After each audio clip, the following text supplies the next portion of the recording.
Hey, Rabbi, What up, big dog? I want to contract. All right, go for it, baby. You got my permission. Well, I need like trillions of dollars to go forward like 100 years. Or Baby, even if you had trillions of dollars, it's not possible yet. sorry, Baby, even if you have trillions of dollars, it's not possible yet. it's not possible yet. Well, I mean, you'd have to like create your own CERN, which you could do for trillions of dollars, but it would take you like a decade to build it. But then there's always the theory that if time travel will ever exist, then it currently exists, and it exists now and into the future and into the past ad infinitum. You think time travel exists? Yeah. Do you think you can go back? Or only forwards? I think both. You think you can go back? Yeah. How do you go back? I think probably through some kind of wormhole. How do you create a wormhole? You need an incredible amount of energy. How do we get incredible amounts of energy? Oh, that's a good question. Well, currently through like nuclear reactions, but potentially with advanced elements and essentially fission. Do you think that there's time machines out there like invented by the Central Intelligence Agencies? There are arguments to it that they're attempting it at least. They're attempting it? Yeah. I mean, why wouldn't you? If you had like no enemies, you had dominated the world for the last 70 years, and you could basically put unlimited resources into this project, why wouldn't you? Where are these places? I want to go there. CERN? The experiment. CERN? Sir? CERN. Where's that? Switzerland?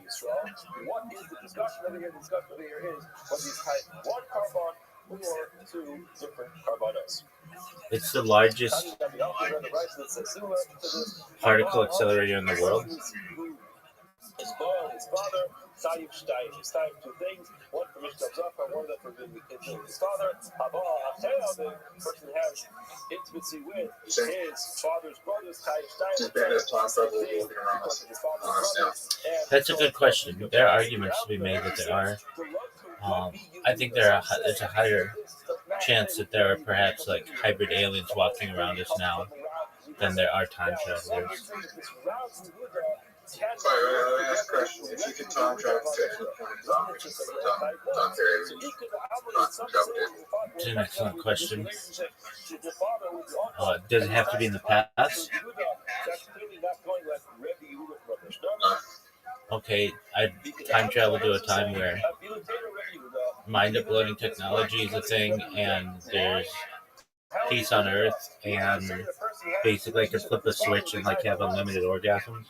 I think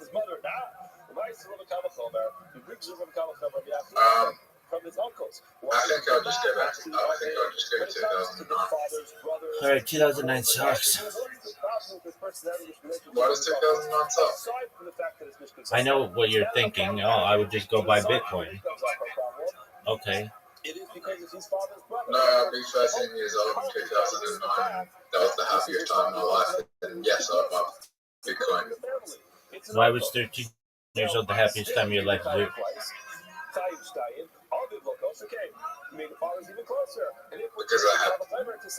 I had friends. Well, you have me, baby. Because I had friends that were, you know, everyone was innocent, and everyone got along with everyone. And you don't get along with everyone now? I haven't seen these people in years. Why not? Split apart. All right, well, why don't you just like hit him up? Why don't you call him?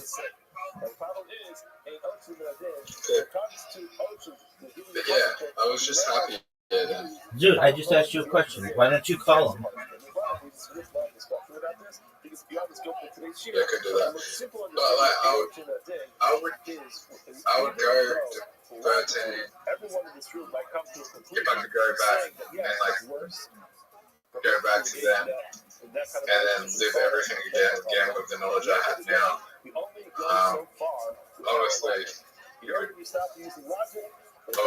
an advantage over everyone else, so you probably leave that situation, get out of that situation really quickly and out of the hole.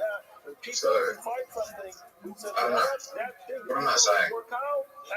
No one knows. Are you ready to play? Yeah. Yeah. Stop a lot of things that happened to me if I could go back to them with all the knowledge I have now. Okay, what do you want? Mini golf? Yep. Do you think just myself, a bad thing happens to others? To mean actual relationship with the Father. So where do we have that heart? So do you know that this hole is possible to get done in 2? But it's very difficult. So you have an invitation. So what is going to do with that? That should be extra. It's all you, baby. That's a terrible shot. One of the worst shots we've ever seen. You took out all the trees.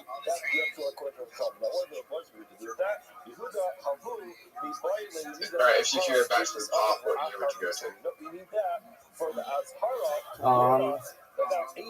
to? I mean, saying 2009 is probably not bad because it's... Oh, what a good shot, Zoo. You just buy Bitcoin and you'd be like a trillionaire now.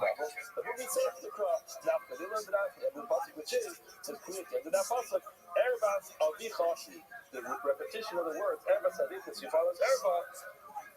what are you should buy Bitcoin, Ethereum, What are you Dogecoin, doing? XRP, Solana, everything. Zoo, you fucked me. And I fucked you.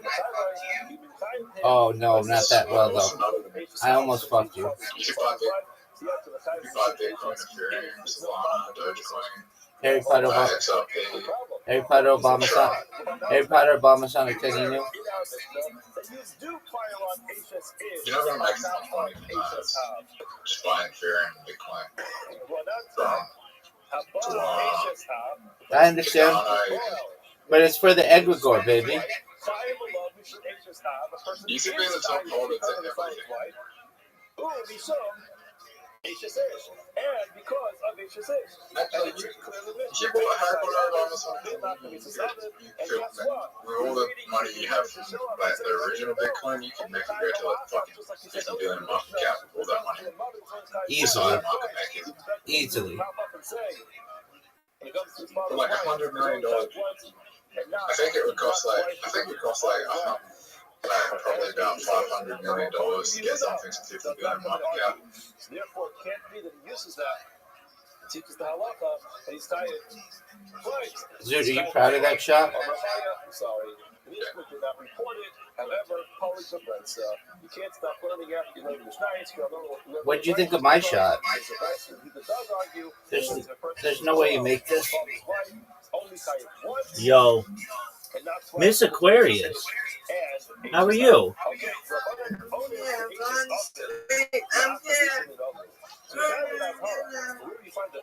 Okay, dope, sweet jams, Miss Aquarius. No,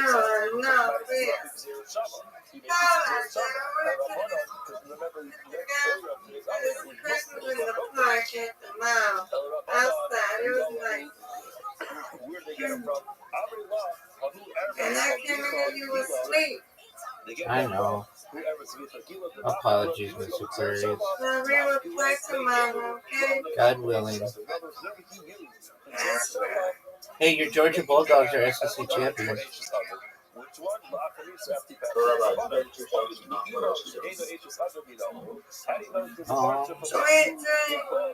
Sweet dreams. Dude, I would tell you to go. Dude, you would have a really good shot there. I don't know. I don't live in the past, man. I live in the future. That was the 0 everything. Dude, you know that was a good shot.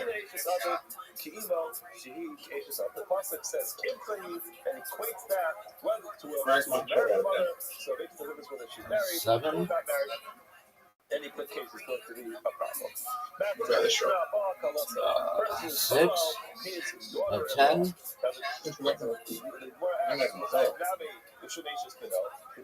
Dude, what are your thoughts on this hole?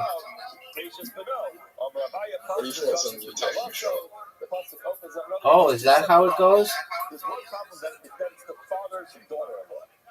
Dude, do you remember that there is a hole that in which you've never finished? Yeah. Like, you've played this game like thousands of times, and yet there's still a hole that you've never finished. It's just an incredible factoid about the world. When you know if you do this, you're in trouble. Dude, you know if you do this, you're in trouble, son. You know if you do this, you're in trouble.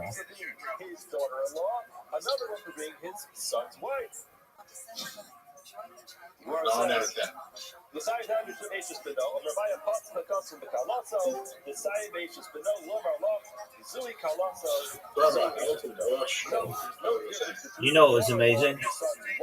What up, the true shy? I'm Omni-Duck, by the way, Rabbi. I'm Omni-Duck. I just changed my name to get rid of White Duck. Okay. Alright. No, I'm not, dude. Omni-Duck, how was your day? Good. I haven't tweaked out today yet, so I'm good. That's good. Can I still call you Omni-Duck? It's fine, yeah, you can. Okay, I'll try to So I've change. been on Discord, and we got along really fine. Then she told me she's like, her family, like in the mafia. So I made jokes about it, like, hey, can I join? And now she's weirded out.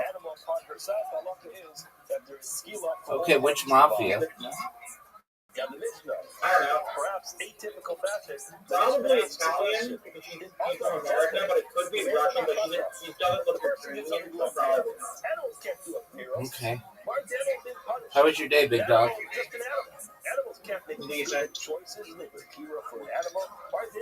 Did you watch any college football?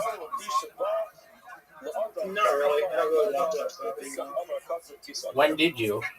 This animal was the vessel by which a person did a terrible avera, and therefore the pasuk says the animal be put to death. Who's your college football team? There's another explanation for this. As to what animals put to I don't death. know. Why should look to hate the people of earth the over this well, that's the infamous animal that this following person put to death over. We saw a similar concept, not exactly the same thing. What a good shot, dude. Did you see that? Allah hates that when it says that a person should be hanged. Zoot. We mentioned this last week. Zoot. If a person's ever going to be hanged. Zoot, Riser was here yesterday, and we hung out for like 8 hours. Why not? Not that long, but a long time. Zoot, are you doing stand-up comedy on Monday? No. Not you, Omni-Duck. Zoot. Zoot. This is a similar concept. The person who gives you this kind of behavior Zoot. with an animal, and the person is going to be. Zoot, are you doing stand-up comedy Monday? Every this animal walks by the street. No. Why not? Cow. What happened with that cow? Everyone's whispering. Everyone's cow the cow that's going down the block. Okay. Hashem comes out. Are you ready to lose darts? And second of all, even though the person has to be My chances of getting one or what are we looking at? Oh, yeah, definitely. Why don't you just go and hang out? Why is that fair to the animal? That's what I've been proud of. Life's not fair. Life's not fair. The human dignity takes precedence. Again, remember the human dignity of the Bavarian. And again, you didn't even They mention got this play, sometimes. they got play It's show. so rare Play that a shows. case like this will ever happen. And even if a case like this happens, the probabilities of the MISA, the capital punishment, actually being carried out. You know I just qualify for the capital punishment to happen. Zoot. It's very difficult. We'll get to this later on. I don't think you won. It's very difficult to actually adjudicate a case. If I hit this shot, you're done. So even for the rare case of the person who was so brazen, It's over for you, Zoot. Zoot, you're done. Zoot. We're going to play the 501 one. I'm just playing a game of Zoot. Zoot, we're going to play the 501 one. And... Oh, dog, I messed up. We're going to play the 501 one. And I'm going to dominate you. You have yet to beat me on 501. Okay.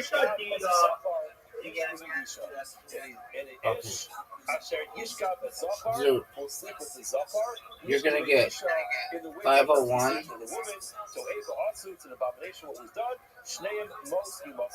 Both of them shall be given the punishment of Misa.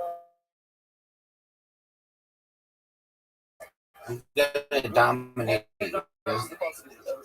You and I, that the longer the game, the more opportunity I have to win. 55 points. Are you proud of that? It's an interesting thing. We went through this yesterday. Why do you have to exclude a kata? So actually, at the end of today's Gemara, we're going to, if we get to the end without a visions, So did you know I had the lead on you?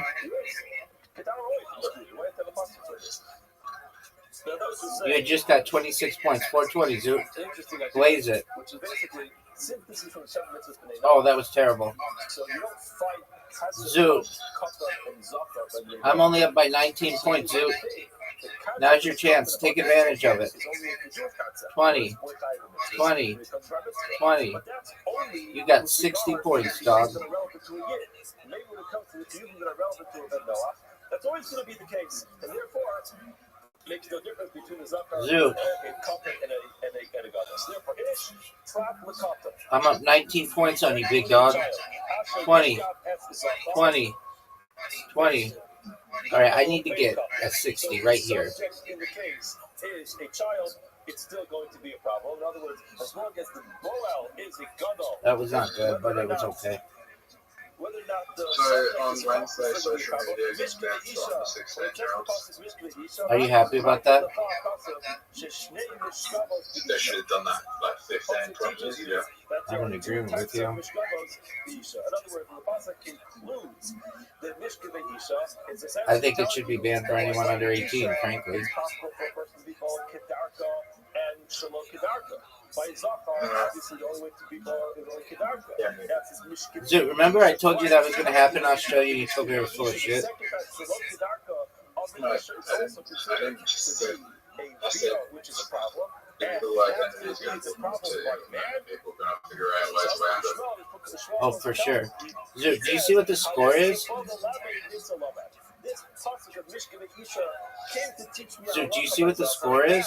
A person who engages with a zakar shlokedam, because that's the only way to possibly do it when it comes to a zakar, and that's the answer of mishkav zakar. Dude, It comes to teach you something about mishkav isha. Whenever we reference mishkav isha to teach us halacha about a zakar, what we learn, by the way, when we mention that, when it comes to isha, a person engages with a woman who is not allowed to engage with, whether it's kedarka or shlokedarka. dude, you're making a comeback, baby. They're going to be tied Misa, the Skila. The tied Skila, after all the Skila, more depth to hold on. Is it really Dude, you could win. Maybe this is referring to. No way. Dude, this would be the greatest comeback I've ever seen you have. Are you ready for this, Zoot? No doubt, baby. I left no doubt. Dude, that's one win in a row. You haven't beaten me in 501 in like months. You should be able to dominate me. Look at this. Look at this domination, son. Get it, But I Zoo. also think Whoa, Zoo, you just got 50. Dude, you just got also 78. think under 16-year-olds should have a curfew and all that be out past 7 p.m. Okay.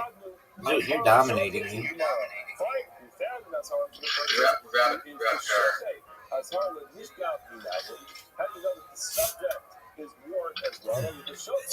Zoo, 64. Dude, you're dominating.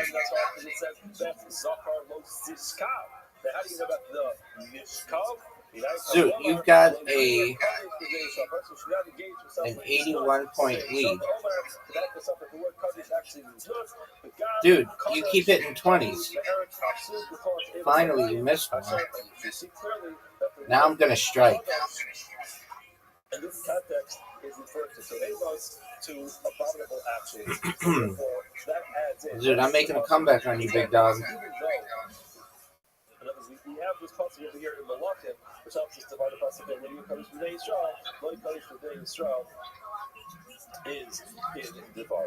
So that would be Azhara for the Mishkan. That's how Yishmael is. Zoo, Very important to keep this in mind. I just got 140 points, baby.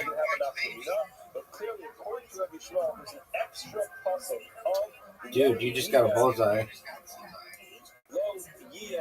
Zoo, 88 points, dog. The additional puzzle, which is the Azhara. However, Rabbi Kiva disagrees, and he says, Eino Tzara. Zoo. You do not need to have the puzzle of Lo Yekaresh, and therefore you're not mentioning it. Already, Omer Ves Zachar Lo Siskav. 12, 4, With the Nekudas of 9. Siskav, Mishkava Isha. So again, when you use the Nekudas of Lo I'm Siskav, gonna wait. it refers to the actionable member, the member who's acting. Rabbi, watch out. Nope. It's over for you, son. In other words, there's no Nekudas in the Torah. So therefore, it's possible that you could actually read the same word, Lo Sishakev. So it has a one definition of what the shkav versus shkav would be the activity. The other one, what the shkav should not be the subject of the activity. Zoo, you lost by 144 points. Shukov and the shkav in the same place. Alright, next game I want. So we have it as Are you sure about that? You want to bet Ethereum? You want to bet Ethereum? Yeah, sure. Shut up. You know I'll dominate you.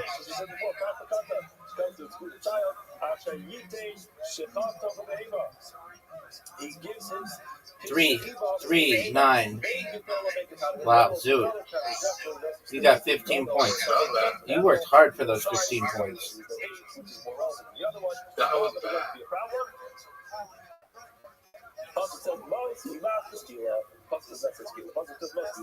That we understand this skila. We might have to say question we've asked many times before. How do you know skila? Maybe it's one of the other types of capital punishment. Zoo, what are your thoughts on my getting 140 points? It says also by, I believe it's That was good. Zoo, get it, dog. 20. That was 80. That was good. But I'm going to show you pure domination right now. Baby, that's 100 points. Do you recognize how sick I am? 20, 5, 12. You got 37 points. You learn the onus, the punishment for the person who sleeps. Onus in Mishkav, the person is the subject of this behavior. Big dog. How do you know that? You're done, son. Oh, that was good. Do it again. Do it again. Do it again. We don't need to tell the halacha for a person who is the action-based person over here. Why? Because we already have a pasuk for that. Okay, big man. Do you think that you sucking dick and darts should have been banned as well?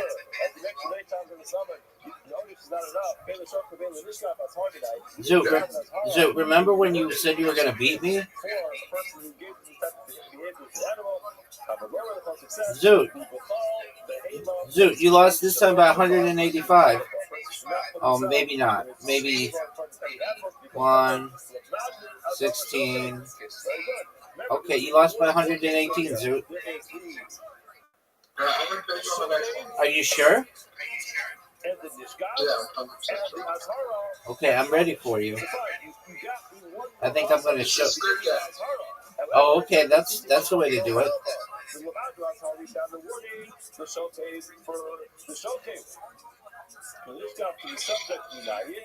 have an Azara warning for the subject?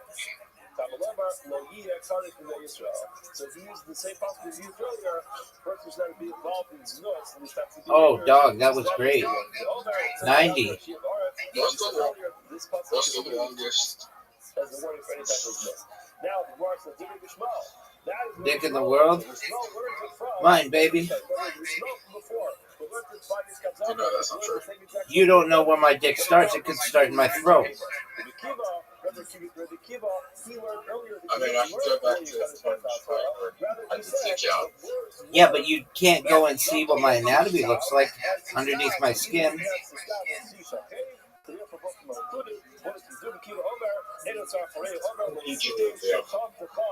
That's true. Which means you can also pronounce that as Site Shechiva.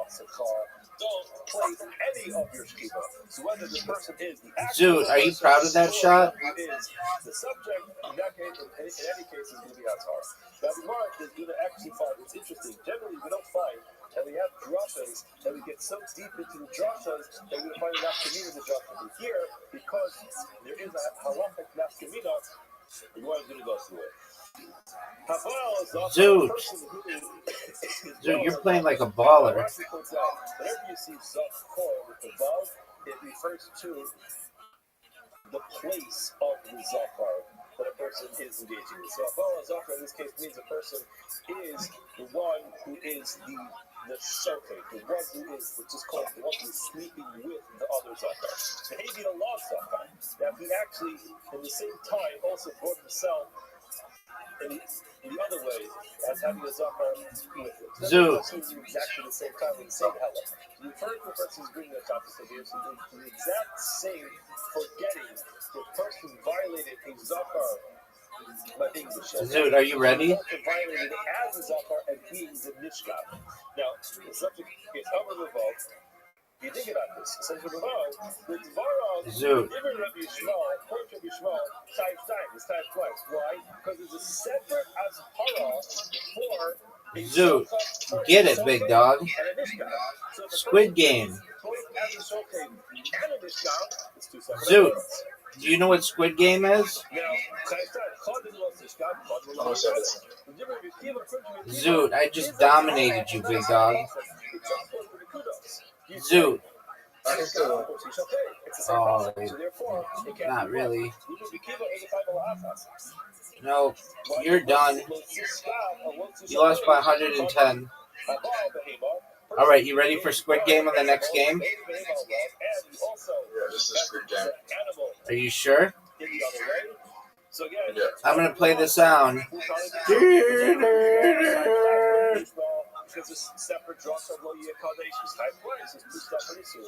Zoot, you got 25 on that one. Are you happy?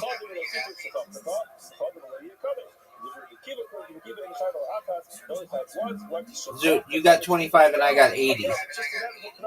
That means that I got more than you did. 55 more, baby. Zoot, it's Coast to Coast AM.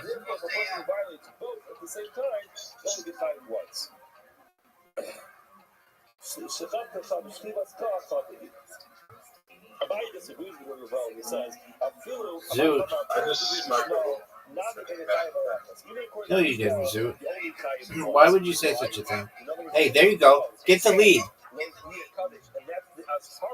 Zoot, you got the lead. Are you proud?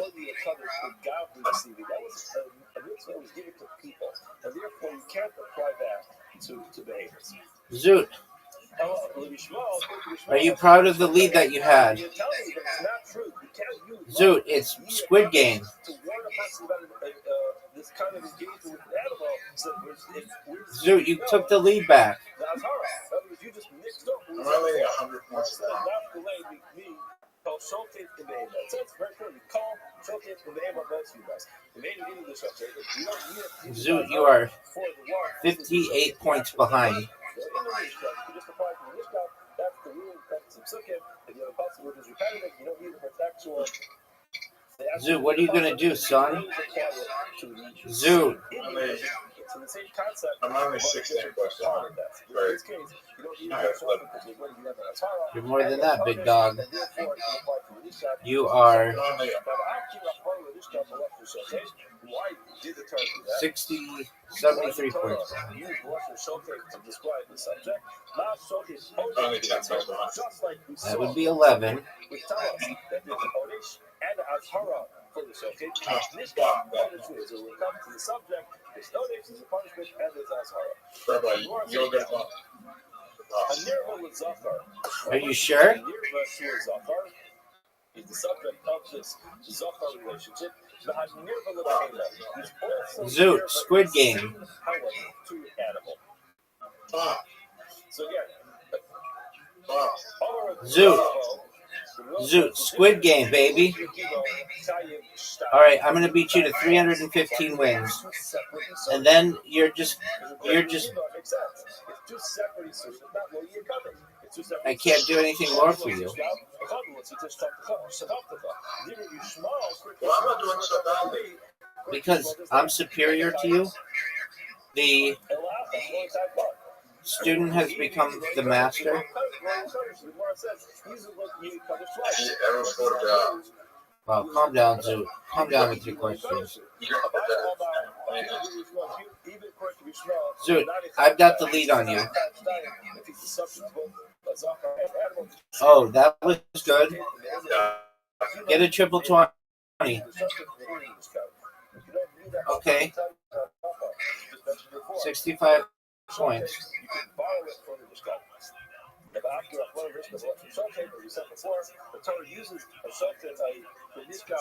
Zoot, what are your thoughts on my going up 69 points on you, baby? Do you know Zoot, you took the lead back. Are you proud of yourself?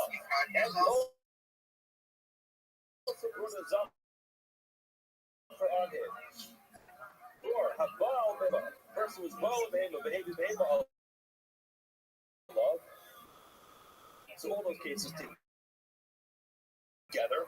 Now, and Zoot, you're doing really well. Twice. Let's go for the Torah about it. You're doing really well, babe. You just got a triple 20. Get another one. Okay, get it just a 20. Dude, 2 triple 20s. 140 points, dude.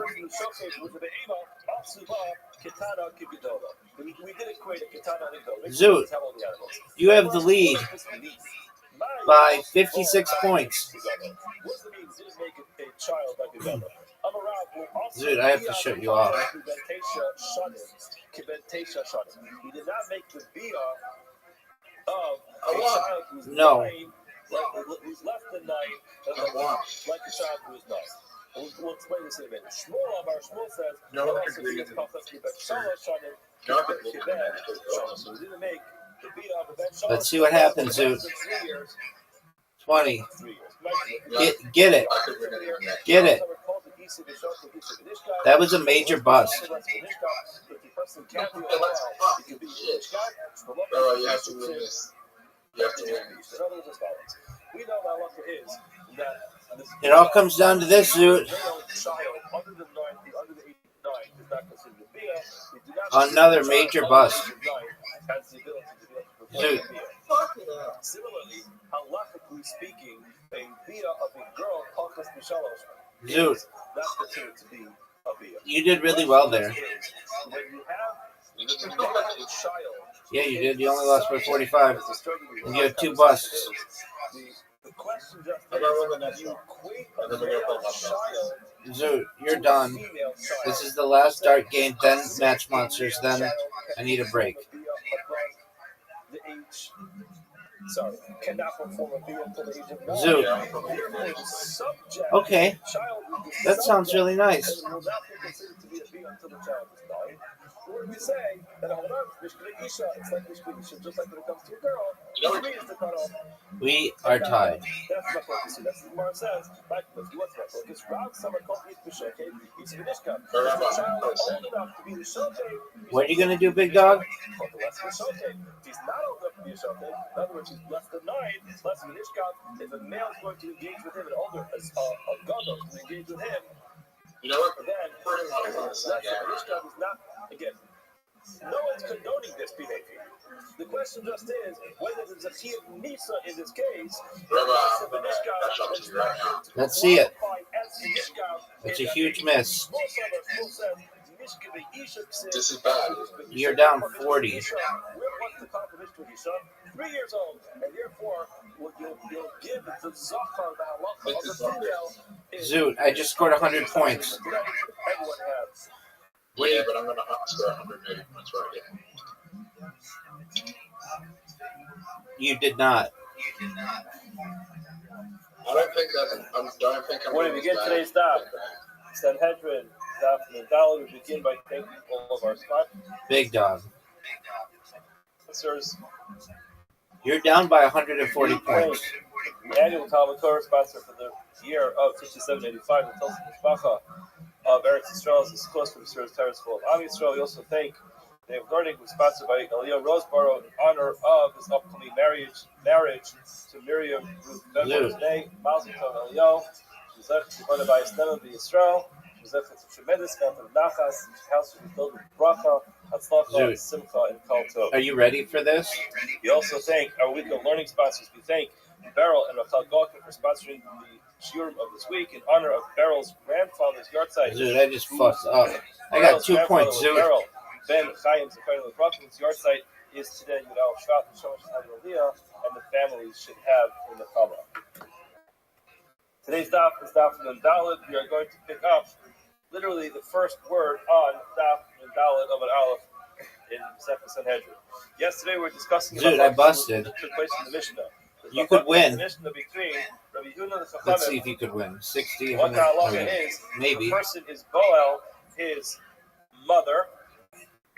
Is he chayiv Zoot. once because it's his mother, or twice because it's his mother, and also his father's wife?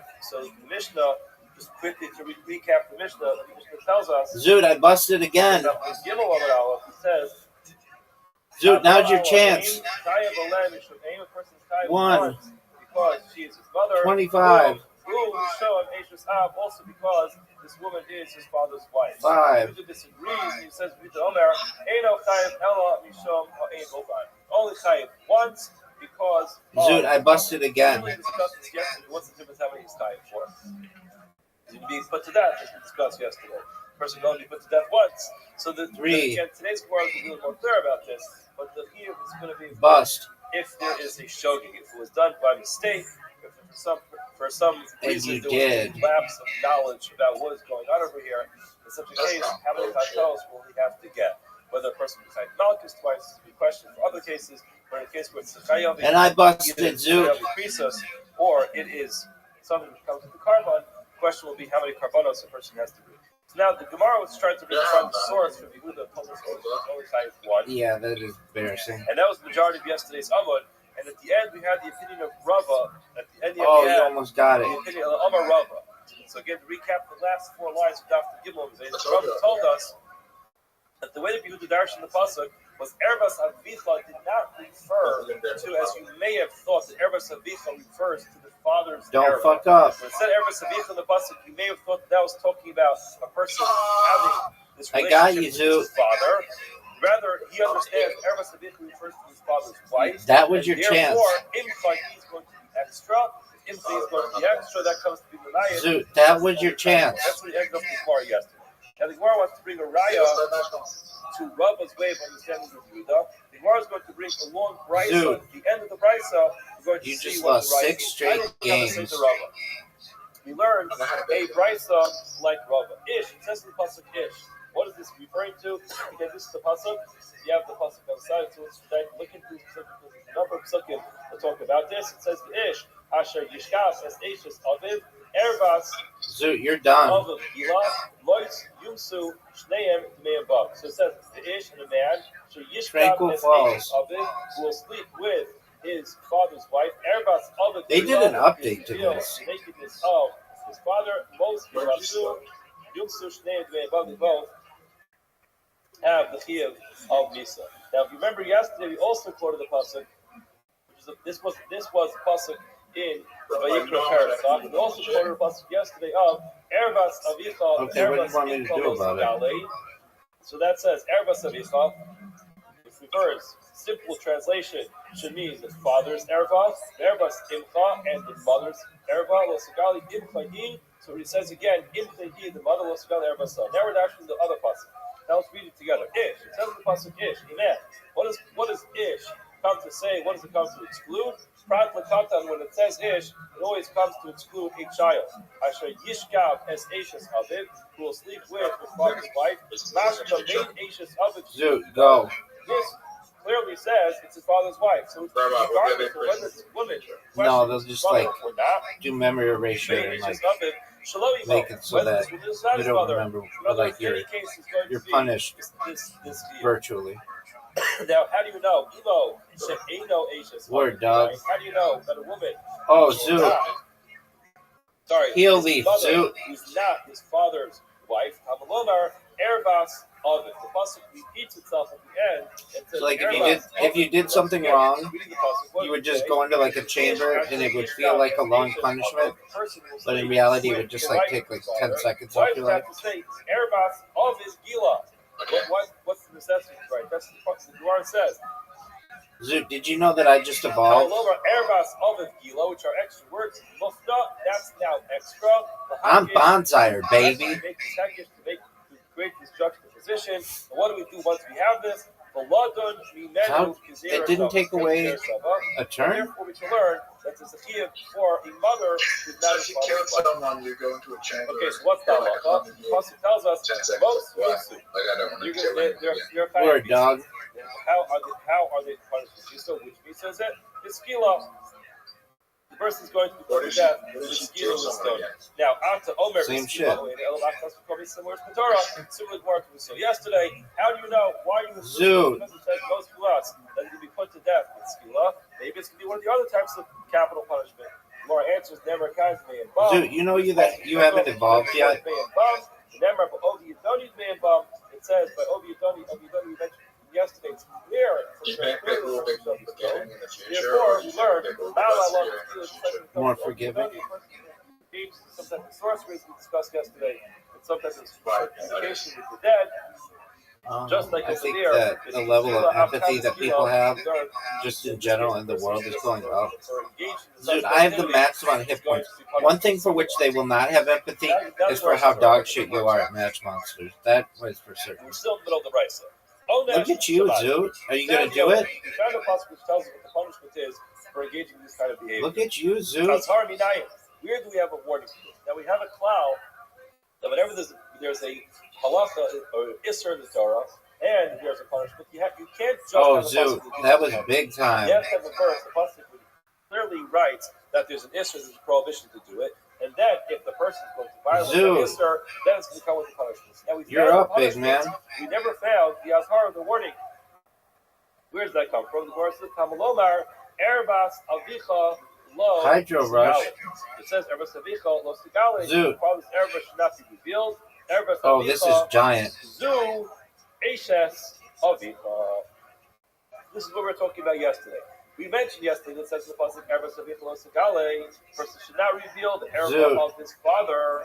Now, this is giant. Simple translation of that word is the father's erba, the father's actual erba. This is the warning. Dude, I just did 25 damage to you. Now the word says after Omer Ashes avicha o eno ela erba avicha mamish. How do you know if this is talking about the father's actual erba, or as the Bryce just told us, it's referring to the father's wife? In other words, the father's erva can be referring to his own personal erva, or it can be referring to the erva that he has access to, which is his wife. Which one does it mean? The Gemara says never can. Ervas avicha. It says here ervas avicha lo sigali should not be revealed. Never allowed. Ervas ovid gila. It says in the later process. What should I do? These are the two psukim that I mentioned at the beginning of the shir. Yeah, Oh, two dog, psukim. I fucked One of up. them is in Vayikra Yud Ches, and one of them is Vayikra Chaf. So two prakim apart from each other. And Mala Allah. Dude, you haven't even evolved yet. Just like later on, it's clear that it's talking about his You have 0 berries, son. Ishus Akasim Medaber over here as well. It must be talking about Ishus, and therefore Dude. it's not talking about a person engaging in his relationship Go, with his father. Dude. Rather, it's talking about a person engaging in a relationship with his father's wife. Now, the Gemara goes on. In other words, that was the main Dude's point. done. The point that we just brought out was It's over, it says, folks. Clearly, it's possible. Erebas Avicha. Zoot, it's over. Yeah, when it says Erebas, Ashes Avicha. Zoot's done. Erebas Avicha, the Erebas What are you Avicha saying, Sigali, wild Erebas person? Avicha is not referring to the father himself, rather it's referring to Ishus, and that's where you can have Hey, Rabbi, sorrow for this. We'll be able to bring told us Bacon yesterday back from the dead in in the Egypt. drasha for Rabbi. Perhaps. And the Gemara says Mashma. Zoot, look at this. Yeah, Zoot, look at this. That's whether this I woman, just whether evolved. his father is his mother. Zoot, I just evolved. Whether this woman is not actually I've mother, evolved 2 of my guys, Zoot. You have now, evolved 0. She'eno Ashes of the Minai. We're going to have an Can you Aspara, bring a someone warning for back from the dead this after they've person, been cremated? or this person's Yeah. mother, who is not his father's wife. So again, they must have had this child out of wedlock. So therefore, there was nus that took place when the child was born. Zoot. So again, the same way we asked earlier, that when you have I'm going to do some punishment major for it, damage now the to Gemara you, wants to know son. where you can have the Azhara for it. Now in Tal 11, the Pasuk tells us, Erebas Imcha Lo Heel Shekale. leaf, Zoot. The Ereba of the I might mother be able is to get you not here. Eli Ella Bazhara Shasa Kasav. Eli Bazhara Shakasav. Zoot. Now we know that. Now we have that Azhara. Zoot. Imo She'eno Ashes Avid Ki Imo Shehi Ashes Shehi Ashes Avid. Zoot, it is 65 to 10. That the punishment is going to be the same. Never can ever savicha. Those segalim never alone ever saviv gila. Now the Gemara explains. Maba azhara, just like when it came to azhara. Zoot. Asa hakasav imo. When it Big came dog. to the warning, Asa hakasav imo she'ena ishes aviv. Gima, the pasuk compared and equated a mother who was the father's wife, just like a regular mother. She imo she ishes aviv, just like a married mother to the father. Zoot. When it comes to the punishment as well, the pasuk makes the It's Imo, over for you, son. who's not married to the father. You're done, baby. It's over for exactly you. the same as a mother who is married to the father. But now, the Gemara says imchahi. In other words, now you have this imchi, you have this extra word imcha, because again, if Erebas Ovid referred to the wife, so then imcha, the mother, is now going to be extra, because it's the same thing. Like Gemara says, this is ultimately the end of Rabbi Yehuda. That's what Rabbi Yehuda comes for. In other words, since he uses Erebas Avicha to tell you that that refers to the father's wife, so now imchahi is extra. If you have the imchahi being extra, now you have Xeris Akasa finally after all this to tell you Yehuda is correct in saying there's only one chiyuv if this person engages in this activity with this woman. So there's only going to be one chiyuv, not two chiyuvim, one for mother and one for father's wife. Rather, it's only going to be one. That is the opinion of Rabbi Yehuda. This is the Tanya, this is the Brisa that we're actually bringing to back up the way that Chachamim learned this, the way that Rava learned this on the previous summit. So it was a long Brisa, but ultimately to bring us back to the same exact conclusion. Erebas Avicha tells us already that's referring to the wife. Imchahi is redundant, and therefore we have this Jeris Akasis, which is Imai Ata Mechayvai, the person engages in this relationship with his mother, who's also his father's wife, then he can be chayiv because of his mother, but not chayiv because of the father's wife. Okay, now that was the opinion of Rabbi Yehuda. Yehuda told us there's only one chayiv. However, the Chachamim now have a problem. The Gemara says, Rabbanon, Erebas Avicha, what are they going to do with the redundancy of Erebas Avicha and Imcha? Both of those seem to be saying the same thing. So why do we argue with Yehuda and tell us that there's only one Kiv? The Gemara tells us, according to the Rabbanon, they didn't learn the pasuk that way. Therefore, Be'arbanan Erebas Avicha Mamish. And the Pasuk tells us very clearly, Erebas Avicha, Erebas Ikala Sagale. Person should not reveal the Erba of his father. You know what that meant? That meant literally a person should not sleep with his father. Gemara says, hold on a second. There's another problem over there. Hi, we need to ask Zachar Nafka. We know that there is a prohibition against a relationship between two men, and therefore his father is a man. He is a man. So therefore you already have a problem with this. Why do you have to have a pasuk telling you the person should not reveal the erba of his father? Where it says, the Chayvai Alav Shtayim. The Chayim twice. In other words, if the chum of the problem, they mentioned already in the Mishnah is Chayim twice. So now, why do you have a pasuk telling you not to reveal your father's erba? There are two specific isurim with the person engaging in a relationship with his father. One, the typical chiyuv of Ves Zachal or Sishka Mishnah Isha. The second one is the chiyuv of a person having this intimate relationship with his father. Who could Rav Yehuda? Not Rebbe Yehuda. It's very important because some argue on Rebbe Yehuda. So it says Rav Yehuda here, it's a different person. Who could Rav Yehuda, the Amr of Yehuda, Nachri Haba al Ovid. Rashi tells us, the Gemara tells us in that one line, that this Nachri over here is not referring to actual Nachri, which is typically someone who's not Jewish. In this case, it's talking about a Jewish person. Why do we call him a Nachri? We can't fathom that Yisrael would engage in such a behavior. Therefore, we use a lishon of Ma'aliyah. When we say a Nachri, a stranger, Haba al Aviv, who engages in a relationship with his father, Chayev alav Shtayim. He's Chayev twice. Who could Rav Yehuda, Nachri Haba al Aviv, Chayev Shtayim. The person is Chayev twice. Al Ache of the person who has a relationship with his uncle, Chayev Shtayim, he is Chayev too as well. Amar Rava, now Rava explains, Stavra, it makes sense. Stavra Nilson of Yehuda, it makes sense. What Yehuda was saying was, the Yisrael Bishtaikis. This case was talking about a story where this Nachri was not a Nachri, like I mentioned before. It's a Yisrael, it's a Jewish person engaged in this relationship with either his father or his uncle Bishtaikis. Whatever, his mind was not there. He didn't understand what was going on, wasn't paying attention. Maybe he got drunk or something. But ultimately, the bottom line is B'shaygeg, Ubit Carbon. What's the discussion over here? It's the discussion of whether or not it's time to bring one carbon or two different carbonos. Now, the high dik Amar Nachri. Why does it say Nachri? Why does it refer to this Yisrael as Nachri? Lishna Ma'al Yahu. We wanted to use the cleaner lashon. Again, it's very hard for us to express some things from out. These are Kedaita. If you're going to say Nachri Mamish, you actually talk about a real Nachri. And hold on a second, we have a much more significant problem. Dina Nai, what's the halacha with the Nachri engaged in this kind of behavior? Remember, this is something which is from the 7 minutes of Naya.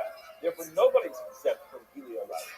What's the halacha? The Nachri who engaged in Gilui Arayos, the halacha is my Niyuv Ketela. He is going to be punished with Ketela, with execution. Now, betray Katlas Lay, you actually give the person capital punishment twice, and therefore the whole thing would not be relevant. Have a discussion about a Nachri who's Tayyid, Misa twice, obviously that's not going to be relevant, and therefore we say Nachri, we're talking about Yisrael. What is the discussion over here? The discussion over here is when he's hired one carbon or two different carbonos. Tani Namiyachu, the right is similar to this. Baal Aviv, person who is Baal, his father, Tayyib Shtayim. Tayyib two things, one for Mishkav Zachar, one of them for his father. Baal Atei Aviv, person has intimacy with his father's brothers, Tayyib Shtayim, again, same thing. Because of his father's brothers and because of Mishkav Zachar. Those who say the love from Rebbe Yehuda. Some say that this does not fit with Rebbe Yehuda. It's confusing over here because the whole thing comes from a Rav Yehuda. Now, some would say that this Rav Yehuda cannot work together with Rebbe Yehuda of our Mishnah. So our Mishnah says you're only type one. So Ika the Amri, some say that when a person has this relationship with their father or with their uncle and he's type twice from Yehuda, that's really not going like Rebbe Yehuda from our Mishnah. Because the Amri, there are those who say, Rebbe Yehuda, you can even make this work together with Rebbe Yehuda. Why? How would Yehuda be able to say that a person who has this relationship with his father would be tired twice, but with his mother not? He brings it from from his uncles. Why? When it comes to the father's brother, Zikor, and the other, what's the problem with this person having this relationship with his uncle? Aside from the fact that it's Mishkav Zachar. It's bad enough problem as it is. But aside from the Mishkav Zachar problem, it is because it's his father's brother. In other words, the whole thing comes by way of the fact that this is his father's brother. In other words, it's too close. It's too close to the family. It's an uncle. Now, still, it's going to be chayiv twice. Chayiv shtayim. All of it logos. Okay. I mean, the father's even closer. And therefore, you can make a kal v'chomer to say the person will be chayiv twice. Now, how can you argue on this? It seems like a very simple kal v'chomer. What would be the machlokas whether you can make this kal v'chomer or not? Bar Savar, Oshim Minadin, Bar Savar, ain't Oshim Minadin. Over here, you're right. Logically, it would make sense that a person would be chayav twice in this relationship with their father. Why? Because the person is chayav twice in this relationship with their uncle, and the whole problem with the uncle, again, aside from it being Mishkav Zachar, is that he is related to his father. So the father would be even worse. So it's a very simple, logical inference you can make from this to say that the father would be even worse, and at least the same. Now the problem is, when it comes to Oshim, giving a punishment, we never use kal v'chomer to be able to give an extra punishment. There's a lot of reasons for this, a lot of discussion about this. We can beyond the scope of today's shir, but the most simple understanding of Ein Oshim Minadin is, even though logically everyone in this room might come to a conclusion saying that yes, it's worse for a person to engage in that kind of relationship with a father than for an uncle. At the end of the day, we only go so far with our logic. You know when you stop using logic? When it comes to punishing other people. In other words, when it comes to kal v'chomer, you know what? Sometimes you find a pircha. You find a little time in Shas, make kal v'chomer. You always assume this is more chomer than that. But pito, you find something which says, you know what? That thing that you thought was more kal, actually was more chomer. And the whole logical inference falls apart. Therefore, when it comes to giving someone an onesh, we don't give onesh just because of our logical inference. Therefore, even though from a logical understanding it makes sense that if the father is worse than uncle, still ain't no chivajin. Okay, now the Gemara goes through fitting all these psukim together, both the Rabbanon and the Rabbanon of Azhara le'eshes Ovid Bizalu. Where do they find Azhara? Remember, according to them, they used Erbas Avicha to mean actual relationship with the father. So where do they have the Azhara from? Nafkulahu, the Erbas Eshes Avicha Lo Segal. They learned it out in the words Erbas Eshes Lo Segal. Hold on. Rabbi Yehuda, so what does Rabbi Yehuda do with that? That should be extra. Again, that's in the pasuk of that's the Parak Yudchas of Erbas Eshes Avicha Lo Segali Erbas Avicha He. That's the actual according to the Chacham. Now, what does Rabbi Yehuda do with that? Yehuda Hahu the Bayale. We need that Lazharas Eshes Aviv La'achar Misa. We need that for the Azhara to warn us about Eshes Aviv La'achar Misa after he dies. In other words, there will be a problem even post-death. Rabbanan, so what do they do with that? In other words, how are they going to know that after death is a problem? The whom you say for the crop, now if they learn that in the pasuk, which is, it says clearly at the end of that pasuk, Erbas Avicha, the repetition of the words, Erbas Avicha, your father's Erba, that's how they learn even after the father dies. Yehuda, now what does Yehuda do with that extra word? Will be violate. He needs it. Mishum Eishes Av Atam Chayvai. You revive him, like we said earlier, because of Eishes Av, because being father's wife. Yet to the time Mishum Eishes is there's no problem with Eishes. Now hold on a second. That's a big problem. Tomorroow's going to say, hold on. Why not? We learned in our Mishnah that you do pile on Eishes Ish on top of Eishes Av. Why not? Abal Eishes Av. His Boel, his father's wife, Chayav Alav Mishum Eishes Av, a person is Chayav because of his father's wife, Mishum Eishes Ish, and because of Eishes Ish. And it says clearly in the Mishnah, Bein B'Chayi Aviv, Bein Lacham Eishes Aviv, and guess what? You're waiting for Yehuda to show up and say, no, only Chayav Ala'achav, just like you said earlier in the Mishnah, when it comes to a mother, it's only Chayav once, not twice. You expect Yehuda to pop up and say, when it comes to his father's wife, he's only chayiv once, and not twice because it's his father's wife. And Eishes Ish, below Palag of Yehuda, does not come and argue. Therefore, it can't be that he uses that, teaches the halacha, that he's chayiv twice. He's chayiv only once. Rabbi, sorry, Mishnah did not report it. However, Palag of Brisa, can't stop learning after you know the Mishnah. You got to learn all the Brishas because There's a price because it does argue that since a person is Boel, his father's wife, it's only chayiv once and not twice because of Eishes Ish and Eishes Av. Okay, Rabbanan Onish the Eishes Aviv la'achar misa minalu. So we found in Azhara. Where do you find the Onish for a father's wife after he dies? More sufficient number of Yehuda. Of course, everything makes sense because nice loving Xer Shabbat. He made this Xer Shabbat. And Rabbanan, just remember we mentioned earlier on today's Abed that he's left open. El Rabbanan, where do they get it from? Amri La, Hahu Erbes Avicha Gila. They get that from who Erbes Avicha Gila. The Mafik Lord Yehuda L'Xer Shabbat. Mafkulate Late Inu L'Onish. In other words, whatever he used Xer Shabbat, they use that as the Onish for Eishes Avim. Which was La'achamisa after he passed away. Rabbanan Onish L'Imo She'eno Eishes Avim Minalu. How do you know that there's a punishment for a person who is Baal, his mother, who's not his father's wife? Where do you get that from? Amr of Shisha Bre Davidi, for all those who are sitting at the end of their chair after yesterday's Amr, Mar's reference to Shisha Bre Davidi, didn't tell us who he was, where he was coming from. Got some good news for you. Here he is. He finally shows up here in the Gemara, which is Amar Kra in Fahi. The pasuk says in Fahi, Asa Kasim L'Imo She'ene Eishes Aviv Ki'imo She'i Eishes Aviv. The pasuk says in Fahi and equates that whether to a married mother, so it makes the difference whether she's married or not married. Any case is going to be a problem. Back to Mishnah Baal Kalasa. The person who's Boel is daughter-in-law. Now the Gemara asks, "L'chayv nami yishum eishes beno." The Mishnah does not mention that there's a violation of eishes beno. Rabbi pasuk v'kasim v'kalaso. The pasuk opens up. In other words, there's two separate problems. There's one problem that it's the father's daughter-in-law. Just make sure to understand this correctly. There's the idea that it's the father's daughter-in-law. There's a relationship between this woman and this man because she is his daughter-in-law. In other words, daughter-in-law is not just a phrase. In law, halachically, there's something called the daughter-in-law. She becomes the daughter-in-law by virtue of the fact that she married the son, and there's now a direct relationship with daughter-in-law. So at least what the Gemara thinks. And there's a separate relationship, which is that this woman is his father's son. The Gemara wants to say she be chayiv twice. One for being his daughter-in-law, another one for being his son's wife. Gemara says, the chayiv nami yishum eishes beno. Rabbi pasuk v'kasim v'kalaso. The sayin eishes beno lomar lach zui kalaso zu eishes beno. No, there's no difference between the daughter-in-law and your son's wife. At the end of the day, the problem is exactly the same. In other words, you would have thought, like we were saying before, it's a direct relationship of daughter-in-law, which is, again, it's impossible to separate the two. You would have thought that this is issue of daughter-in-law and son's wife.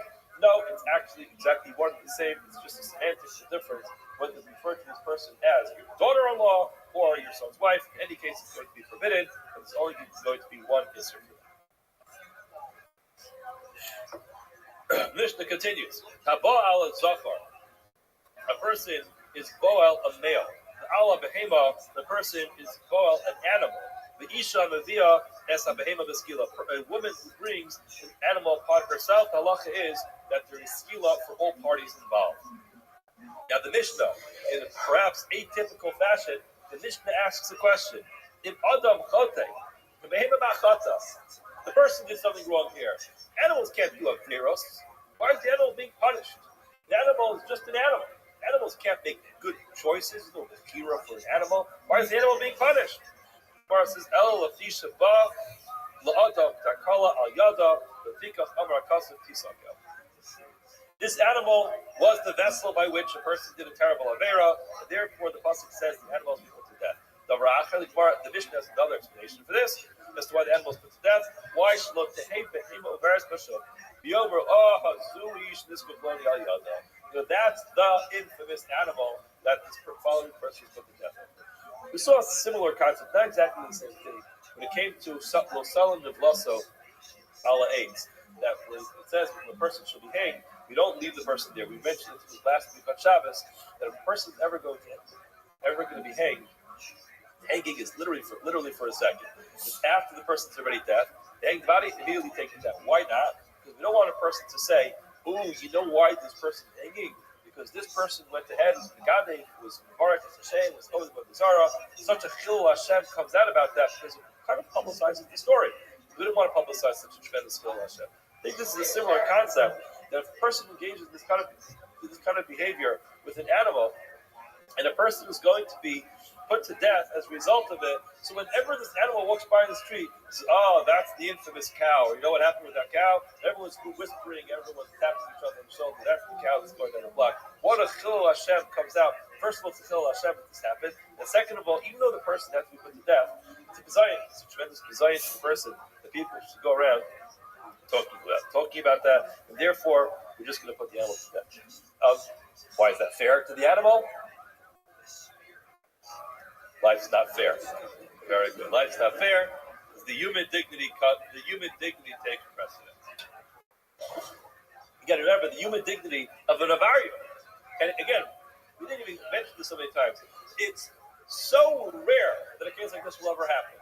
And even if a case like this happens, the probabilities of the misa, the capital punishment, actually being carried out, in other words, to qualify for the capital punishment to happen, is very difficult. We'll get to this later on because of Sefus Makros again. It's very difficult to actually adjudicate a case which is going to result in a death penalty. So even for the rare case of the person who was so brazen, they were warned right then and there, the Eidim were there with the Sukkot, and there's nothing else, no possible excuses that came up. The person went ahead and brazenly did it in front of the Eidim, and the Eidim could not be caught up on anything. In such a case, still, human dignity takes precedence. Human dignity of the Avari takes precedence. Zachar Minolad. How do we know that the key of skila for a person who engages in this relationship with the Zachar? Gemara says, the Tanur Rabbanan, we learned, Ish, it says in the Pasuk, just to read the Pasuk, it says, the Ish Asher Yishkav as Zachar Mishkeve Isha.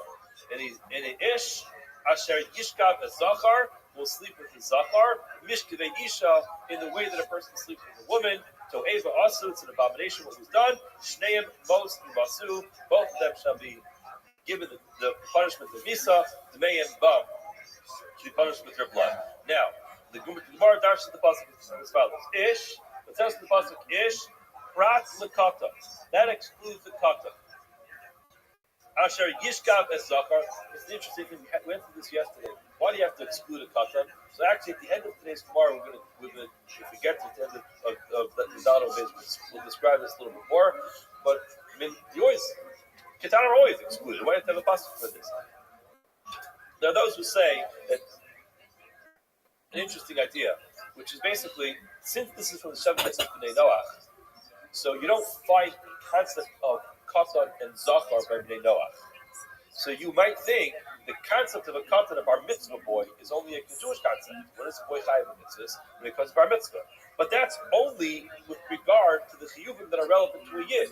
Maybe when it comes to the chiyuvim that are relevant to a ben Noach, that's always going to be the case. And therefore, it makes no difference between the zachar, a katan, and a gadol. Therefore, ish prat lekatan. That excludes a child. Asher yishkav es zachar, bein gadol, bein katan. So if the subject in the case is a child, it's still going to be a problem. In other words, as long as the boel is a gadol, then whether or not the subject is a katan, it's going to be a problem. Mishkele isha, when it says in the pasuk mishkele isha, magid lecha kasav, shnei mishkavot isha. The pasuk teaches you that there are two types of mishkavos to isha. In other words, the pasuk concludes that mishkeve isha is essentially telling you that by an isha, it's possible for a person to be called kedarka and shalom kedarka. By zachar, obviously the only way to be called is only kedarka. That's mishkeve isha twice to tell you that the mishkeve isha, the second type of shalom kedarka, al isha is also considered to be a bia, which is a problem, and that's going to be the problem by man. So Amar Bishma tells me, he says, this pasuk of Mishkele Isha takes to teach the halacha by Zachar that a person who engages with a Zachar Shloka Doctor, that's the only way to possibly do it when it comes to Zachar, and that's the Isser of Mishkav Zachar. It comes to teach you something about Mishkele Isha, whenever we reference Mishkele Isha to teach us halacha about Zachar, what do we learn? By the way, we mentioned that when it comes to Isha, the person who engages with a woman who who is not allowed to engage with, whether it's Karka, portion of the Karka, or who is going to be a Most, Matsu, Matsu tells us you're going to be Chayat Misa, the Skila. The Chayat Skila, October, the Skila, we're down to hold on. Skila, maybe this is referring to all other mitzvahs which are relevant to Torah. Maybe it's going to be straight for Harag or Karek. Marshall note, never comes to the above, it says here to the above, never go be done to the above, and the very destruction many times before, since the Odi Doni to the above, Mala on the Skila, Khan, which looks like the subject of the Doni, the punishment of the Skila, so too over here, it says to the above, and therefore it will be Skila. Alright, so the Gemara is down on the base, top of the number. Onish, Shamanu, fine, the punishment is very clear. We have an Onish over here. Torah, we find it as Torah for this stuff, okay?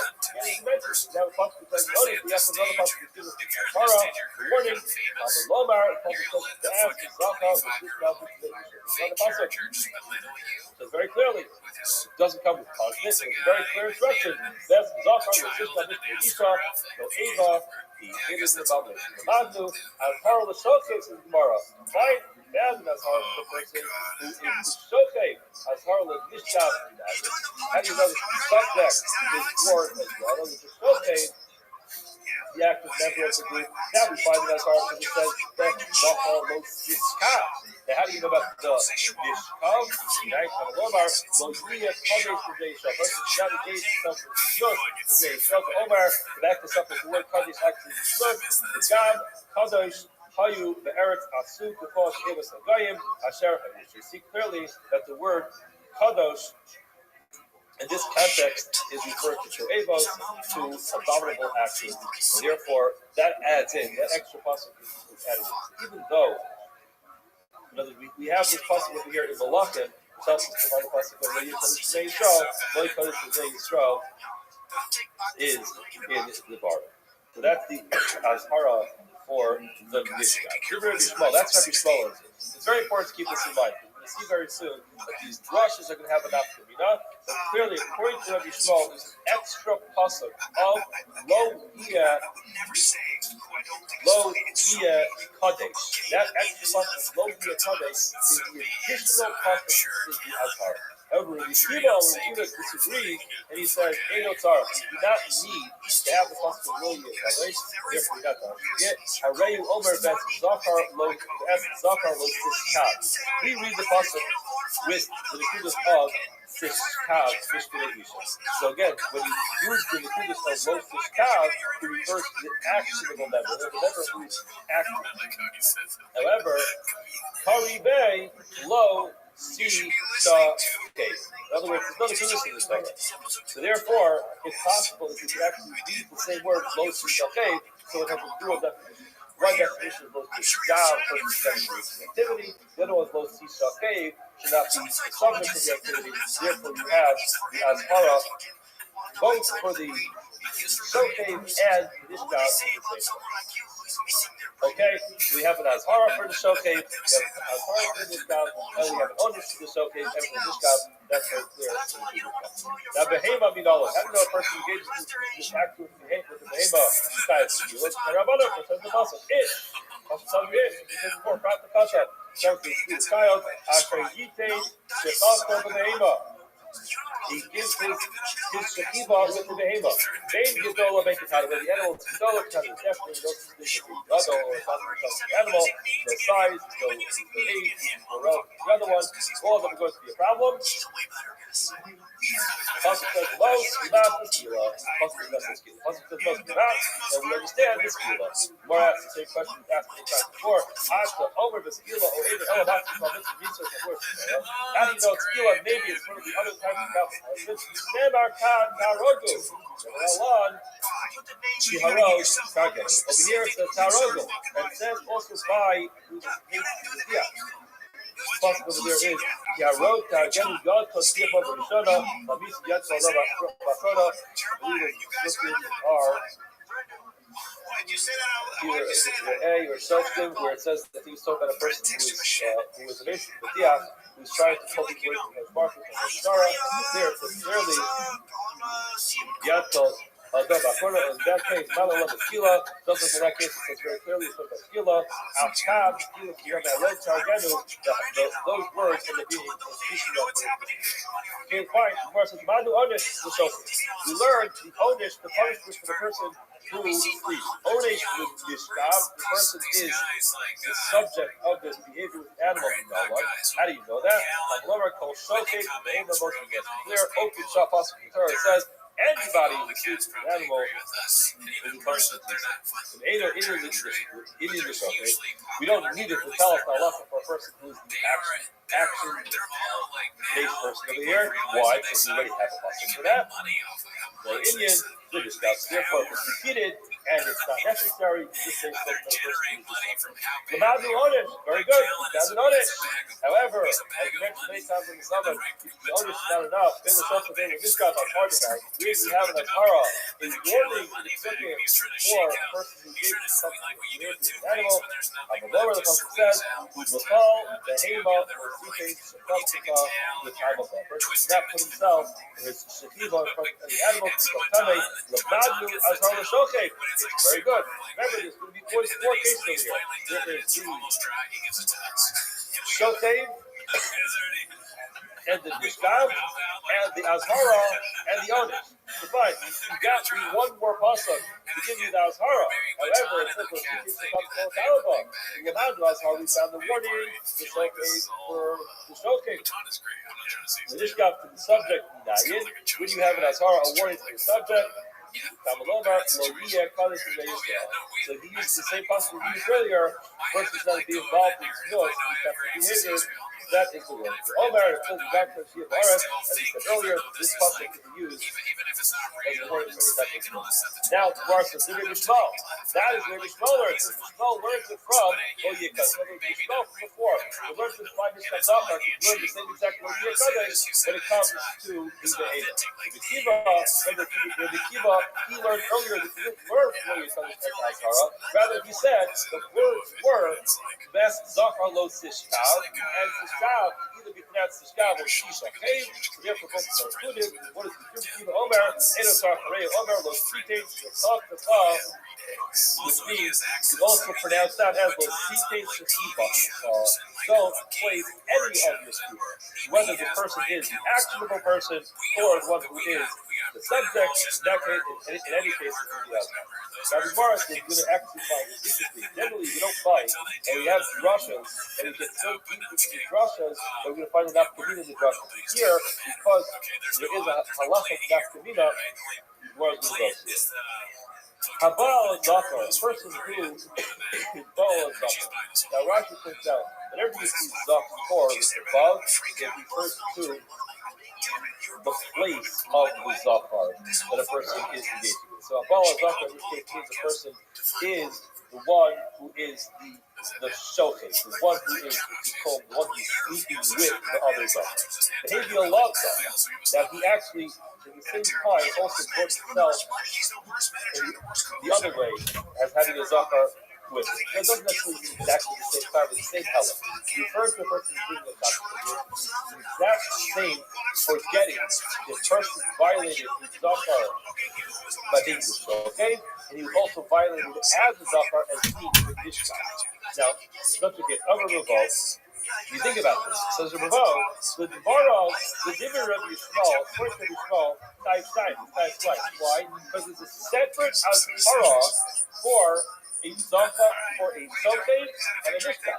So if a person's indeed both as a Shokei and a Mishkan, it's some Kaveros. Now, type, Kadrilo Sishkav, Kadrilo Yikader. Divir Yekiva, his Azhara was not a separate pasuk. It just was the Nekuda. You say Sishkav or Sishakei. It's the same pasuk. So therefore, it can't be one. Even the Kiva in the Bible Haka. Why? Because Lo Sishkav or Lo Sishakei, Abal Behema, person is Baal, an animal, Behema love, and he also has the animal in the other way. So again, Amr Babal said will probably be true. Never if it's time, first we saw because it's separate Josh of Lo Yeh Kadesh, twice, it's separate Isur. like being the shochet and the nishka. Called the Lohiku Shakafaka, called the Lohiku. If you look into the title of Asaf, only time once, what talk the color Shiva Ska, again, it's just a matter of pronunciation of the word. So it's just a matter of pronunciation of the word. So therefore, the Isser of being the active one with an animal, or the subject with an animal, is the same Isser, therefore, the first divided is both at the same time, only divided once.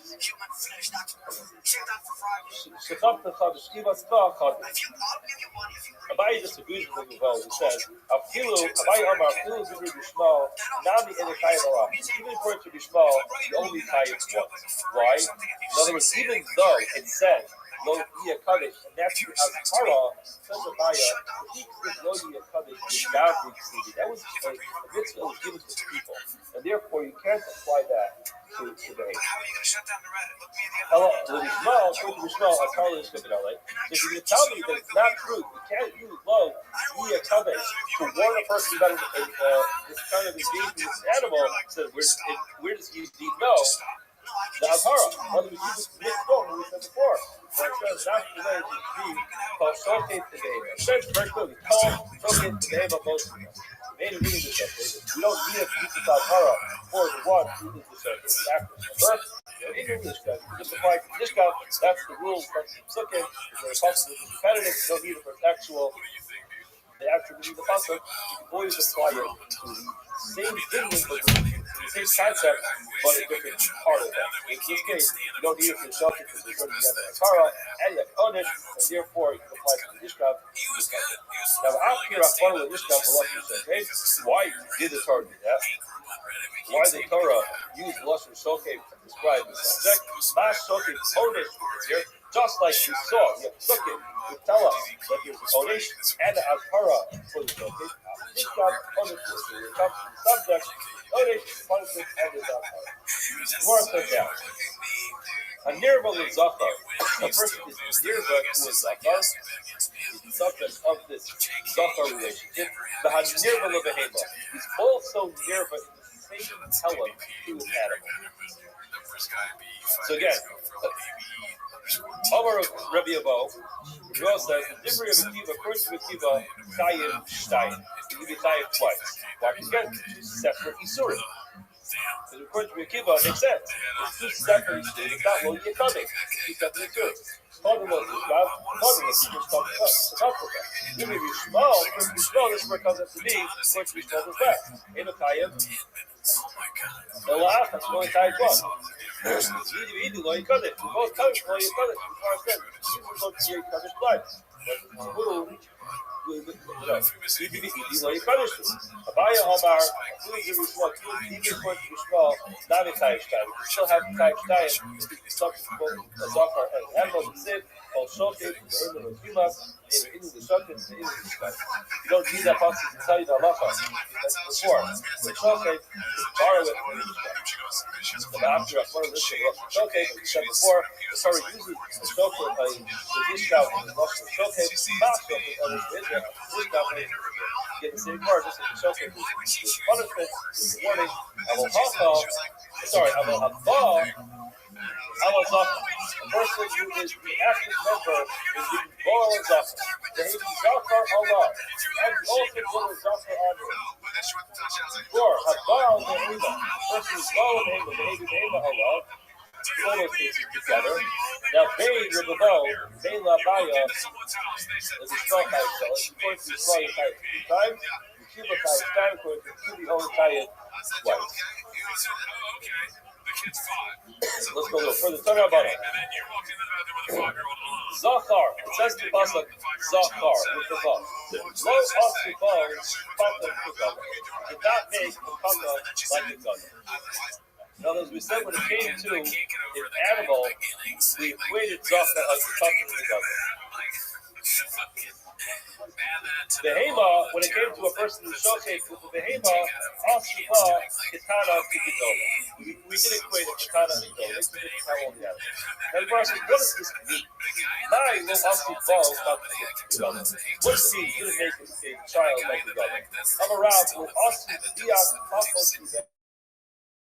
Shanis to Ben Tesha Shanis. He did not make the bia of a child who's 9, who's less than 9, like a child who is 9. We'll explain this in a minute. Small of our small says, no also be a talking Ben Shalosh Shanis to Ben Shalosh. He didn't make the bia of a Ben Shalosh of less than 3 years, like 3 years. Right? What's the argument over here? Rav Sarah told the Yisrael the Shalosh this time, or the less we're talking about this time, if a person can be a Boel, he could be a Mishkav, the love of Yisrael that's going to be speech. In other words, we know that halacha is that the bia of a male child under the 9 is not going to be bia. We do not assume that a child under the 9 has the perform the bia. Similarly, halakhically speaking, a bia of a girl plus a child is not considered to be a bia. The question just is, when you have the male child who is the subject, disturbing this whole conversation is, the question just is, you equate a male child. Oh, what is this bullshit? What is this bullshit? Cannot perform a bia until the age of 9. Therefore, the subject, the child is the subject, then will not be considered to be a bia until the child is 9. Or you say, and hold on, if the Isha is like the girl, we need to cut off and not that. That's my focus. That's what Gemara says. Like this, what's that? If the child's old enough to be the shokeh, he's old enough to be the nishka. Or the less than shokeh, he's not old enough to be a shokeh. In other words, he's less than 9, less than nishka. If the male's going to engage with him, older, a gadol, engage with him, then less of a nishka is not, again, no one's condoning this behavior. The question just is whether there's a fee of Nisa in this case, then less of a Nishkav, then not going to qualify as a Nishkav in that case. Full said, Mishkav Isha said, has to be Mishkav Isha, therefore Mishkav Isha, what's the concept of Mishkav Isha? 3 years old, and therefore you'll give the Zachar, the halacha of the female, is stop here today. Everyone has a wonderful day.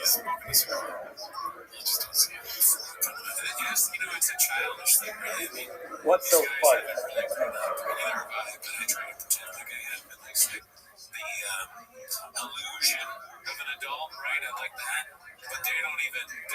Okay, good morning, everyone. Today's daf is daf and dal. We left off yesterday on daf and Gimel and Beis, and we're going to do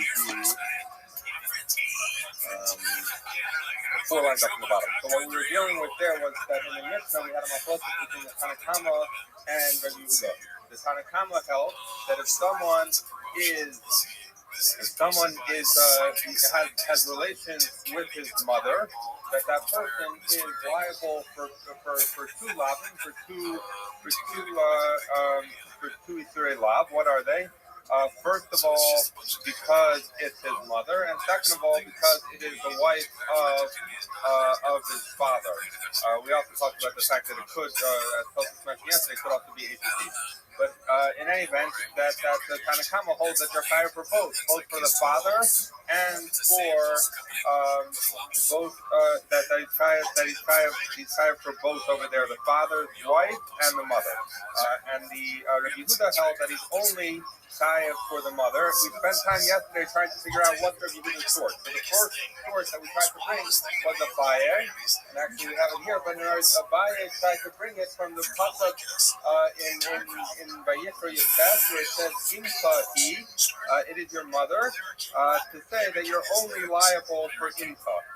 What happened? That we rejected that for 2 reasons. The Gemara asked two kashas on that. The Gemara's first kasha was that if that's true, that Imcha Hi tells you that it's just your mother and not your father's wife, then similarly you should darshan the pasuk that says Erva Savicha, who that we say in Vayikra which is so that therefore, if so, Erva Savicha, who should tell you that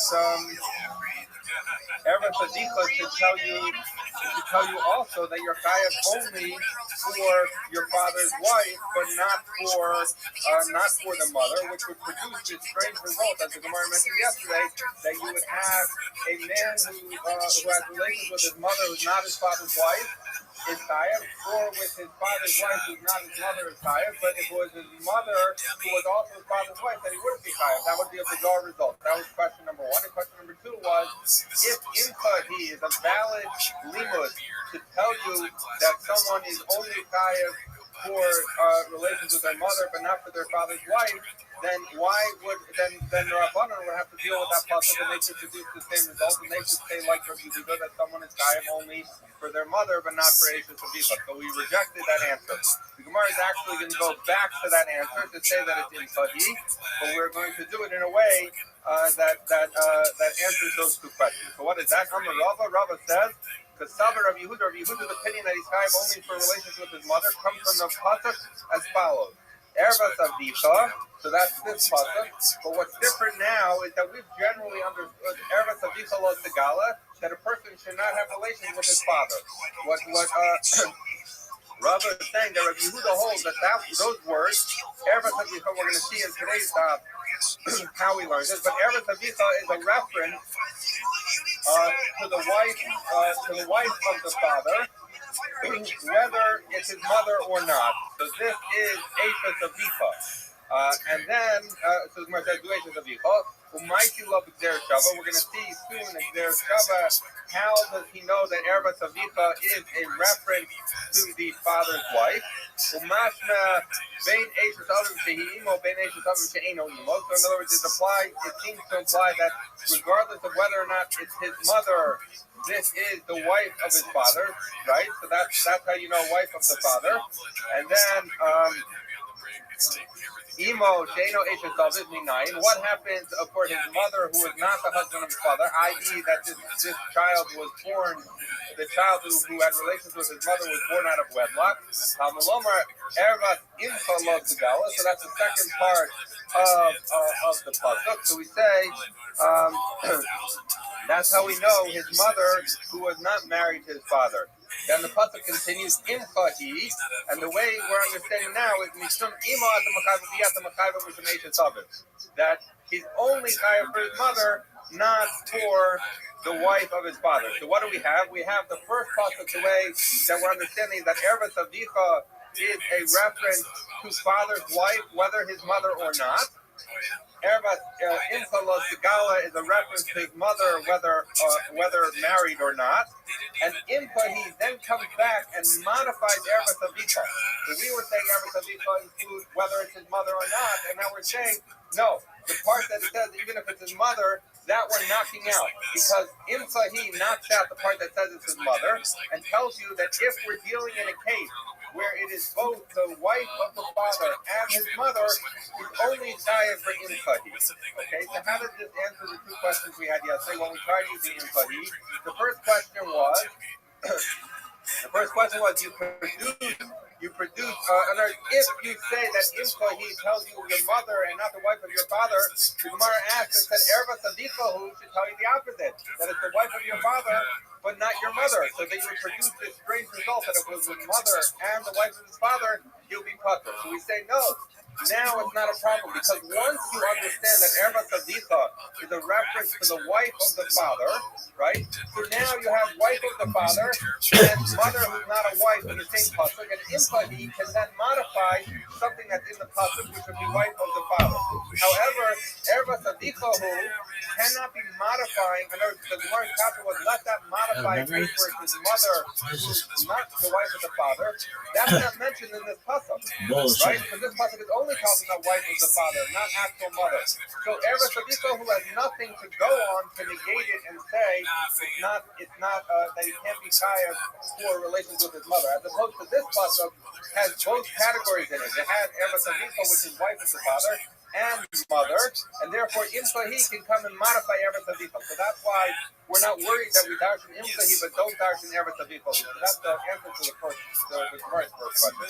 The Gemara's second question was, if you're right that Imsahi is such a good drasha, then the Rabbanan should also make the same drasha. And if they're going to make the same drasha, then they should produce the same result as Rabbi Yehuda, where Imsahi modifies Eretz Avicha to say that he's only kaya for his mother, but not for his father's wife. The Gemara is going to say, no, we're not worried about that because this whole thing is based on Rabbi Yehuda's understanding of Eretz Avicha, which we're going to learn in the Zayir Shabbat, and Rabbi Yehuda's understanding that Eretz Avicha actually refers to wife of his father, and that's why Imsahi can modify it. But according to the Rabbanan, the pasuk Eretz Avicha is actually according to the Rabbanan, coming to tell us that he shouldn't have a relationship with his father, that he shouldn't have Mishkan with his father. It has nothing to do with wife of the husband. So therefore, according to that, if you only have every Impa Lo Sigala, which is talking about his mother, so that Impa, he has nothing to go on where it's talking about the wife of the father to negate it.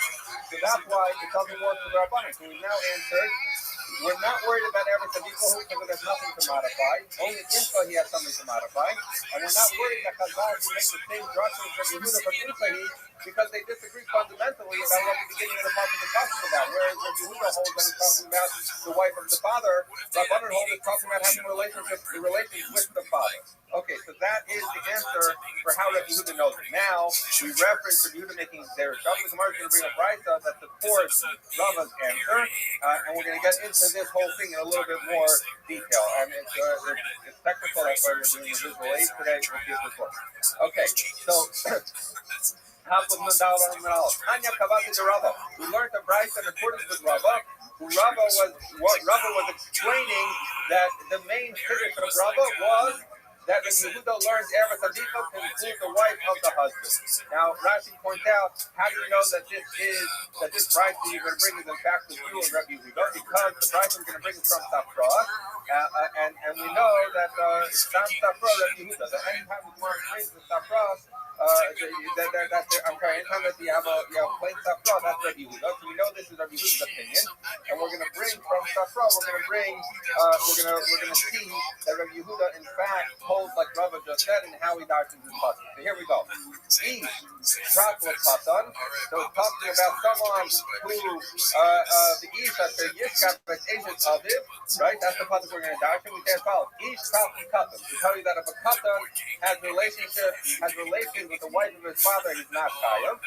After Yishkab at Eshes Aviv, so he says who has relations with the wife of his father, Mashma Bein Eshes Aviv Shehi Imo, Bein Eshes Aviv Shelo Imo, right? So this is telling you that relations with the wife of his father, whether it's his mother or not, is now we're talking about the end of the pasuk is written most yimsu shneim d'meim bam. So what are we talking about? It's telling you the punishment. So we know every avera in the Torah, we need the onish and the atara. We need both the punishment and the warning. So the punishment we're going to deal with first. Isha sheyiskav eshes aviv tells you wife or father, whether his mother or not, is an onish. So he's going to get killed. Now the pasuk continues. Imo she'eno eshes aviv. What about his mother, who's not married to his father, i.e., he was born out of wedlock? That's covered number 9. Where do you know that from? Tamaloma Ervas Avin Gila. So he says, I'm going to learn it from this pasuk Ervas Avin Gila that he exposed the erva of his father. Now, that does not in any way apply to a woman who is not married to his father. Why? Because a woman who's not married to his father is not considered ervas avis. It's not considered the erva of his father. So how does he learn it? He's saying mufne lahakit v'logon yimenim der shabbat. Therefore, these words. Why do you need these words? These are should be enough. Why do you need to say ervas avis gila?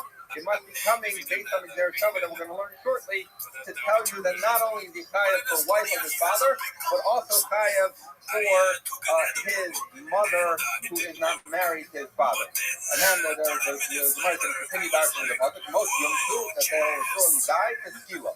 That this is with stoning. Now the Gemara says, "I don't want to skila in our last commission from the Torah." So the Gemara says, well, how do I know it's stoning? Now, we should know this from yesterday, what the Gemara is about to say. The Gemara says, remember, come to Mayim Bum, remember, Yadoni to Mayim Bum, that we know that it says here, the pasuk continues, most beautifully Mayim Bum, and we know that the pasuk by Ovi Yadoni, which explicitly says that when you have someone who serves Ovi Yadoni, or does Ovi Yadoni, that uses the dead, that person says that you stole them. So just like by Ovi Yadoni you stole, so here also you stole. And we had this yesterday when we were talking about Rabbi and Ravina, that the limud of Ovi Yadoni is from the word Mayim Bum. Okay, so that's where we are. Malahel Meskila, not come Meskila, so that tells you that this is Kila. Okay, so the Gemara says fine. So we now have Onish Shemanu, we've heard this, Azhara Minayim. Where do we know the Azhara? So the Onish, wife or father, whether it's mother or not, mother, whether wife or father or not. Okay, Talmud Lomer. So now, how do we know the Azhara? Talmud Lomer, Ervat Avicha Lo Sigala, that the erva of the father you should not uncover. Ervat Avicha, Du Eishes Avicha. So he said, this is talking about the wife of the father. So right here, by the way, is where we're going to know that this Brisa is Rabbi Yehuda, because what did we say just now in our base, Rabbi's answer? The Kiddush of Rabbi's understanding of Rabbi Yehuda is that he understands these words, Ervat Avicha, to mean the wife of the father, not talking about having relations in Mishkav Dachar with his father. So therefore, this is the proof, by the way, that Rabbi Yehuda, with this whole purpose for bringing this Brisa, because we wanted to show, like Rabbi, that Rabbi Yehuda darshans these words, Ervat Avicha, to mean the wife of the husband. So the Brisa says, Ervat Avicha Lo Tagala, Ervat Avicha, Du Eishes Avicha. This is a reference to the wife of the father. So the Gemara says, well, how do I know? So he says,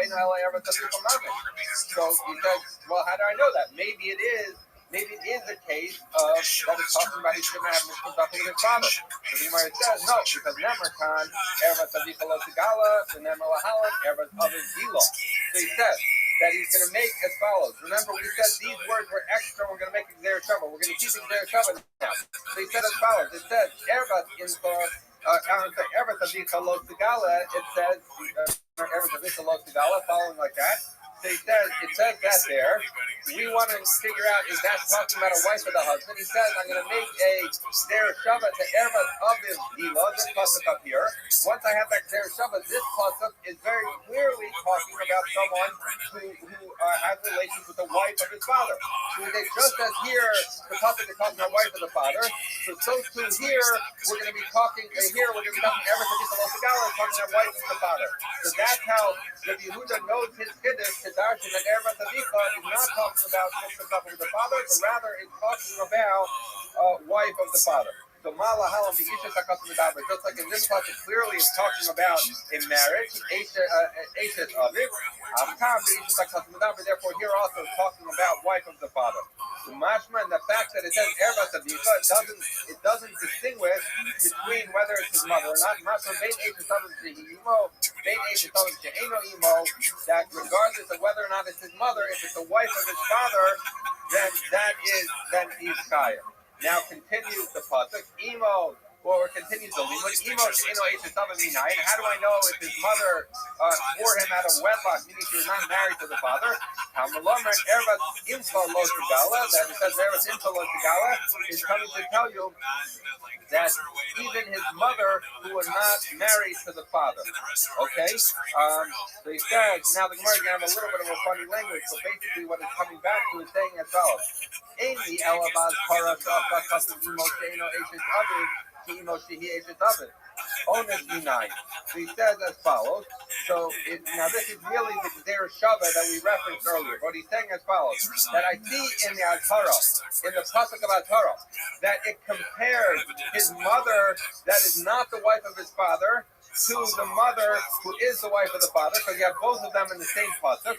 But how do I know that at the Onesh level? So we say, Nemer kan Ervat Avicha Lo Sigala. It's written here, Ervat Avicha Lo Sigala. The Nemer Lahalon, it's written up here, Ervat Aviv Gilo. Ma Biazhara Asa Kasim Imo She'eno Eshes Aviv Imo Shehi Eshes Aviv. Just like in this pasuk, it compares when it's the wife of the father and it's the mother who is not married to him.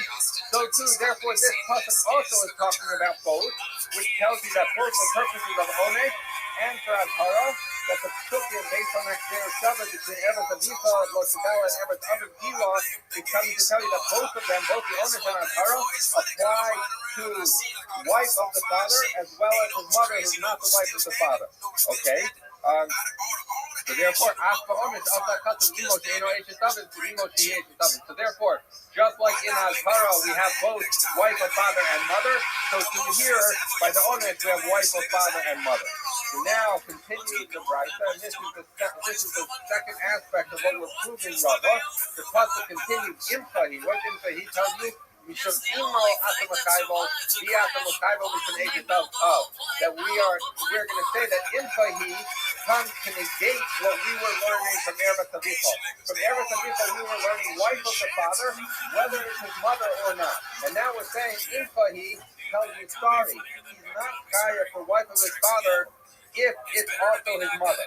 Right? So therefore, this is coming to tell you only wife of the father who's not his mother, and this is coming to tell you mother who's not the wife of the father. But if there would be only a case of mother, Infahi negates the limud that Eretz Avicha, wife of the father, applies even when it's his mother, and therefore, if this negates that aspect of Eretz Avicha, what are we left with? We're left with that when a person has relations with his mother, who's also the wife of the father, that person is only kaya for Infahi, because Infahi took out of Eretz Avicha the liability for relations with his mother who's married to his father, Eretz Avicha. So that's how we're going to learn. Okay, so now we've completed the Brisa. What have we proven from this Brisa? On the page that we actually did this morning, Rabbi said that the reason Imfahi can modify this pasuk, but we're not worried about Eretz Avicha, is because Imfahi negates half of what we learned from Eretz Avicha to say that Imfahi tells you he's only kaya for relations with his mother, who's the wife of his father. He's only kaya for the mother part because of the word Imfahi. So we've now seen a Brisa that very clearly says exactly the way Rabbi explained Rabbi Yehuda. Okay. So now we have to figure out some things that are missing. Rabbanan, Rabbanan, what does Rabbanan do with this pasuk of Eretz Avicha? So we had Eretz Avicha, which should come to tell us Eretz Avicha, which is modified by Imfahi, should come to tell you that you're chayav only on relations with the mother, but not for the wife of his father. When he has relations with his mother, who is the wife of his father. Why don't the Rabbanan learn like that? The Rabbanan say very simple why I don't learn like that, because I don't believe that Eretz Avicha is talking about relations with the wife of the father. I think Eretz Avicha is talking about having relations with your father. So that's what it says. Rabbanan, what do the Rabbanan say? They say Eretz Avicha mamish. So the Gemara says, well, if you're coming to tell me that the pasuk is coming to tell you that you can't have relations with your father, what do I need this pasuk for? I made as zakar nafka. He says the pasuk says you have zakar like this, that a person should not have a homosexual relation. So what do I need it to tell me that I shouldn't have relations with my father? I'm not having relations with any man. So the Gemara says, to make him chayav for two. And what does that mean? We learned yesterday that obviously, if we're talking about killing him, he gets killed for even one. What's the point of two? Is to say that if somehow he did it by accident, and by accident doesn't include accident, for whatever reason he thought it was permitted, that he has to bring two katas also. Because Rabbi Yehuda, this is similar like we learned like Rabbi Yehuda, which is different than Rabbi Yehuda, who we've been dealing with is Rabbi Yehuda. Rabbi Yehuda, Nakri Habala Aviv Kayev Shtayim. That it says a Nakri. Now we're going to see in the Gemara in a moment that this does not mean really a Nakri, it means a Jew. Because a Jew who comes on his father is Kayev Shtayim.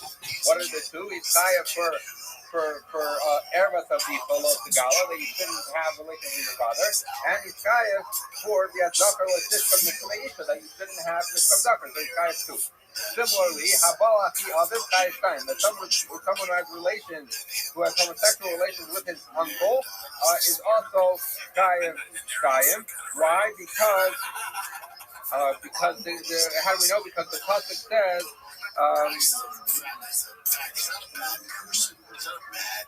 It says Eretz Avicha Lo Segala. I'm sorry. Well, basically, the pasuk says that someone cannot uncover the erba. Okay, the erba achi avisa lo segala. The pasuk says that the erba of the brother of your father you should not uncover. Now you might say, so you might say that is maybe that's talking about his wife and not about having relations with the uncle himself. So we say no, because at the end of the pasuk it says his wife expressly. So therefore, in the beginning when it says achi avisa, it must be talking about not having homosexual relations with him. So what do you see?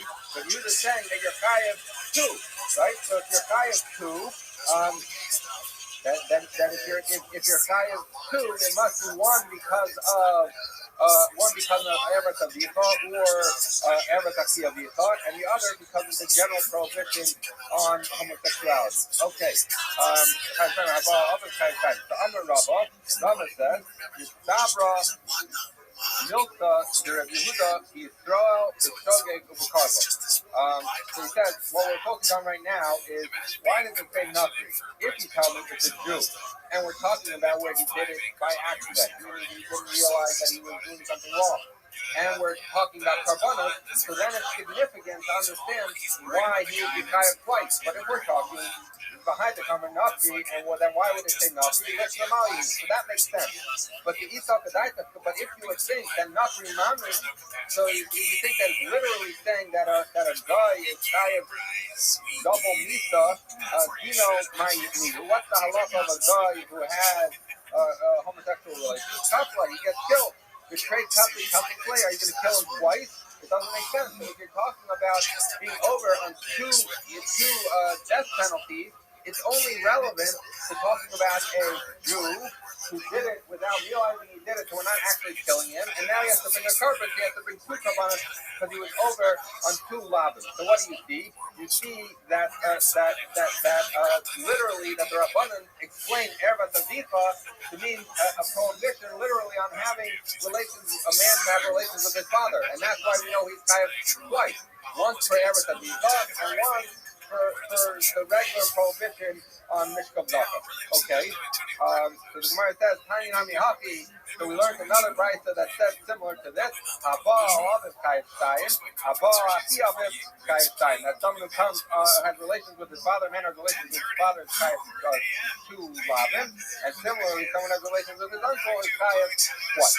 Okay, so now the question would be, on its face, this would seem to negate Ika the Amri, the Lord Rabbi Yehuda. So some say that this brayta that talks about him being chayav twice is not like Rabbi Yehuda. Why? Because remember, Rabbi Yehuda learned that Erba Sadiqa is talking about the wife of his father. It's not talking about homosexual relations with his father. So therefore, the only thing that Rabbi Yehuda has, if someone has relations with his father, is the general prohibition on Mishkav Dacha. It does not have this pasuk. So when the brayta says that he's chayav twice, it has to be the Rabbanan and not Rabbi Yehuda. That's one version. The Ika the Army, there are others who said, I feel him Rabbi Yehuda. You can even say that price is Rabbi Yehuda. Rabbi Yehuda would agree that when a person has a relationship with his father, he's over on two lavas and so he needs two chatas offerings. Why? How would he bring it? He's going to say, I'm going to bring you a kavachomer that when someone has relations with his father, he's over on two isurim. So why? Because uma'aki oven the korban the oven who chayev shayim oven will kosher. So he says, what's the kavachomer? He says as follows. We have a pasuk that says you can't have Mishkav Dacha with your father's brother, right? What's his relationship with his father's brother? It's through his father, right? So if his uncle, if he's chayav for relations with his uncle, he surely should be chayav for relations with his father. So therefore, you have a kavachomer that from the uncle that the father also has a few. And then you add on top of that the general prohibition on Mishkav Dacha, and you end up with two sources for Chiyuv Mitzvah, even according to Rabbi Yehuda, who does not understand Eretz Avicha to be talking about relations with his father. Okay, so we have one group who says that, in fact, this brayta that says you're over on two is not like Rabbi Yehuda because it can't use Eretz Avicha to talk about relations with his father. And the other brayta says, no, even Rabbi Yehuda could agree that someone has relations with his father is over on two because they have a kavachomer. What are they arguing about? Because this will be the Pulka Rabbi and Rabbi, they're arguing that they're Makosh and Rabbi and Rabbi, which we're going to see later on in Sanhedrin. Marthaver and Timnadin. Marthaver ain't on Timnadin. So he says that one of them holds that you can punish someone using a logical argument like a Kavachomer, the other holds you can't. So if you understand that you can make a Kavachomer to punish someone and make him Chayav Achata, so then it's fine, because Rabbi Yehuda can agree that he's over on two lives for his father, one because of the general prohibition on Mishkav Zafer, and one from the Kavachomer from his uncle. But if you understand that you cannot make a Kavachomer to be Mechayim someone Mitzvah, so then you no longer have the Kavachomer, and you don't have the Pasuk Eretz Avicha to tell you relations with the father, so all you're left with is the general prohibition on Mishkav Zafer, and then therefore the Brisa that says that you're a Chayav on two must be like Rabbanan and not like Rabbi Yehuda, because Rabbi Yehuda would say Eretz Avicha is used up for talking about wife of the father. Okay, Rabbanan Azhara Leisis Avid Minalu. So where do the Rabbanan learn the Azhara from Eisis Avid? Because remember what happened here is this pasuk, which is the Azhara pasuk, is a pasuk that teaches you about relations with your father's wife or the mother. He learned Eretz Avicha talking about Mishkav Zacher, right? So that's what the Rabbanan learned. So then, therefore, you know Eretz Infa, you know mother who's not married to the father. But how do you know where is the Azhara for the wife of the father? So the Gemara says, not Eretz Eishes of Yichalos Segala. We have this other pasuk down here, which says Eretz Eishes of Yichalos Segala tells you that that's the Azhara according to the Rabbanan, to tell you that a man cannot have relations with the wife of his father, even if it's not his mother. Okay, so we say Rabbi Yehuda. So why did Rabbi Yehuda have to learn it from Eretz Avicha? Why not? Why doesn't he learn it from a very explicit pasuk? Because everything should be close to God. He learns that he needs that pasuk to tell you that a person is kind of, we actually saw in our mission yesterday, that if a man has relations with the wife of his father, that applies even if his father dies. So if his father married his mother, and then his father died, he had relations with that woman, he's been over on the Isser of Eish Others. That's how the Yehuda would use this pasuk. Okay, so the Gemara says Rabbanan, where would the Rabbanan know the halakha in our Mishnah, a man is chayav for relations with his wife's father even after his father died? So the Gemara says, Havu Mishtefah B'Kranafka, Eretz Avicha. So the end of the pasuk says everything to equal Eretz Avicha. Those words are extra, and so therefore that's what the Rabbanan used to learn that a man is chayav for relations with his wife's father even after his father is no longer living. Rabbi Yehuda, what about Rabbi Yehuda? What does he do with those words Eretz Avicha? He violated some Eish Av Atamachag will be Atamachag from Eish Av. So he says he's coming to teach you that these words Eretz Avicha comes to tell you that when a person has relations with the wife of his father, who's married to his father still, that he's only chayav for relations with the wife of the father, he's not chayav for the general prohibition on Eish. That's what Rabbi Yehuda learned from the word Eretz Avicha. Now, hopefully someone will ask the question, maybe, that yesterday's Mishnah we said expressly not like that. So we learned in the Mishnah, someone who comes on the had relations with the wife of his father, chayav alei mishum Eish Av and mishum Eish. That the person is chayav both for Eish Av and for Eish. Bein b'chayav and bein la'achar mitzvah of it, whether the father is living or not. And what happened? This is an uncontested statement in the Mishnah.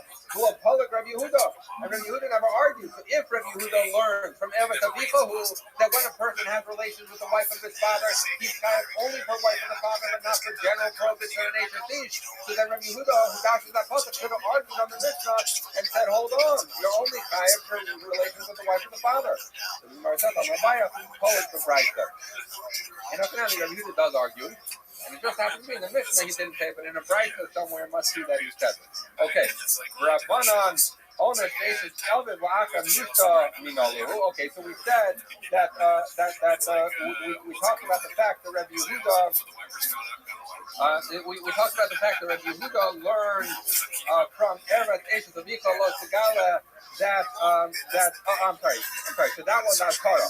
So I'm sorry. So we have as follows. That we're talking now about the halakha that whether the Ashes of Misa, that if a man has a relationship with the wife of his father after he dies, so Rabbi Yehuda learns that from Eretz Ashes of Ikol Segala, the Rabbanan learns it from Eretz of Ikohu. So now the question here is, that's the Azhara, that's the warning. But remember, we need a punishment also. So where do we learn the punishment?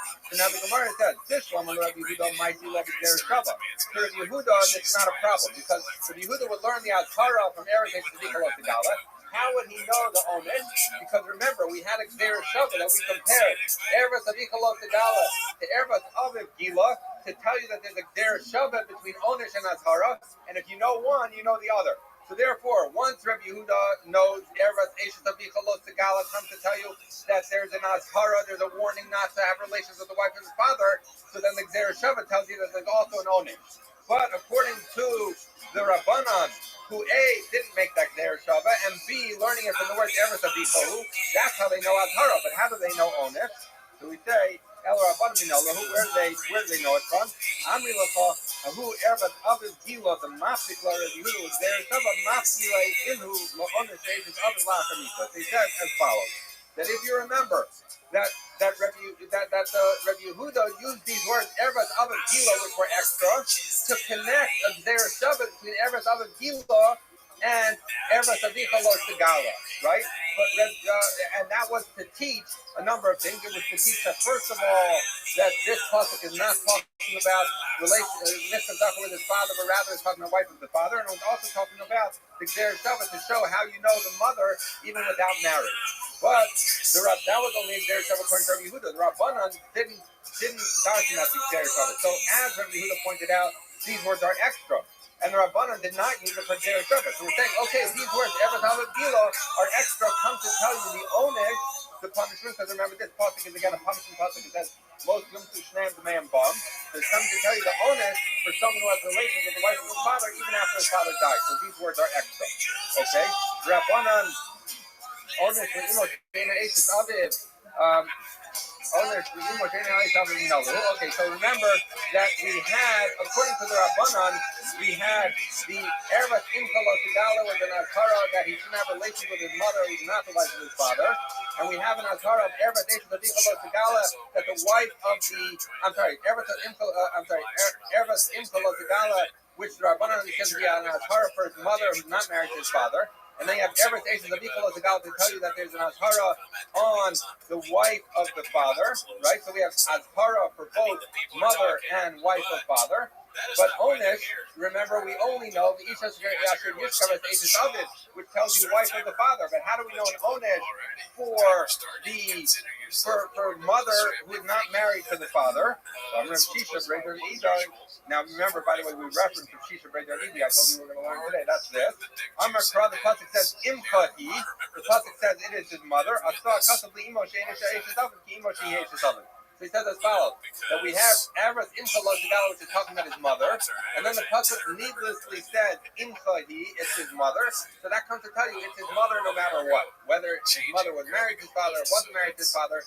So that's how they learn Onish for the case of the mother who's not married to the father. That's how the Rabbanan learn it from Imkahi. Okay, so now we're finished with our chart. Okay, Haba al Kalaso. So someone who has relations with his daughter-in-law. The Gemara says, so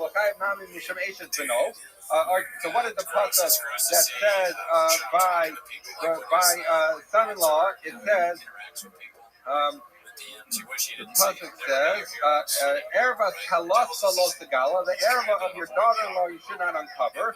Ashes Bincha he Lo Segala Ervasa. It's the wife of your son, you should not uncover her erva. So what do you see? You see two things the pasuk is telling you. It's repeating itself. The one says Erva Kalasa Lo Segala, and then the other one says Ashes Bincha he Lo Segala. It implies that there's two lavim that someone is over when they have relations with his daughter-in-law. So the Gemara says as follows: why did you tell me in the Mishnah that he's tired for two lavim?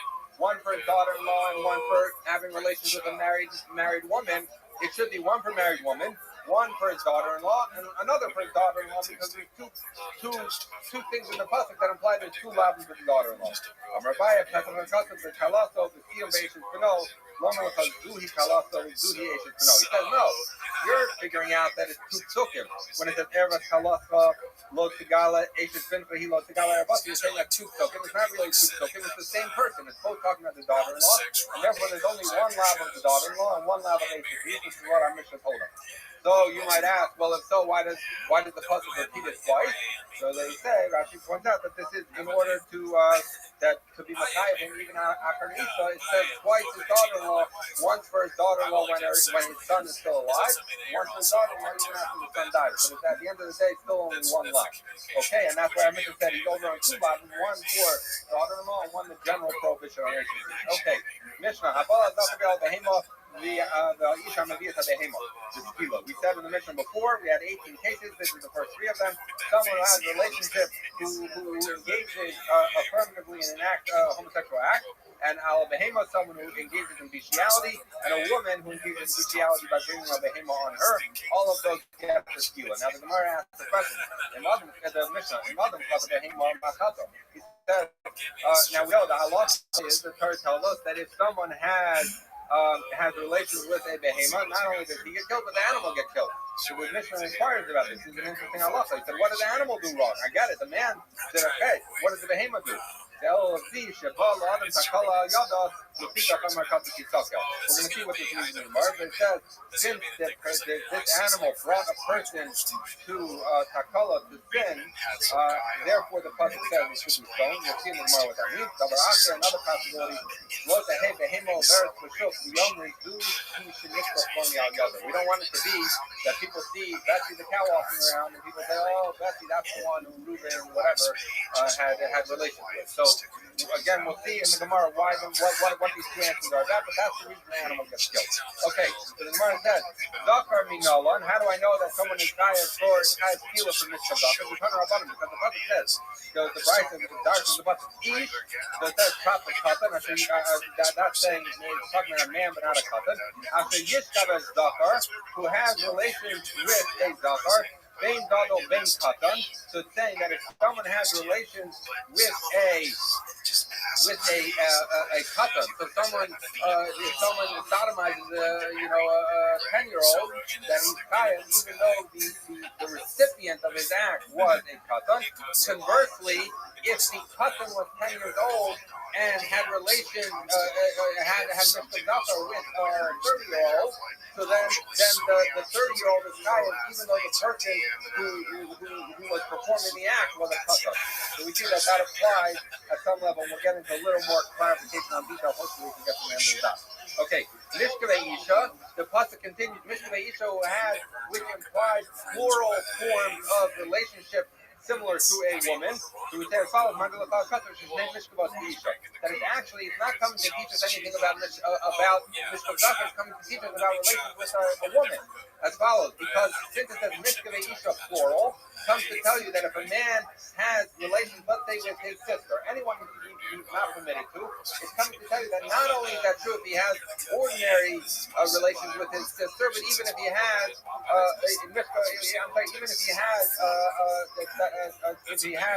anal intercourse with his sister, that would also be a violation of the Erev, and he would be chayav misa. Because interestingly, this you would think was coming to tell you a halacha of Mishkav Zakar, but actually it's coming to teach you from Mishkav Zakar that says Mishkavei Isha, and it equates the 2 forms of intercourse with a woman with a woman, comes to tell you that therefore any case that relations with a woman is impermissible, that's true, whether it's in the natural or unnatural way. Okay. Most Yom the pasuk continues, they should surely die with skila, with stoning. The Gemara said that with skila, how do you know it's skila when it says they should die? Maybe it means straight or hereditary. The Gemara says, Nemakan the man Bob, Nemakan the man Bob. So we've had it before that since here by Mishka Zakar and by Obi Yadoni says the man Bob, Malaham the skila and Afkam the skila, just like in the case of Obi Yadoni, it's clear that it's skila. So through here in Mishka Zakar, it's clear that it is skila. Okay, so the Gemara says fine. So now I have a pasuk that teaches us that people who engage in Mishkav Zakar get killed. So that's the onish shamano. That's hard to be nine. How do I know that you're not supposed to have? That you have to be warned in the Torah to tell you that you're not allowed to have mishkav zacher. Tamalomar that zacher lo tishkav mishkav isha toevahu. So we say the pasuk says you should not have.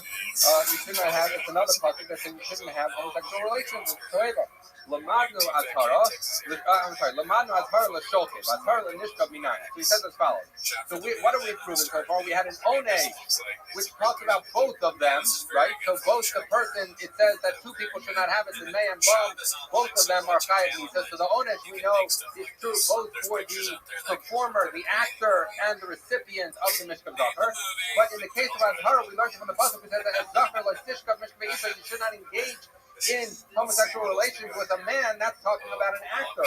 But how do we know that the recipient has an Azhara?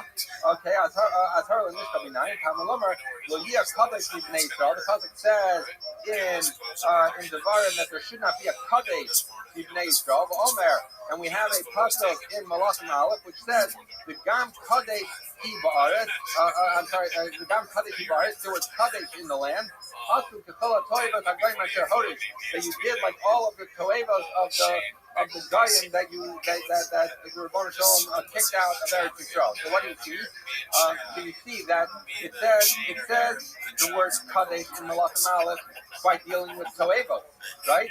And we know that one of the toevos that's dealt with in the Torah is mishkav zacher. And so once we know that when it talks about kadesh being done in Eretz Yisrael, it includes mishkav zacher. Then when the pasuk in the verse says, well, yeah, kadesh means nature, that there shouldn't be a kadesh, it's coming to tell you that there should not be mishkav zacher.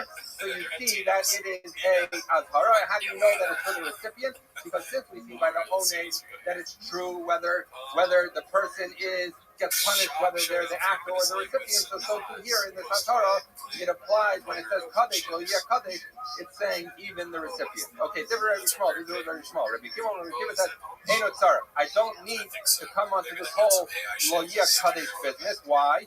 Because Harei Omer, it's written in the pasuk. We brought the Azhara, which we understood to be talking about only the actor, because it says the Azhara like Tishka Mishka Isha. He says the Azhara like Tishka Mishka Isha, Kribeit lo Tishakei. He says that pasuk that says you should not engage in acts of Mishka Zachar can be read lo Tishka. You should not be the actor, or lo Tishakei. You should not have the act done upon you. So the same pasuk can teach us both cases, actor and recipient, for purposes of an Azhara. Behema minalan. How do I know that a person gets skila for relations with a behema? The Tanna Rabbanan, because the Rabbanan learned each.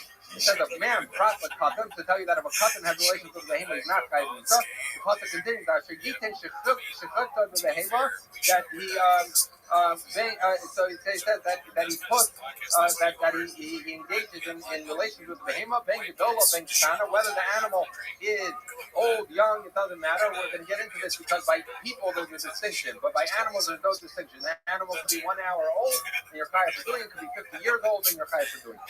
Okay, most you must. The pasuk continues. You should surely be killed. We say it's the skila. Same question we've had a bunch of times. So it says, how do you know it's skila? Maybe it's straight by Herod Makana. Where it says Nemar Khan, it's written here Taharogu. The Nemar, so it's written in our pasuk Taharogu. The Nemar Lahalan Ki Harak Tehargenu. That we have a pasuk later. That's written in Dvarim Gimel, which I think was talking about. I don't remember. Maybe talking by Gachas. I don't remember. But it says Harag Targem is strong to be killed. No, it's not I don't remember. But the pasuk is talking about Skila. Malaham the Skila. After the Skila, we learn from that there Shabbat. And even though Tehare, that even though. That Tarogu, it says here, is technically speaking about the behema, we assume that the man and the behema get the same punishment. So you see that a person gets the punishment of skila who engages in relations with a behema. Lamanu onesh l'shokev, onesh l'nishkav minala. So he said, okay, this pasuk that told us that the person dies is talking about ish that puts his skiva in the behema implies that he's the actor and that he gets killed. How do I know that a person who allows himself to be sodomized, a man who allows himself to be sodomized by an animal gets death. Kamalomer koshokev and behemo motumot. So now the pasuk says any person who lies over the behemo gets killed. Now technically this pasuk seems to imply someone who's the actor. We're looking for something of someone who's the recipient. But why is it relevant? Because since we've already established that the actor gets killed, so what do you need this pasuk koshokev and behemo motumot? We already learned it from Isha Shegitin Shekhet over the Hema. So the Gemara said, therefore it's an extra pasuk telling us that he gets killed. So that if we have this concept that if you don't need it for a person who's the actor, then we'll use it instead for the person who's the recipient. Lamano onesh. Okay, fine, I accept that, Joshua. So we've learned the onesh, if there's a punishment, whether the person is the one performing the Mishkah or the one who's the recipient of the Mishkah. How do I know Azhara?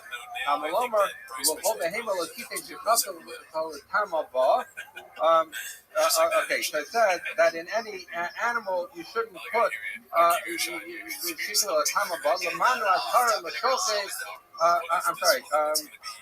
So he says that is the Azhara. It says that you should not have relation with the behema, the tamabah. So that's the Azhara for the Roman Azhara l'shokin. So we see the warning that a person should not be the actor. And in this of minayin, how do I know that he shouldn't be the recipient? So we've now established onus for both actor and recipient, and we've established Azhara warning for the actor. How do I know for the recipient? Kamalomer lo yeh kadesh b'nei Yisrael. The same drasha we had before, that when it says Lo'yeh Kadesh, it's reference to things that are Toeva. Before we used it for Mishka Zafar, now we're using it for Mishka Behema because that's also considered a Toeva. And once it's Toeva, it's covered under the Gam Kadesh Shivaret, which then translates back to Lo'yeh Kadesh is a form of Azhara. So different Rabbi Shmuel, these are very small. Rabbi Akiva, much like he did before, Rabbi Akiva says Ein Azhara. Hareyu Amar Lo Tziten Shekavtecha, which we said was the actor. He says the fact that the Torah picks a funny way to say it, you could also read it or understand it, Lo Tziten Shekivas safe, to tell you that you should not be a recipient either. Okay, so now we have both the Azhara for the actor and the recipient, and we have the onus for the actor and recipient for the Behema. So now we're going to say as follows: someone somehow both performed Mishkav Zafar and received Mishkav Zafar by accident somehow, or without realizing what's wrong. So according to Rabbi Shmuel, he's over on two things. That he needs to bring two chatas. Why? Because one is the pasuk that says that Lo Tishkav would tell you that that he should not have relations where he's the actor. Because Lo Yeh Kadesh was where we learned that he should not be the recipient. Right? So according to Rabbi Shmuel, it worked well. He has to bring two carbon contests because we had one pasuk that tells us he shouldn't be the actor, one pasuk that he shouldn't be the recipient. The different Akiva in Chayv al-Achas, because Lo Tishkav Lo Shishakev Kadehi. Because according to Rabbi Akiva, the isser of being an actor and a recipient both come from the pasuk. It's just read two different ways, Lo Tishkav or Lo Shishakev, but that's still at the end of the day only one law. So therefore, this is a nafkamina between how Rabbi Shmuel and Rabbi Akiva learned in Lamaisa, which would be is that if in the same period of unawareness that it was usher, he both performed and had performed on him an act of homosexuality. According to Rabbi Shmuel, there are two separate laws implicated here, and therefore he brings two chatos. And according to Rabbi Akiva, even though he holds both are usher, he brings them from the same law. Okay, similarly, someone somehow without realizing that it was usher, both had engaged in relations with the behema and had a behema engaged in relations with him. The different Rabbi Shmuel Chayiv Stein. So he says, Rabbi Avo says, according to Rabbi Shmuel, he's chayav to why? One, because it says the one that said he shouldn't be the actor, and one that said with a behemah, and one that said that he shouldn't be a toeva, and that he's the recipient. The different Rabbi Akiva in a chayav al-achad. But according to Rabbi Akiva, he would only be chayav one because why? Rabbi Akiva learned both actor and recipient by Mishka Zachar, by Mishka Behemah from the same pasuk, Lostit and Shekavtecha, and then we darshan Rabbi Shchiva say, but they're both coming from one pasuk, so therefore there's only one lav. That's one lav. Okay. Abaya Amar. Abaya argues on Rabbi Avo. Abaya says no. According to Rabbi Shmuel, he's also only chayav one. Why? Because why did he think he was chayav two? Because one, lo siten shechavteka. Number two, because lo yeh kadesh. But he says, Abaya argues. He says the pitiv lo yeh kadesh to Gavri tiv. He says that pasuk lo yeh kadesh is when it talks about a toeva, it's speaking specifically about a toeva of mishkav dacher. So therefore, he doesn't have a problem with saying that Rabbi Shmuel holds there's two in the case of mishkav dacher. For Mishka Behema, he has a problem because he says Rosia Kadesh is not talking about Mishka Behema, it's only talking about Mishka Zachar. So we say, okay, so then according to Rabbiya, if you're saying that Loya Kadesh can't be talking about Mishka Behema, we just use that pasuk to be our source for an Azhara on the recipient of Mishka Behema. So Ella Rabbi Shmuel, Azhara Nishka Minole. How would he know it? Because we just knocked out using Latia Kadesh from telling us an Azhara for the recipient of an bestiality. So the Gemara says, Naftale, he learned it out. Mikol Shochet in the Hema Motumas, that it says that if someone lies in the Hema should surely die. Now that's an extra pasuk. We have this already, right? So we had before. This is how we learned the onesh. This is how we learned the Azhara on someone who is the recipient, because we said the pasuk, we have an extra pasuk written by onesh. Since we don't need it by onesh, we use it for Azhara. But the Gemara wants to know, at the end of the day, if you were trying to teach Azhara, why would the Torah put it in the language? If you were trying to teach the recipient, why would the Torah put it in the language of the actor? The Gemara says, and it chose to do that to tell you, so he says, how do I know that a person has an Azhara, a warning not to be a recipient? Is because since the way I knew Azhara of an actor was because the pasuk had an extra pasuk written by actor, and the way I knew Azhara by recipient is because there was an extra pasuk written by actor. If it doesn't apply to actor, let it apply to recipient. Now, how do I know Azhara of the recipient? How do I know Azhara of the actor? How do I know Azhara of the recipient? Is because why did the Torah at the end of the day? So why did it tell you the Azhara of the actor as opposed to the onus of the actor? So you should have said it by Azhara. Why are you telling it to me by onus? It's coming to tell you that there's a comparison between a shokev and a nishkav, and therefore he's warned even by a recipient. I'm sorry, I didn't say that very well, but at the end I think that is the correct thing. Okay, so the Gemara says, okay, so now we're going to talk about someone who had a little bit of a bad day. So if someone got sodomized by both a man and a behema, I'm sorry. This is someone who did. Okay, so he says he's chayav for two. One because it's called Losishka Mishka Behema, and the other because it says Losita Shechab to Gabo. With Rabbi Shmuel, but according to Rabbi Shmuel, ain't a chayav ala achas. Because why? Because how did he learn the recipient? According to Rabbi Shmuel, the recipient at the end of the day is idi lo yeh kadeshu. That either that the way we learned out is that according to Rabbi Shmuel, that someone who is the recipient of Mishkan Dafer from Leah Kadesh, and according to Rabbi Shmuel and the view of Rabbi Alvo, that the source is someone who is the recipient of a behema is also Leah Kadesh. So therefore, we'd only be chayav one. Abaya says, "Afilu to Rabbi Shmuel, nami chayav shayim." Abaya says, now if you remember, before Abaya argued and said a recipient who is the recipient of Mishkan behema cannot be learned from Leah Kadesh because Leah Kadesh cannot be referring to an animal, it only refers to a man. So he therefore learned it out from so therefore, Abaya is consistent when he says, well, you're also chayav too because they don't consist of shochet and behema, motumas, meno Indian shochet, and Indian nishkav, the after Rahmano and nishkav, the lot of shochet, my shochet on the shreher, after nishkav on his shreher. So that limud that Abaya just learned. So Abaya is saying, according to me, Rabbi Shmuel learned from two different sukkim the recipient of Mishka Dafer and Mishka Behema, and so therefore he is chayav for two chayav. Now here's someone who really had an interesting day. Habal Dafer, the Hevi Dafer love. He both he was the actor in Mishka Dafer and the recipient of Mishka Dafer, and Habal Behema Behema love, and he was also the actor in bestiality and the recipient of bestiality. So he had all four going on. So Ben Rabbi Avo, Ben Abaya, that whether you say like Rabbi Avo or you say like Abaya, Rabbi Shmuel Chayav Shalach, Rabbi Akiva Chayav Shtayim. Why? All right, so it's as follows. So remember, so he did all four things. He was the actor for Mishka Zachar and Mishka Behema. He was the recipient for Mishka Zachar and Mishka Behema. So according to Rabbi, so how do we know actor? One is as Zachar Lotishka, that's one lav. That's the actor by Zachar. How do we know the actor by Behema? That's two lavim. Then when he's the recipient, according to Rabbi Shmuel, he knows Zachar from Lo Yeh Kadesh. So that is three, right?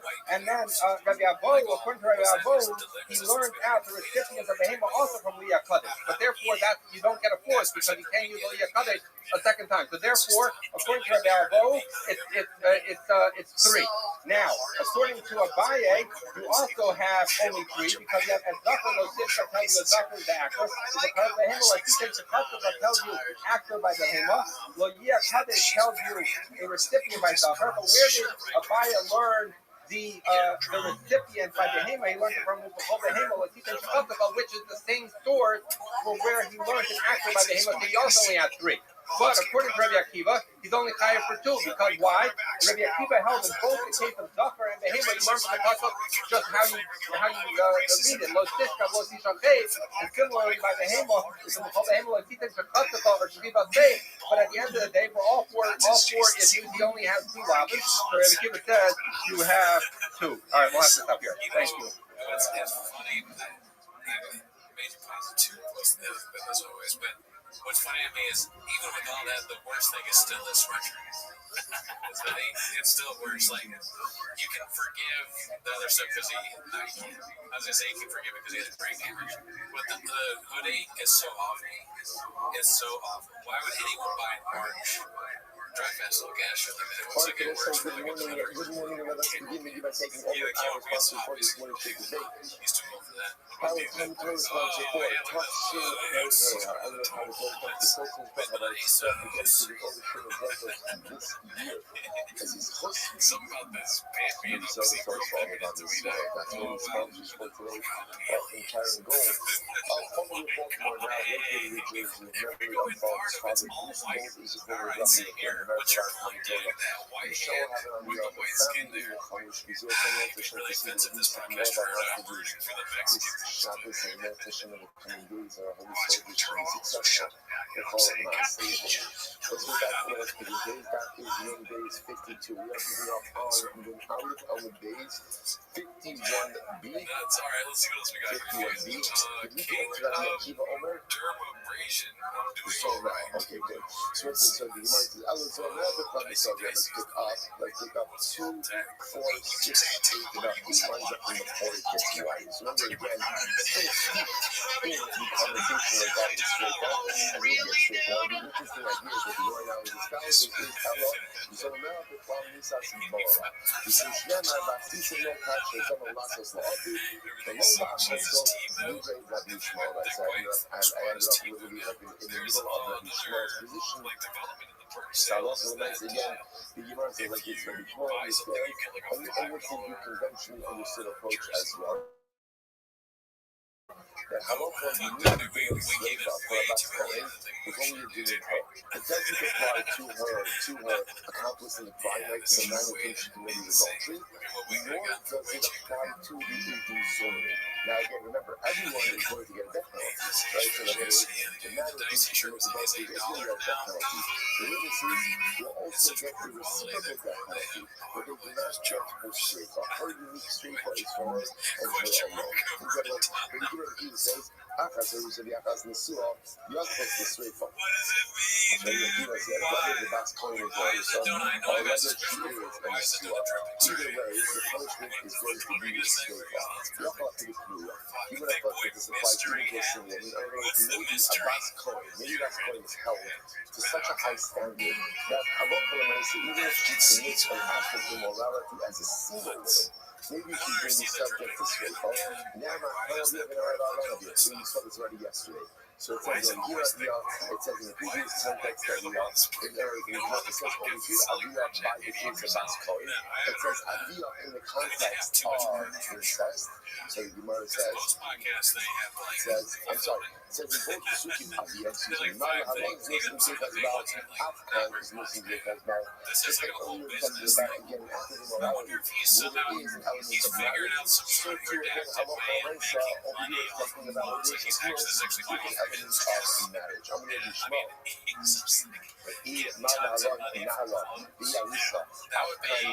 So first one line of us in the bottom of Nun Aleph number 51b. Bishma says if that's the case, maybe you say just like the one part of the context is that she's a Nara and she's an Arisa. So too over here, the second part should also be only applying if she's a Nara and she's an Arisa. I'm going to be keeping Shmalapi, Bas, Ubas, and Gerish. So interestingly enough, so the kid is about to be Shmal. The pasuk could have just said Bas, but it says Ubas, the Vav.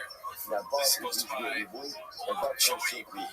When it comes to include, so once again, so all the parts of the talking about in Nara, who is an Arisa, the Vav constitution that includes all cases of a married Bas Kohen.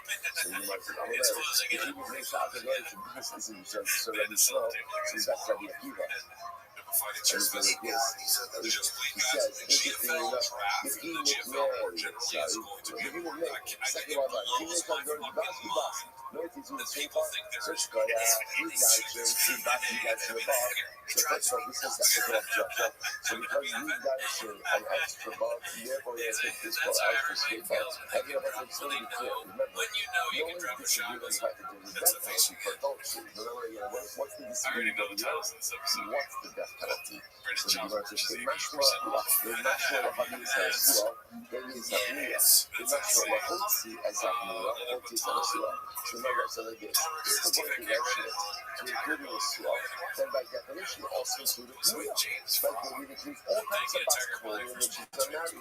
You're not going to accept Mia, and if you want to exclude a single girl, Hotzi is a Surah. But that you should exclude ultimately the Surah as well. Rabbi Akiva says as follows, Ahani B'Zeh Shabbat, Lemedike Kiyah, Bahani Bas Ubas, Rabbi says on Surah. Rabbi Akiva will say like this, the B'Zeh Shabbat will help to exclude the Kiyah, the single girl. Single Bas Kohen is not subject to any of these halachas, and ultimately again the Baal or Bas Ubas, the exclusive miracles as Hanasur comes to include the Nisur. The Mishmos and Ramshon will say is the common Bas Ubas, Shmanina Hagudon B'Zeh Shabbat. The Mishmos says when the fact goes in Bas Ubas, it's the same as the one of the B'Zeh Shabbat. Mishmos, hi Bas Ubas, my birthday.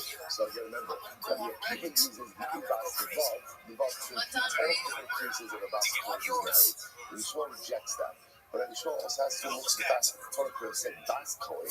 Why does it say the Bas? What does it do with the extra Bas?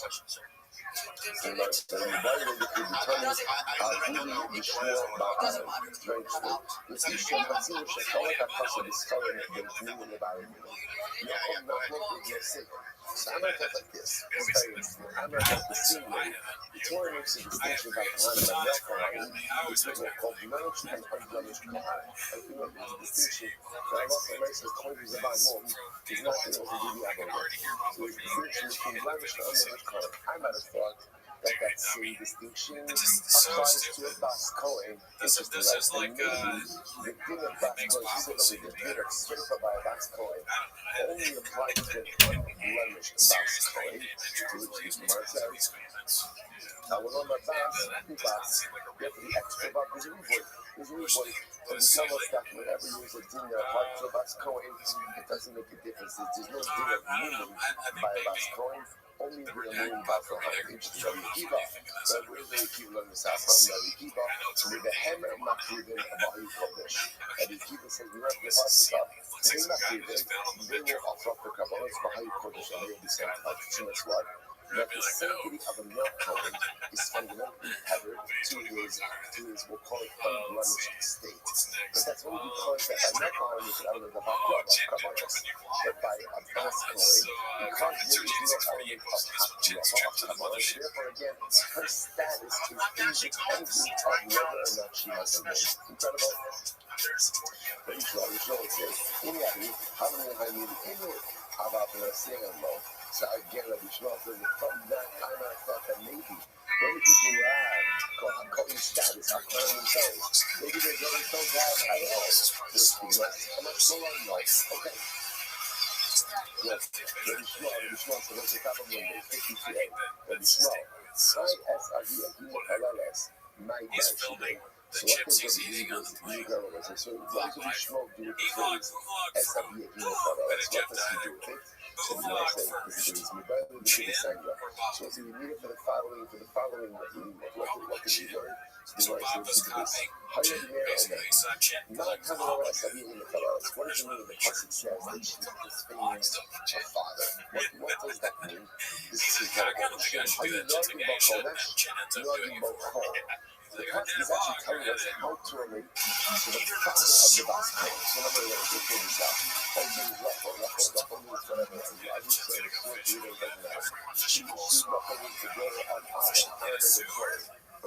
What is wrong with him? He's always drunk.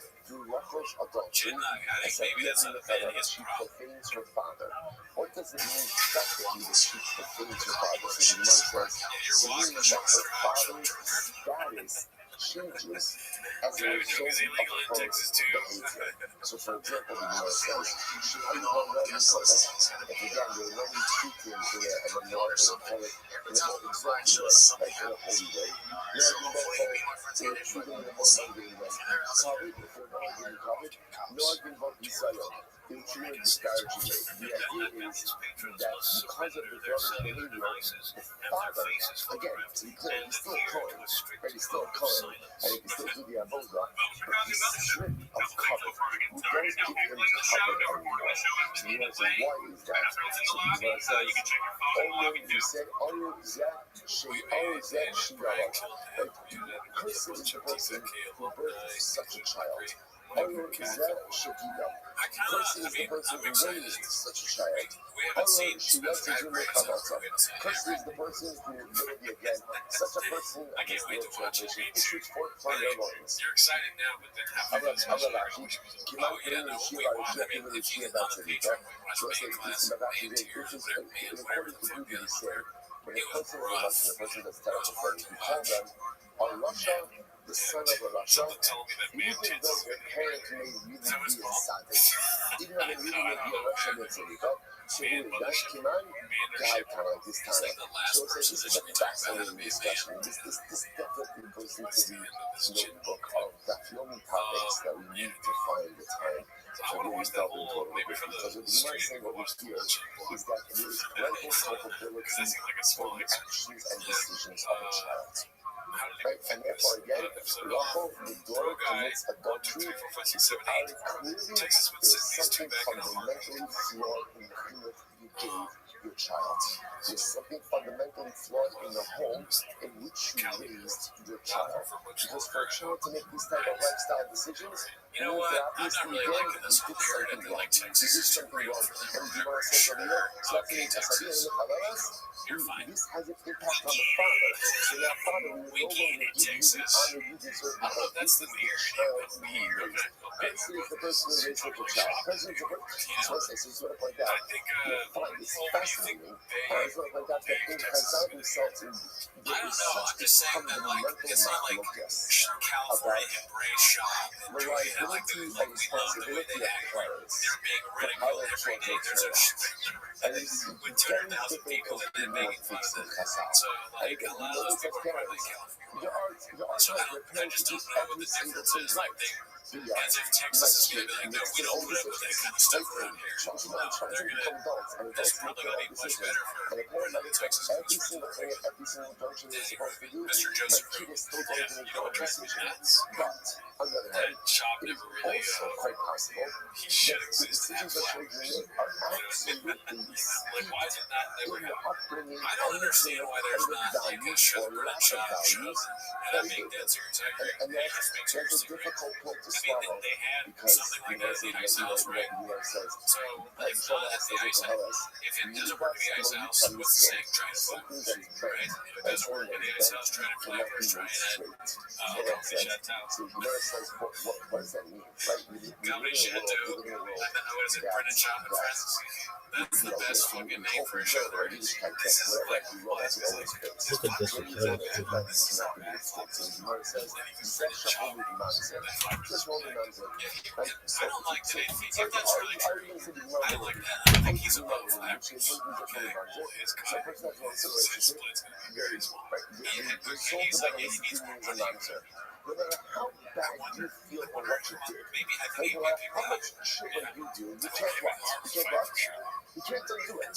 The mamzer is there. I'll tell you, like, as I get older and like look back on raising a family, I feel like sometimes it's not just that a mamzer, but it also is a good thing. Sometimes the other thing you can't undo is the way you raise your children. And the things, influences you allow it to your home, the things you allow your children to do, don't allow your children to do. You can't undo things. And it's one of the hardest parts because often you learn to be a parent on the job. And you realize my mistakes afterwards. So what's interesting is that after I created the mamzer, like in other words, I'm not quite like after I made the mistakes, and then I realized I really made some significant mistakes. And the hardest part is you can't undo it. You can't. Clinic is one of those things where a lot of times, and I could go back and have open and honest conversations with my kids, and so I try to tell you, those things that I did, they weren't right. They weren't right, and I want to be clear that they weren't right. But no matter how much I'm able to my kids that they weren't right, I've created the mamzer, I've created the flood pills, I've created the flood paradigms in the home, and I can't walk it back.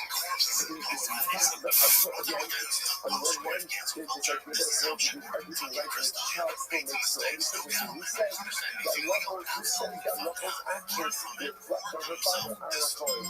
But again, there's also an approach in Chazal that says no. What a child does and how a child behaves and how a child lives his life is a direct reflection of the feeling that he or she has received from the home growing up. Which is right. They're both right. With these two that grew from There's elements of both of this, which is why, again, Delia does. Has Valeria uses therapy. That's probably wrong, but if it's real, it's also the home we create for our children, the lifestyle we create for our children, everything goes into the Delia's so and fucked again, up. if it's Got good, a beer great. like half. But if it's flawed, you want to tell us? We, the parent, is held responsible. Incredible. Let's go on. The unit is how it's going. So what you might kind of declare the unit is how it's going. Why is the mission or not? It's interesting, right? Because the mission ended up by saying, this is the mission of Skila. So why does the mission end up this way? The mission become Nikma Hadin, Matzir also Misakra.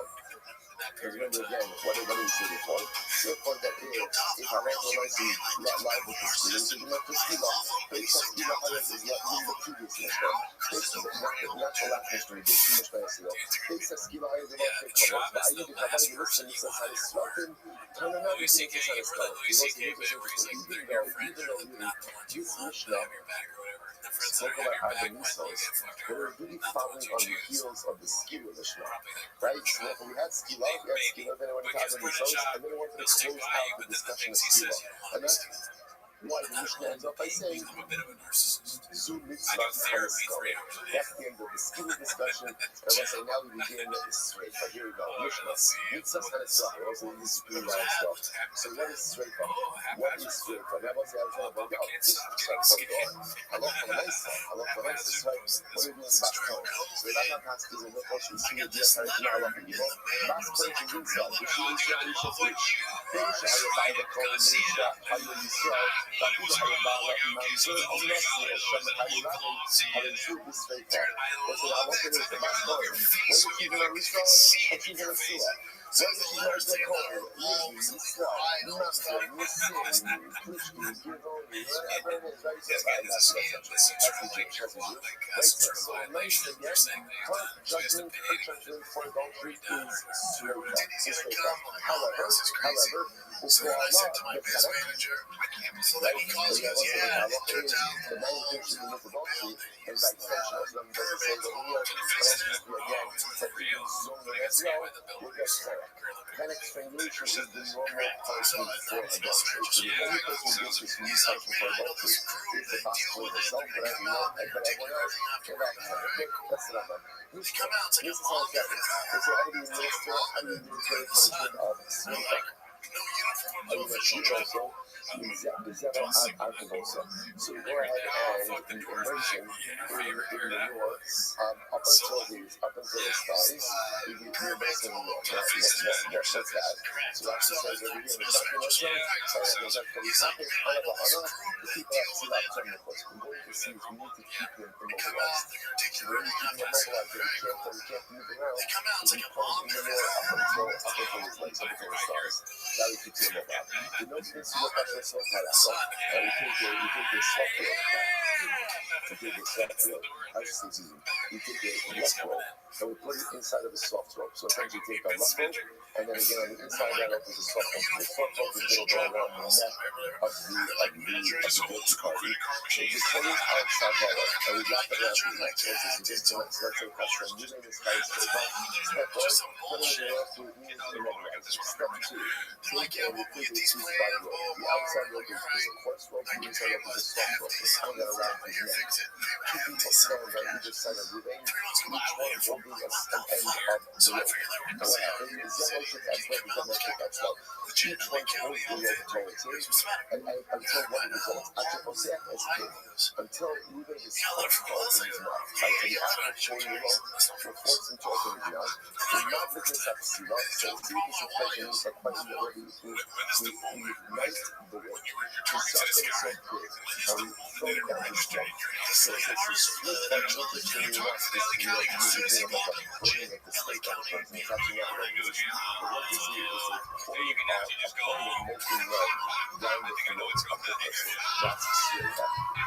So what is immobilized? Force his mouth open and we pull him open like close to the seal and you see why it comes down. The other stuff is the other stuff goes then down into his kitchen place.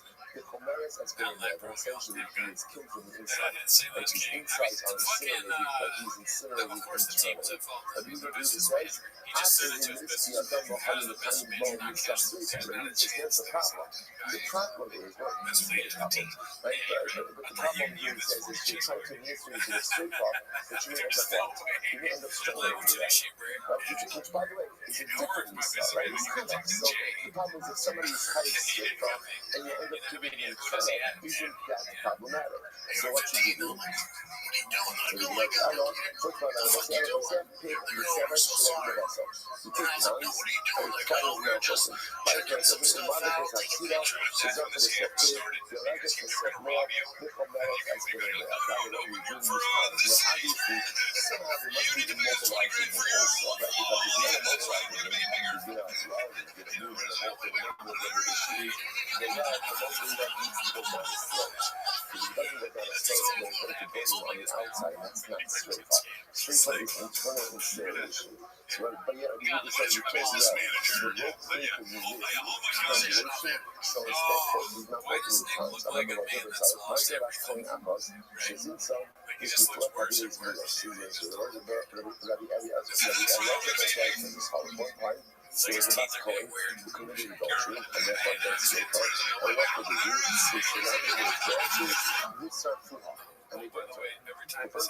So the laws have been started discussing indicating that the din of straight off, ultimately again is actually burning someone. Burning someone. Which the Gemara says, Amula Mikishlo, Hanya Basin shall also shot Bucky. That was a mistake. Now, remember again, it's a mistake in the matter of execution, it may not be a mistake in the execution itself. But the point that we're making is that was a misunderstanding of what Sreifa was. So it's the knife sila. So first of all, what does it mean it's a wig? So it's not the sila shali, but a wig of sila. But actually comes back over here.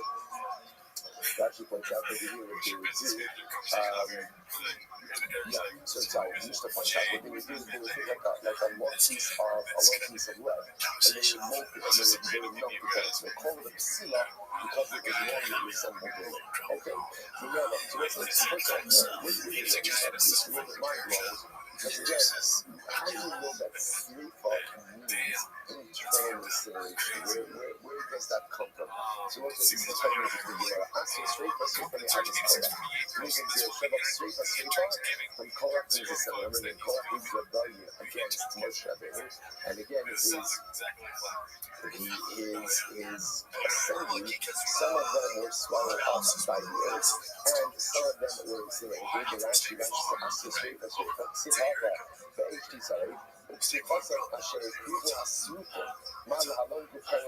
sorry, remember again, part of what happened with Korach was that a bunch of people brought Ketores. The people who brought Ketores, remember, everybody's jockeying for the position of point level, so whoever brought Ketores was incinerated. It was killed by Srefa. So again, a large number of bodies were swallowed up by the earth. Others who brought Ketores were incinerated. So when it says Srefa of the earth, it says Srefa by Korach. So you know, just like by Korach, so again, they were killed by internal incineration. Fire went into their body, killed them internally, but their body was still intact. So too over here, the Srefa is done is internal incineration, but the body remains intact. Okay, so that's the first thing. But the last one, ask the Srefa so we may but we know Srefa from Nadav and Aviv. Nadav and Aviv, remember again, also went ahead with whatever they did, right? To be close to exactly what they did. But whatever they did was unsanctioned service of HaKadosh Baruch Hu, and they were killed. So the Gemara says, just like by Nadav and Aviv, fire incinerated them internally, but their bodies were intact. After Sreifas the Shama of a good kind. So to over here again. So to over here by Sreifas. So internally, ultimately again, the incinerate was internally, but the body remains intact. So it's fundamentally so interesting. Everyone's union on the concept that Sreifa is internal incineration. What's the Makar? Tanakama says Korach. When the Muslim says B'nai Adam. So much of Magla can have this Korach Minale. So it's a little interesting. How do you know? It's always tells us that people often put the Korach from him. But how do you know that it's internal incineration? The Siv as Matos HaKotim Ha'ileh B'nat Shosam. Shenasmash on this record, the good Kayos. Also, we got you in Mishin B'nat Shosam. So we got you again, internally, their nefesh, so to speak, their soul, which means just their internal life was snuffed out, but ultimately their bodies were remaining intact. It doesn't want to say, I need sleep and mamish. No, they were literally burnt. They were literally burnt. Remind me of Shosam. So when the Pasuk says B'naf Shosam, she is tied to Shosam is Tina Shosam. But they were tied to Shosam ultimately again, because of what they did, right? Because of this thing that shows them. It wasn't this thing that shows them. Listen to this. My say the country largely know what does it mean? What's it good for Rashi says over here. The country largely know issue Khalifa Shalulos Mojavila Bishman Korach it is how we know. So it says how do we know literally and the Khalifa is flattery. So literally the concept over here is the most quoted from him. Because of the flattery that Korach shows to his followers. So Korach he bears his teeth and a smile. The he is a reference to Gehenna. How does Korach go ahead and onboard his followers? Food and drink. He put out a nice spread in his tent. I don't know. Whatever. It's in Papa's. Whatever he's doing, whatever he's doing, right? So go ahead and put out in the desert, and that's how he went ahead and onboarded his followers to Khalifa. So Khalifa does this. Sometimes Khalifa speaks to the soul. Everybody likes to feel good about themselves. So if somebody goes ahead and flatters you, even if it's not real, it still feels good. Because of the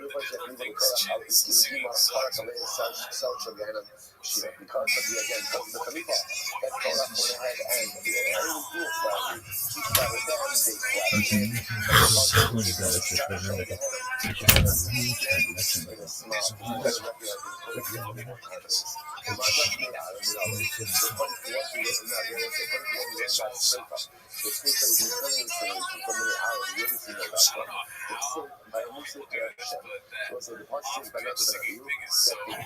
before Hashem. It was like that. It was just like it was like that.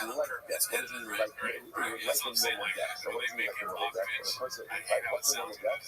The body is intact, but the internal processes stop working. That's a normal death. When you die, they sacrifice the Torah by a regular Misa, which means everything that happens from what's internal, but externally everything remains the same. The thing will say, that's actually not going to be actually incinerated, fully incinerated. It might be sealed by a musu. The actually is actually incinerated. So what do you mean by a musu? It means that the incineration began internally and then spread externally. How do you see that they stay over? How does it going to be done? So what's in that? Remember again, all the possibilities by another Rabbi is by Hashem. They came before Hashem. They came too close. Now again, the whole hope is exactly what it is that they did. So far, but this is not the infraction is almost irrelevant. What matters is that they died and how they died. So the sense of how they died. Two literally against two pillars of fire. The merchant of the holes in the Mishkan. The neck look who the Arab is split into four. The neck is to shine before Moshe. Two pillars of fire went into the nose of Nadar, two into the nose of Abihu, the son of and burnt them. The Gemara says, that's how he died. So in other words, he was suggesting again, so the isolation began internally. So at least according to their opinions, they went ahead and spread externally. Our opposite, Bakokal Osam, because it says it consumed them. Osam below big day. It consumed them, but not their soul. See, according to the opinion, it says rather than a day, it's fully incinerated, it's only them, and not their soul. Incredible. So we'll say, so therefore, what we emerge with over here is the good news is everyone agrees. Right? Everyone's in agreement. What does everyone in agreement about? That's how most of the men say Sleifa is internal incineration. Right? Hence the process outlined in Mishnah. Where you learn from Machlokas, someone from Torah, one learning Torah, one opinion of the Rabbi. Okay, so much you have the neighbors, we pardon Hanisrafim. So it's interesting, so why not learn it out from Kabbalah? It looks like they were trying to stop me from using that thing. It's like, so the Gemara says, so the Gemara says, I said the boat, I was trying to use it. Yeah, I can tie that for circle. We burn Kabbalah, that you don't know. Let's say that part of Hanisrafim. Remember, they were tell me whenever we talk about part, it's the part of the Shal Tzibor, part of the Mashiach, who will generate Siyah, but you don't need to. So why not learn out from Parman Hanisrafim? So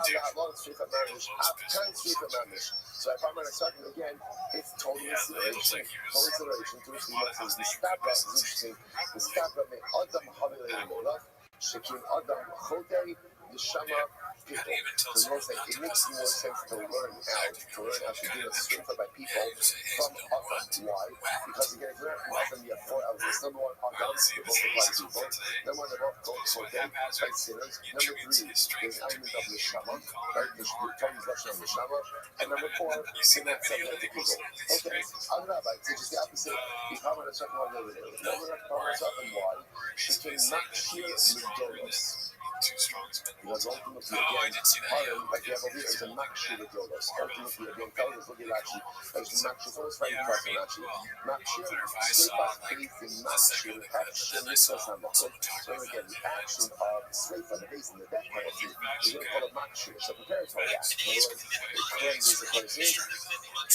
But in part of the trouble, sleifa ultimately is in part of the trouble. Sleifa, the honey, love, the other, she turned the honey with the love.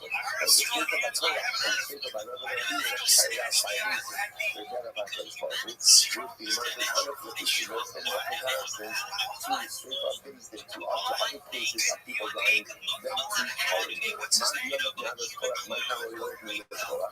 So listen, so the one who learns out from Adus Korach, why doesn't he learn out from Bnei Aaron? Who's straight up to Mamish? Because he would say that by Bnei Aaron actually fully insulated. Fully insulated. I can get some messages in the next few days.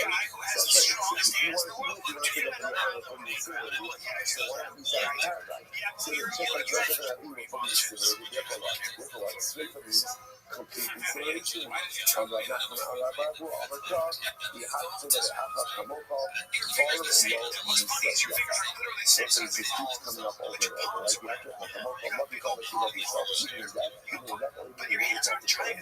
Which means again, good choose for them a proper death. So we ask that internal incineration, plus at least that's lost at least a body for burial. Even by the burial, places of the top of the burial, and as much as the burial in the separate cemetery as we saw, let's go up and that's the hospital that's incredible.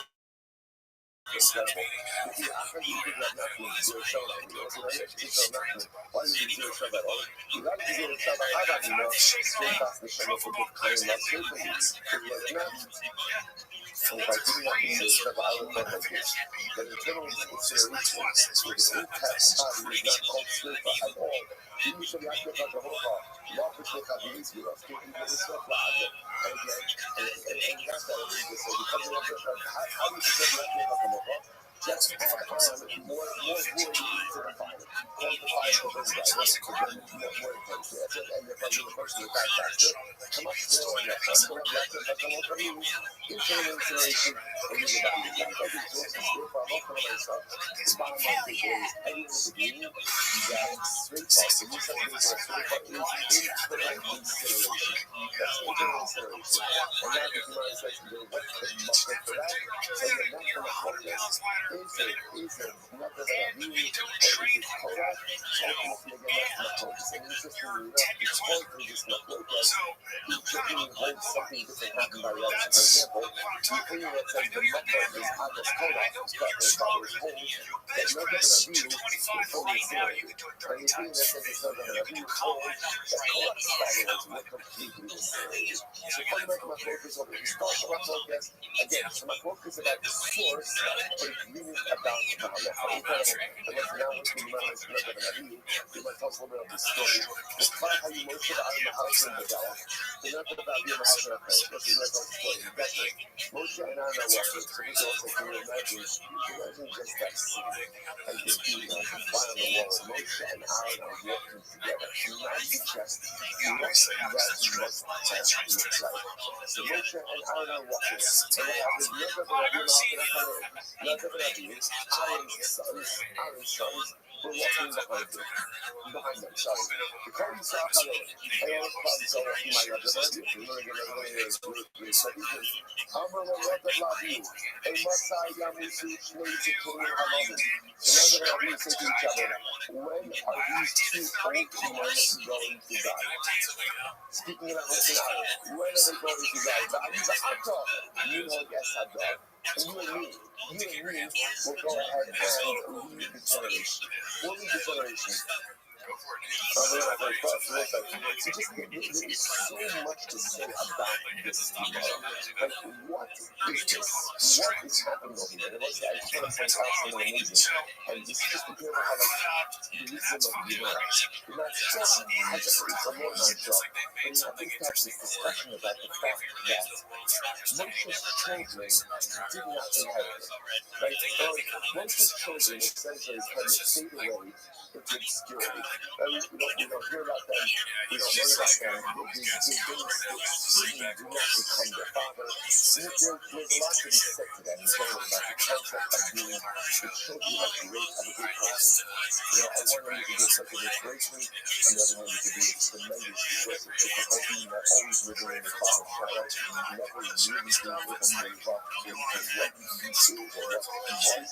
this idea over here, so one thing I do like this, look, Moshe's kids are not taking over, right? They're not taking over. And Aaron's kids are Aaron's kids. And that's it. The Moshe system is fascinating. So this fundamental flaw in Moshe and Aaron. I remember Moshe obviously wasn't mechanically speaking the right way, because where are they? By the way, and a tremendous audience to come on the top of the back. Let's talk about him. Let's talk about him, right? Again, you gotta take ownership. Listen, at the end of the day, you gotta take ownership for how your kids turn out. You don't have to take ownership necessarily for every single decision they made. You absolutely need to own, to a very large degree, how they parenting. Like that's me. That's on me. They allow that's on me. So when they say Moshe, obviously Moshe, again, they do it, they're laughing. We're as kids. Right? Aaron, Dad, you're great. Listen to this. Dad, you're great. But you're only number two. And you are a career number two.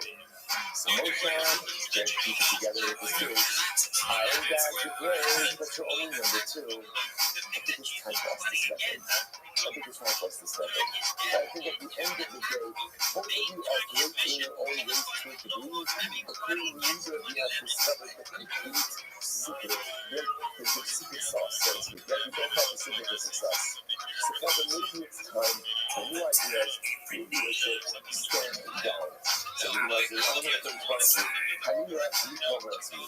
We'll see who's going to buy you. Right? We'll see who's going to buy you. And ultimately, I'm going to use that. I'm going to talk about how we got YouTube is great. The fact that people is their famous average. What's the average? You teach the family savvy, it's really emotionally the ugly. So the average is like this. There are many old camels carrying the hides of young camels. And that's what's going on there. That's the idea is one thing. And a lot of times young people think they know everything, right? And yet they know absolutely nothing. There's a lot of old camels carrying the hides of young camels. Right, the Lamar said sometimes someone knows the beauty of music, the beauty of music is the idealism and the recognition that, like, I feel like I can conquer the world. And I know everything. The challenge of youth is, I think I know everything. And sometimes, again, as we get older, we recognize that the people we don't know everything. We know very little, and the people there's much to learn from people who are older than us. Even if they're not, quote-unquote, as successful as we think we should have been, but what I say is wisdom that comes with age that each simply did not have. Incredible wisdom. I'm gonna let the rest of the other days. We're not gonna come from Gemma. What is incredible demand? We're not gonna talk from Gemma. We went to the problem. He said, I'm honest. So as I said, this is how your relationship is going to come from. I'm honest. Now is the time to come from you by I'm honest, by the new person. So the American the key loss, so we're going to keep ourselves and we're doing, right? So even when I'm honest, things that come from, ultimately again as a golden vessel. See that we let us get into this. It comes from smoothness. Smoothness is the I'm honest. Still going to keep ourselves better. We're standing in community. We're standing in community. So it's like, I don't know, it's one of the words. I don't know why they use myself 5 different words. Music. What does music sound like? What does music sound like? It's like talking for the sake of talking. Why does anyone talk for the sake of talking? If you have something to say, say it. If there's something meaningful to discuss it. But if there's nothing to talk about, if there's nothing meaningful, you don't just shoot the breeze. You don't just shoot the breeze. There's no such thing. Shooting the breeze is a fundamental waste of time. If there's targeted conversation to be had, then have it. But not, again, nothing to do. It's a waste of time. It's incredible. It's Ramahara. Shooting the breeze. What does that do? It diminishes the standing of the Hamkacham. Hamkacham doesn't shoot the breeze. He doesn't get together to have a rules, right? If there's something to talk about, let's talk about it. But if there's nothing to talk about, there's not a targeted discussion, then again, there are so many better things to do with one's time. So therefore, if you come from smoothness, shows the Amaris that it doesn't keep his time seriously. it diminishes the standing in the eyes of the Amaris. So it is once the Amaris, Come speaks something from the Amaris. So it's in general, there was a human nature. When you give something to someone, so what's the automatic default route? You still that person always do something. That person is holding chicken, that person is holding food. So once the Amaris usually becomes one of the company accepts it, then your mind comes up and now the Amaris feels and comes up and is holding to him, and his status is diminished even more. So many people shall cut us. Ultimately, then comes the earthly vessel, gave up to this vessel in the earthly vessel. Once you break it, you can't put it back together. So it's like just a tremendous idea. Right? So the dream that comes from is like a golden vessel Amaris. Comes from chooses, so he chooses just like shows that he does not take his time seriously. His standing is diminished in the eyes of the Amaris. Just something from the Amaris that Amaris like, I own you because you did something for me. Then ultimately it comes up and becomes like an earthly vessel. You gotta so what I'm saying, in Misa, that's culture Misa. So what's his good? It's good. It's really a person. But anyway, in Yotza, that's Kali. She was there before you can be about you. After all, that should be Kali is what you say. So after that, the week that the ability against the Kundish is liable to death, surrounded with branches in the person. So they don't try to talk about it. So this is the two mistakes I made here. Number one, talking about Master. The topic is right. We talked about Master. So you made a mistake with. Dude, you need your Bible books. I remember there was the Master said that's not how you be straight up. Straight up, not with branches. Straight up is rich and red with molten red. That's number one. That was the first mistake. We talked about Sanya. The Basha of Fun about here, now I said I shared the idea. There's not just calling your spot. There's not to incline English spot. So the other mistake that they made was Israel is not empowered to death penalty, no so death penalty until when? Unless, of course, there's a point. There's a Mikvah, there's a Sanhedrin. So I'm often again, there's two mistakes here. Number one, you should really administer the death penalty altogether. That's number one. Number two, is do not administer the death penalty in the number right way. Incredible. All right, I'm going to get to so my say last question is this. Where was my son said this story? Now, this is the Mishnah. Right? The Mishnah says at the end of the Mishnah, once in a while, there was a story of a Boston community about getting surrounded with branches and they burned her. And they say back to the Lord, that was a mistake of the day's work. So says the Gemara. This was a business of speaking. Where the ones who rejected Torah about that, which is the very interpretation of everything. And I love the lesson of the business of speaking. So we must talk about it about the odds of it. So this is what he said to this part. That kind of, I never learned that sort of Israeli. Because I used to tell you, we learned about Shiva Shahada. Those are the times when I never know the child. I never had a child. I was lying on my father's shoulders. The Yibat Kori, the Zimsa, which the Fura, Kabir is more to Safua. And they brought about things with the Hoshi, surrounded with their branches, and they burned it. Talk about these traumatic childhood memories. And they say, yeah, I never had a kid, I thought on the shoulders. And they prayed about telling me. I don't know. Kaka, he said, they're going to be riding that Kaka. They said to him, like they say, you can give us that child. You were a child when you saw this, and the person wants to know if you've seen this before. A person is not believed to give testimony as an adult about events they witnessed as a child. Right? That's the halacha. Number one, therefore, they kind of reject that story in its entirety. So the Gemara says, furthermore, they might smell it. That was the truth. The ones that sort of interested in their life, they attract us. He saw this once as a child, and so this once as an adult. The one who just makes every one as a child, the one who mentioned in Mishnah, is the one he saw as an adult. So the Gemara says, hey, I'm going to do it.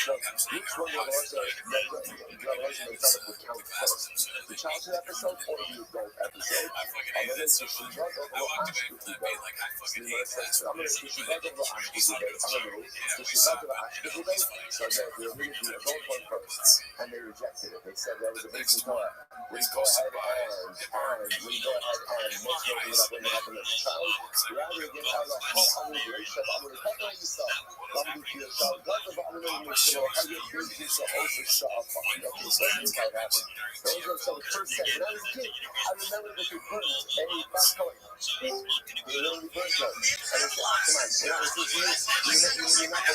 Yo, Brick Card. I'm amazing, dog. I know you. How's your life going? Oh, all's good, thankfully. What's good in your world? Just a Sunday, man. Just Sunday. Just got off the phone with a friend of mine from the UK. Catching up, just doing everything up ever since 2 in the morning. Doing your stuff. Getting on spaces, chatting to people. Just general stuff, buddy. Just general stuff. Absolutely. Are you good? Every day's a holiday, every meal's a feast. I've been really great. That's it.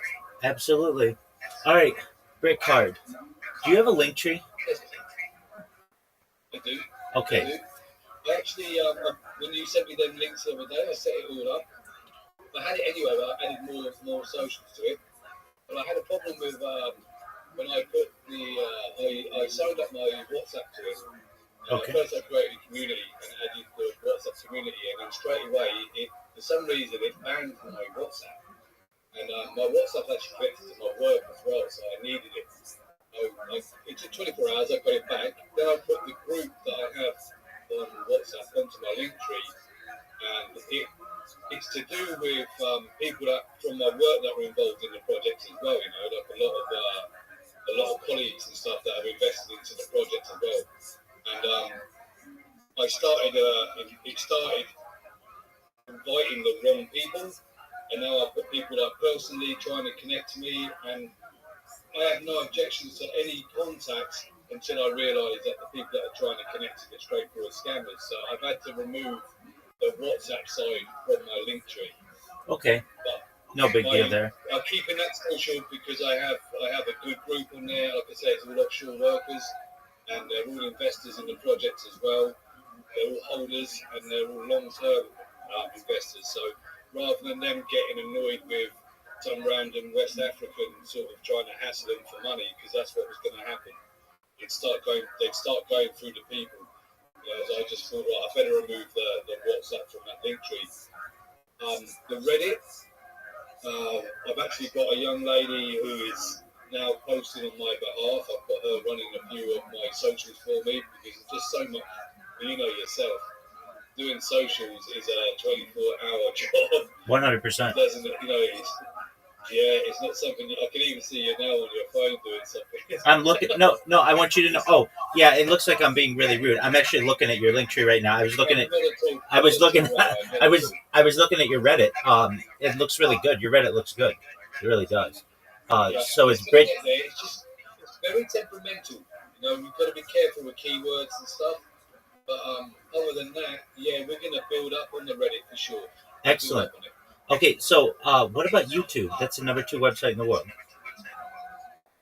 YouTube, I'm not sure how to go about YouTube. It's not something I can do myself. I'd rather have someone that was reliable that can post on my behalf or do some videos on my behalf. Absolutely. It's just a finance thing at the moment, so it's. You know, I'm not taking no money from the project. I'm putting all my salary in, and it's kind of expensive right now. I'm going back to work next week anyway, and I've got so much going on right now, Rabbi. Really, I've got so much going on in regards to the game side. It's costing me a small fortune with the salaries that I'm paying for people raiding, with the bots that I'm running, there's the social people. So it's just a case of really just slow and steady wins the race. But I do look at YouTubers. I just don't know. I don't know which YouTuber I would pick or know who to. You know, because anyone can say they've got 60,000 or 100,000 followers or subscribers, but actually they don't have no views when I look at their videos. Right. You know, so What would you say? What would you recommend? So, great question. Okay, first thing I would do is create my own account for yourself. For the first and foremost reason, you don't want someone impersonating you. I looked up your project on Google when I first heard about it, and it comes up, but there's a lot of stuff that's not related to your project. And you want people, when they Google you, that top 10 pack is all your project, all 10 of them. And because YouTube is the number 2 website in the world, it's very strong, and it's a subsidiary of Alphabet, which, Google is under as well. So whenever you put anything, even just creating your YouTube account is going to put it right at the top. So that's going to be an additional uh, entry for you. Additionally, with AI is going to be scanning the entire internet, crawling the entire internet for information about your coin. And a really great way to feed it accurate information is to. Hi, bro. I had to verify my age, but I'm here. Okay, excellent. I'm in the middle of discussion with somebody, so appreciate that. If you didn't hear me, I'm in the middle of a discussion with somebody, so please be patient. Welcome. What having a YouTube account though is going to do for you is it basically gives you the ability to be able to train AI, social media, and search engines on what you want to basically convey because of the strength of the titles and descriptions. So you could come out and say, Bitcoin, a Bitcard meme is the best project in the world. We're connecting people all throughout the UK, Commonwealth, and the world, whatever you want to say. And literally, AI is just going to read that and then put that into their models. So you're basically going to be able to spoon feed it because it's such a strong, because YouTube is such a strong results feeder. But it's picking it up from the vocals, or it's picking up from the text? Text. So right now, mostly it's going to be the text, but that doesn't mean in the future it won't be for the vocals as well. And it won't be standing there for video at some stage. Yeah. Exactly. So what you're able to do is take good descriptions. You can have like 2,000 characters per video description, and if you have some boilerplate text, even stuff that you run through Grok or ChatGPT or whatever that just has keywords for you. So whatever you're going for, cryptocurrency, NFT, Web3, those are big words for you. And then you ensure that you've got hashtags in there as well. So those are really going to make your descriptions powerful. So your titles are able to have about 100 characters. So of that 100 characters, maybe 80 of it is going to be text that you're going to talk about your project or whatever. And then the last 20 are hashtags. And then in the description of the 2,000 characters that you can have in there per video, I'd say maybe 1,800 of those could just be boilerplate about your project, just content that you have. And then the last 200 are going to be hashtags that you're going to be able to use. But that's a really strong, powerful aggregator that's going to feed through all of the different social media. Okay, your Reddit is great. So you should know Sam Altman, the owner, the founder of OpenAI. He owns 10% of Reddit. And so Reddit and OpenAI or ChatGPT are working hand in hand.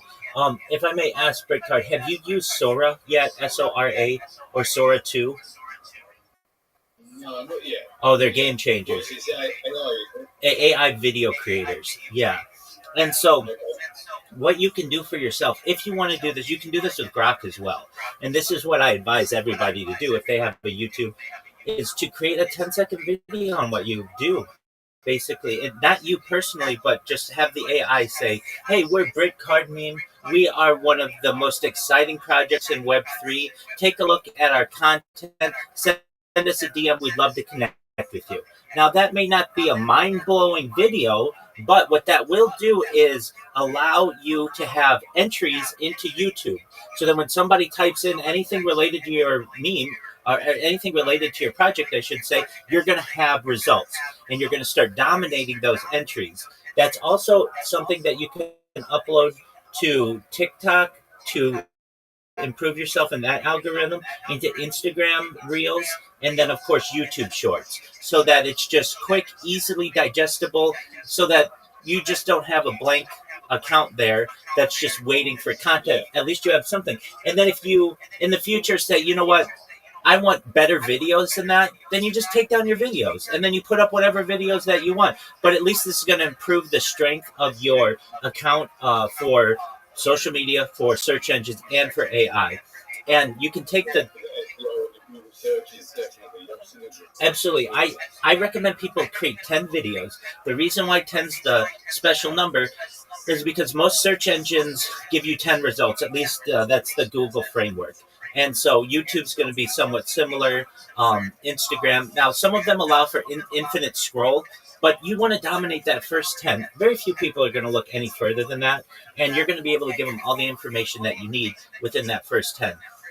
When it comes to the other social media that we have here, okay, so I see your X, that's great. Your Discord server, that's wonderful. Reddit, your Reddit is really strong, like, and that's gonna be really good for you in search or in AI models because, like, I think 40% of all ChatGPT is built on Reddit responses. So, like, you're already feeding that really well. Okay, TikTok, great. You have a TikTok, that's wonderful.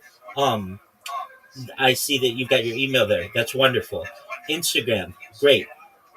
Break card meme, that's your website. I would say to put that one at the top just because that's going to have all of your data on it. Facebook's great. You've got your official chat, wonderful. Then you have Discord. Okay, Twitch, LinkedIn. All right, so there are some others that, of course, you're going to want to get. Twitch is a really powerful one on the Amazon ecosystem. So just get that. Get your name locked in on Twitch. Get your name locked in on Rumble. Get your name locked in on Kick. Those are the 4 biggest social media platforms currently. Did I send you the list of the top 30? Okay, excellent. Now, additionally, you may not know this, but X is, we all think it's really strong because it is for cryptocurrency discussions. But in terms of social media, it's about the 16th biggest social media platform out there. 16th. So there are a lot of them that are comparative or larger. And so you want to take advantage of those to the best of your ability. And you're going to be able to with this strategy. One that people don't know, especially, do you have NFTs or anything visual? I will have, actually, I have 12 because I created 12 for voting positions in our DAO. The DAO, we're actually building our own ecosystem, so they're just sat in my Solve there for now. I've not created, we are going to be getting into NFTs. But right now, I'm just still trying to build in the community and just get everything ready for 2026. Even though we're doing really good on the market cap side of things, it's not the point. I want to be prepared, piss poor performance and all that. I'd rather be prepared first. So we're just trying to build up on the community and exactly what you're saying now. Get the name out there. Definitely be in that top 10 position on searches and the Google searches. Absolutely. Excellent. Absolutely. The other ways that I want you to improve your web results or search engine metrics are in Google Images, and the way that you're going to be able to do that is to create a Pinterest account, create an Imager account, create a Flickr account, and just put those 12 pictures or whatever you have on there. Just upload whatever pictures you have. Upload your logo. Upload, you've got a great logo. It's eye-catching. It's familiar. But then when people Google your project and look at images that are associated with it, instead of it just being random stuff about England, it's going to be your data. That's really important. Then also Google videos. So that's an important search to dominate as well. And if you have that YouTube account and you create those 10 different videos, you're going to dominate the 10 spot there. And that's just people are just going to do research on you, and they're just going to get nosy, and you want to make sure that what they're going to view is stuff that's about you, that's connected to you. Some other project with some other terminology, some other sideline. Because I have looked myself, and I do see when I put in brick carding, if it's not specific to myself, there is other subjects it brings in, Exactly. And you're absolutely right. Exactly. I'll definitely be doing different with this ASAP. Excellent. I think of Pinterest and stuff. just hearing what you're saying, I didn't think of half of this. Absolutely. I didn't think of any of this, to be honest with you. I just did. It's good to know. I just did this research the other day with another project. So X has 586 million monthly users in Q1 of 2025, and it's pretty similar right now. Pinterest actually has overtaken it with 600 million monthly users. That's how big Pinterest is, and people don't recognize that. That X in its own way, it lost a lot of traction when Elon Musk took over. It lost 40 million users at least to Blue Sky. It's lost some user base to Mastodon. It's lost some to Truth Social. These micro-blogging websites are becoming more competition for X. You can also, to improve your search engine rankings and what people learn about you, create a blog. Now, I'm not saying you have to go out and buy bloggers. You don't need that anymore. But once a week, go to ChatGPT and say, hey, just write a monthly, or once a month maybe, just write a blog entry for me. Use hashtags in it. Have it talk about the newest trends in cryptocurrency or whatever it is. That's going to be really strong for you. And you can do that through Google's blogger.com or blogspot.com. Basically, what that's going to do is when all these social media and search engines scan the web about what your project is, you're literally feeding it information about yourself. And the key is you don't want these AI models to have to guess about what you're doing. If you have a really nice bit of text, 500 characters or something, just that's updated once a month, that's going to be really strong for you. Then when people type in brick card, it's going to be everywhere. And AI is going to have a really great understanding of who you are. When I first started this project, my project of live streaming, nobody knew who I was. AI didn't know what I was.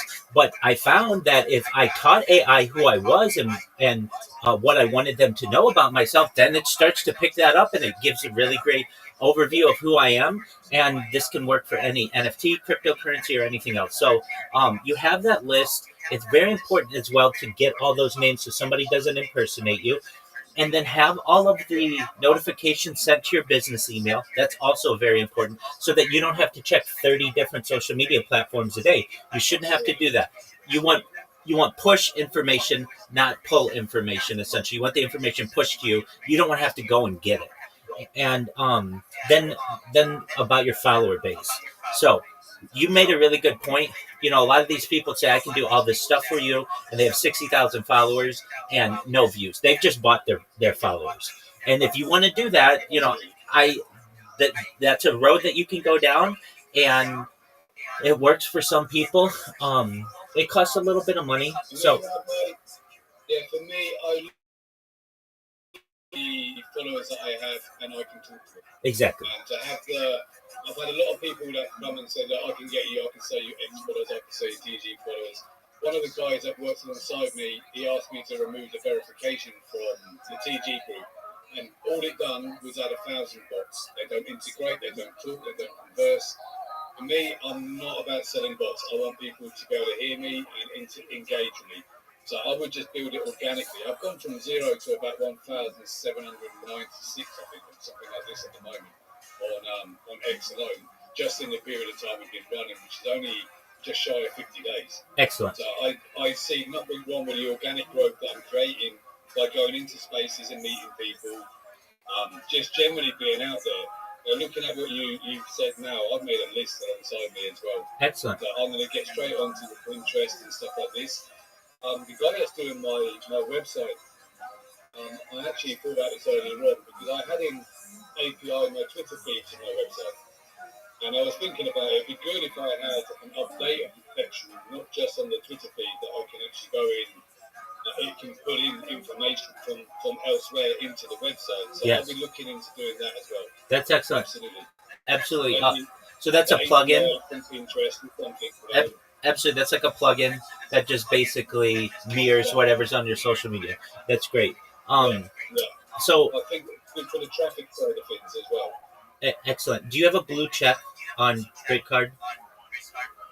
Okay, excellent. So you're right where you need to be in terms of you've been doing this for 50 days and the amount of followers you have. So I can tell you I'm pretty sure I shill more than you do. I'm almost certain that I do because I'm in like every shill space, and I can tell you in about 50 days as well. So since like November 1st was when I randomly got a follow and said, you know what, I should go back to shilling because it's a really great way to be able to connect with people. I've gotten 2,100 followers without a blue check mark. Okay, so what does that mean? I'm doing it day in, day out, every single shill space that I absolutely can be, and I'm not running the other projects like you are, and I'm not working like you are. So to give you an idea, like you're in a perfect spot that you've gotten a lot of attention, a lot of people who are attracted to your project, and you like basically what I'm making you aware of is if you did it as much as you absolutely can, it's not like you'd have 10,000 people or anything like that. I think I've basically maxed out in a lot of ways what you can do with the shill strategy. Now, so do you ever think of running your own spaces? I've done a couple, to be honest with you. I was going to run them every Monday, every Friday. Okay. It's just, I'm not. It's not about me being a one-man show. I'm just not really having someone as a co-host, some other people to talk, be in with. So it's the people I have around me are either camera shy or don't want to talk on the mic or different time zones. It's just a little bit awkward, for that side of things. But I know it's something I should be doing more. I should be pushing more for it. So, what I was going to say is your strategy is really good right now. Go to other people who are hosting the spaces themselves. They've got 35 people in there. That's 35 more that you're going to have when you start them. I can tell you, I've been running the space 24 hours a day, 7 days a week since February. And I'm lucky if I get 5 or 10 people in there with just the account that I use. That's not my current account. That's not the one that you see. It's just kind of a dumb account that I use. But just to give you an idea, there isn't a lot of organic traffic that's just going to come into your space and want to shill. So, like, why have you do all the work of organizing these things and trying to pull information out of people and hearing the same conversations when you can just go to a bunch of shill spaces and boom, hit 50 people, boom, hit 30 people. Some of these you'll hit 600 people, and there's no way you're going to be able to pull that. Now, I'm sure you're aware that many of these shill spaces are basically botting themselves, which is a smart strategy. So without naming names, basically what they do is they get their core group into a space and they've got really good co-hosts, and then they bot the space with like 500 or 600 different bots, and then all these people come in because it becomes like the number one space, and then they get a bunch of people in there, and then they're able to sell basically positioning to different projects to say, hey, we'll do the first hour and just talk about your project. You've seen how it's done. Don't let that frustrate you. I didn't even realise that, Rabbi. Oh yeah. Oh yeah, definitely. So I was on one the other day, and he said, "What's going on?" He just stopped me mid-conversation. And sorry, I don't know if he was in there. And he went, "Sorry, I have to put, what's going on here?" And they had like 12,000 followers. He went 11, 10, 9, 8, and it was just weird. I'm like, I've never seen anything like that. And I did see a Southeast Asian one. Had 350,000 people. There you go. Outside of. Right. I was like, holy shit, they got some people. How is that possible? How is that possible? Now I see. Absolutely. You should know at any given time on Twitter Spaces, maximum you're going to see about 10,000 people, unless Elon Musk is having a space or Donald Trump's having a space, one of these big-time influencers. It's about 10,000 people. If I may ask, Quick Card, do you know about spacesdashboard.com?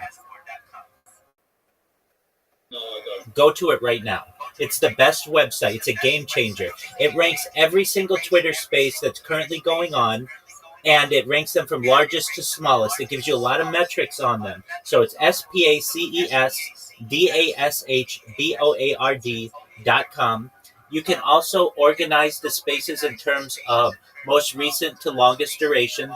They organize them through NFTs, cryptocurrencies, investing, finance, world politics, whatever you're interested in, you can organize them. Do you have access to a computer right now? I imagine you're using. Okay, so you're speaking to me right now on the computer. Can you open a new tab and go to spacesdashboard.com? It is something that you'll want to bookmark. Your Android device generally does not have a search function for Twitter Spaces. iOS does, but this gives you access to every single Twitter Space that's going on in the world right now. It is free. You don't have to register. It is a game changer. Everyone who I show this to is like, where has this website been my whole life? I could have used this to be in so many more conversations and to network with so many more people. So, do you see how valuable it is if you're on it? Yeah. So this it is amazing. So that's some major alpha right there. That site's going to change your life. So when you're looking for spaces, just know that the search function of that website is generally more accurate than what you're going to find on an iOS device or an Android device. And like I was looking at what iOS was giving me earlier today, just a couple of hours ago, and it was giving me 3 different Twitter spaces going on. There are 300, 400 English-speaking Twitter spaces alone, and English isn't the highest used language in Twitter spaces. Japanese is, and then Arabic. But you'd never know that because you're just seeing like 10 different selections that Twitter gives you. But when you go ahead. These are all on X? Yes. That's weird because I flick through sometimes and find nothing. Exactly. I have no idea. So is it like, I take it it's a location thing or something, No. or what they're allowing me to see? It's basically, since Elon Musk bought Twitter, there's been really no change since the Jack Dorsey era, and they haven't programmed the app to give you all of the availability of all of the different spaces. Like, I'll go to my X right now, which I'm sure is very similar to yours, and if I go to Spaces, I'm going to see 1, 2, I see 3. I see 3 right now. Now, I do have a search function, so that's when I go and type in the word shill, and then I just find anything that has the word shill in it. But right now on X, on an iOS device, I have 3, and then I've got an Android right here, and I'll tell you what Android's going to show me, and they're both logged into the same account, so there shouldn't be any difference there as to like who I'm following. Everything's the same. And if I pull up X right now, and I go into. I've got 12 on my laptop. So you've got 12 on your laptop. I'm going into Spaces on Android, and it shows me 1, 2, 3, 4, 5, 6. So on one it shows me 3, one it shows me 6, and then on yours it shows 12. So in combination, that's 21 between 3 different devices. But yet you go on spacesdashboard.com, and it's this whole new world that you're going to see. And it's going to change your life. You're going to network with more people this way. You're going to be in better conversations, and you're going to be in the biggest conversations. So if I were you, what I would do, you have a very, I would say, professional, calm demeanor when you are shilling your coin. It makes people feel like they trust you. And, they hear a lot of rug pulls and things like that, but you've got some advantages because you're a great communicator. What you want to do is get into, if you can, some of these really big spaces that you're going to see with maybe like 400, 500 people that aren't the normal chill and chills, because those are a lot of times the same people. So there are some people in there, some like people, I can say like maybe off the top of my head, there are 3 influencers, the 3 biggest influencers who are regularly in Twitter Spaces. One is named James Wynn. I don't know if you know who he is. He's from the Commonwealth, I believe. And he does a lot of spaces. He has 400,000 people who follow him. Then the next one, his name is Andy with 2 N's, Leon, Lian. And he has over 100,000. And he's like a speaker. Like he speaks at conferences and stuff. Like he's a pretty big in cryptocurrency. And then the last one is Fiddy.eth. Fiddy.eth is in Southern California. He's got 200,000 followers. But what you want to do is get those guys to hear you. because those guys, once they start following you, you're gonna, like that's a really big whale basically who's gonna know about your project, and that's what you want. And then when they have a space, you're gonna be, in their conversations, and they're gonna let you speak about it.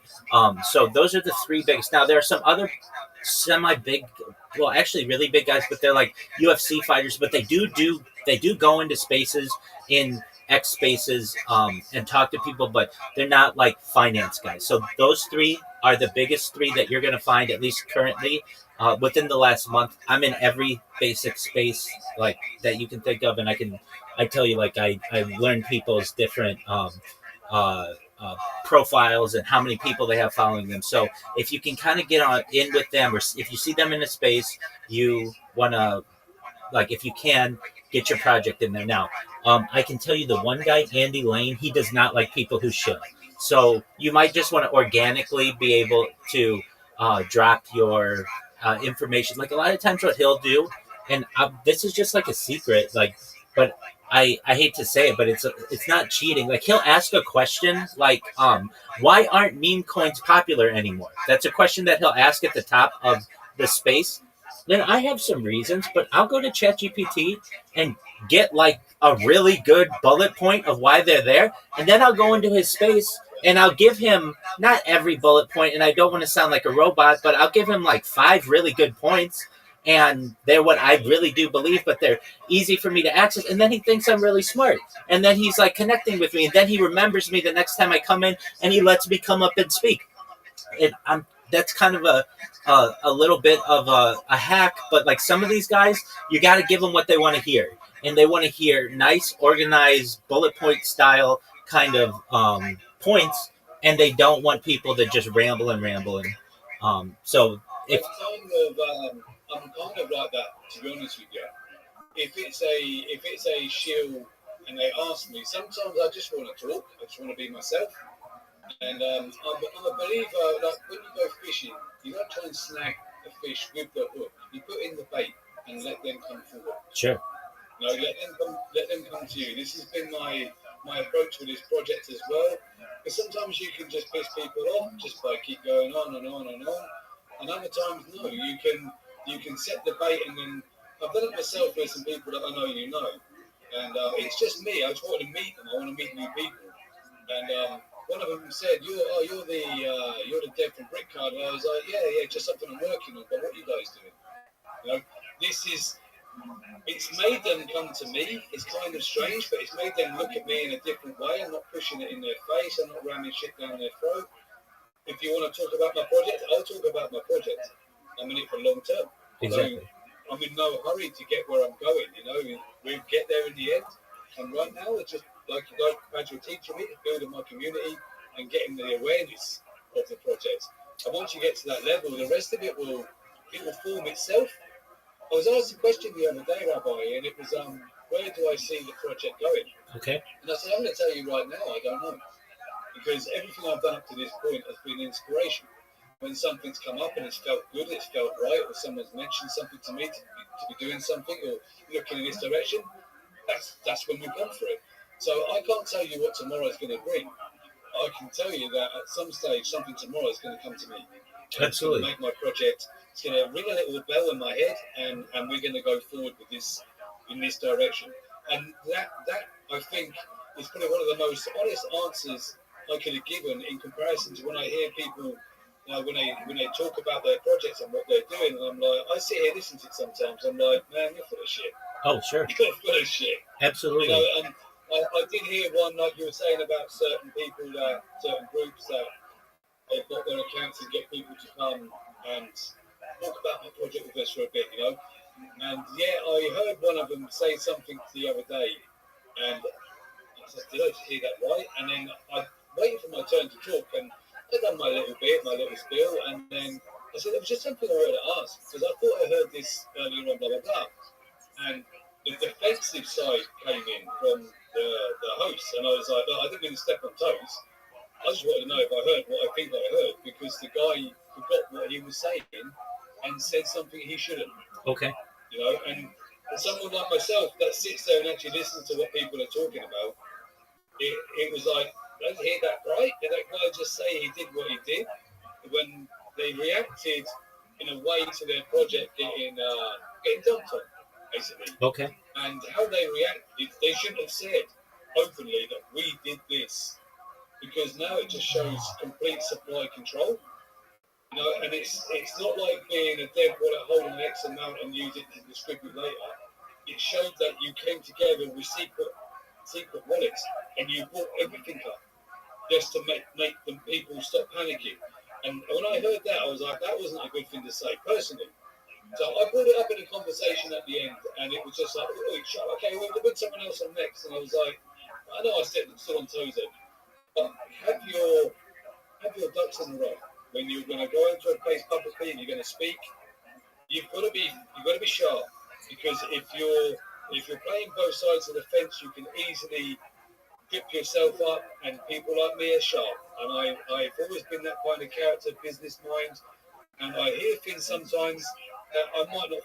It just rings a sentence in my head, and then maybe a day later, I'm playing it in my mind, and I'm like, man, I know I heard this right. You know, so I'm just a different character, Rabbi. I have a different approach to what I'm doing. I know you see my shoes. I prefer personally to get to know people within my Discord and make everyone go on. Let's go on the video for 5 minutes. Let me see who I'm talking to. Don't be shy. There's nothing to be shy about. Right. Jump on the video. Let's have a natter. Absolutely. Because it's the personal side of my project that I think is the attraction to it from the people that are holding to this day. There's no one selling. They're holding. They're holding because they can see what I'm doing. It's so open. It's so transparent. I've registered my business in the UK. I've registered my project. Excellent. It's not just a meme coin. It's a proper UK limited company. That's a I made fantastic. a point of doing it. It's a good idea, yeah. I personally think it's a good idea. And someone's going, oh, that's a bit dodgy. You're going to have to pay tax. I don't pay tax. I pay tax. That's just the way it is. It's my way of showing that I'm here. I'm here. There was one project yesterday that I sat down with my wife, and they're getting promoted a lot. And my wife was sat there alongside me, and I said, just tell her. I went, that's the people that are talking now. I'm looking, and it's behind the team, looking at the team views, and it was just emojis. It was just emojis. And I went, now look at my website. Look who's behind my team. We're there. We're visible. I went, how can you preach transparency and openness and about community trust when you don't even have the points to put your own face up and your own name up? You know, you can talk how solid your project is when you're hiding behind an emoji. And I'm like, that's just terrible. That's transparency, all right? That's the invisible man. You know, this is the difference between what I'm trying to portray. Is I've been there, I've been on many a time a rug pull, I've been rich plenty of times in things that I thought were trustworthy, and then their X account is gone, their TG's gone, they're gone. You know, making myself and my project so legally bound is what's going to separate us from the others. Really. I agree with you. I think we're both using a type of strategy that's in psychology known as mere exposure effect. Basically, coming in every day, telling people what we do, and they remember you. And maybe initially, because so much stuff's going on, they may not be paying attention to you, but eventually they're going to become very familiar to you because you're there every day and you're grinding it out with them. And I hear all the different projects that go on out there, and you've got a top 10% project that's being shilled now. It's professional. It's a legitimate corporation. It is, registered. You're doxxed. Like that already puts you in the top percentage of different projects. And yeah, exactly. And you're honest. So you're willing to say, I don't know what the end result is going to be of this coin. People want you to say that it's going to be the next Bitcoin. I mean, that's really what they're going for. And you are honest enough to say, I don't know what it's going to be, but I'm here for the long term. We're not just, this isn't a rug pull. We'll let the people decide. We'll let the community decide. We'll let it form its own group. It's like a river. It's like a river flowing, and it's going to form its own group. I think that to me is the most honest thing that I can say. You can baffle people with bullshit. When I listen to some people talking, and I'm like, they're just going around in a circle. They haven't really have a use for their project. So rather than try and make one, just be honest and just say, right now, the point that we're trying to prove right now is amongst our community that we're here. And then the community will build the project for us. It was the reason I'm having the DAO. I have one DAO at the moment, but we're going to scrap it because it's not our own part. I want it to be part of our own ecosystem. Okay. So DAO to me, that you mentioned about the NFTs, I'm going to be giving them NFT positions as sort of like parliamentary positions. Yeah, you were saying the For 12. people I don't know. Okay. The people I don't actually know. So, but they're holders, and they will decide how this project goes. We will vote as a democratic on what happens with this project. You know, like someone said, you're building a game. They're talking about the game. So the game is the game. The game is a financial asset that will give me the money, hopefully give me the money to put more into the project. Because as the project gets bigger, it will cost more. I'm not taking nothing out. None of my team are taking anything out. We're in for the long term. I'm looking for the passive income side. It's hard to be on this side of the fence and receive a passive income. You can only, no, I see passive income from the other side, from the holder looking into the business, into the project. They can take rewards from me investing X amount of supply in a farm, for instance. That's a passive income for them. For myself, there's no passive income. My passive income has to be other branches of the merchandise, the website, the game, maybe through X funding for account followings. You know, this Sure. sort of thing. This is. I'm not a rich man by any account, Rabbi, and nor do I want to be rich. I just want to be accepted, and people look at me for the person I am. Forget the tattoos. Forget the times I've had a skinhead. Look beyond that. There was a time, Rabbi, I'm going to give you a pass, something that happened about 18 years ago. I used to have a bar in the main town here in Chiang Mai, me and my wife. It was only a very small little place, but it absolutely boomed. And there was one occasion, I was always a skinhead, and I always had tattoos, I never had my shirt on. And I see this elderly couple keep walking past and looking in. And I just said, why don't you just come in? And they got to know me.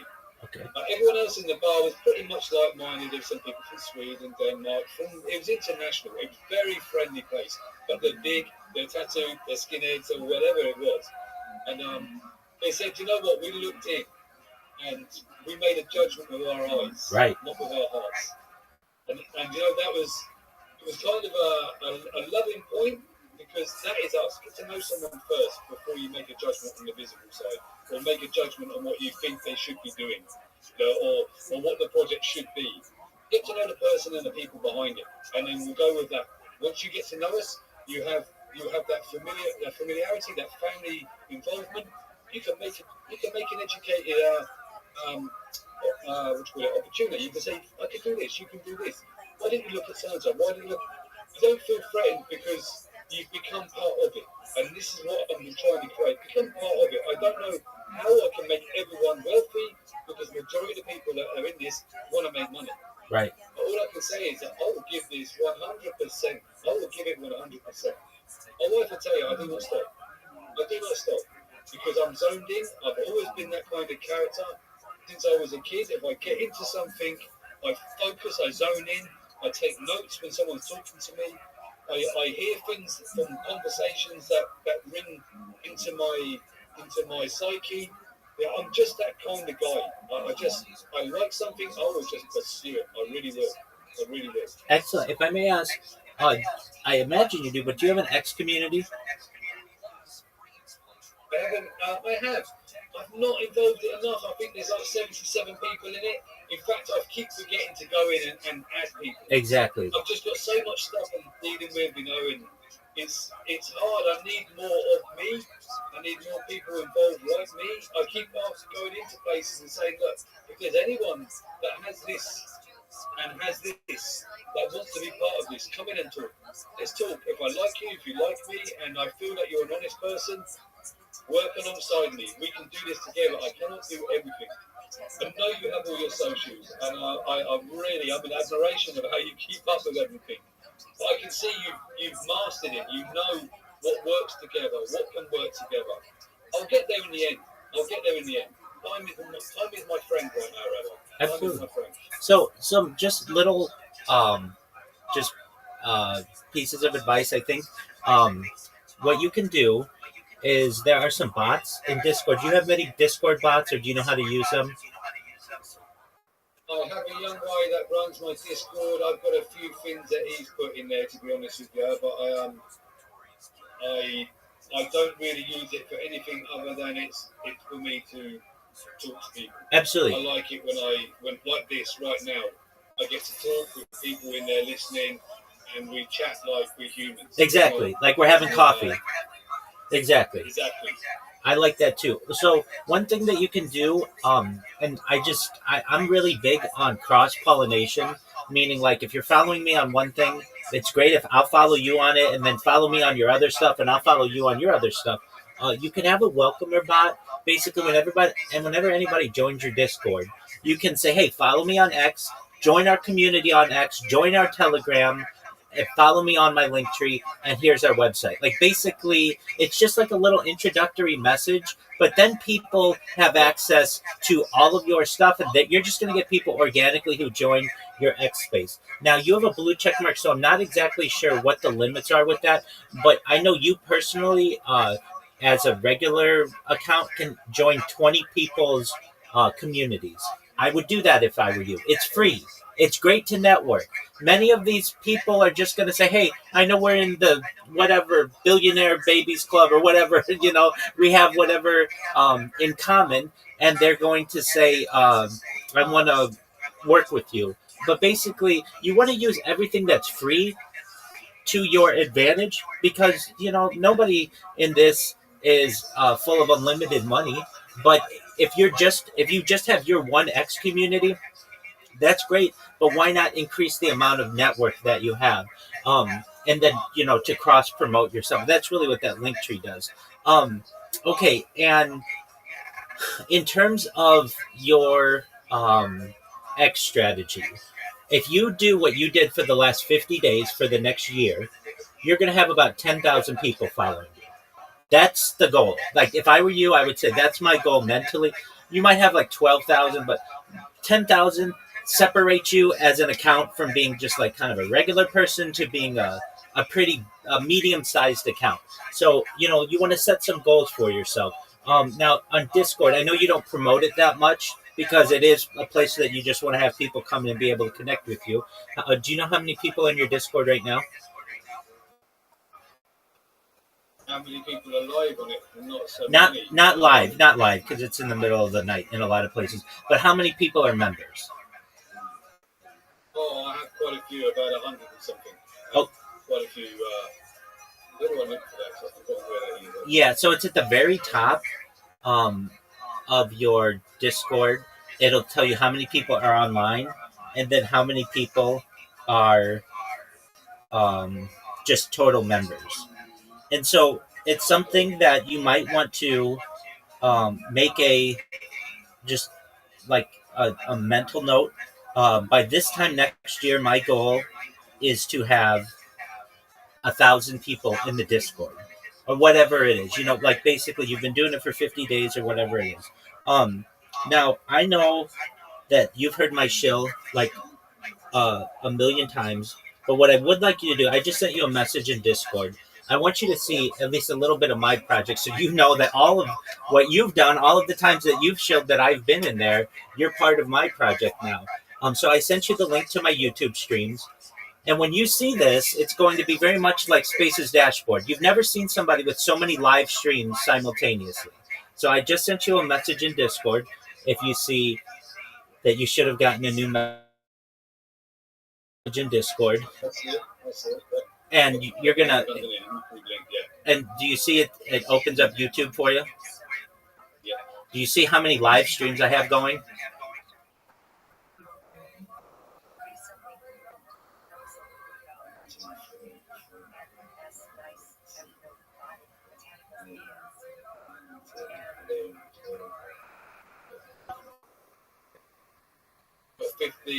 Now I have at least 15. Yeah, exactly. That's just what shows up with that link.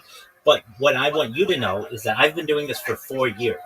You recognize how big of an event that's going to be when the world finds out about what I do, that you can literally watch my life for the last 4 years from all of these different angles that's going to be really exciting. It's going to be game changing. It's going to change the world. I know that it will. And so you should know that whatever help I can give you with my project, we're going to certainly have benefits to yours. So you may one day when I go viral, you're going to have tens of thousands of people in all of your Discord and your X community and all these other places. And that's what it's about. Basically, if one of your friends does well, you're going to benefit from that as well. Your project's definitely going to benefit from it. They might make movies about you someday, about your past, what you've overcome, your relationships, and now how you became a project leader and founder, and where you want the project to go. I mean, that's what happens when you network. Okay, so you've got about 70 people in 77 in your X community. You can join more communities. Are you in the Big Steppers Discord? Yeah. Excellent. So they gave me my own space in there, so you can watch my life in there 24/7. And I didn't know any of those guys a month and a half ago, and already within a month, you see the kind of relationship that I've built with them. That they've literally given me in a very big Discord, 8,000 people, 8,000 high value, high net worth individuals. They've given me my own spot. I don't recommend that's what you do by any means, but you just know, like, you'll get those little extras the more that you communicate with people and the more you connect with people. Do you follow people back when they follow you? Always. Same here. I don't understand why you wouldn't, unless you're like a Manchester United player or whatever. Like, why wouldn't you? It's just. It's courtesy and it's respect. Exactly. Someone's made the effort to connect. I don't see why I shouldn't connect back. And I actually went through X the other day and was kind of surprised because my followings to followers was starting to invert the wrong way, and I was like, what's going on here? When I'm starting to look at these people, they were the majority of the ones that were saying, yeah, don't forget to follow the one on your left, the one up, but they were the ones that are unfollowing. Absolutely. And I was like, man, that's just cheeky. Wait for me to get into I'm kind of a cheeky character as well. I'll get into that. I said, yeah, I remember you, buddy. You were the guy that told me to follow you. You followed me back, and then you waited until I was out the room, and then you locked the door up. You know, it's people trying to gain their own popularity to make it look like they are a Manchester United player. Exactly. I don't have to follow you. You follow me. Exactly. I think that's wrong. I'm in agreement with you. And if I see anyone I glance over, sometimes you glance over with a mouse and it says follow back. Oh damn, I didn't even know. Oh yeah. I'm kind of bad about it. Exactly. And if anyone sends me that FB a message, they send it notifications, and I didn't realise I wasn't following you. But yeah, absolutely, I'll follow you back. Okay, excellent. Do you know how to? Give me an opportunity to put a comment there as well, Rabbi, for me to say thank you. Sorry, I didn't notice, and now we're connections. Welcome to my world. Absolutely. That opens up usually the ability to be able to message them. Now, if you want to check to make sure you got everybody, go on X and go to your followers. If you click on your followers and you just scroll down, and wherever you see that button that says follow back, you just click that and just keep going until it's all the way at the bottom, and then you know that you've gotten everybody and you haven't missed anybody. That's really important to do as well. I'm like you. It's just a mutual respect. If you're gonna follow me, I'm gonna follow you. I'm not any better than you are, and I don't understand the people who feel it's an ego thing. Like, oh, I'm only gonna follow X amount of people or whatever it is. It almost tells me something about you if I see that you have a ton of people following you and you follow a very few amount back.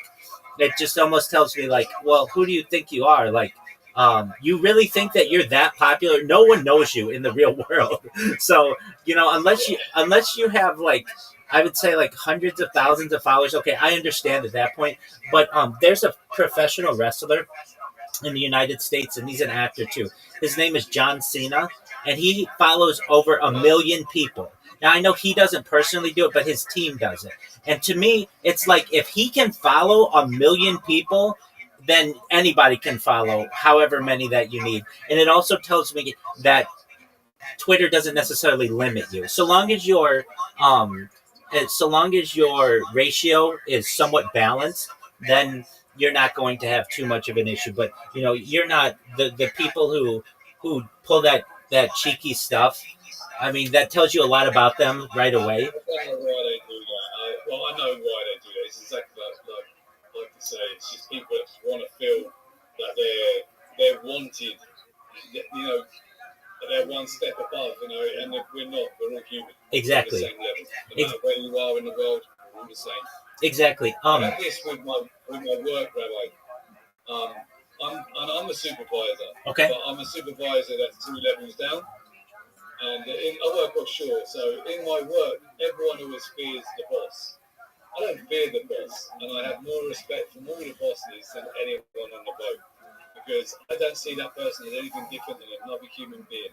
I'll treat you with the respect you treat me. Everyone's a winner. Exactly. This is how it is. There's no monarchy. There's no pecking order. We're not chickens. That's right. You know, we should respect each other. It doesn't matter where you're from, who you are, what you look like. Doesn't matter to me. It doesn't matter. We're all just humans, and we're just trying to get through life. Absolutely. I'm in agreement with you. Okay, just want to drop some more alpha on you if you're not aware, with some spaces things. So if you ever want to know what spaces are being botted, if you look at the bottom, it'll say like 1,000 other speakers, but it doesn't have all the little avatars. Then you know that somebody just bought 1,000 different listeners for an hour. You rent these things in like hour increments. So if you're going to have a space, you buy 1,000 people to listen to the space that are anonymous, and then your space goes all the way to the top, and then all these people join it, and then you just keep essentially renewing the people for as long as you need that space. So don't get frustrated if you are ever in a space and you ever host a space and it just doesn't have a lot of people in there, because a lot of times what you'll see is maybe like 12 profile pictures, and then it'll say 1,200 people listening, and it's like, where is it? Like, why aren't they speaking? Or, hey, I just shilled myself and like I only got 2 follows out of it. I would yeah. So They just brought this. So I think to myself, how can they be listening from outside? What programs connect to X that they can? It has been confusing me because I'm new to X. I'm pretty new to it. Absolutely. I'm still learning things, but when I see that now, I'm starting to understand it. I'm like, it's strange. So really, in theory, their spaces have had no more in them than my spaces have had. My spaces have been pretty fun. You know, we all do a little bit of talking about the projects. We're all a bit open-minded. We've had some right jocular ones, and I've really enjoyed them, to be honest with you. I've had some great ones. Yeah, so I didn't know that. I keep looking at it thinking, where were these people if they're listening anonymous? Right. Or they're listening externally. You're exactly right. Yeah, that's strange. It is. And it also tell you something about the host and their strategy. And some people have deep pockets and they really want to push themselves, and so they'll have these giant spaces, but don't let it get you frustrated. Okay, so that's one piece of it, one little thing. Now you can listen to spaces anonymously, but they don't get 1,200 people listening anonymously and only 30 listening organically. So if you're ever like, man, I just shilled that space and it had 1,200 people in it and I only got 2 follows, well, know that there's just a bunch of bots in there. Okay, other things. There are differences between iOS devices and Android devices. Which do you use, or do you use desktop or app? I use the desktop and Android. Okay, so Android does not give you access to the sound bar, or the soundboard, I should say. So you know how sometimes people have clapping or the horns? That you don't get that option. Additionally, on Android devices, you don't get a search bar in the Spaces app, or I should say in the Spaces tab. On iOS, there's a search bar, and you can search all the spaces. Android doesn't. So you're going to see 12, and that's how many spaces it's just going to show you. So that's why you want to use Spaces Dashboard, because there are a lot more alternatives out there. Okay, additionally, Android does not allow you to host video spaces, but iOS does. So I don't think you need to host video spaces, but just know as you grow, maybe this time next year, hopefully Android has the ability to do that by then. I went live. So what's live? Because I went live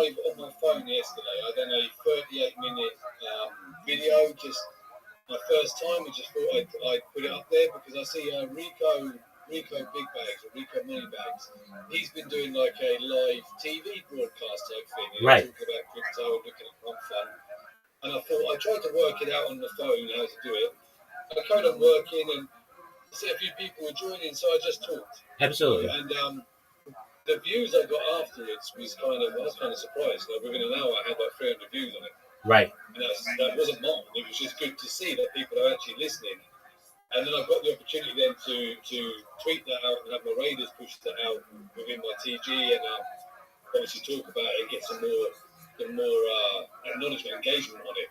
But so going live on an Android, that's not Spaces video. That's correct. So going live on an Android or desktop or even an iPhone, that is a premium feature. It used to not be.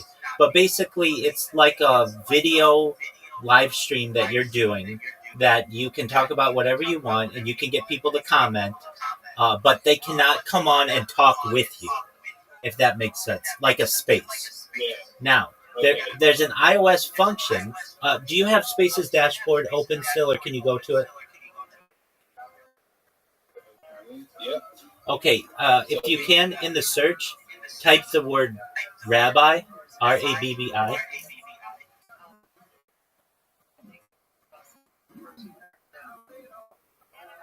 Yeah, there you are, just two. Okay, excellent. 1, 2, 3. You got loads from me. Yeah, I've been doing it for like almost a year. Okay, so click on the one that's live right now. Do you see one that's live?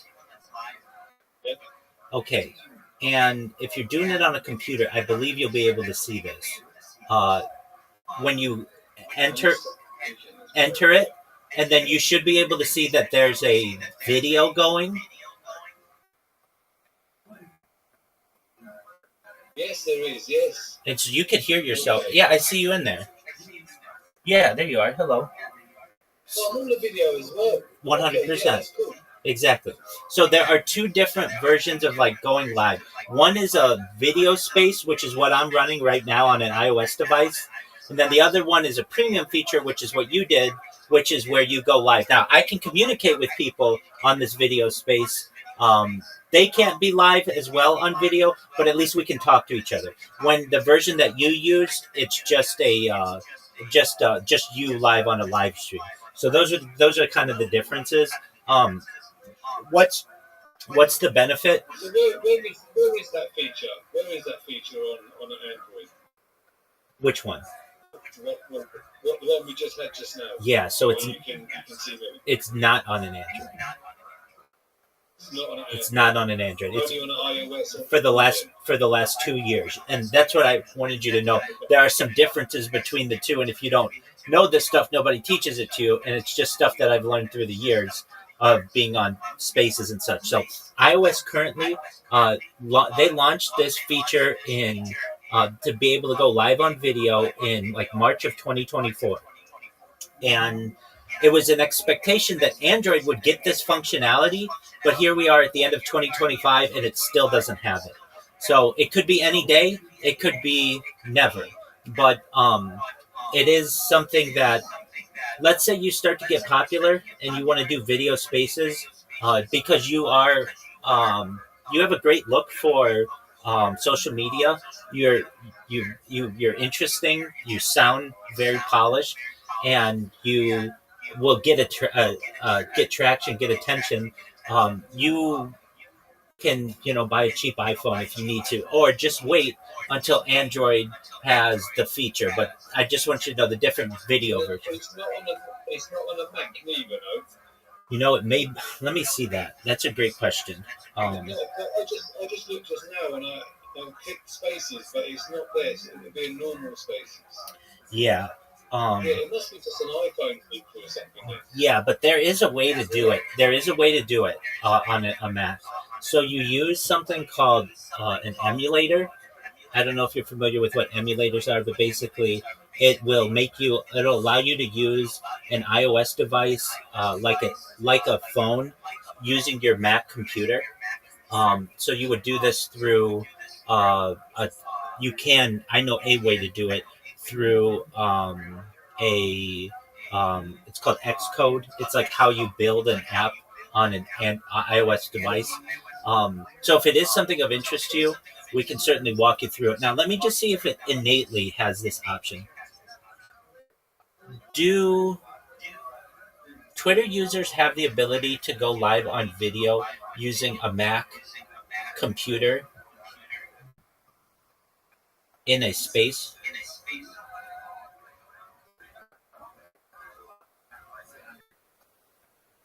Okay, so the answer is sort of, but with limits. Twitter's Spaces feature live chat rooms does support video for hosts as early as 2024. Hosts can choose to enable video when creating a space. However, the video in space capability appears to be available only on the iOS app so far, not on desktop, Mac, or PC, or Android. So you would have to use an emulator if you wanted to do it. But it is something that, if it was of interest to you, you certainly could. Okay, there are some advantages to Android, though, not that many. The one big one that I know, on Android, you can run a space longer than 24 hours. Now, you may say, Rabbi, why would I ever want to do that? I know some people who just want to get their name out there, and they just have the space going 24 hours, and they put some keywords in it, and then it's free advertising. It's that mere exposure effect. The more and more people see you, the more familiarized they're going to be with your coin. Also, like in my space, I allow people to just come in and talk, and it's basically this portal that I give to them. Just say whatever you want, and you can do that yourself. If you went to work and you left your space open, you'll get people who come in there, and they can either just come in as a speaker and talk to other people as well, and you don't have to do anything, or you could set up a friend as your co-host, whatever you want to do. But like just giving you, there are some people who do that as well. So I know a guy who does a chill and chill space for 24 hours, and he does it for like 12 hours, and then he has co-hosts just run it for him, and then he just gets people to follow him organically. Oh, that reminds me, if you want more people to follow you, I think it's a really good trick. So before you go to bed every night, put yourself in the follower for follower spaces. You know what ones I'm talking about? Yeah, exactly. So you put yourself in that space, you go to bed, and when you wake up the next morning, you get 30 extra followers. And then you just go back and hit follow, and you follow them all back. It's like fishing with dynamite, if that makes sense. But you do that for a month. Absolutely. You do that for a month, and you'll get an extra 1,000 followers to your account. So that's something that, just depending on how long you sleep or whatever. So many times I have 33 different devices. So my wife is over there listening as well. Excellent. Hello. Welcome. Pleasure to meet you. So I have a bunch of different devices, as you can see. And so what I'll do is I'll log some of them in to these follow for follow spaces all day. And I don't have to do anything. People follow me organically. And then when they do, at the end of the day, I just go in and follow them all back. And that's what, exactly. Exactly. And especially for people who have smaller accounts, this is a really great way to be able to legitimize yourself. Okay, some other tips that I have for people that I give to everybody. You're more professional, but a lot of times these guys have absolutely no background. They might be right out of college. They don't know how to do this. So I teach them to make sure that they maximize the amount of X spaces that they're in, which I told you. So I think you can join at least 20. So find 20 good projects that you like just whatever they may be, but maybe they're big spaces, and you just join them. It doesn't cost you anything, but then whenever they go live, you're going to get a notification about it, or you'll find out about it. But then also people will see you in there, and they'll be like, oh yeah, I know you from whatever community and whatever it may be. Okay, so join the most amount that you can, which I think is at least 20. Additionally, Discord, with a normal Discord account, non-Nitro, you can join up to 100 Discords. Now, do I recommend you join all the random Discords that you can find? No. But if it's a friend of yours in a Discord project, there's no reason to say you can't join that one and just see what they've got. Maybe they've got a cool bot. Maybe you can network in there. It's always nice when you go in and you're connecting with someone. You're like, yeah, I know you from whatever Discord it is. And if Discord allows you 100 spots, why not use them? I mean, it's free. There's no.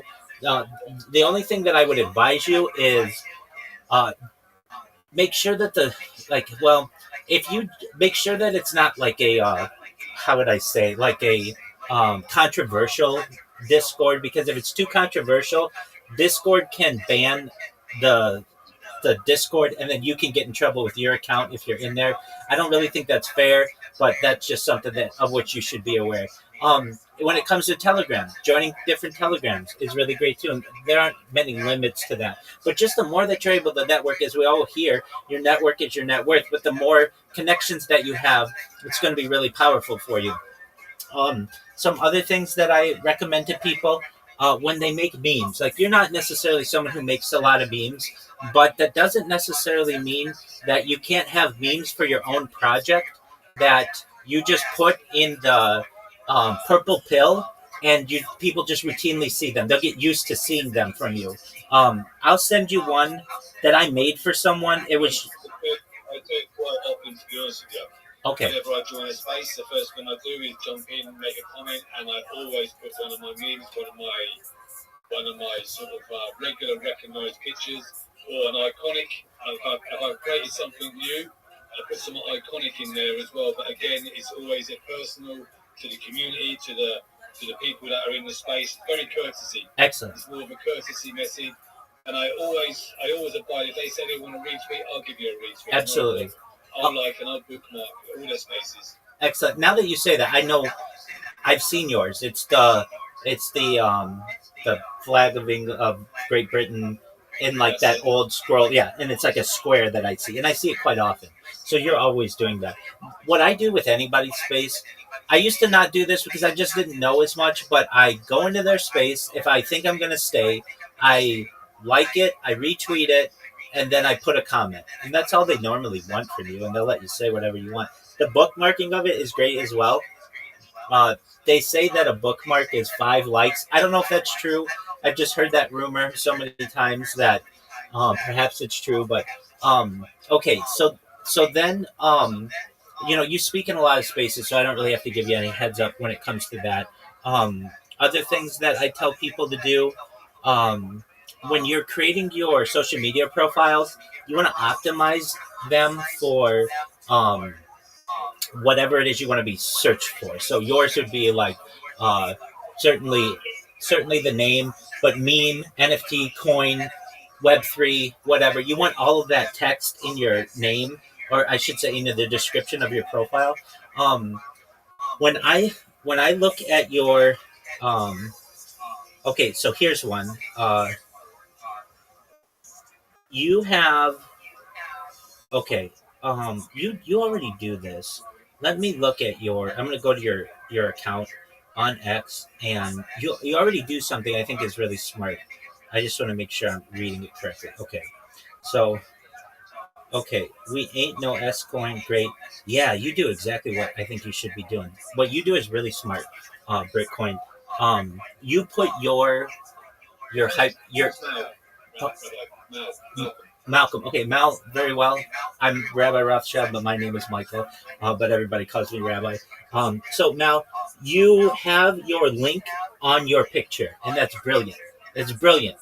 You have to recognize you're telling a story with every impression that you make, and I can look at your profile picture, and now I know what you are, I know your slogan, and I know where to find you. And that's really important. What I always advise people is to do that, because if not, it's just a bunch of different pictures that people are seeing in Twitter spaces. Why not give them more of an opportunity to check out what I do? If you ever have the opportunity, and as you build up your link tree, you've got some, I don't know if you can see this. This is your, okay, so like at the bottom here of your logo, put your link tree down there. Then everybody has access to all your social media, 100% of the time. And that is a way for people, it's like free real estate basically. But people will randomly click on that and they'll get familiar with you. But you and I already think in the same way. Just like that. Okay, I'm going to look at your profile. Founder of Brit Card Meme, leading the Brit movement, vision, updates, and community growth. Linktree, Brit Card Meme. Okay, great. That's exactly what I would say. All right. And then I see your community. Yeah, it's really good. One thing you can do if you want, Do you have your account? Oh yeah, you've got the view more. Excellent, man. Okay, this is great. So you already utilize that. That's wonderful. Um, is your account a professional account, perchance?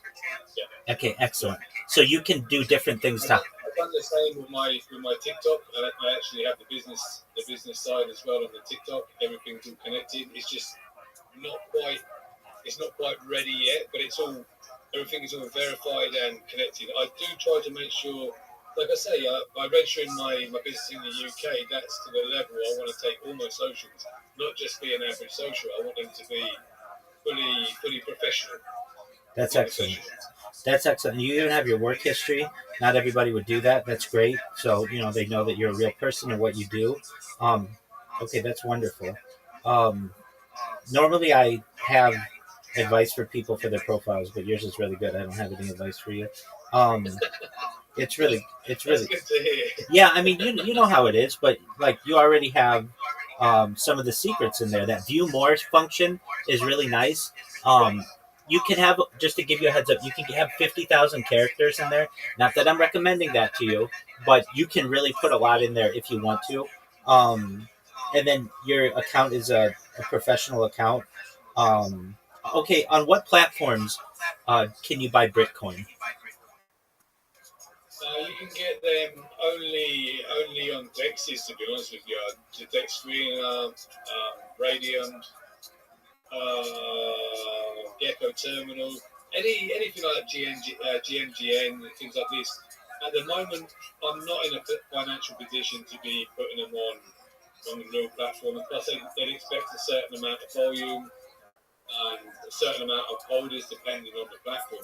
Yeah. I've been trying to get on with CoinGecko, and I keep using agents, and all they've done is got me knocked back for one reason or the other, and I really don't think they're doing their job properly. So right now it's a financial thing, Michael. It's a financial thing. I go back to work shortly. My first call is CoinGecko, 100%. And then once I'm in a position beyond the game, because I've got certain payments to meet with regards to the game, I'll have to look at something, and definitely not a Sendex, because someone put me off the other day when they told me about the consistent monthly fees, which kind of surprised me, because I was expecting it once it's paid off to be in a different position, but no, they want $2,500 US per month. Yeah, no, that's a joke. That just seems crazy. Right. And that's just smaller one. Okay, yeah, no, absolutely not. Okay, what would you do? I'm just putting this out there because I've seen it happen with other projects. If somebody took your logo and your $ Brit and put it on Pump Fund, what would you do? There's not a lot you can do. There's not a lot I can do, but my community, I don't think they can take the logo, can they? Oh yeah, absolutely. They'll do it in a heartbeat, and they'll pump and dump it. I've seen it happen. So my thought is this, and I'm just putting this out there. And you might want to talk to someone who's more knowledgeable. But I mean, like I'm on Pump Fund just so I can stream on it. I don't want people buying my coin. It's literally just so I have the video record. But it's free to do. It might be something that. So, like, you could just there's no cost to it. So basically, you start your coin on Pump Fund, then nobody's going to be able to steal that name and your logo. You'll already have an established presence there. I'm not saying to go out and do that right now, but it's free. Anything that's free, that's going to be, there's the saying, if it's free, it's for me. And in a lot of ways, this may be something that you want to do. But for these ones who want money, get out of here. Now, you said that you pay raiders. What does that mean? Yeah. I pay guys to go into my tweets and forward them on, and basically similar to shilling, but non-verbal. Absolutely. And I have 3 communities of 10 people each. I did, and French now says that one of the guys hasn't been active since yesterday, neither has his team. So, okay, I'll rotate him out, and I'll put in another. I have 2 particular teams that are really good. They don't just go in and say, "Oh, amazing project." They create tweets. Okay, And good. they use my memes, and they sort of publicize it that way, and they're very very well worded. Excellent. And they tend to use blue check accounts rather than ones that have only got 2 followers or 3 followers or something. Excellent. So it looks pretty good in what they do. Excellent. Matt. Week for 10, and the other one is 150 per week for 10. So it depends on how sold is sitting. It's the same. Okay, that's, in my opinion, that's a ridiculous amount to be paying for that service.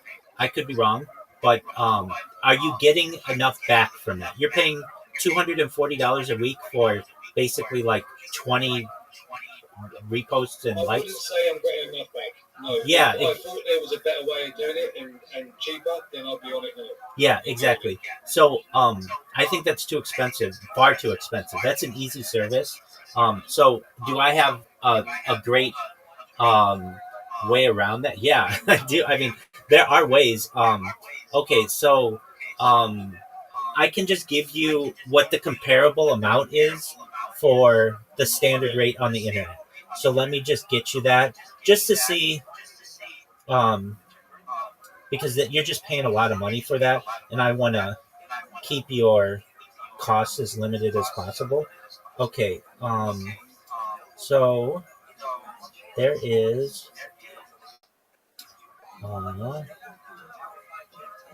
a website that I've used. Okay.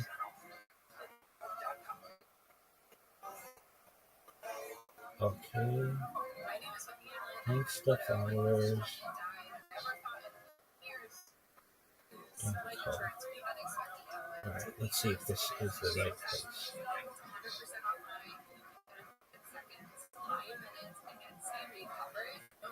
Yeah, because they tend to get a little bit slack sometimes, and it's a case of having to keep chasing them up. I get up in the morning and I go through, and the first one I put is who's active.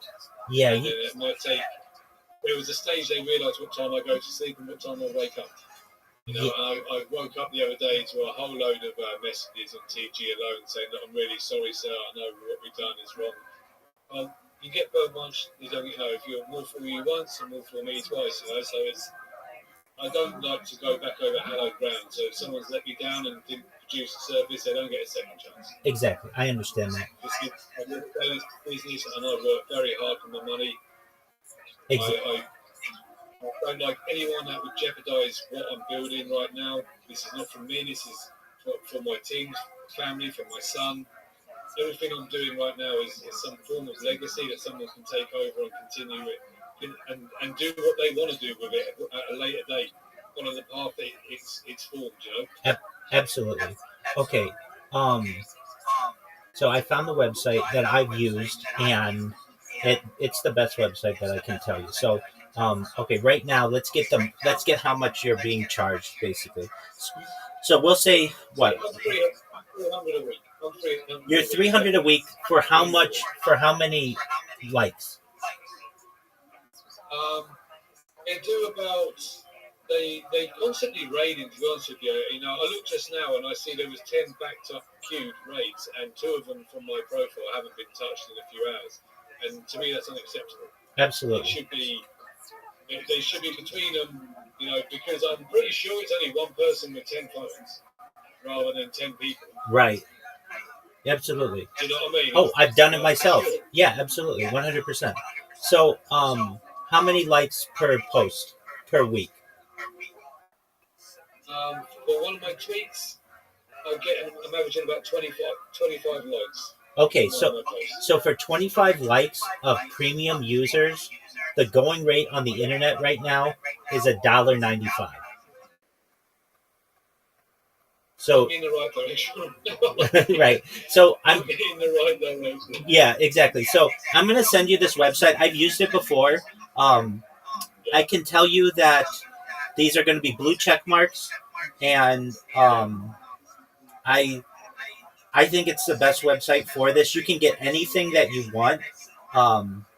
What do I mean? Like, if you want Twitter followers, if you want, YouTube. Pardon me? Is it called Media Master? No, but I've used that one too. That's a good one. I use that one for my TG. I paid it like $40 for 10,000 shares in the TG, and I didn't actually see anything from it. And I was anticipating like a fishing frenzy, and I didn't really see anything different. But at the same time, I had someone else that was doing an invite competition into the TG. Yes, sir. So, if you were, yeah. So this used to be a different website called Insta Followers, and it got purchased. But this has everything. You can see from the different logos. You can get YouTube Shorts, Telegram services, SoundCloud, Quora, Spotify, Twitch, LinkedIn, Pinterest, Reddit, WhatsApp, Snapchat, Kick, Threads, Discord, Tumblr, VK, Vimeo, Quai, AudioMac, Blue Sky, Trovo, Medium, Likey, Rumble, and these are high quality accounts. And so, what does this mean? You're just getting 500 retweets, just $14. Exactly, and that's what I'm saying. You're paying $300 a month or a week. It's just I had to jump. I had to jump in, and especially if they're not perfect, this is going to save you a lot of money. Some of them, I pulled these guys up the other day. I was like, Mike, I don't want to see this no more, because this is almost like someone's doing it whilst they're eating. They put 3 words down, and then they copy pasted those 3 words down on the next one. I said, when I go for my notifications, I'm embarrassed to see it. I said, not only that, you have no followers. These accounts have like 2 or 3 followers. The names are just wrong. Even just the names of the accounts just sound wrong. Right. It's okay, I promise I'll do better. And I've just had a comment from someone. Says, I'm just going to send this message to Tom, because Tom is my right-hand man. Okay. And famous. And just to give you a heads up, they have a free service if you just want to try it to make sure it works for you. It costs nothing, and it will give you retweets and likes for free. So that's at the bottom there. You can use their free tool every 12 hours, and it will automatically give you 10 likes on whatever post you want. So, I mean, I don't want to tell you how to do business with these reply guys, but they're just absolutely This looks absolutely amazing. It is, and I can tell you myself, I bought on different accounts that I've had 10,000 Twitter followers on it for $100 a few years ago, and they stuck. That account got suspended, but it had nothing to do with those accounts. It had to do with what was interpreted as spam, which I understand from X's perspective, but it had nothing to do with those accounts. I can tell you I bought 10,000 Instagram followers with it. I still have 10,000 Instagram followers, meaning they don't go away. It's not like you're going to fight to be getting these accounts back. Like, I still have as many when I created the account 4 years ago. I still have that many, and I can tell you the same is true on TikTok. The same was true on YouTube. I've used this website before, and it's always been safe, and it's really nice. You can just use your credit card. There's no like, oh, I've got to change into whatever kind of cryptocurrency they want or anything like that. And it works for everything. So, okay, now if you're open to this, this is this opens up a whole world for you, because basically right now you had a $300 a week advertising budget, basically. There's the space listeners. I've just seen. You see it now. Exactly. Yes, exactly. So that's what these people are doing. And they just go to a website like this. It doesn't affect the account. You say it doesn't affect the account. Obviously, I won't go for 500 retweets on the post. I'm going for 25, but that price is a damn sight cheaper than what I'm paying. Exactly. And here's what I recommend to you. Create a new X account and just test it yourself. And what I mean is, it has nothing on it. And if you lose it and it got banned, whatever. Spend $3 or whatever and have it retweet your stuff. And just make sure for your own good sense that, hey, it worked for that one. It didn't get flagged or anything like that. and I'm willing to start doing this in mass. Not necessarily $300 worth. I want to lower your budget, but really you could do that same amount for like $5. You know what I mean? Like at least and you see all the different services that are available. So retweets and all that other stuff. And frankly, I try to talk. So what you've got is basically like reply guys, and they're not doing their job, and it's like herding cats, and you don't want to do that. What I tell these guys, and I have about 50 guys in the last month who I've helped create their link tree, connect all their social media. And I say to them, you don't want to be your standard reply guy where you come into a space, GM to the host, GM to the co-host, GM to the speakers, GM to the audience. I'm a reply guy. I will help to promote your account. Send me a job. I need a job. DM me with a job. You don't want to be that. You want to be able to say, my name is XYZGM, everyone. I am a full stack social media marketer. I will promote your content on my 30 different social media platforms. That would be a lot more valuable to your coin if they were like, hey, I posted something for you on my YouTube and on my TikTok and on my Twitter and on my Instagram and all these other things. And then you'd be dominating the social media platform. That's not what they're doing. They're only literally pressing one button of the like. They're pressing the repost button. They might bookmark it perhaps, and they're going to put the comment on it. Whatever. At least their comments are good, but you can buy quality comments with this as well. And anything that you don't like, you could always hide. But there's a reason why these organizations exist. And sorry, Rabbi, go ahead. These retweets, the people that so if it was a like, what accounts are they using? Yes. So an account with I suppose I have to test it and find out. That'd be the easiest way, just to test it and find out. Exactly. So you can buy one of two kinds of likes. One are considered high quality likes. The others are premium. So there'll be blue check mark ones.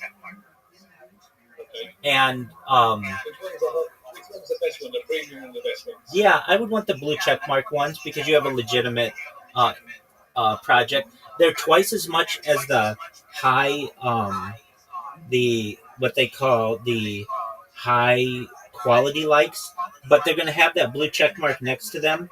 And you could try it, just even the free version. If you create another X account, it doesn't take you long. You don't even have to pay anything. Do you see under X it says at the very bottom, free Twitter followers, free Twitter retweets, free Twitter likes, free Twitter video views?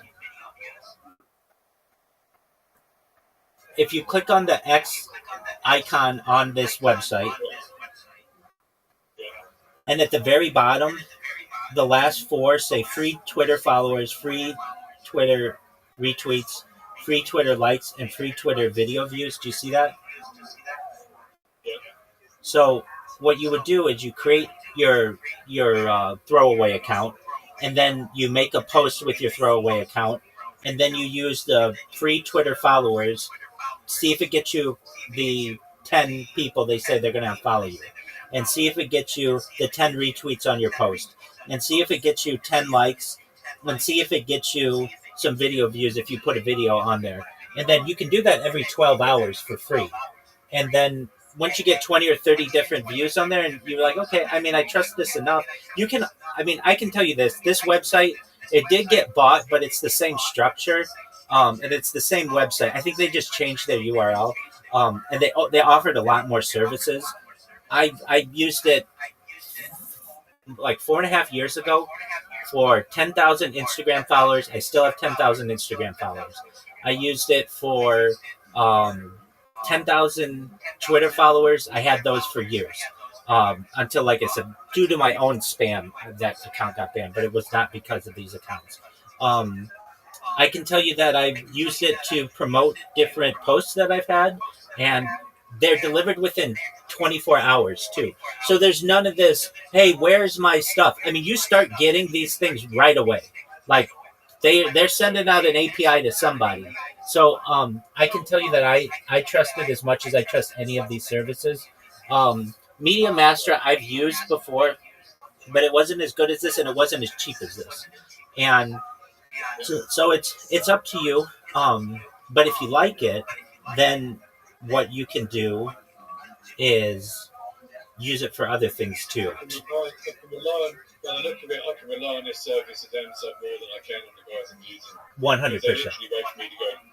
Yeah, exactly. 100%. So, I would just try it with a Dodo account or just an alt account that you have. And once you throw a couple dollars at it, you don't even need to. You can use the free service though. And once you say, okay, this is working, I'll try it with one of my posts. And, I can tell you though, I've gone from an account with 0 people to 10,000 people and nobody batted an eye. Now this was years ago, but it's like Instagram. This is how major influencers get their views. They go to they have their manager go to a website like this, and whatever their Twitter post is or their followers, they just type in the number, they make sure their credit card works, and it's good to go. And this is kind of like the cheat codes, but you're paying $300 a week. We got to help you with that, and this is definitely going to help you with that. And then you can say bye to those guys. Thank them for their help. That's okay. That's okay. You won't pay them next week, and you won't ever need to pay them again. But let's just say you use the same strategy for Twitter followers. Now these would be premium Twitter followers. We're going to go with. We would. So free. Actually, we want the. I want to see how many premium followers you can get. I know, like 4 years ago, for 10,000 followers, it was $100. Now I'm sure that the price has changed since then. So let's see how much it's changed. All right. So for 1,000 followers, or let's see, 10,000 followers, it's $154. So I would expect that with inflation from 5 years that it would go up like that. And they have a deal right now, 25% off with the New Year's code. So if I were you, look, you got 1,000 people in a month, but you worked pretty hard to do that. If it's worth it to you, it's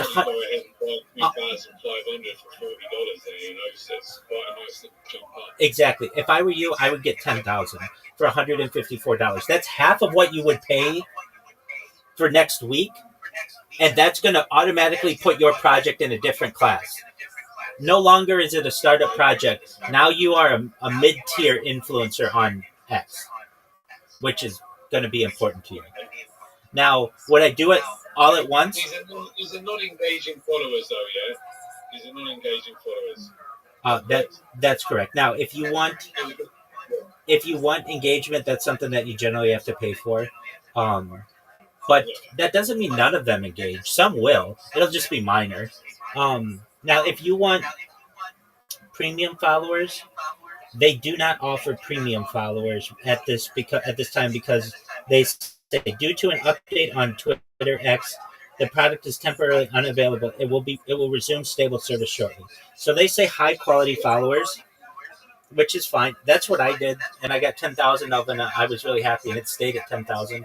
So it might be something that you want to consider, because then when you go into a space, everybody listens to you. If you have 10,000 followers, they know your project's going places. So it's just a thought, and you might want to experiment a little. And they have free services, but this is going to be a game changer for you, especially with I'm glad I asked how much you were paying. So now when it comes to the things that you're tweeting and all of that stuff, you're gonna go your Twitter's kind of messy because all of these different influencers or these space hosts ask for retweets and likes and all that other stuff, but then your big tweets kind of get shoved down a little bit. And I would say that there's a strategy you can use where you like the space and you retweet it, but then when you're done with it, you remove your like and remove your retweet. And that kind of goes against what we talk about, where it's like almost following someone and then leaving them. But you don't really have a choice because, and a lot of people understand that anyway. I'll remove them from my feed. Exactly. Normally, I leave them for a day, and because sometimes the option's not there to remove them, and it sort of appears after a certain period of time, then I can delete them. That's correct. So then you're going to have all of your big tweets there, and so like, what's the most amount of tweets that you've ever had on or retweets that you've ever had on a post? Oh, I've had a few. I think I'm probably again only in the 20s. Oh, Again, okay. it's only in the 20s, 10s to 20s. Okay, so like for 100, now with the premium retweets, you can get premium retweets. So you get 100 premium retweets for like $6, and these are blue check mark. That's better than you. That's 5 times better than anything else you've ever gotten. And if I were you, I would kind of just have a strategy that once a week I'm going to put out a post about myself or whatever, and then I'll just promote it, and then I won't have my timeline be too messy, and then people are gonna see it and they're gonna do their own thing on it. Now, do you get other people of the 1,000 people who are following you? Do you get a lot of them who retweet your stuff like organically? I've got a few. I wouldn't say a lot. Okay. I've got a few. Okay, it's only been 50 days, and so the relationships that you've made are still being incubated, but you'll be able to do that. People coming to me and saying, "I heard you talking," and good to meet you. Just genuine people. Maybe 1 in 5 is genuine, and the other 4 are fishing for some kind of, I don't want to call or something, but I don't go for it. I just don't go for it. And I did have one particular guy. I pick up on grammar. Sure. Especially when someone's writing to me. And when I read it, I'm like, this grammar is not related to this person that's talking. So right. I know the profile's wrong. I know with the YouTube link that he has in his profile stolen from a real website. That's right. Because when I go on that website and I hear how that guy talks, and I see how he writes in his comments, and then I go back to this one. One guy the other day, he wanted 38 for the space. I said, well, why do you want 38 for space? You invited me to your space to talk, and now you want to charge me? Oh, it's ridiculous. You invited me from another place to come and talk on your space. Now you want to charge me? Now you want to send me billboards? You told me there's a Madison Square Gardens. I'm like, bro, at least pick the same country. Yeah. That billboard looks like it's somewhere in Nigeria. And you're asking right. me for it. Yeah, you're going to get that. I'm not stupid, bro. I'm not stupid. No. And you're... Yeah, he messages me all the time at the moment, and I'm like, I won't even block you. I'll just let him talk about it. Absolutely. You can mute that conversation. Stay diligent. You know what you're doing. But that's the big one. People impersonating good people, and they're just bad actors. So if you put together... This is what I would do if I were you. I would test the system, even though I vouch for it as much as I can. I don't own the website, so something could have changed. But I would try it on just an alt account. I would try the free version to make sure that, these things are working. Then I would maybe throw out a few dollars just to promote my stuff for 10 likes or whatever. If that worked, then what I would do is I would try on just one of my tweets. Once a week, I would promote a tweet with 100 retweets. So that's going to cost you $5.90, whatever it is in pounds. And then I'd have it have, let me calculate how much this is going to cost you. So then, and all of this is premium accounts. So then we would get, so that was $5.90. Then for 100 likes, $4.50. So we're looking at $10 for 100 likes and 100 reposts. And then I would put, I would check, I'm looking to see, okay, they have comments, and that's new. This is the big one that tells you if someone's botting something. So this is the one that I would try on my alt before anything, because you don't want somebody making it look like you're just botting yourself. But if you want comments, then 100 comments is $6.09. So for $15 each week, you're going to have one really strong post that's going to get a lot of visibility, and that's going to give you 100 comments, 100 reposts, and 100 likes, which is better than you've ever gotten with anything else. And then when people look at it, it's going to make your project look strong. And then once this worked for me, I would buy those 10,000 followers. I wouldn't need any more followers. I wouldn't necessarily even need to worry about the whole follow back thing. you just want to do that with the legitimate people who follow you. That's going to go a long way. But for the 10,000 that are just bots, no big deal. And then when people see your account, they're going to say, wow, this is a really great strategy that this person's using, because they've grown. Their account it'll be at that point 2 months old, and you'll have had this massive amount of growth, and you'll have done it for a lot cheaper than what you're currently paying. That's what I would do.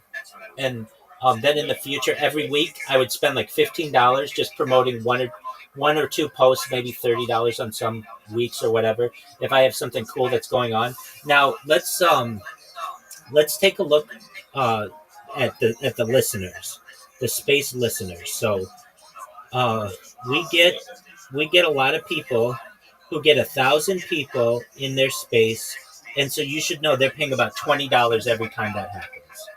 And is it worth it to them? Probably to some extent, because this means that they get to be the center of attention, and they get people who connect with them. I mean, I can tell you there's some really big projects that connect with some of these Twitter space hosts because they get 1,000 people in their space, and they don't know that most of them are botted. But what this will do is put your space at the very top. So you'll be able to host a space if you ever wanted to, and instead of getting 3 or 5 people in there, you just pay $20 to get 1,000 space listeners for an hour, and then by the end of that hour, you'll have 400 or 500 organic people in it, because your space will be all the way at the top. And I think that's. I don't think you should be a Twitter space host just yet, though. But eventually, you're going to get so well known that you're going to be able to host your own. You'll get organic people in there, and then on top of that, you'll be able to boost them a little bit. And keep in mind, you don't always have to have 1,000 people in your space. You could just do it at the beginning to get a rush of people in there, and then just let them filter out as needed. I'm looking to see. It's kind of strange because I've noticed there's a couple of them that have been right at the top, and then partway through the day, I'll go see if they're still there, like an hour later, and they're not there, but they're at the bottom with 11 people listening. Exactly. And it's like, how are they able to do this? How are they able to do this? You were able to get 1,100 people in your space 2 hours ago, and now you've got 12 people? Like, where's the middle section? So you can tell that's what they're doing. The other stuff that they offer, so they offer likes, views, followers. We talked about that. Retweets, bookmarks. I don't really know how much bookmarks help somebody. People say it's worth 5 likes, but I think that could be true, but that could be hearsay. To me, a bookmark is really important, but only if it's a real person who's going back to my tweet and using it as some kind of reference. Aside from that, I don't really look at bookmarks, and I don't think many other people do. Now, they have automatic retweets, which is something that might be of interest. So basically, whenever you put anything, you could get perhaps people to automatically retweet you for a certain amount of time. There are poll votes. You don't need that. Twitter likes as well there, don't they? Pardon me? Just below it as well. They also have the automatic Twitter likes, so they sort of work together, them two. Yeah. Now, let's see for how long it works. It says, let your tweets gain steady interaction. Future tweets you post from now on. Yeah. That's pretty interesting. This automatic likes page has no time limit, and you will be applied to all future tweets. Now, that's brilliant. If you can get that, that's what you want. Now, they say it has no time limit. It's for as long as this company's. 5,000 total likes. Okay, 5 tweet likes quantity per likes. I'll test it to see how it will work. Absolutely. But this would be one that I would test, because then you're not going to be paying every single time that you tweet. You'll just organically, whenever you tweet, you're going to get however many people liking your stuff. I do 5 tweets a day because anything more than that could become spam. And I use Tweet Hunter as well. You know that one? I've heard of it. Yeah, I like Tweet Hunter because it allows me to schedule stuff, especially if I was traveling, and sometimes I don't have the internet ability. At least I feel personally that something's happening in my absence. Okay. So running that automatic tweet one will work inside of that as well. Because I've actually had to play for the Ravens before. Oh, Or very. you're not actively going into if I'm asleep, go into my account and forward or share it and rate it. You don't need me to come and spoon feed you to do that job, So literally, I've been waiting on you, sir. What are you waiting on me for? Just go ahead into the X account, forward it, into the TG account, and then start the page, It's just, it's something I'd rather not be dealing with that personnel, but I could actually be dealing with it automated on a website. So, yeah, this is a change that's coming this week. Excellent. Yeah. So I would test it with the automatic likes, and if that works, I would jump at this. And I would just say to myself, I'll pretend I never spoke with Rabbi and that I'm having that $300 budget for another month or whatever you would be able to do. And then I don't have to touch it anymore. Every time I tweet something, you can still tweet 5 things a day, and they're going to get 5,000 likes automatically. And you're going to be all over people's timelines, especially the people who follow you, which is what you want. Excellent. Excellent. Okay. Well, to be honest with you, that's everything in my bag of tricks that I can think of right now that could help you. But I'm pretty sure this conversation was beneficial for both of us. Yeah, it was brilliant. I really enjoyed it. Excellent. I'm always here if you need me. I'm live 24/7. Excellent. Great. A lot of bookmarks here as well now, so that's give me something to work with, and thank you. My pleasure. I'm always here to help you. So if you ever need me, come on in and we'll talk about strategy or you have questions. Let me know, okay? Yep, I know where you are. Excellent. My wife's cooking chilies and that. Excellent. Well, enjoy. Say goodbye. Take care. Best wishes to you guys. Pleasure to meet you as well. Thank you. Thank you. Take care. Thank you. You take care. Peace. Bye-bye. See you again. Take care. See you real soon. Bye-bye. See you real soon. Absolutely. Shout out to Bitcoin. Oh boy, that's going to be great for him. Wow. I hope we save him some money. He seems like a really great person. Really nice individual.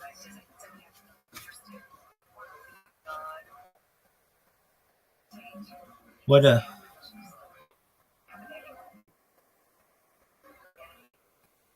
nice person. Introduced me to his family. Shout out to his wife and his project. Hopefully it saves him some money and just makes his project more successful. Gave him a lot of good alpha, I feel. And I'm gonna join his Discord. And I don't join everybody's Discord, but I join his.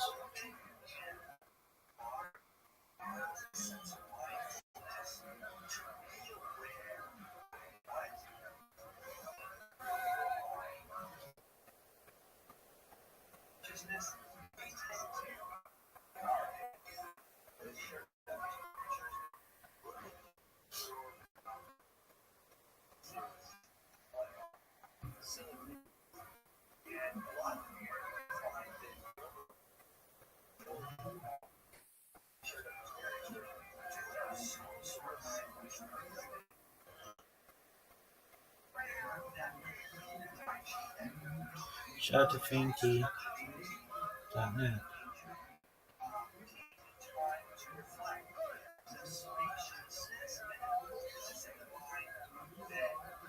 What a nice guy. I could talk to him for a long time. He was really cool.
I love helping people. Shoot.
Yo, what on?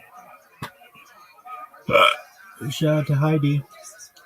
Throwing up gang signs, living like a pimp.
Oh, that's right. They saw him on YouTube. Thank you. Shout out to you guys. Yeah, you guys are great. So now we just, that's good. That's doing the straight one. That's straight one. That's what actually went out and carried out the Guinness straight one. Mitzvah Hanya Haragim. So now we're up to Harag means decapitation. Now what they did is, the Gemara says, how you might keep that social beside him. They were literally decapitated with a sword. The Gemara says, first one, Shamal Buzosa. The same way that the man of the exegetes people, the same way the exegetes take a sword, you decapitate the evil.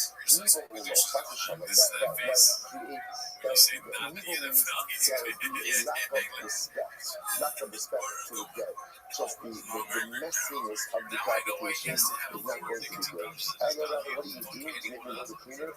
Manitin Ashrosha Alastan, you take the wooden block, you put it in the ground, you tell him to lay his head down on the block, the coat takes the culprits, and decapitate him with an axe. Does not seem to do much better. Right? Amallah, Ein Nisam Yubah. They said what we were talking about. Right? That's powerful. Right? That's a sword could be a lot cleaner, certainly a lot cleaner, a lot faster, a lot easier. This is a much uglier death. So kind of, I'm going to be look coming. The reader says as follows, I know that using of the axe is not nice. I know that is not nice. About my axe, I would also prefer to use a sword. But the Lord says, what's halacha? If you don't say no forever, which means do not follow in the ways of the devil. Do not follow in the Gentile nations. When they administer capital punishment, they do decapitation by sword. We're not allowed to do it the same way. So we must do Rabbi. That's what we're talking about. You look at this side of Malaysia, no, whether you're not allowed to follow in the ways of Gentile nations, when you just want to replicate what they're doing. But if we're already doing the same thing, and we're doing something, and they replicate it, following that standard practice is not considered to be Gentile replication. And therefore, the Moshe already said that by his sword in the Torah. So because it says it by us, we're allowed to do it even over here. Do a good off in the situation, listen to this. Hug the Tanya, soften out the muscle, the one that they know. So it can make this up here. That's it. It is that's it. Let's see what again. This is Allah.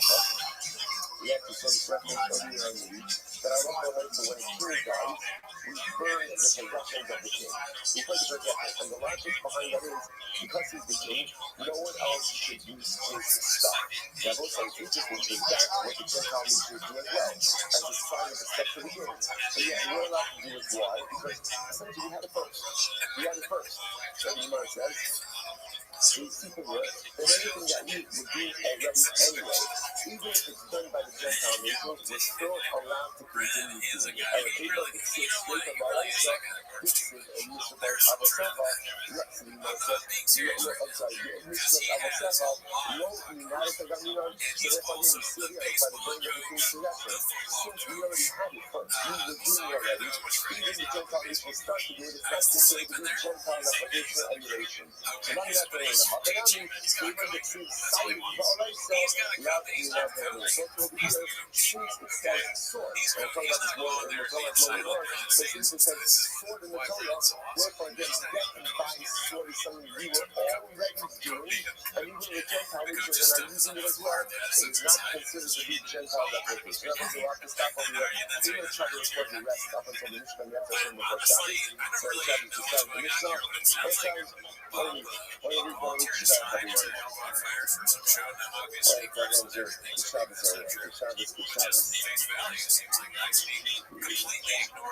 This is good, Brendan.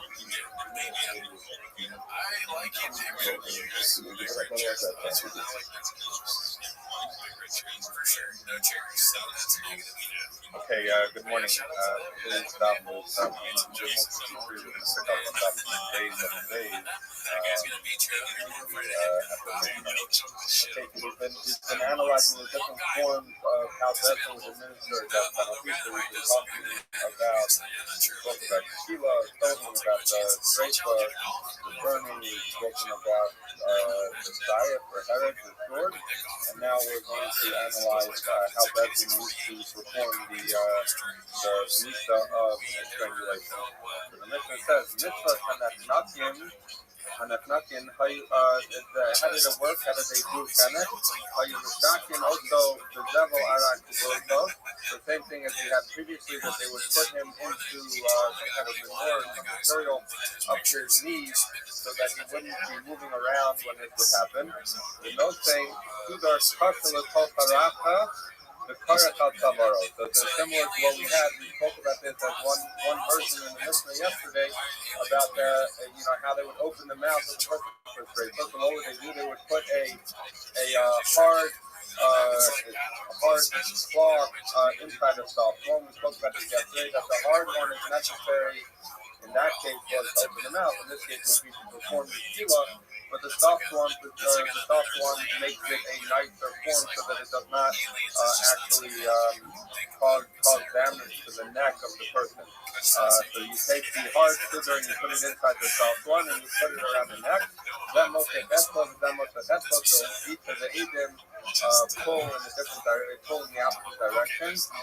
Not for Yotis until the soul goes out. Basically, we choke.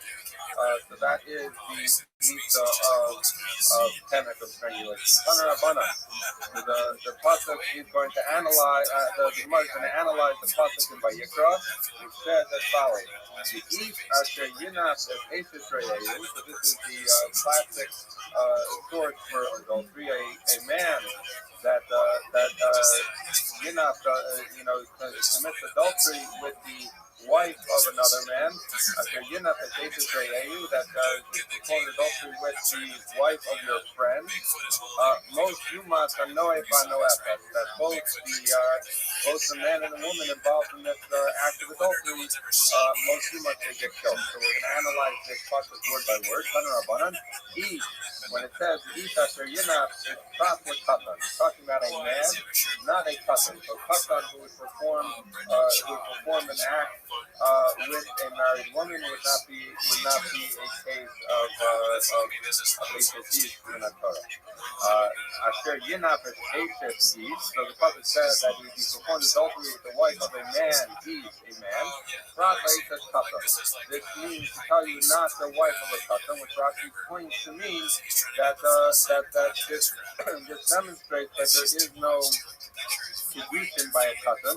So if a katan performs an act or attempts to perform an act of kedushin with another woman, they're still not married, and if someone were to have a relationship with that woman, that's not considered an Eishes.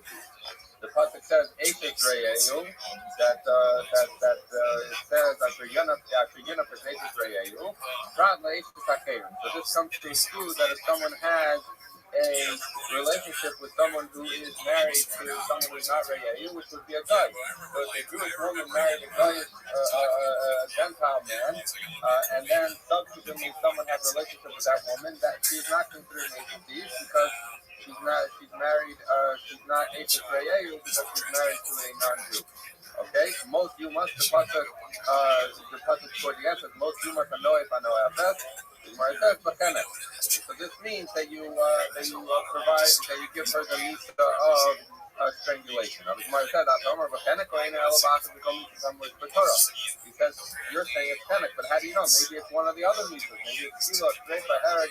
How do you know? So we say I'm like co-muffin to number mitzvah of Torah Stam, and at Torah Lemoskel Lahachmel Elahachmel So Yoshia says, anytime it says in the Torah that you just kill someone, you cannot give that person you have to give them the lightest mitzvah, because if the Torah doesn't designate a harsher mitzvah, doesn't say, for example, Kilo or Shreifa, so then all you can apply when it says to kill her, you have to show him or her, you have to kill him or her with the mitzvah that is the lightest. And so what is the lightest mitzvah? We know that this is according to Rabbi, we're going to that.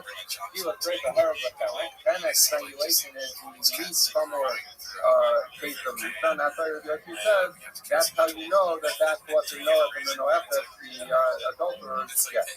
Yonatan says, that the reason that we give Kenek is not because Kenek is the most kal. We'll see why he says that in a minute. Ella, rather, what's the reason that Kenek applies in the case of adultery? Because anytime, and we encountered this before, anytime that the Torah does not specify specifically what the mitzvah is, then it's the mitzvah of strangulation. How do we know that? So Rabbi Omer, how does Rabbi Yonasan know? Rabbi explains Rabbi Yonasan that Nema Misa B'dei Shemayim, and Nema Misa B'dei Adam, that the concept of the word Misa applies when the Rebbeinu Shalom brings about the death of someone, and it also applies to the word Misa when it is applied by Bezin. Ma Misa or B'dei Shemayim, so just like when there's Misa B'dei Shemayim, an ordinary person, a person gets, just dies, so there's no physical impact or there's nothing that you see physically on the body. So therefore, too, when it says Misa by a person and doesn't specify otherwise, it means the Misa that has no motion. What would that be? That would be strangulation.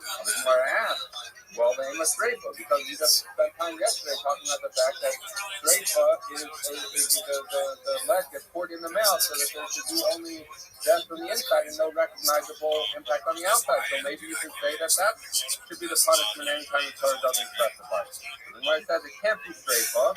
Why? Because remember, what are we trying to figure out? We're trying to figure out the mitzvah of Noah and Noah, adultery, right? And we say it's Kenek.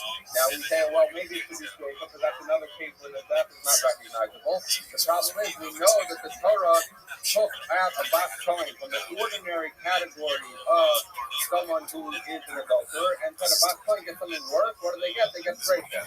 So therefore, a regular adulterer must see that they don't get Shreifa, and therefore they get Kenek.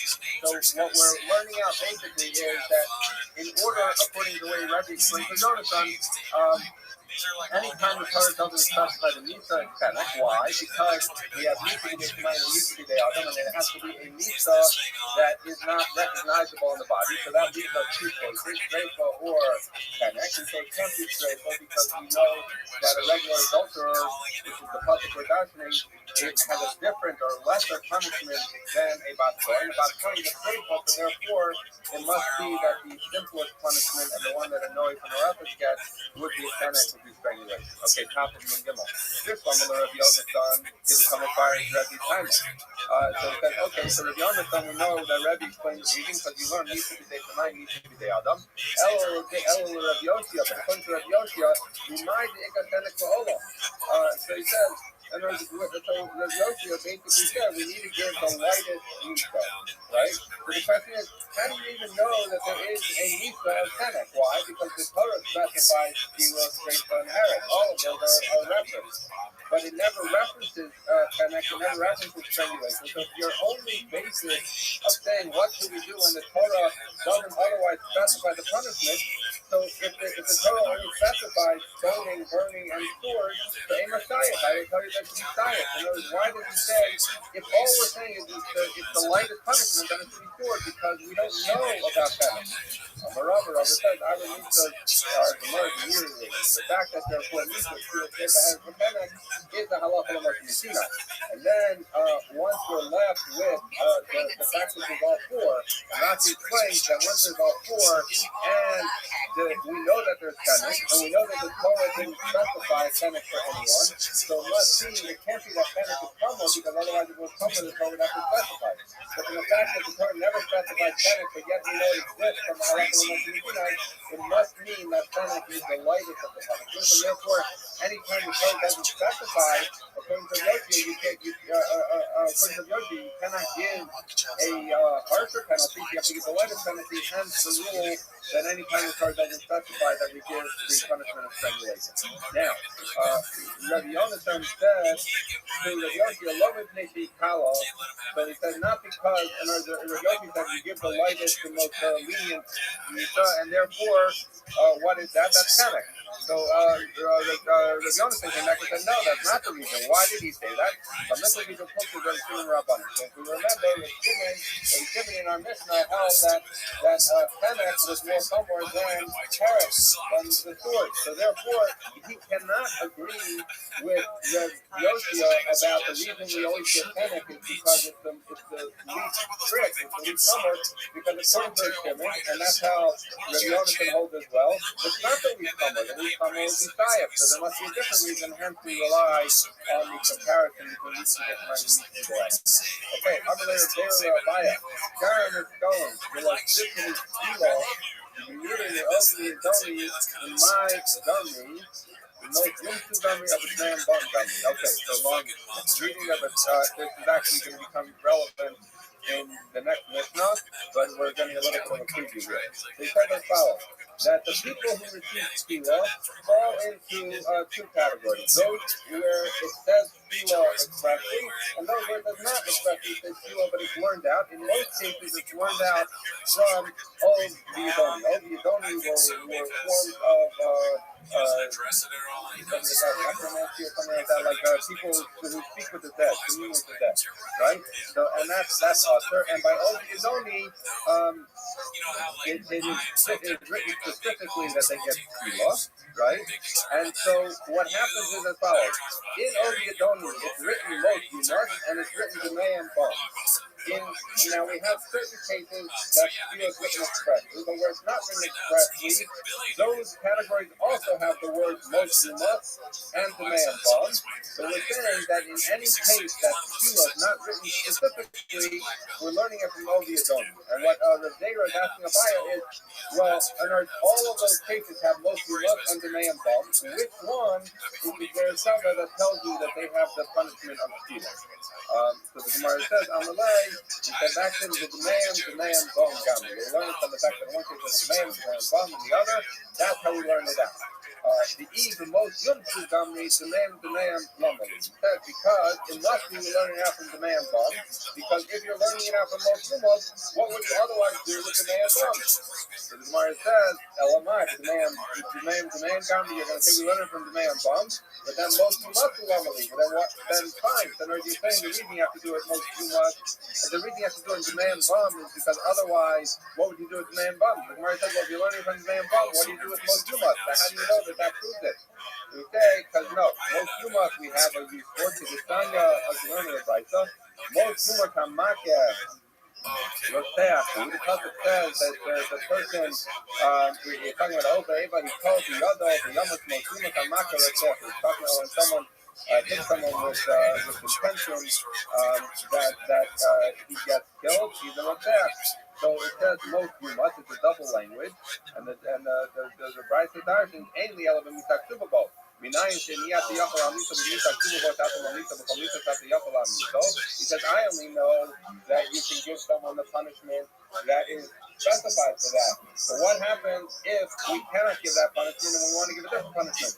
Rashi elsewhere brings the case. Let's say a guy is escaping on a ship, and so you can't give him, let's say he's kind of straifa. You can't give him straifa, but you have your gun and you shoot at him on the ship, or your arrow, or whatever it is, and you're going to get him on the ship. So you're not giving him the proper misa, but since it says most you must.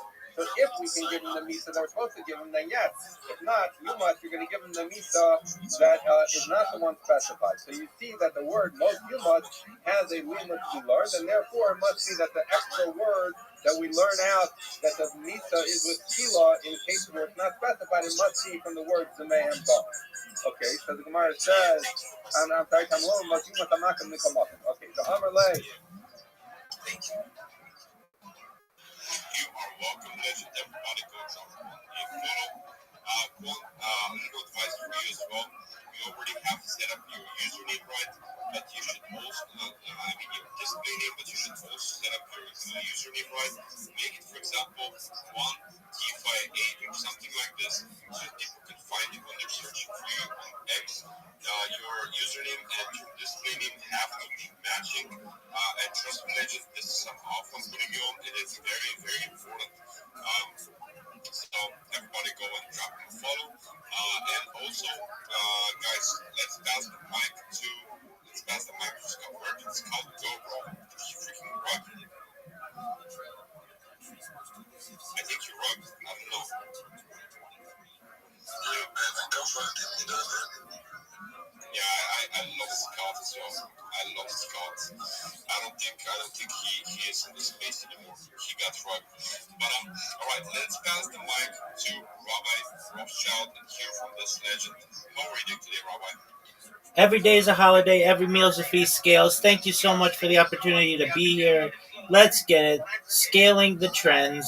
If you haven't had the opportunity, join the Baby Billionaires Discord. It's an amazing community. I'm Rabbi Rothschild. If you don't know who I am, you will. I stream my life 24 hours a day, 7 days a week, 365 days a year for world peace. I've been doing so for more than 4 years. My streams go back to the pandemic. We've seen the death of a queen, the birth of AI, the coronation of a king, and everything in between. This is a real-life Truman Show. This is a real-life Big Brother. This is a timeline and a time capsule of human achievement. In the 1990s, Bill Gates coined the phrase, content is king, and I'm making it true today. I'm king of the internet. This is the biggest event in global history, and here's why. In 2018, The Economist magazine stated that data had overtaken petroleum as Earth's #1 resource, and I have more data archived on the internet than any person ever, which is making me very influential. I'm going viral, and when I do, I want to make you, your friends, your family, all financially independent if you're not already. I want to ensure that you have generational wealth if you don't already, and I want you to be able to start charities and philanthropic organizations of your own. I'm unlike any influencer you're ever going to meet. I'm not live on one YouTube stream nor 2 YouTube streams. I'm live on over 20 simultaneous YouTube streams 24 hours a day. You can watch my life in 360 degrees. I even have a ceiling camera. If you want to view these YouTube streams, the link is in my profile. Additionally, it's in my pinned post. You'll also find in my pinned post a link to my Linktree. I dare you to look at my Linktree. Nobody dares you to look at their Linktree, but I do, because I have more social media than any person ever. I have more content than any person ever. You'll also find a link to my Discord, discord.me/rabbi. We have over 2,500 people in the community and continue to grow every day. In addition to making you all extremely wealthy and wanting to promote world peace, I want to help end world hunger through the use of technology, such as agricultural drones, floating greenhouses, saltwater greenhouses, hydroponics, vertical farming, cloud seeding. I want to help end world thirst. I'm sponsored by a cryptocurrency that's worth about $100 million, and one of the things that we do is we build wells and water towers in developing nations for the benefit of the less fortunate. Additionally, I'm an advocate for the Life Straw program, and most importantly, desalination technology, where we pump Earth's seawater onto land to make it drinkable. If you are a reply guy, if you are a Web3 marketer, if you're a raider or a shiller, and you want a free mentor, coach, and friend, send me a follow. I will follow you back. Send me a DM. I will respond. I want you all to know that I'm here to support you both personally and professionally. I'm here to be a positive person in your life. I'm here to have an optimistic view on the future. And most importantly, I want to give people hope. And with that, I sincerely appreciate the opportunity to share. Let's get it, legend. Everybody drop Rabbi a follow and he is a true legend. Real quick, I want to give everybody a shout out on the space and best start from the bottom up. Shout out to Nancy, Maris, Faruk. Shout out to Michael, Sheer45, Shagro, Jenny, Spheric, Paradox, DeFi Murphy, Walid, my boy BK. Everybody show some love to BK. Everybody show some love to Liquid. Let's get it, legends. Over, Royal, Ahidun, Aridun, sorry for that term, but it's with a crazy phone, so yeah, bear with me. Becca, Gas, Lightning, and yeah, shout out to all the legends on the space, shout out to everybody on the speaker panel. Let's dive these events, legends. Let's give the space to 100 comments in the purple build, so everybody go and max engage with that purple build. Let's go. Let's get the 100 million views on the space. We had a space with the 10 million views, so I'm sure that we can get 10 million views again on this space. I'm going to talk about a little bit about that later as well. But before we do that, I want to talk about some money glitches. I'm going to give you guys a couple of course of things that might like work out for you in a way where you get some extra money for yourself in general. So let's dive right into it. So first I want to go into learning ecosystem participation so that you can like accumulate some airdrops. In 2025, airdrops remain one of the most effective value creation mechanisms for crypto. So the strongest current Yo, I'm going to talk about what up, Maris? How are you? ecosystems experiencing, rapid growth and, like, Maris, can you hear me? token expansions. And these include Maris, can you hear me? Hello? Can you hear me? Excellent. Pleasure to meet you. How's your day going?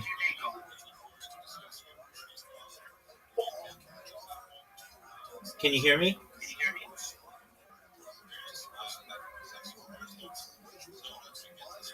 Maris, I saw you sent me a message, and I'm going to help you. You're a registered nurse. That's very impressive. Thank you for your service.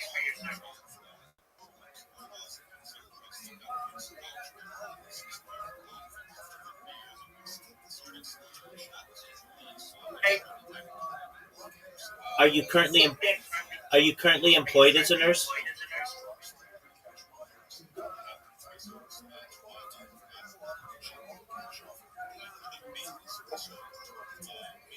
I hear you're trying to talk, but I can't hear what you're saying. Are you currently employed? Okay, go ahead.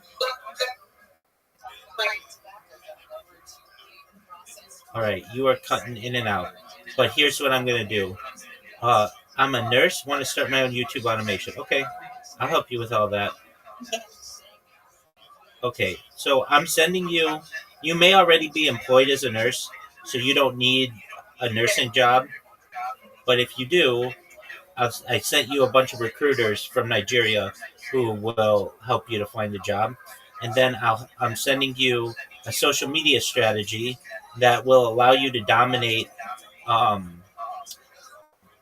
search engines, social media engines, and AI. And then what I'm doing is um, there's so I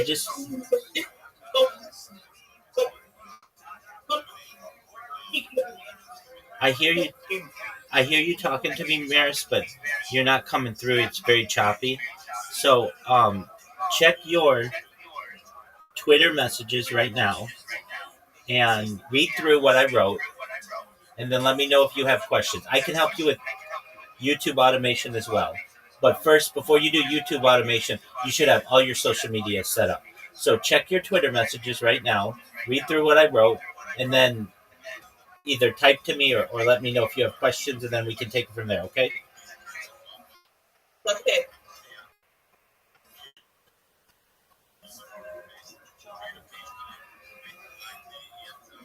like consistent stuff. Just be consistent in general. Uh, Maris, maybe just send me a message on Twitter because I can't hear what you're saying. I hear you're trying, but it's just the signal that you've got maybe isn't that clear. So just send me a message on Twitter and I'll help you.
Are you raising the hands?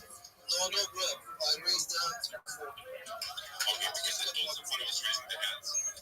If anybody has any questions regarding this, make sure to ask right now before we start getting the station again. So, yeah, let's get it. T-Boy, you can come to questions regarding this, make sure to ask right now before we start getting the station again. So, yeah, let's get it. T-Boy, you can come to mic.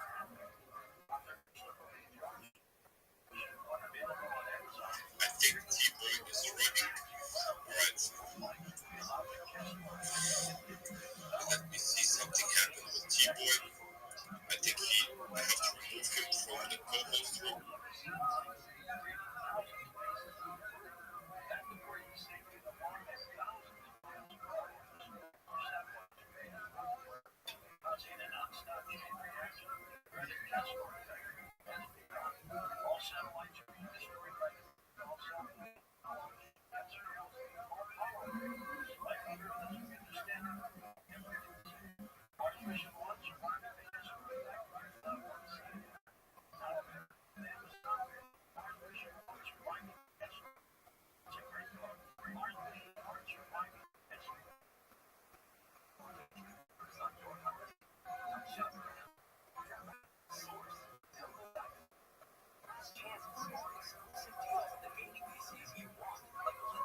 it's a blockchain that completely basically runs on itself. It has to be trustless. That code has to be trustless. It can be upgraded, but it can't. You can't get in there and start doing stuff to it.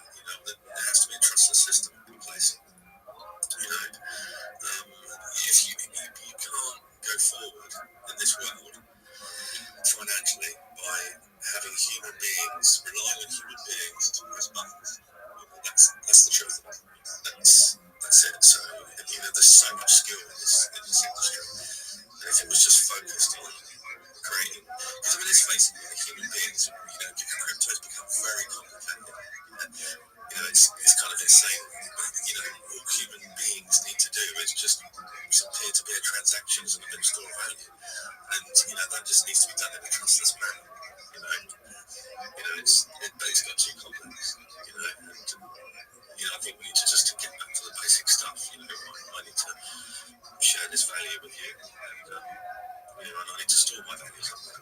That's pretty much it.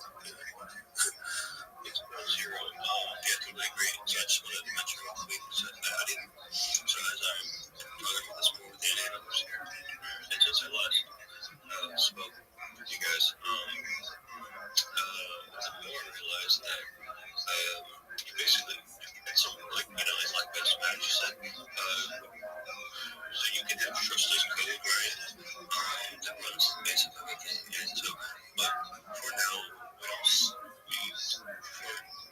Even if it's real DeFi, you still need central authorities at some point level, right? So I'm curious if you still also do DeFi, or like the decentralized chain, if so, but you also need somebody who can interfere with what you need to.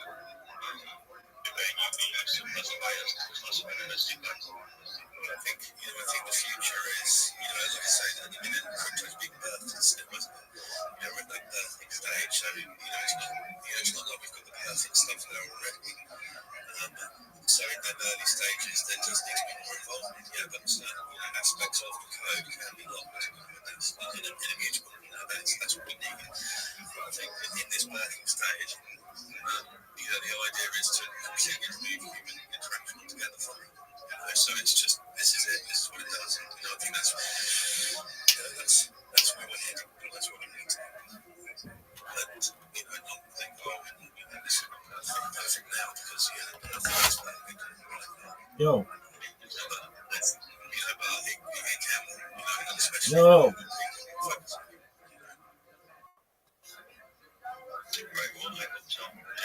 Yo.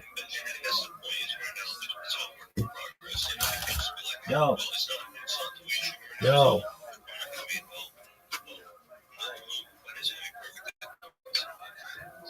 Exactly, this is it. You just blatantly obvious that there's a lot of smart people in crypto, but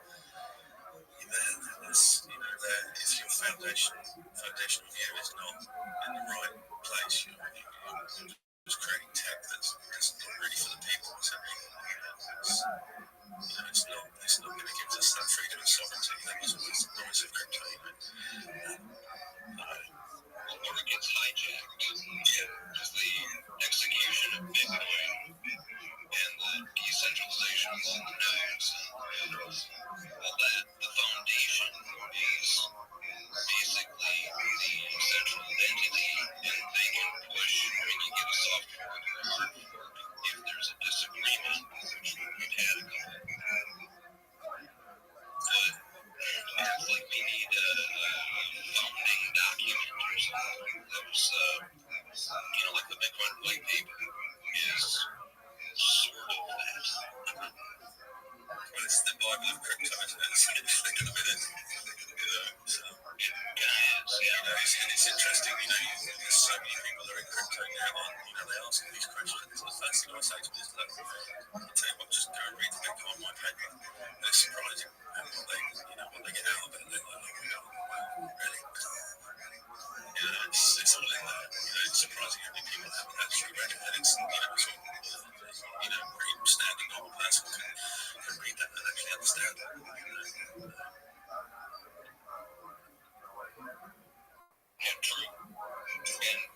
there are some resources now. It's on audiobook, but I got a little file with the Bitcoin org version, and then there's something on YouTube that I refer people to.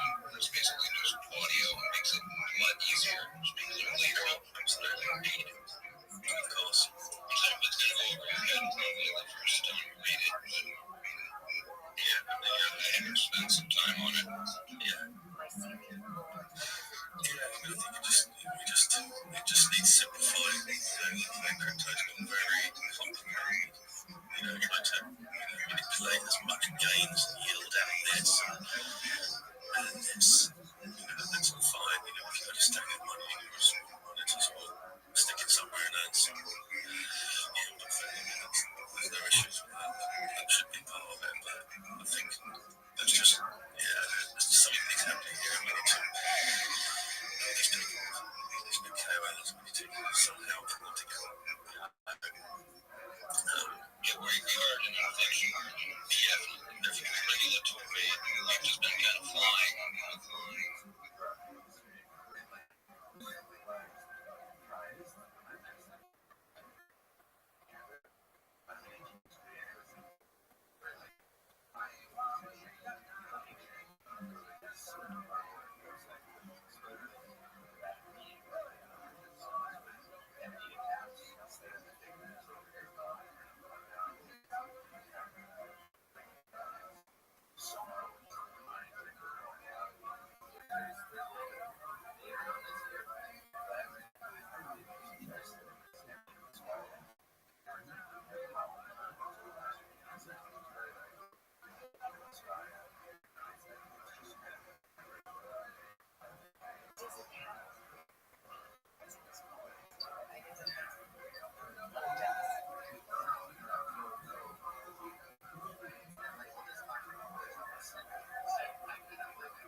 It's just an experimental thing.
So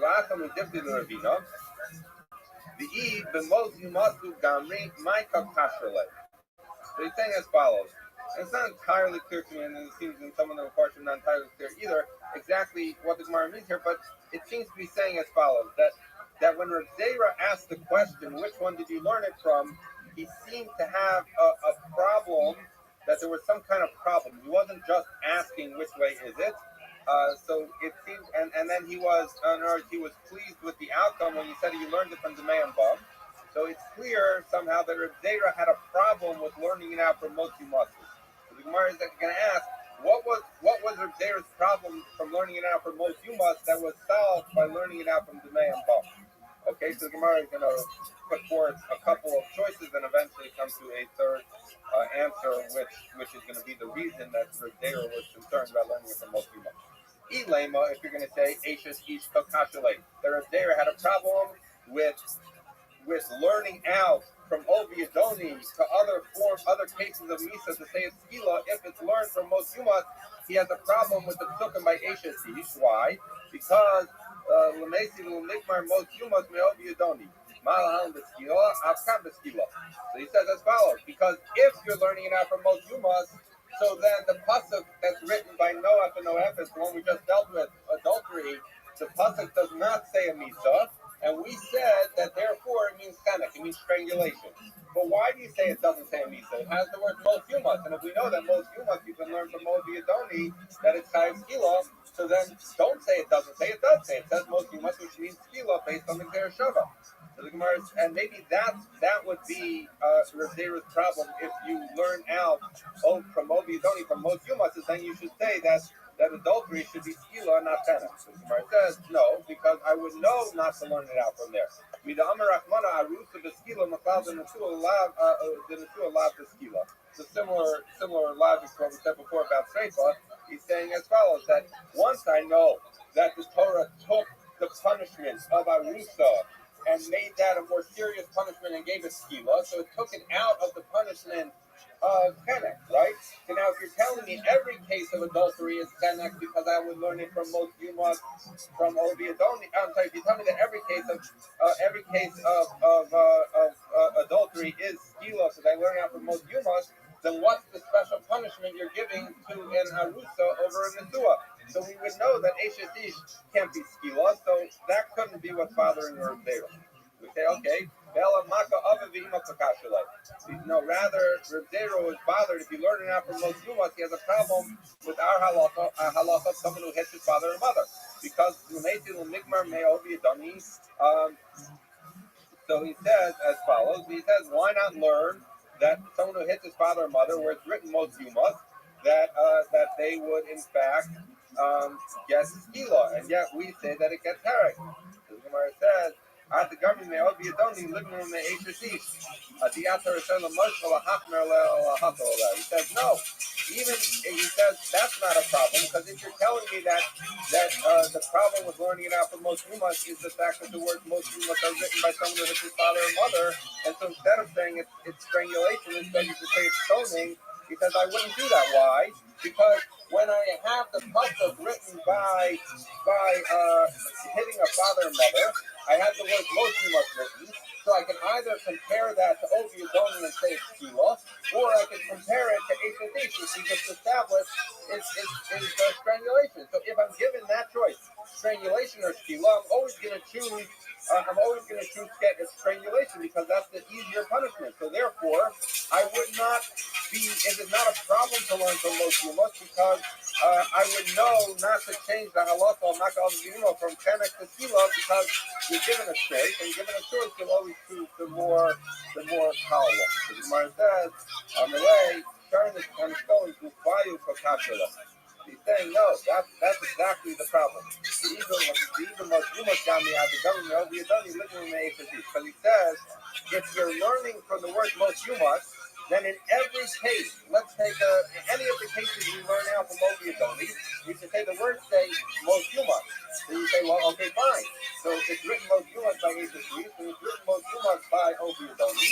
By HSC, we know it's strangulation. By Ovi Adoni, we know it's stoning. And you always pick the lighter punishment.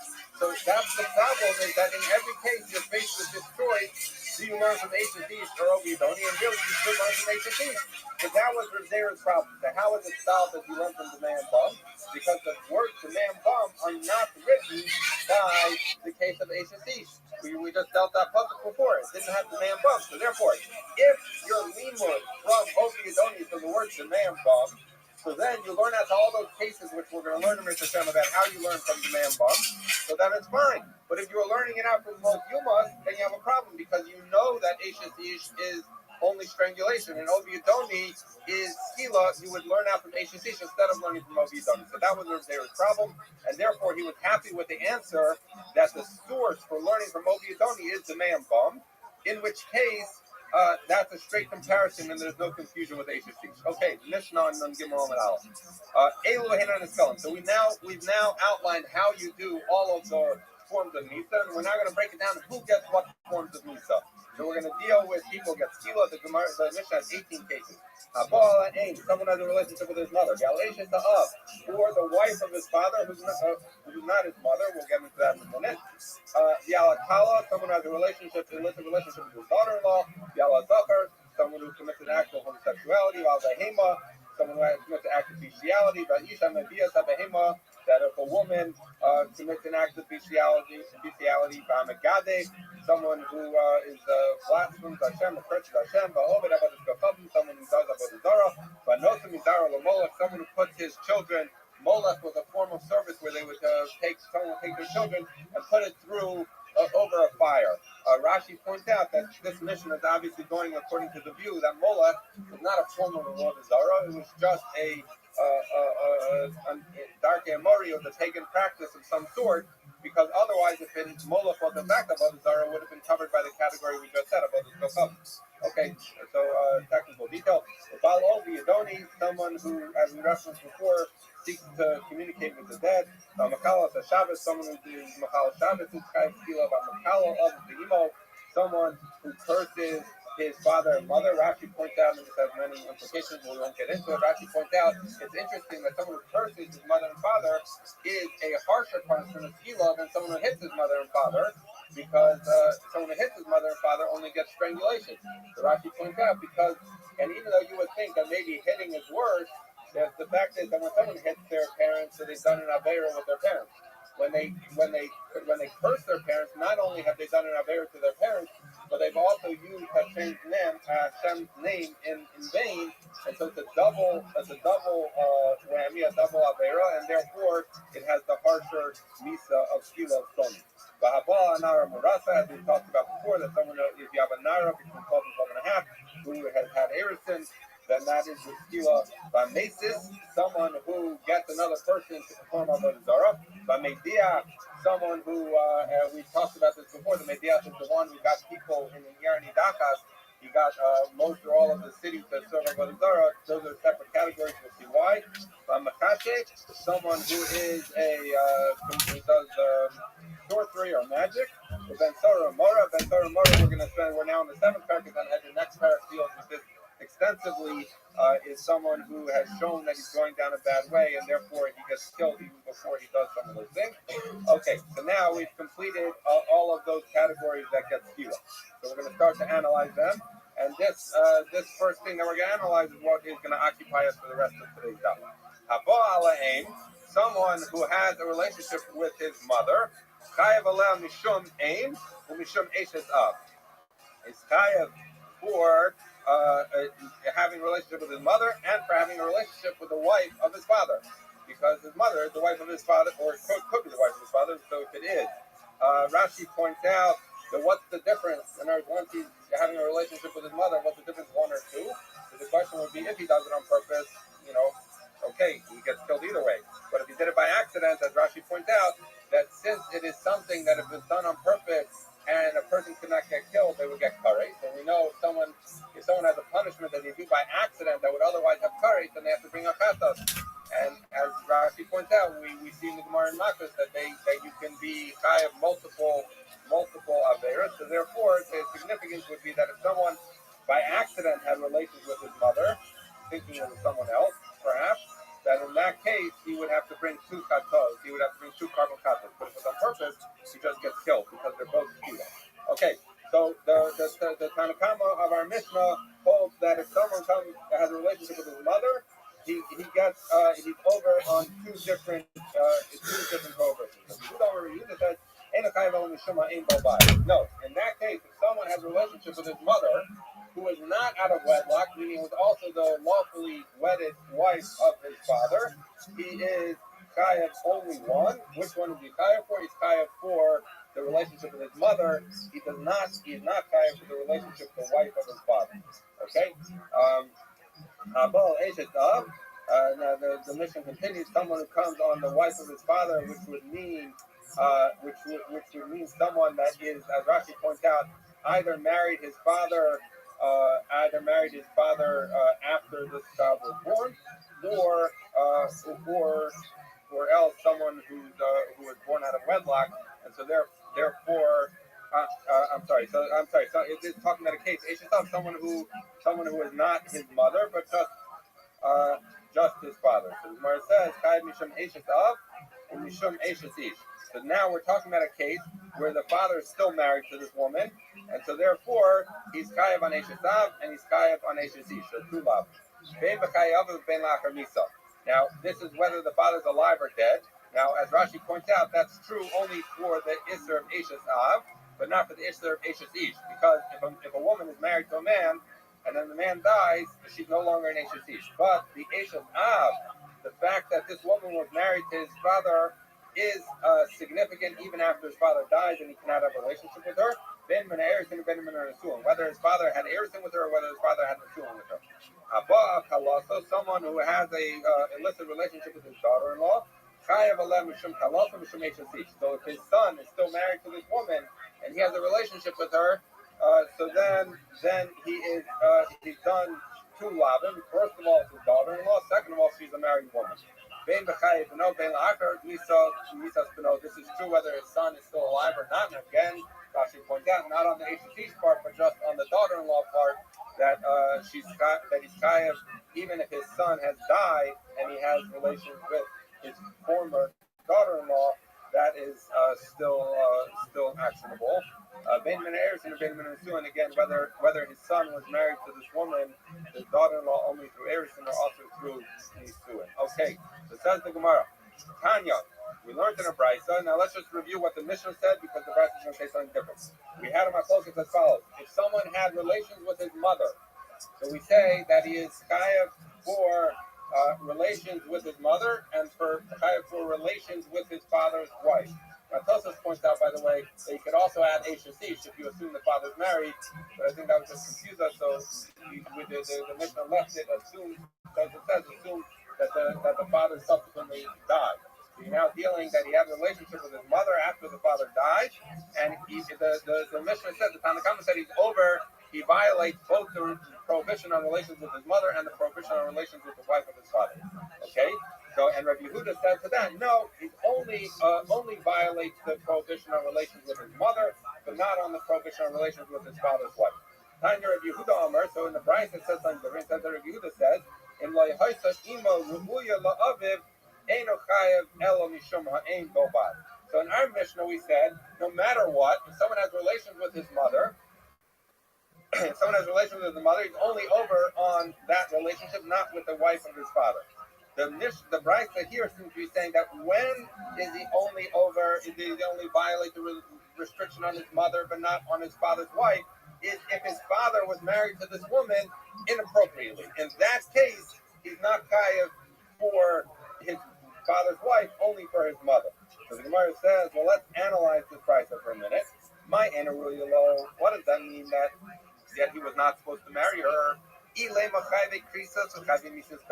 you're saying that he was married to a woman that he's totally not allowed to marry, for example, let's say his sister, right? So so then that's what's the problem with that Machlal the Rabbanan. So if that's what Rabbi Yehuda is saying, that if someone's married to his sister and has this child, that the child is only over for the relationship with the mother, but not for the wife of the father.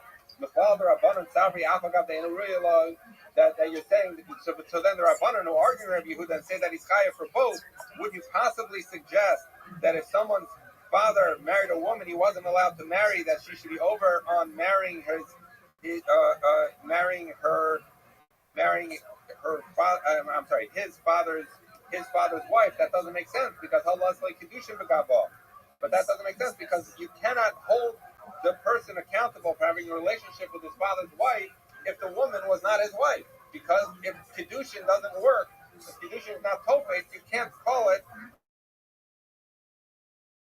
his wife. The Gemara says, so it can't be talking about chayve mises bezin or chayve krisos, but rather ela chayve lavin.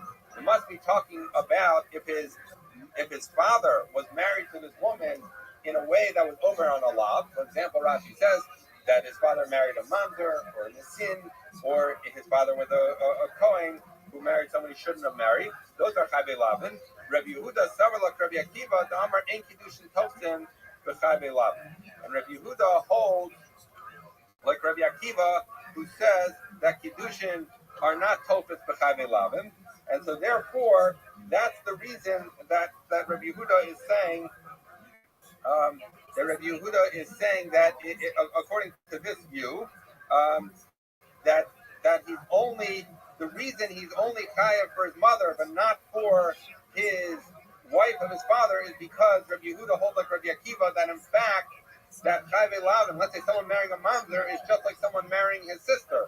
Kiddushin is not tofes. If the kiddushin is not tofes, you can't say that this woman is his father's wife. If the woman is not the father's wife, then he can't be held liable for having a relationship with his father's wife, and therefore it's only he's only over on the prohibition of being married to his mother, of having a relationship with his mother, but not with his father's wife. Okay, so that is the brisa, the understanding of Rabbi Yehuda and the brisa. So what's the difference between the brisa and the Mishnah? The Mishnah, Rabbi Yehuda says, a person who has a relationship with his mother, who's a lawfully wedded wife, who whether lawfully wedded or not, or chayve lavin wedded, is only chayav for relationship with his mother, but not for wife of his father. Whereas Rabbi Yehuda of the brisa says that when is he only over on his mother is if his mother and father weren't lawfully wedded, which is the reason that he can't be over on having a relationship with his father's wife.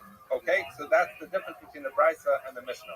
Now, the Mishnah, the Gemara is going to get into a side topic of trying to figure out, is it true that Rabbi Yehuda holds like Rabbi Akiva? Because to understand this brisa, we said that Rabbi Yehuda holds like Rabbi Akiva, and now we're going to say maybe that's not true. So Maser Rav Yoshi or Maser Rav Shaya asks as follows: Isser mitzvah, Isser kedusha, choltos v'lo misyavmas. Okay, so let's take a minute to explain this and remember from our Yavamus days. So we know that if a man dies and he doesn't have children, his brother marries his wife, and which would be Yivam, and if not, he does Chalitza. Now, let's say someone is married to someone that the Yavama cannot fault him. So, for example, let's say there's two brothers, one of whom marries the daughter of his brother, so marries his niece, which actually is something the Torah encourages, it's not a problem. So then he marries the niece, right? And so that's a perfectly valid marriage. But what happens? The brother who is married to the niece now dies, and so his brother is supposed to do Yibum, but who's the wife of his brother is his own daughter. So he's not allowed to be married to his daughter. So therefore he can't do Yibum, and because he can't do Yibum, and there's no question of Yibum, he's not even relevant to Chalitza, nothing doing. So that if an erva falls to a Yavam, then that's not Yibum, no Chalitza. However, there is a case where someone, a Yibama, can fall to someone who it's not a Chayve Krisos, it's not a case where it's not a case like that, but rather it's a case where there's only an Isser, it's only an Isser Drabanan for them to get married.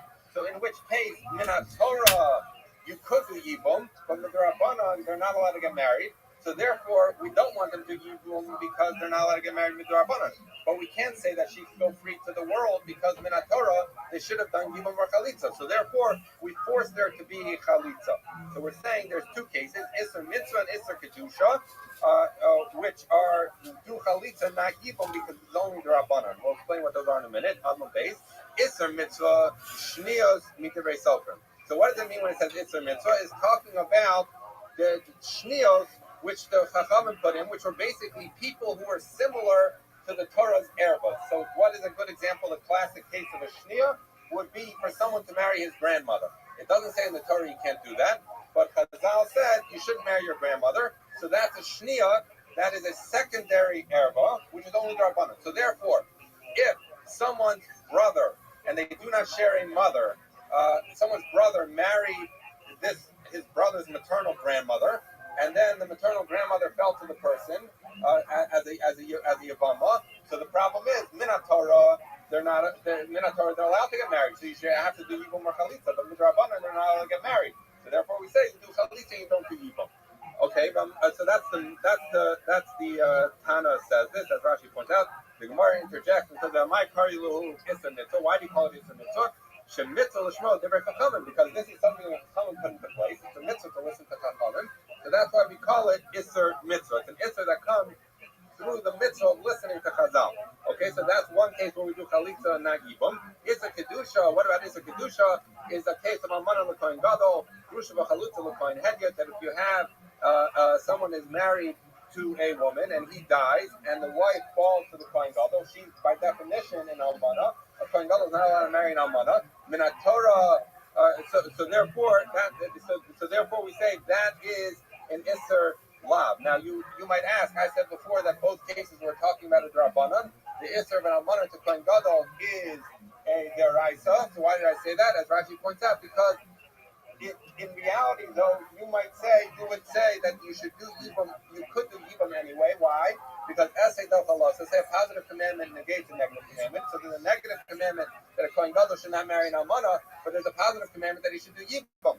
So in Torah, you would say essay dochalos say.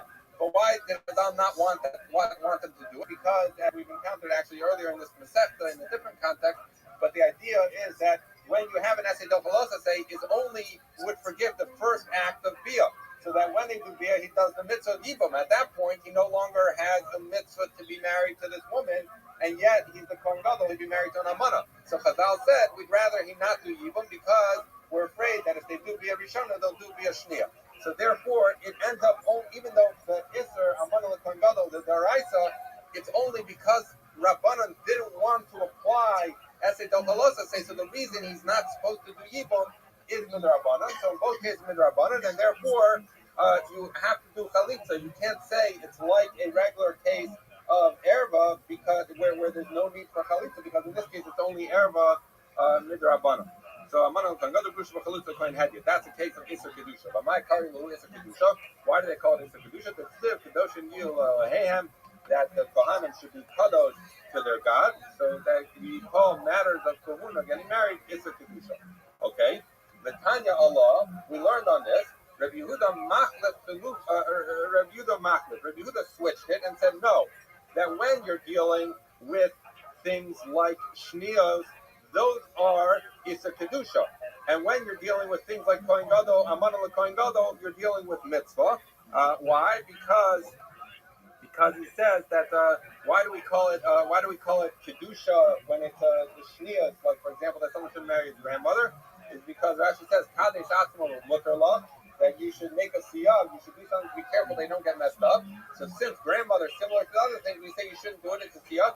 Kadesh atzmo mutarla. You should sanctify yourself with something that's permitted to you and make it impermissible to you. So that's why it's kedusha. And mitzvah is because Rashi says that at the end of Sefer Vayikra, when you finish all the mitzvahs of kahuna, it says Elah ha-mitzvahs. So that's why he calls it Isser mitzvah. So what do we have? We have the Rabbi Yehuda came on a very technical level. He said, okay, we have this price that says by these Durabanan different relationships, which he calls the Yibum.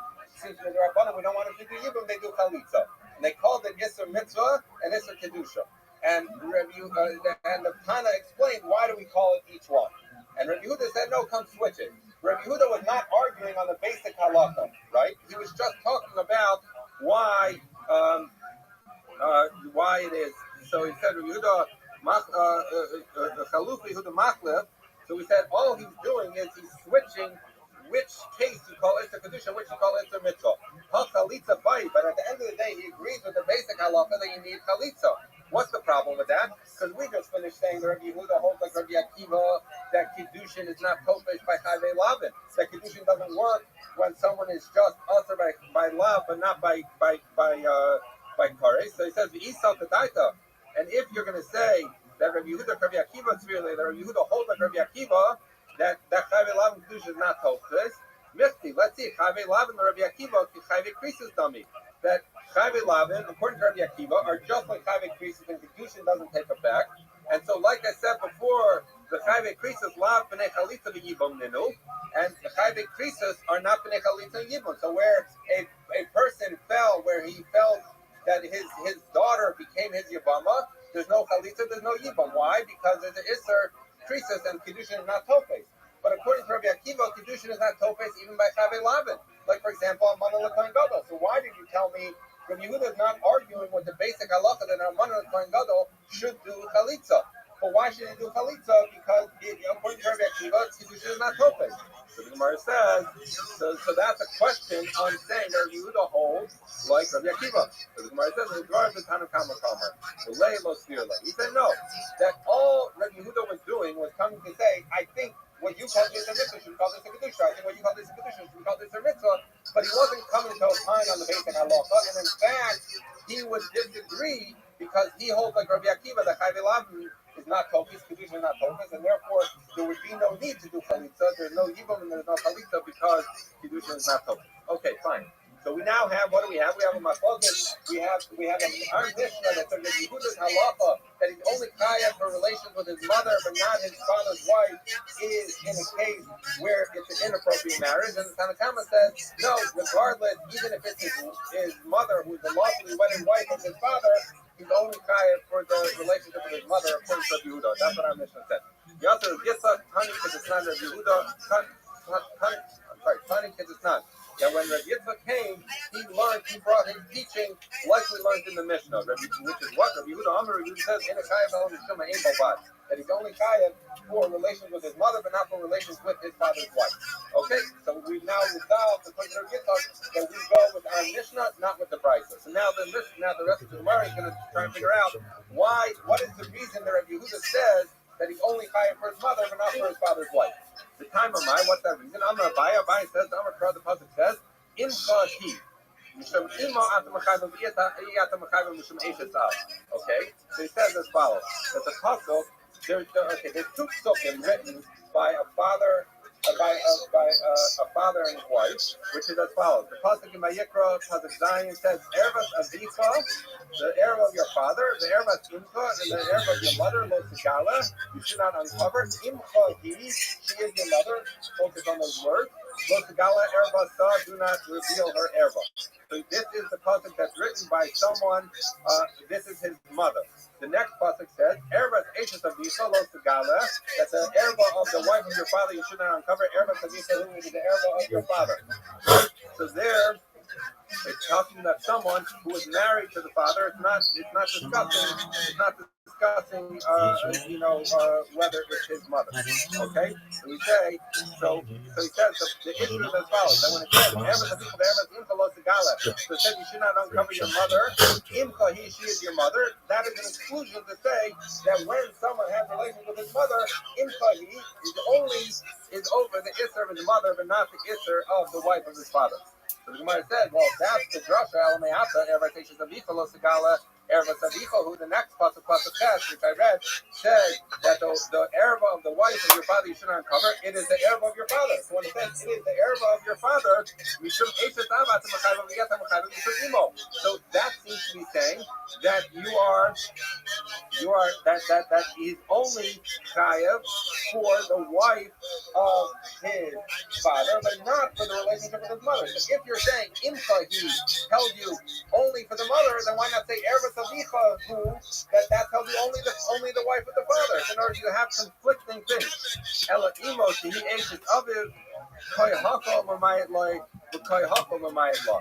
So he says, but here's the problem. So you're going to end up with a drasha as follows: that one drasha tells you you're only chayav for your mother, but not for your father's wife, and the other one says you're only chayav for your father's wife, but not for your mother. So we could say, okay, those are each saying one case. One is talking where he was married, and one was talking where he wasn't married. So right? So there was one was wedlock, one was legitimately married. So you're covering both cases. But the problem is, if you have these conflicting limudim, what happens in the case where it is his mother and it's the wife of his father? So we're going to end up with a case. Hasha imo she'eno eishes aviv. I'm sorry. So he says, Hasha imo she'eno eishes aviv. If it's his mother who's not, meaning he was born out of wedlock, and it's not the wife of his father, Machayas, Ishayas. Eishes aviv she'eno imo, or it's the wife of his father who's not his mother, also Machayas. But imo, in the case of his mother, shehi eishes aviv, that's also married to his father, lo Machayev klal. Then he wouldn't be chayav at all. So that's a bizarre result. So if you have one pasuk that tells you when it's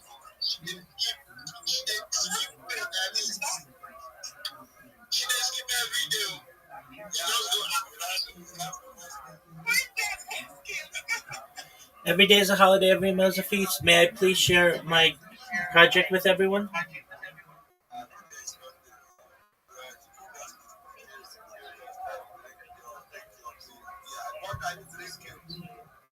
Right now I've got coffee.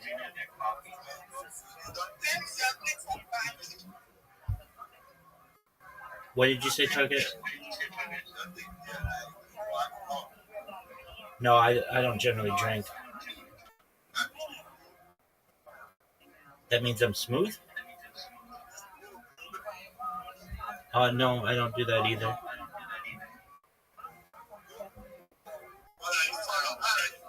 Baby, I'm perfect. What do you want me to do about it? I'm as close as they come.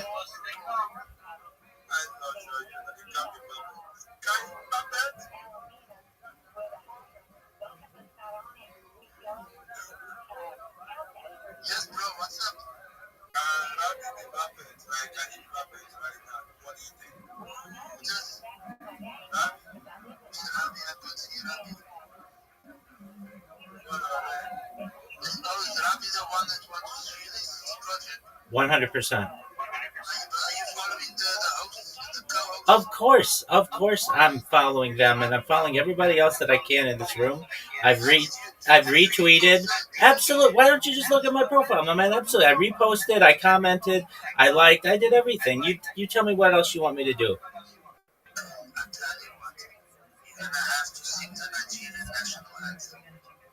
I don't know if I can do that, but I can name 10 Nigerian universities. Okay, Dana, we go fuck about it.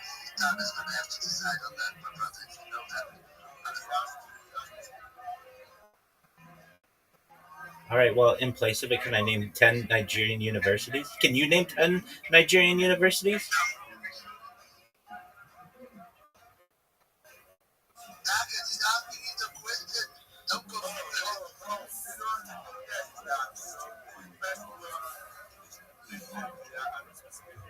It's very simple, you know. It's very, very simple. Once we calculate what you see that your projects. What do you think? Target, I asked you a question. Can you name 10 Nigerian universities? Yeah. I have many of them. My man, I know you're telling tales out of school because there aren't millions of them.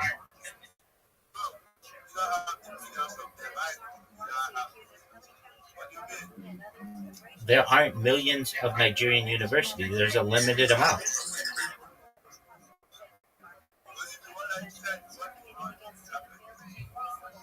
I'm saying that I can name 10, at least 10 Nigerian universities.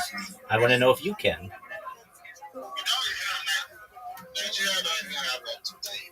Yes, it does. I'll tell them to you right now. There's Fountain University, there's Mountaintop University, there's University of Joe's, there's University of Lagos, there's, just one moment, Crescent University, there's Hallmark University. If you want to count uniformed universities, then there's like the Police Academy and the Maritime Academy.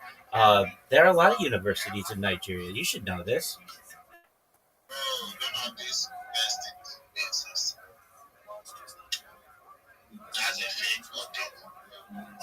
It most certainly is not fake. You can go to the Wikipedia right now and see that these are real universities with real students. That doesn't matter. No, I haven't been to Nigeria before, but all I want to do is tell you about my project. Somebody already get it shit. So if you I've been in Nigeria before. You see that there's nothing like University of Lagos, University of Ibadan. Yes, there is. I'll tell you all about it. I get the picture, send it, and put it on Smartwatch. Just one moment. Alright. Olivier, what is it?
Yo, Aeon, I'll be with you in a second, my friend.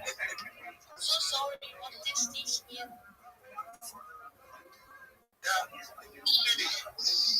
Yeah, hi. Oh, Yvonne.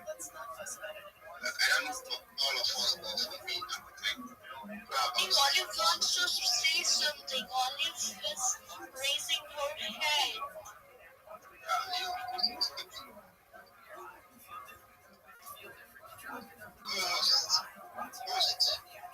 Olive. Yeah, the one I wanted to talk to you. Now I forgot something.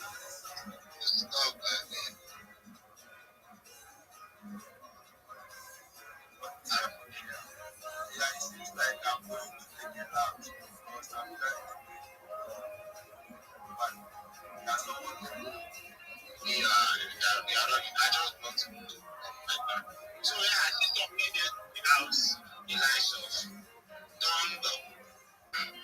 Dondola, ICP, Shikushi, I can see Papa JJ, Yobana Mayam,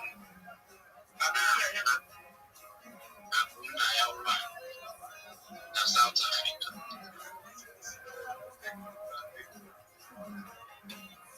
Yeah, Kushi, your name is too long. Haven't you done it? You can tell me, Kush. Yeah, write it on your name so I can go and Kushi. One thing, Kushi, dot. That means your name is too long. Kushi, what is helping us?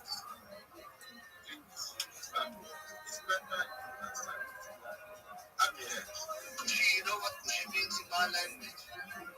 What? Anja.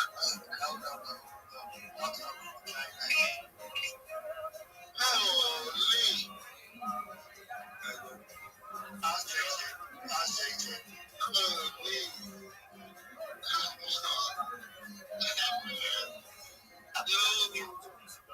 That is why JJBC Kushi in our language is Puna. You know what is Puna? You know what is Puna? You know what is Puna?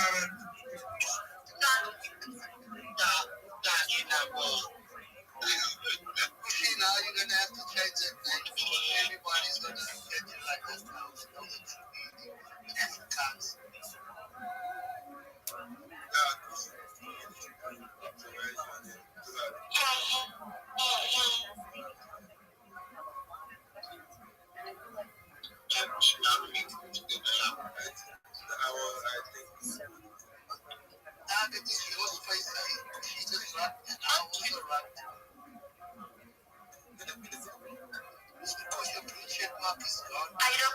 I'm looking. Kushi, you're logging your shit to my left. I mean, just take a left. Who is this cyber? Who is this cyber?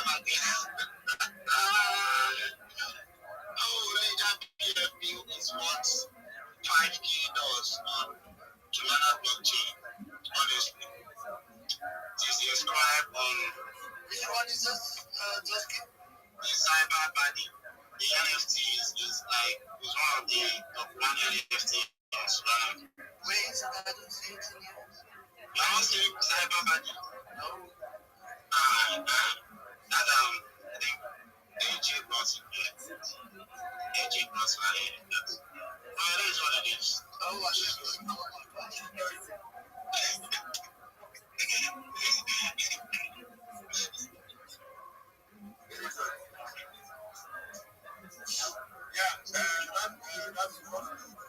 Everything's good, baby.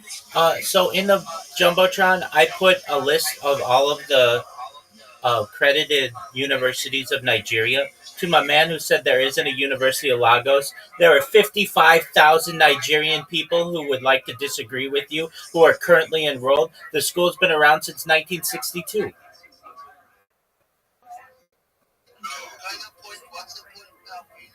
My point is this. This is a shill and chill. This isn't who knows the most about Nigeria. May I please share my project with you?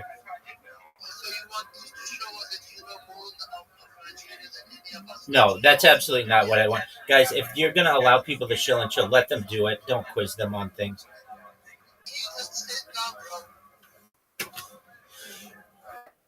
Yo, Aeon, how are you, big dog? Can you hear me?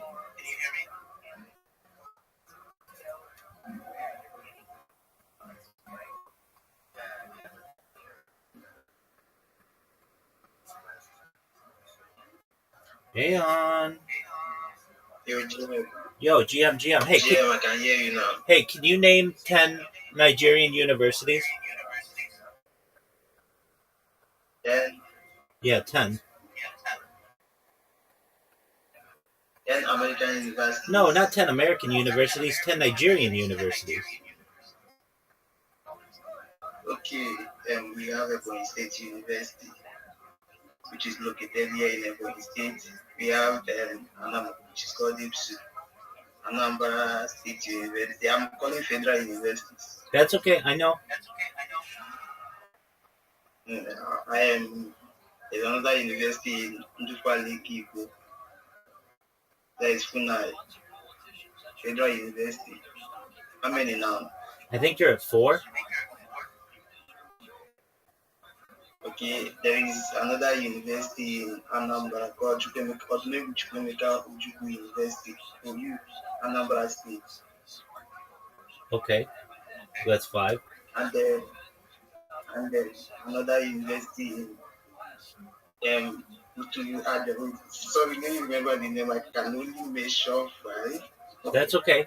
Okay, you ready for 10 right now? Okay, and University of Ibadan, University of Lagos, University of Imo State, IPSU, and University of Enugu, just their names. Yeah, you just pick a city and you get the university. Okay, but that works. They just told me in a space that there isn't a University of Lagos, and there are 55,000 enrollees there. I don't know, do they not understand that Nigeria has some excellent universities? And I don't know. Anyway, what's your Shabbat? Shavuot. Yeah, sorry, come again. I can't hear you clear. How was your Shabbat? Okay. Oh, Baruch Hashem, it went well. Okay, excellent. Excellent. All right, so you've got a list of Linktree social media that you wanted to link, right? Yeah. All right, do you have a job currently? No, the job I'm currently doing is not paying with physical cash. I'm just receiving tokens from their project. Yeah, that's nothing. Which I cannot swap, not until they go to mine it. That's not I'm just a moderator and also an influencer. So that's just the job I have now. It's not paying me. So if I see any other job that pay me more than what I'm getting now, of course I will stay locked in.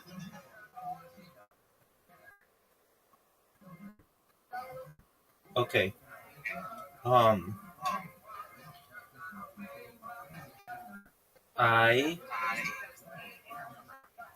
sent you a list of recruiters, and let me make sure I did. Yeah. Okay, so I sent you a list of recruiters in Discord. Manpower Nigeria, Africa Work, Jobber. All right. Do you have a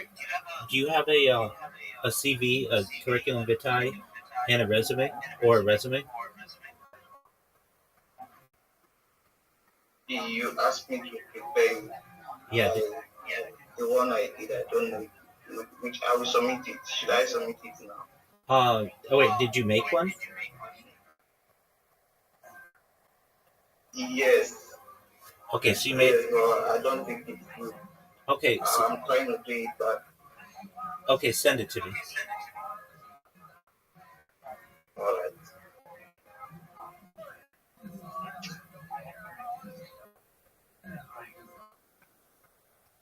Just copy the text and send it to me.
Aeon, can you hear me?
Yes, sir. Go ahead.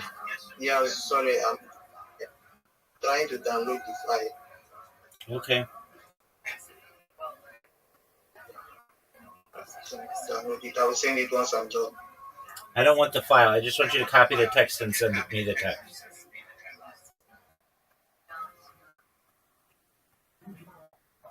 You mean a text? The text. So you just copy the text and then paste it to me in a message. Okay, let me do that now. Okay.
Can I send it over as they're saying my message is too lengthy here.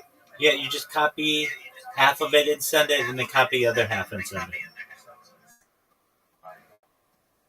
Okay.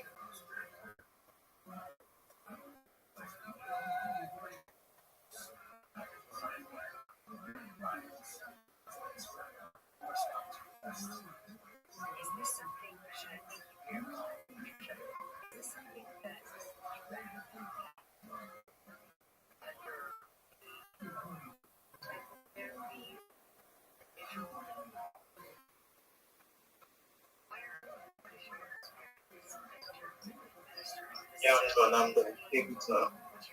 Yes, sir.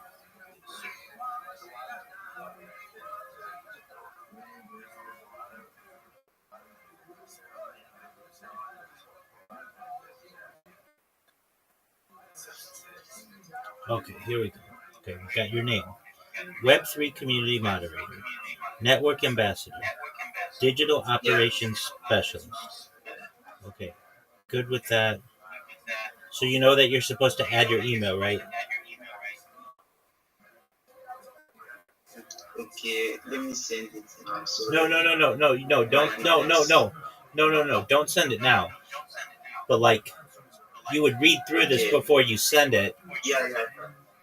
Okay, and so then you'd add your phone. Yeah. And okay, so Okay. professional summary. Dedicated Web3 professional with hands-on. Go ahead. Yeah, you just go through it. You just go through it. If I can use it, then I'll use it on my resume. Okay.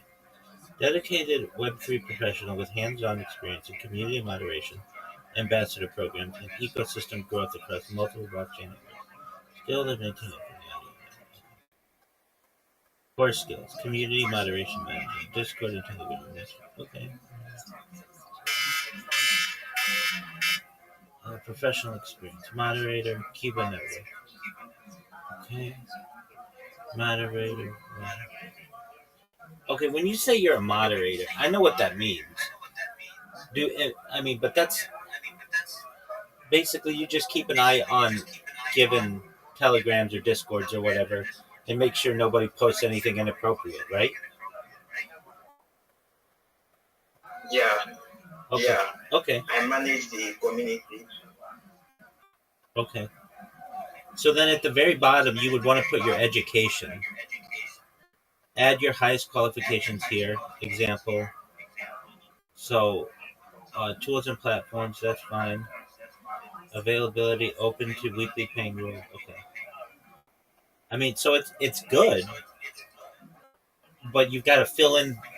You've got Thank you. Yeah, but you've got to fill in the Yeah. areas of like your email, your phone, your Telegram or Discord or whatever, and then your education. Okay. All right. Okay, but so you want to make good money though, and like people don't pay well in moderation. That's not something that you can make a lot of money doing. Um, what you can make more money doing is social media marketing. But you need the different social media accounts first. So what I would do, like let me put it this way. You could say that you're a community builder and an ambassador and a moderator and get paid. I don't know what you get paid for that, but let's just say in real life, $1 an hour, or you're not even gonna make that. You'd make maybe a week, $10 a week, or you could be a social media marketer and make $50 a week. There's just more people who need that type of assistance. So you've got the list of everything for Linktree, right? Yeah. Okay, so create those accounts, and then what we can do is look it over. We can build them out. Once they're good, we can say that you're a social media marketer, and that's going to be an easier job for you to get compensation. Does that make sense? Yeah. Okay. So what you want to do, Aon, is did you create your Linktree yet? Yeah, I created those accounts already. I created some of the accounts. Yeah, I'm just left with 3 or 4. You only have 3 or 4 left to do? Yeah. Okay. That's great. Okay, so what's your Linktree? Just tell me what your username is.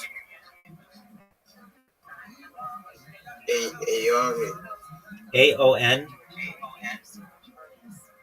Yeah. Then what? Can you see it? Did you send it to me?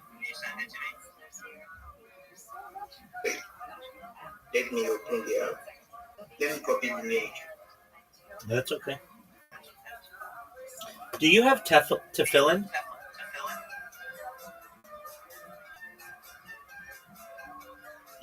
My friend, I don't have. Okay. Definitely, right? Okay. Yeah, but I have Sido. Okay, you have a sitter? Okay, good. Yeah. Do you know people with Tefillin? Yeah.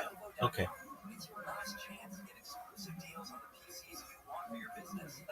I know someone I can also buy from. Well, you want to be careful about that because you don't necessarily know if they're kosher. Yeah, And at least in the yeah, that's why I've not bought yet. and at least in the United States, they're very expensive.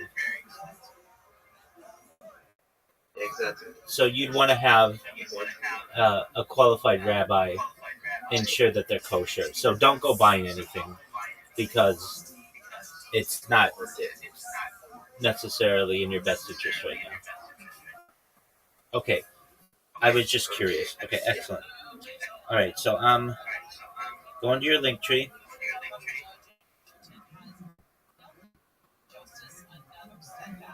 Okay. Um. So there's nothing linked to it yet. You know that, right?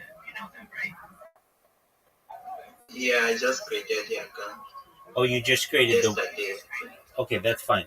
But so I'm okay. I'm waiting to have all the account created so that I'll link it once.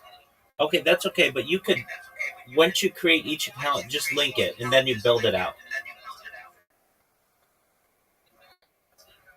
Alright, since we are here now, I am on the menu. Where can I click to link or the account? Is it setting?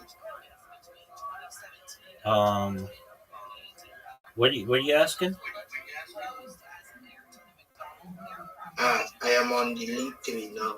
On the link tree app, I want to start linking the account I already created. Okay. I'm asking how do I go about it? Where can I click now to link it? Because I see on my link tree. Yeah, no, I understand. Are you on Android or iOS? Android. Okay, I'm gonna send you a video. Okay.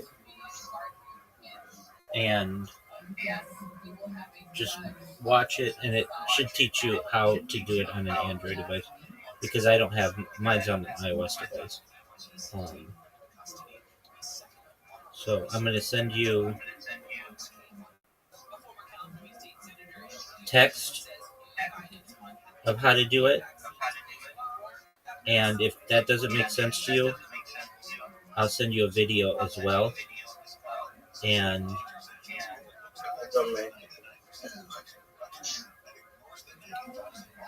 okay, so I sent you the text of how to do it, and then I just sent you a video of how to do it.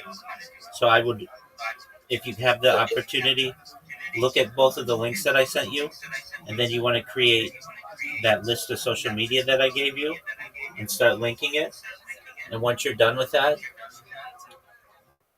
and we put some content on it, then we'll redo your resume.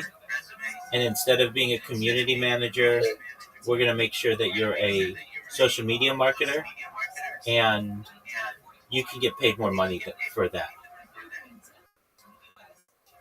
Okay. All right, so absolutely. So check out the links that I sent you. Check out the video that I sent you, and then if you have questions, come back in here, and I'll answer them. Okay. Okay. Okay. All right. Excellent. Your name though, Aeon3. Yeah. That's a really nice short name. So if you can keep that going, Yeah, Aeon is just the name is just an initial of my father's name, my own name, and my grandfather's name. Okay, excellent. That is Afoma Obiola and Omopoku. So I just took out the initials. It gave me Aeon. Excellent. That's great. So you're good. I know when I add my English name, it's Gayon.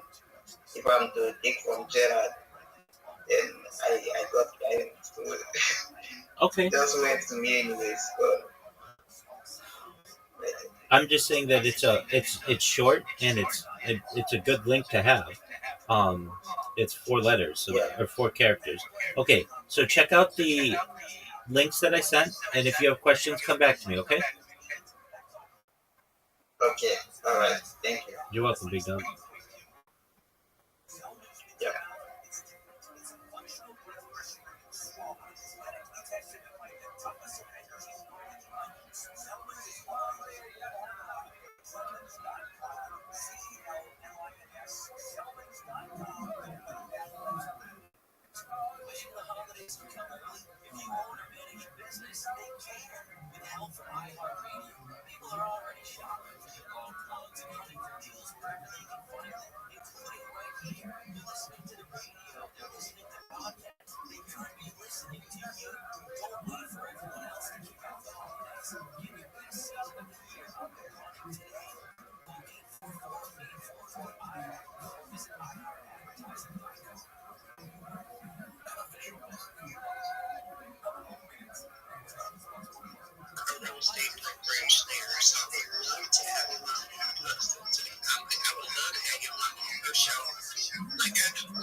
16, 17. He's basically in between the capital of the representing me and the ministry of defense. I'm not sure why I'm not helping people figure out. And we think we're coming to getting her team. I guess you told me about that, right? Yeah, absolutely. So Lusakana is the area that we're developing. So the husband is an international developer there. The wife runs a lot of real estate on the island. She's on all the billboards. She's on all of them. So yeah, it's a podcast, but she does it in person. So if it's not this time, then maybe when she returns back, and she it's the one year in Africa, we have to go visit your mom. Well, if you were in your dance, they go ahead. You can the airport. You don't even go through immigration this time. Get to the other end, and you're good to go. Goodness, I love it. Yeah, it's a whole thing there, though. I gotta have a car ready for me. I have to have the itinerary planned out for me when I go to the VR. It's just a different vibe there. I love it.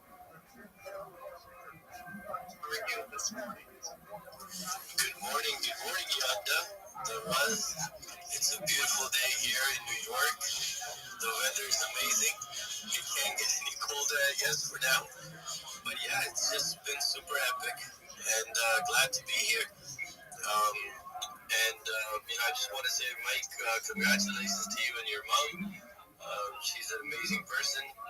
I got to meet her and you at the NFT NYC after event for Profit Over Wages. It was pure epic. I know we didn't get to connect deeply, but it was good. But more importantly, what I liked about that was, like, when you had walked in, I didn't know who she was and who you were at that time, but when you walk in and the way you brought her with passion, love, and care is very easy to see. So yeah, man, special shout out to you, and when you do get a chance to speak to Mommy, tell our Vlogzillas and the tribe wishes her well, and we pray and we hope that the interview goes amazing, and she opens up new opportunities that she never expected before. Thank you, man. Appreciate it. Definitely appreciate that. Also, like, there's an event coming up this upcoming Thursday. I want to send you the promo. This free snacks, and basically everybody there is a 10-year veteran in their industry. People from the U.S. Securities and Exchange Commission, Shasta, Yonda are attending.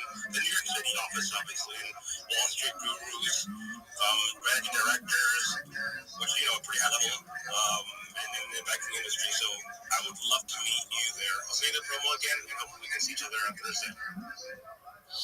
Absolutely. Feel free to share the details, and then I'll hit you up on the back channels. And yeah, man, appreciate you. And I believe I have your number from previous conversations. So yeah, for sure, man. Done. That's so nice. I love when the community gets together and we have their conversations. Let me go over to my co-host. Let me start with Web3 Artist Award. How are you today? Yonda, good morning, everyone. I'm doing well. How is everyone? I am doing well. Can't complain. Doing amazing. Very good. What's new, Lucas? What's new? Well, I believe that we're now in the judging phase of the awards, and I can post a link to that in the Jumbotron if that's all right. Yeah, that's good. And I've sent out, my judges are sending me screenshots. They're posting it here on X. So I've had probably 4 or 5 judges already go through. So pretty exciting for the Web3 Artist Awards. And so in the judging, the Web3 Artist Awards, everybody, this is a way to give back to artists, to celebrate the beauty of what's created, whether it's spoken, whether it's the AI Film Festival, whether it's Canvas, spoken work, and so many more categories. So this is the time that now you get to vote for these individuals. Like, I have people in other award opportunities families around the world, and they're like sending me their links like, hey, can you vote for me? Can you vote for me? I'm like, I'm excited for them. Can y'all vote for this one over here as well? This award ceremony. So it is taking place on, refresh my memory, Lucas, I believe it's the 12th and the 13th. Yes, and I do not know the time. Do you? I thought we were looking at that 2 o'clock p.m. Eastern Standard Time. That was the sweet spot for us last year. So, but don't quote me on that yet. But I want to say it's 2 p.m. Eastern Standard Time next week. And I don't know if we set the space for it yet. But did we set the space? No. I don't think we have. If we have, it's because Blue has done it. But I can look. Yeah, check it out and see if it's already there for the Web3 Artists Awards. I know we're still looking for a few more speakers, a few more entertainers. So if anybody wants to be a part of the Web3 Artists Awards, this is the second year. And certainly we embrace you being a part of it as well. So let's go over to our second co-host. Hey there, Spo, what's going on? Hey, good morning, Good morning, everyone. Doing well here. Just chilling, waiting for to get the kids up to slow so to make some moves. That's about it. Hey, Spoon, do you have those sleds that the kids can slide through? Man, those are some amazing times. I think it's contraption. I don't know what it is. It's circle things, and, things you get to stand on. Close to our house across the street there's a park, and there's a place where we can slide down. So that's what they're waiting for. So we're gonna be hitting that here probably in about a couple hours or something like that. That sounds fun. Yeah, do you remember doing that? Man, just the fact that I hear other people doing it, like, it's amazing because now you can feel the vibes from before. But if you hadn't been in this space, nobody would know. That's when we'll talk about it.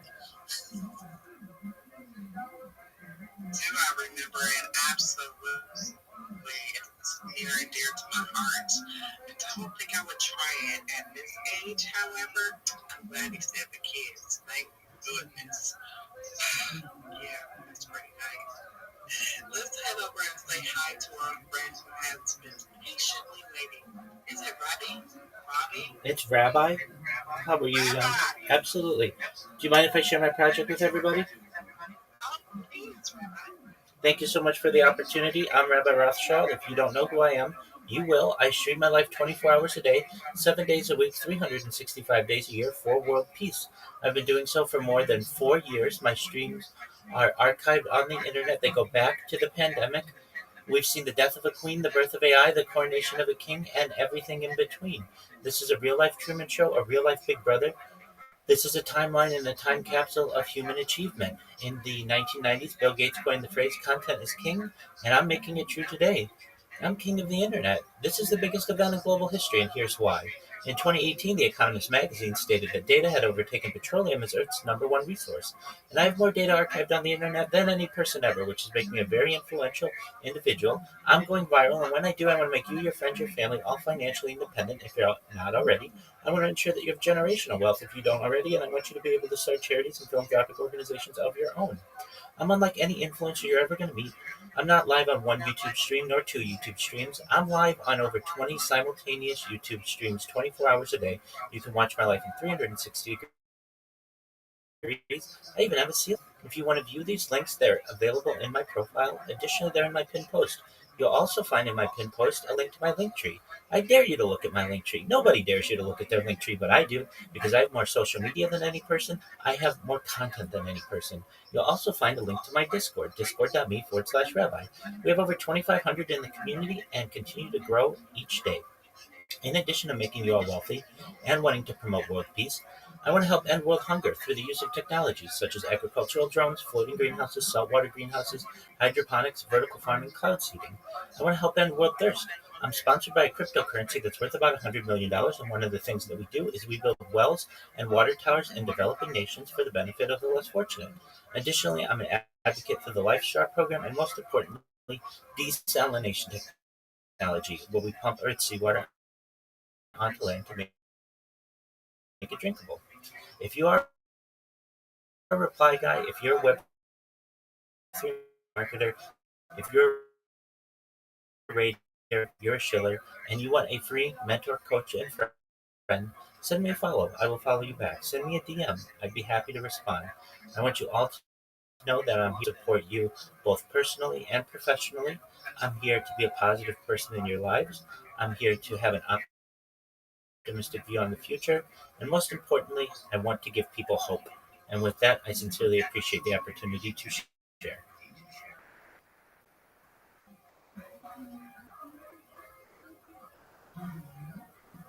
I'm just taking that in, Rabbi. I'm just taking. I am so honored to have you. He's like solving some of humanity's obstacles. You're overcoming it, and you don't mind sharing with the world. They get an opportunity. You talk about living in a glass house. You are living. You are streaming. Now, do you leave the house at all? Oh yeah, definitely. I've streamed as far north as Santa Barbara, as far south as San Diego, as far west as the Pacific Ocean, as far east as the desert and mountains. I've streamed in Beverly Hills, in Los Angeles, at Disneyland, basically everywhere in Southern California. Now, when you do leave the house, by way, do you like drive? So you have cameras in the house? Do you like ride a bike and you have cameras on the bike?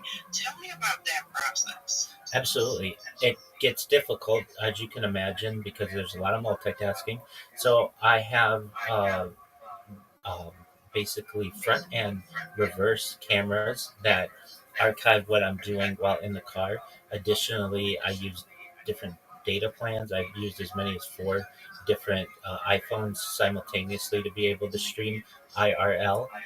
So basically, people can ride alongside me and through all of my journeys through the freeways of Southern California and to places like Santa Monica Pier, the Queen Mary, certainly the Coliseum, and uh, that is really fun, but I don't always get an opportunity to connect with people that way because when you are driving and you've got all these, streams going and such, you don't, it's not safe to be interacting with your phone. So basically what I do is I have like suction cups and I have holders and I start the streams and then I just let them archive themselves. So it's easiest for me to be able to interact with people, particularly IRL, or I shouldn't say IRL, but directly in my Discord and also on X Spaces. But when I do that, I don't do it IRL. It's really too much to do, too much to multitask, and isn't really safe. So more recently, I have been promoting myself in X Spaces, which has kept me basically live streaming my life from desktop streams, and that allows me to be able to connect with people in my Discord as well. So I get people from all over the world every single day who come visit me in Discord.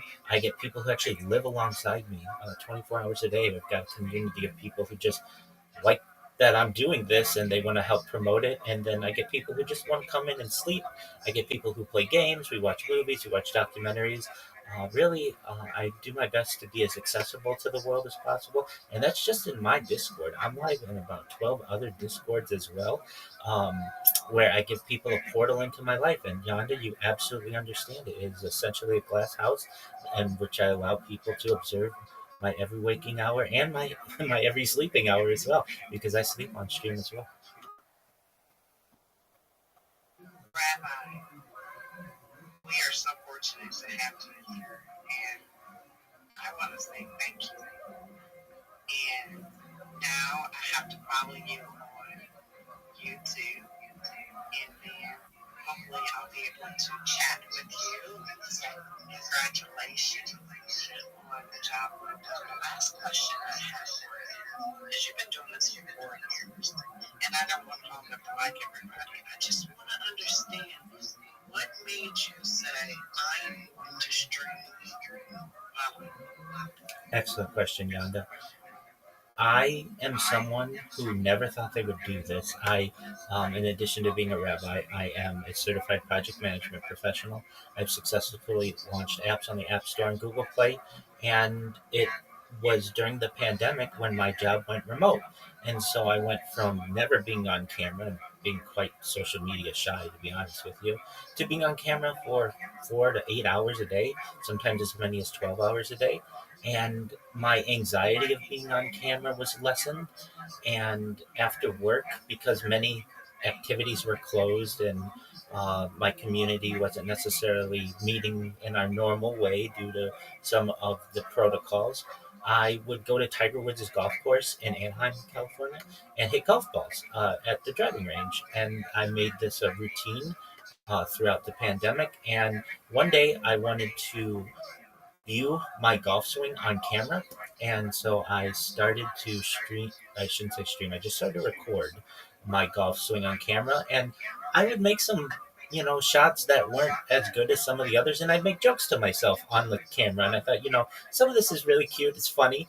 And God willing, someday I'll have a family. And if and when I do, I'd want them to know what their dear old dad was like before they were even a gleam in my eye. And so after work, I would upload my streams, and after playing golf, I'd upload my streams or my recordings to my Google Cloud um, account, and it was taking me a long time to do. Basically, I would just, if you know how data works and upload speeds, you can get throttled if you do it too much, et cetera, et cetera. And I thought, there's got to be a better way to do this. And after doing a little bit of research, I just recognized that the best way to probably do this is to live stream it. And if I'm going to do that, I want to do it better than anybody's ever done it. And so I bought like 10 different laptops and computers and another 23 or so handheld devices and tablets and such. And I put them around myself in 360 degrees and um, just basically took the plunge and became a YouTuber. Created my first YouTube account in the fall of 2021, and so that's more than 4 years ago. And as they say, the rest is history. And you can view my life in all these different cameras, including a ceiling camera, as I say, or 360 degrees, in the link in my profile. And if you ever want to connect with me, join my Discord. I'm available 24 hours a day. So long as I'm awake, I will help you. And this has given me a really great opportunity, not just to share my life with the world, but what I'm also doing is archiving human history. And that to me is very important. I keep a radio going 24 hours a day in the background so people can go to any moment of any day of my life, essentially for the last 4 years, and know not just what I was doing, but what was going on in human events. Maybe a few generations ago, I would have been a diarist or someone who writes in a diary, or a journalist, someone who writes in a journal. But I just use cameras to do it, and I feel like I'm capturing a really amazing story. Not only was I able to capture the pandemic and all the other historic events about which I speak, but additionally, I have an archive of the world prior to the influence of large language models, essentially AI. I was an early adopter of ChatGPT in November 2022. I was a user when it launched November 30th, 2022, and we've seen the ways in which AI has changed our lives over the course of the last few years. And I think that'll be really interesting to the people of the future to be able to study this. So I really archive my life in as many different ways as possible, for the hope that in the future it will be studied and people will have an accurate record of what life was like post pandemic. Thank you so much, Rabbi. Just fantastic. So I now understand your why and what led you there. Fantastic. And welcome to your new community, Chicken. We would love to have you. Make sure you join the community. We're thankful for you. Let's head over. I think William was here. And then I think it was Mike. Then Reese. No, it was Wick. Then Reese. I think I got that right. Hi, William. $1 million holler. Good morning. Good morning. How are you? I'm just hanging out with the family. My fiance just woke up. My son's awake. All my cats and dogs are in one room. It's fun. Well, that's fantastic. fantastic. What's new in your world?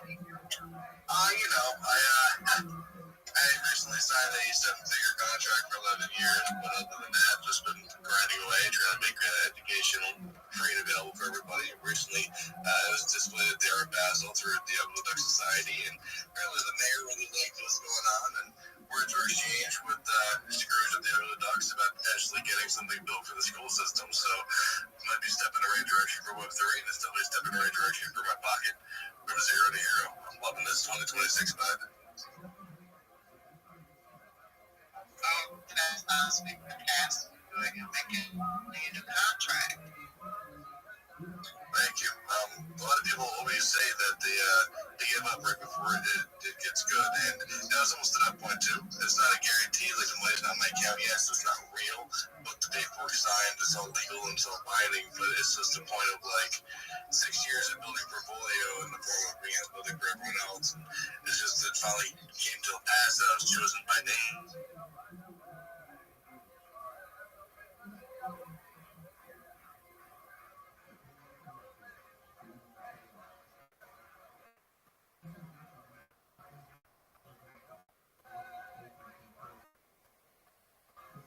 Shanta Yanda.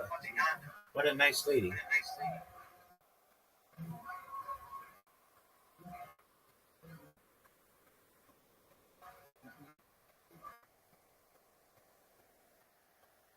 Very professional.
When it's only mother, but not wife of father, and only wife of father but not mother, each of those cases is chayav.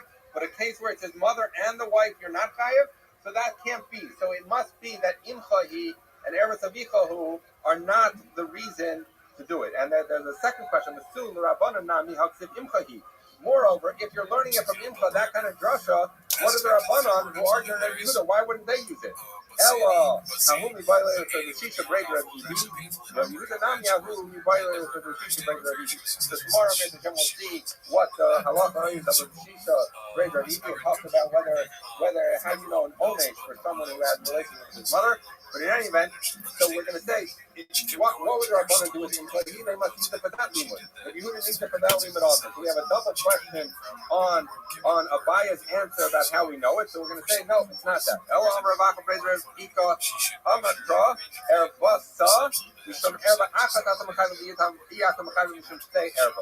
So it says as follows, that the pasuk says by his mother, Erva, so he called the Erva, you uncover the Erva of your mother, Imsa, you is your mother, Rosh the Kalva, Erva, you cannot uncover her Erva. What does it tell you? It tells you that when the pasuk comes to tell you that you can be trying to have a relationship with your mother, Erva saw, her erva singular, tells you that you can only be chayav for one isser, and therefore you're chayav on the isser of mother, but not wife of father, because only one erva is allowed. The Gemara says, if that's true, erva saw is singular, tells you you can only be chayav for one erva, I have a problem with our Mishnah. But erva kalas kalos gala, Eshes bin Lo Tagala Ervata. The pasuk by daughter-in-law says you should not uncover the erva of your daughter-in-law. She's the wife of your son. You should not cover Ervata, her erva, in the singular. According to your Nima, you should say that she can only be chayav for one erva, not two, right? But what's the problem with that? Now we learned in our Mishnah, someone who comes on his daughter-in-law, he's chayav for his daughter-in-law, and for the wife of his son.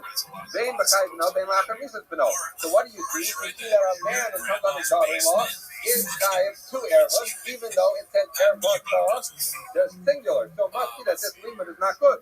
The Lord called Rabbi Yehuda. You didn't see Rabbi Yehuda come and argue there and say, no, he's only chayav for his daughter-in-law, but not Eshes because he's written ervata. Ella, how would you explain the word ervata in the case of daughter-in-law? Kigon the Kad Kufa, who I forgot to trade Surah Ninu, Siv ervata. The reason it wrote ervata singular is because we're talking about one person. We might be talking about two Surahs, but we say at the end of the day, ervata, it is her erva. Meaning because it's only one person. So Hakanami, therefore here too, you can't learn from Ervata, because we're going to say that the reason it's written Ervata, even the Kakupo, I forgot to say too, and it'll fit Ervata. Because you're going to say the reason it's written is because it's written Ervata is just because it's a singular person with two shirts. So I think we're going to stop here because the next parak is a little more complicated. I tried studying earlier at our technical difficulty, so I'll send around the WhatsApp and probably start a few minutes early tomorrow. We'll take a couple minutes to explain, and then I'll let you know what time we're starting. Podcasts are very funny. Yeah, no, I actually agree with that. He's very good on TV shows. All right, let's say good morning, let's begin by taking all the power responses for this morning trip today. Our commentary sponsor for Kafshin Hey, our annual commentary sponsor for Koshin Shkachar, to start dedicating all the Shuman Russians this year. As he's a host, I'm sorry for all the others. Our only sponsors for today, Frank and Karen Gold, formerly of Baltimore, now Blakewood, New Jersey, in memory of our father Bruce Gold, is from the Rabbi of the American Art Commentary. The show will have an idea of the family in the Amish, Bizil Fingers, Hashem to see the release of more of our hostages. This Shabbos and Merit Hashem in the coming days, and our holy soldiers to be successful. Bechol Maaseh. Once we're back to us, today's date is one day 52. We are picking up on the Aleph day 51b. 51b. Did we get up to Rabbi Akiva over? So now, okay, good. So it says the Gemara says, so now the sun is again. Let's pick up 2, 4, 6, 8, about 2 lines up from before it gets wide. Remember again, still steeped in the conversation regarding straightforward. And who gets straightforward? The interesting idea is that the word now is challenging is hello. So now the family says Torah. Shem Arbasis and Lo Kasher, some of Nassos La'okiv, Lo La'akosho, Divrei that Ishmael. I say, I ended up in the middle of the Mishnah's position. So I love the nice again. The Gemara says like this, the Mishnah understands, and this is the convention that halach l'maaseh unique in a sreifa for a bas kohen is only a dream part. It doesn't apply to her confidence in private or manifestation of the law. Nor does it apply to the eating disorder. Now again, remember, everyone is going to get death penalty, right? So in other words, the man who commits adultery is also going to get a death penalty. The witnesses will also get a reciprocal death penalty. So they do not get her unique sreifa is for her and her alone. In general, if you give her a few days, after the you're supposed to sreifa. So you give us whether the bas kohen is or whether she is a slut. Either way, you're going to supply to single. In other words, maybe a bas kohen is held to such a high standard that even if she commits an act of immorality as a single, maybe she's going to be subject to sreifa. We saw this already yesterday. So it says over here, it says in the previous context, it says over here, Aviyah by the case of Baskoi. It says Aviyah in the context of, I'm sorry, it says in both Sukkim, how other Christians say that's about after Christians say that's about, just like we were talking about again, immorality, where there is an element of marriage, so too again, Allah Ta'ala is talking about where there's an element of marriage. He Mal'alon Na'ala, the Arusa, after Na'ala, the first one line of us in line of I respect the case. Maybe we see just like the one says that she's Na'ala and she's an Arusa. So too over here, the second concept should also be only applying if she's a Na'ala and she's an Arusa. I'm going to be Kibi, Shmalachi, Bas, Ubas, and Yosh. Interesting enough, so if you back to 12, the pasuk could have just said Bas, but it says Ubas, the Vav. Now, Vav is usually a ribui, and Vav comes to include. Vav comes to include. So what is it going to do? So although the pasuk is talking about Nara, who is an Arusa, the extra Vav comes to teaching that it includes all cases of a married Bas Kohen. So the Gemara says, Amalei, the King of Nesha Atadori should miss this in so Rabbi Shmuel, he's back to Rabbi Akiva. And he said like this. It says, interestingly enough, the second one by English and Bas Ubas. Notice you Srefa, Sushkaya, Yudarshan, Ubas, Yudarshan above. The first one he says that's the correct Rashi. So because Yudarshan an extra above, therefore we're going to take this call out for Srefa. Again, I just want to be clear. Remember, no one's disagreeing on the fact that there is death penalty for adultery. Remember again, what's the disagreement over here? What's the death penalty? So the Gemara says, in Mashma lahagi esarasua, maybe esapnuya. In Mashma lahotzi esapnuya, hotzi esarasua. The Gemara says like this: if we're going to darshan it to include an asua, then by definition also include a pnuya. Right? Maybe it includes all types of basketball in which she's unmarried. The Mashma lahotzi esapnuya, if you're going to exclude a single girl, hotzi esarasua. In fact, you should exclude the hotzi esarasua as well. That you keep on the people says the scholars, and it's really about when the people speak up, the Bas, Rabbi says, people say this, single Shabbat will help to exclude a player, then single girl, single Bas, it's not subject to any Shabbat. And ultimately, you're going to be false, or the Rabbi says, it's not going to control it. It's kind of Bas.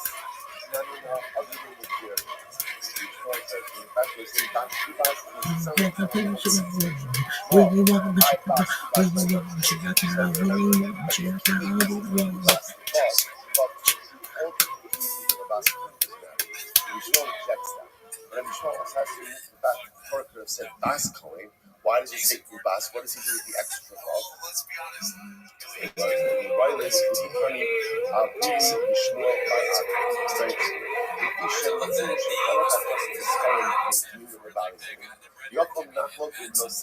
So I'm going to talk like this. It's very interesting. I'm going to talk the same way. The Torah makes distinctions that find that no Kohanim is called blemished and unblemished Kohanim. It's a distinction that Allah claims about Mom is not going to be that way. There's a distinction between blemished and unblemished Kohanim. I'm not a thought that that same distinction applies to the Bas Kohen, which is right.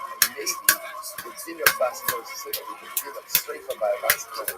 Only applies to the unblemished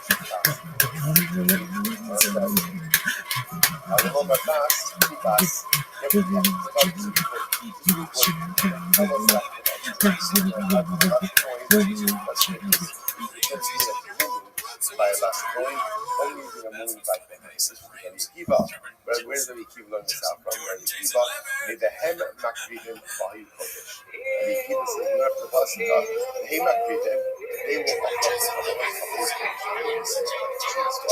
that the sanctity of the Yahweh is fundamentally tethered to his unblemished state.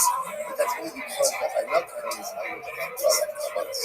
but by us, because there is no element of Hashemah. Therefore, again, her status is independent of whether or not she is. Incredible. Maybe Shmuel say, Imiyahi, Halamin Hamili, Inu, Haval Singing. So again, Rabbi Shmuel says, from that time at a thought that maybe the only people who have Kohen status are themselves. Maybe their brothers don't have at all. Which the Gemara says, how much for long? Rabbi Shmuel says, what's the top of the Rabbi Shmuel, I asked Rabbi Yovim Halalas, my Darshan. So what does the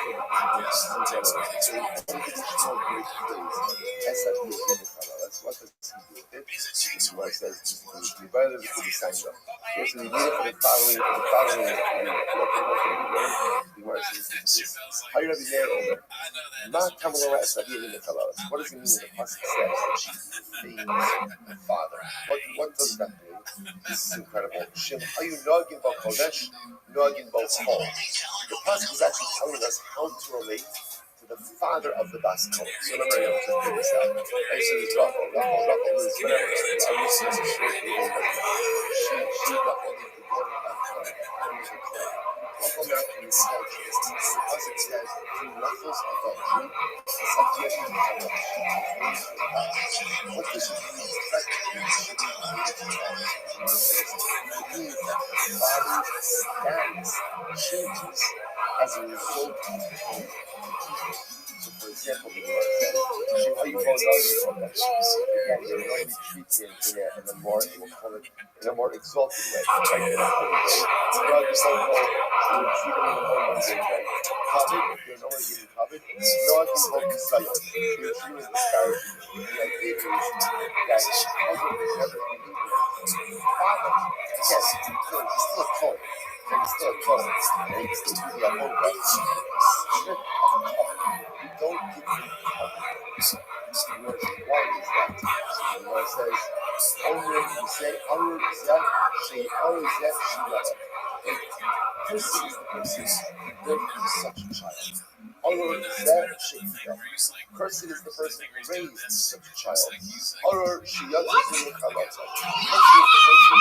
who again. Such a person is the translation. This is 400 long. Ravashi. Me and you. Ravashi says this is to say that a person is a Rasha. Call them a Rasha, the son of a Rasha, even though their parents may be a son. Even though they really may be a Rasha, they say, so who is that? Commands by God. This is a factual discussion. This is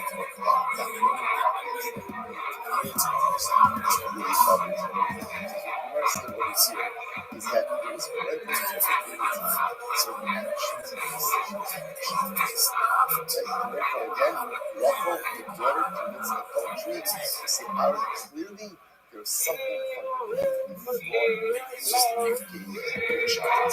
There's something fundamentally flawed in your home in which you raise your child. Because for a child to make these type of lifestyle decisions means that obviously, again, he did something wrong. He did something wrong. And the Gemara says earlier, that's what it is. This has an impact on the father. So their father will no longer this is the child. This is the person who raised the child. So I say, it's going to point out, it's fascinating. Yeah, it's going to point out that in Chazal himself, there is such a fundamental machlokas about the liability and responsibility of parents for how their children turn out. And you see very different competing motifs in Chazal. And again, you know this as parents. There are times that parents do every single thing right. Yet, my kid makes their own decisions. Children become adults, and adults make their own decisions. And a parent might have done every single thing and every single thing they're supposed to do, and the kid is still going to make their own decisions. But, on the other hand, it is also quite possible that the decisions that children make are absolutely in the upbringing values and back of values that we have. And that's a difficult thing to swallow because the Gemara says, Al-Shalal says to tell us, move us, will you come this day? Something that's bent, right? Something that's bent. cannot be made straight. That's what it says. So the Gemara says, what person, like, that you know, we have to be open internal or Yiddishkeit that wherever I do wrong, I can always fix. What he's saying is bent cannot be made straight. So the Gemara says, Zesha only demands it. What's holy man's and so I was going to say this Gemara literally. What is the Gemara literally? Which is what is such holy man's here? So a person has an illicit relationship, the result of that illicit union is a mamzer. No matter how bad you feel for what you did, no matter how much shit you do, you can't what? You can't what? You can't undo it. The mamzer is there. I tell you, I think that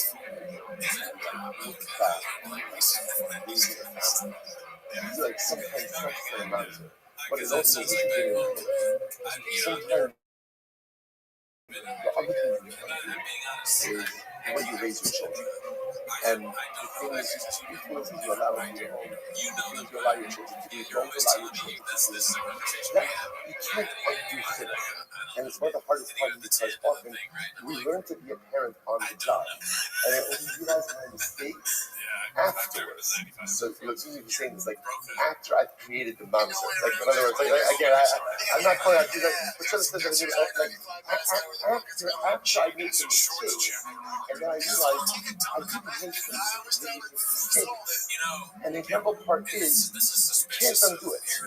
You can't. Chinuch is one of those things where a lot of times, and again, I can go back and have open and honest conversations with my kids and say, I just want to tell you, those things that I did, they weren't right.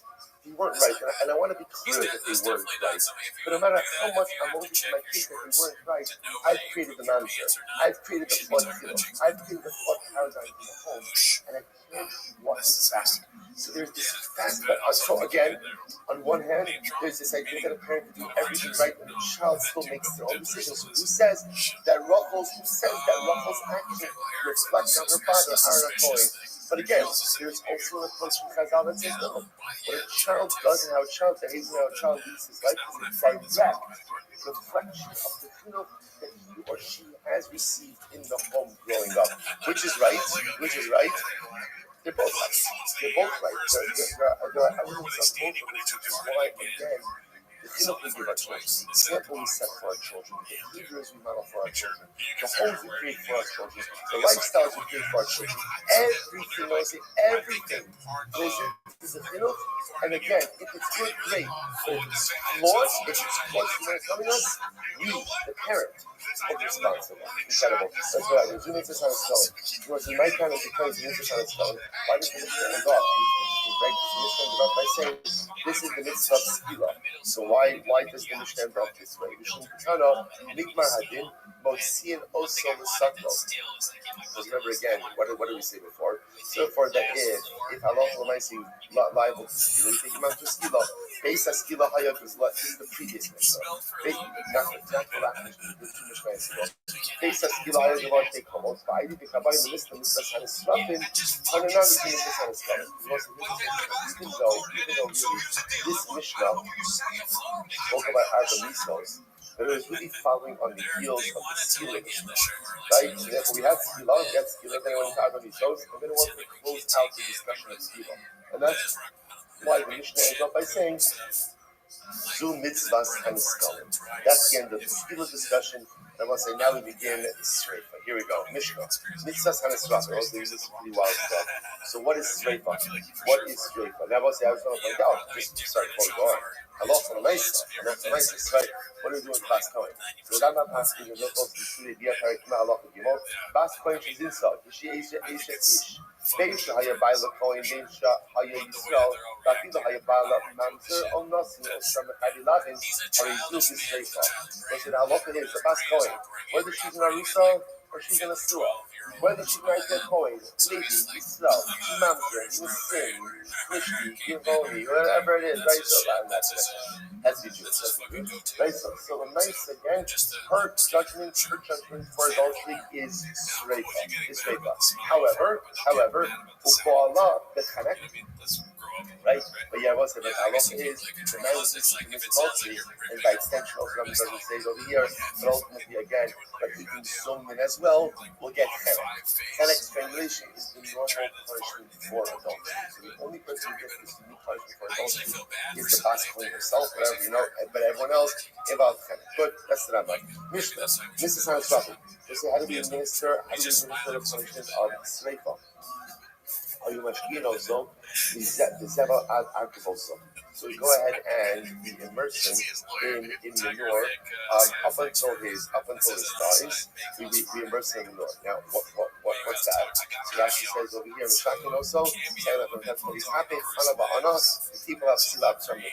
Important to see is we need to keep him immobilized. So the way we keep him immobilized, that he can't move around, is we put him in manure up until his legs, up until his thighs. That way keeps him immobilized. We don't just the kasha sof halakha, and we take a soft rope. I should say we take a rough rope and we put it inside of the soft rope. So essentially we take a rough rope and then again on the inside of that rope is a soft rope. So the soft rope is going to go around the neck of the guilty party. We call it al savara and we wrap it around his neck. So this is just the next, let's say that's from Ruben is Kais Reka. Step 1, put him in the up to his knees, immobilized. Step 2, take a 2-spine rope. The outside rope is a coarse rope, the inside rope is a soft rope. We'll tie that around his neck. 2 people stand on either side of Ruben, each one holding an end of the rope. And what happens? Zem motion, exhale, Zem motion, exhale. Each one pulls the rope towards him until what it results, is pitched. Until Ruben is forced to open his mouth. Right? So the act of pulling the rope will force him to open his mouth. So we'll see what this expression means, but quite literally means we ignite the wick. The circle is so thin, and we throw it down his throat. So straight part, interestingly enough, is like a burning of the steak of a person. That's not what it is. But when you see it, it's pulling of molten lead down the throat. That's straight part. So of course, he's immobilized, forces his mouth open, and we pour the molten lead. Close it up, seal, we'll see a wick, we'll see why he closed that. We start from the soft pit, the Oregas the soft layup, goes them down into his kishkas. The Chomeres has been in there, but essentially he is killed from the inside. Like his insides are incinerated, like he's incinerated internally. And Buddha says, after the ministry, I come to hire the time and follow with Saswik, but he says, where's the problem? The problem is not the straight problem. Right, but the problem over here, he says, is you're trying to administer in a straight fall, but you may end up what? You may end up strangling the guy. Right, which by the way, is a different mitzvah, right? It's chenek. So the problem is if somebody is chayiv straight fall, and you end up giving him chenek, isn't that problematic? So what should you do? So we learn first one, we take tongues and we pry his mouth open. Pry his mouth open. We malik is hapsila, we dark on the sofid, the oredes the sof meop, the chomeres as benedea. Rather, what do? We use tongues. Now, obviously, somehow they must be immobilizing the whole self. That's because you're trying to mobilize him. He's going to move in the whole thing. Remember again, the issue is the molten lead used to go down his throat. Doesn't go down his throat, it's going to burn him on the outside, and that's not straight up. Straight up is internal incineration. But yeah, Rabbi Huda says you can't do the rope thing because you risk strangulation, so instead force his mouth open with tongues. I'm Rabbi Elazar ben Tzadok. My son last coin achos, the zinsa, the kiflat habides mudas. Rabbi Elazar ben Tzadok says one time, there was a last coin, the community adultery, and therefore against straight up. And what did they do? They surrounded him with branches. This are fuha, and they burnt him. So the laws of the Tzaddik is seems to be indicating that the din of straight fall, ultimately is actually burning someone. To which the Gemara says, that was a mistake. Now remember again, it's a mistake in the manner of execution. It may not be a mistake in the execution itself. But the point that we're thinking is that was a misunderstanding of what Sreifa was. Says the Gemara, not Sila. So first of all, what does it mean when it's a wick? Calls it a wick of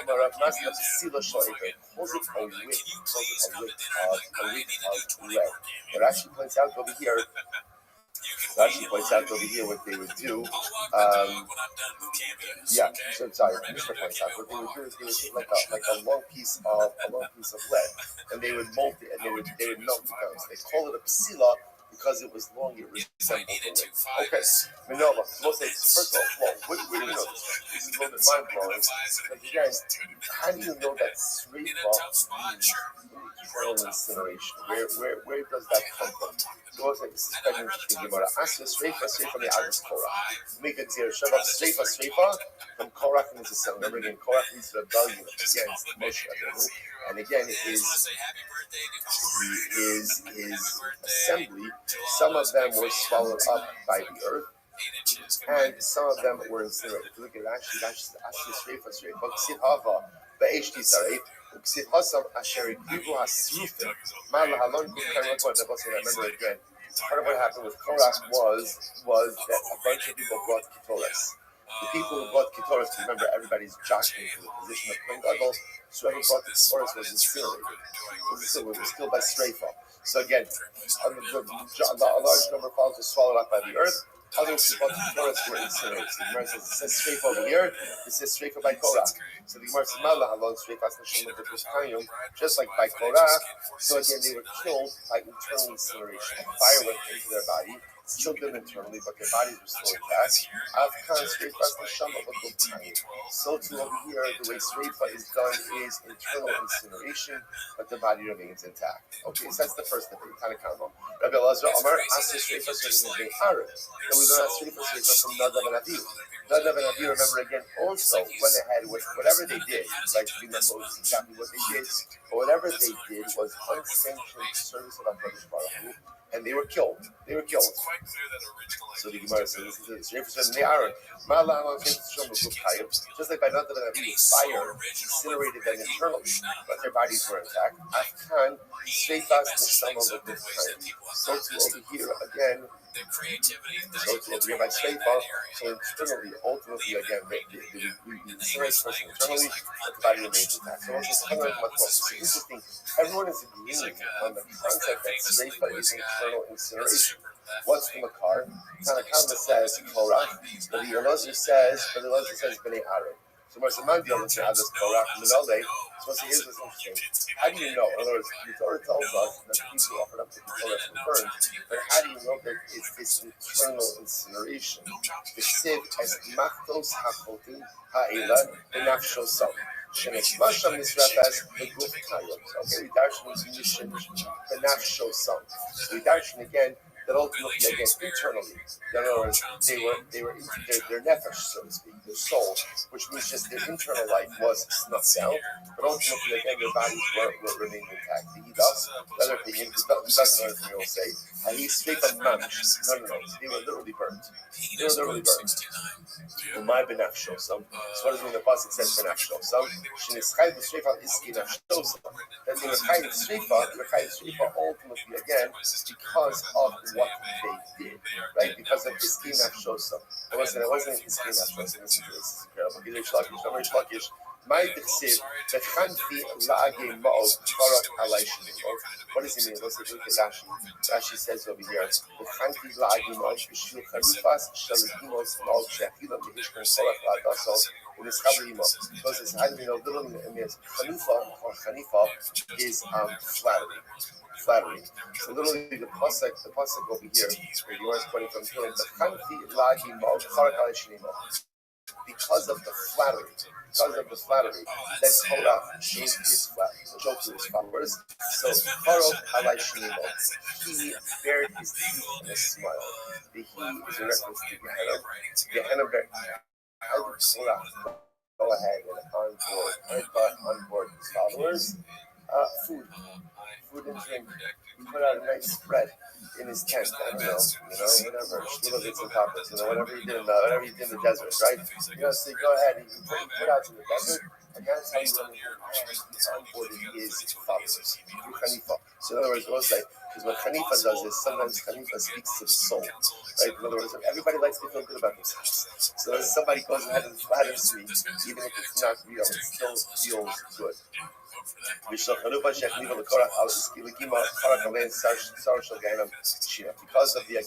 Chanufa, that Korach went ahead and it was dual flattery. He flattered them, they flattered him, and because of this again, the Sar Shel Gehenna bared its teeth in a smile because Gehenna recognized it was going to get many more inhabitants. So according to the ones who learned that Sreifa, the Sreifa is internal incineration from the Aaron. Where does he know that from? We'll say the Pasuk says by Nadav and Abihu that they died before Hashem. They both say net, which is a Ki'in Nisa.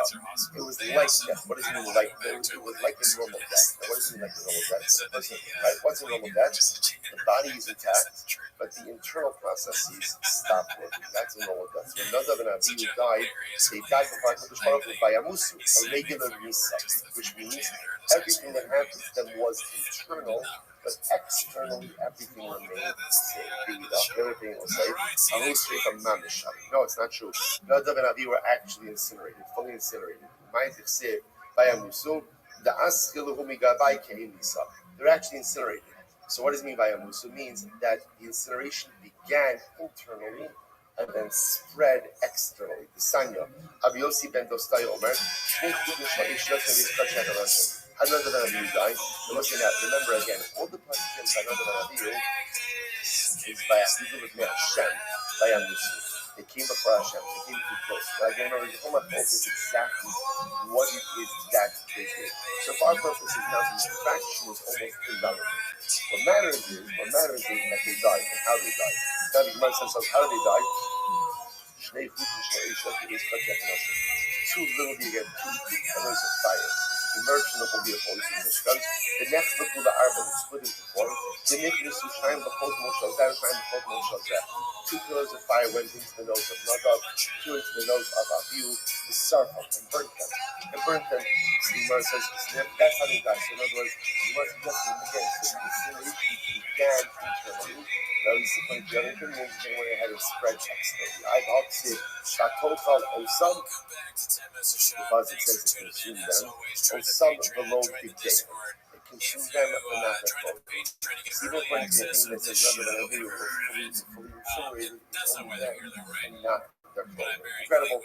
So we'll say, so therefore, again, what we emerge over here is the good news is everyone is human. Right? Everyone is human. What does everyone in the human about? That halacha l'maisa sreifa is internal incineration. Right? And the process outlined. Where do we learn it from? Machlokas, someone from Torah, where being Torah, one is in Nadav and Abihu. Okay, I have been Melech, be part of Hanisrafim. So it's interesting. So why not learn it out from Kabbalas? From part of Hanisrafim. So the Gemara says, we have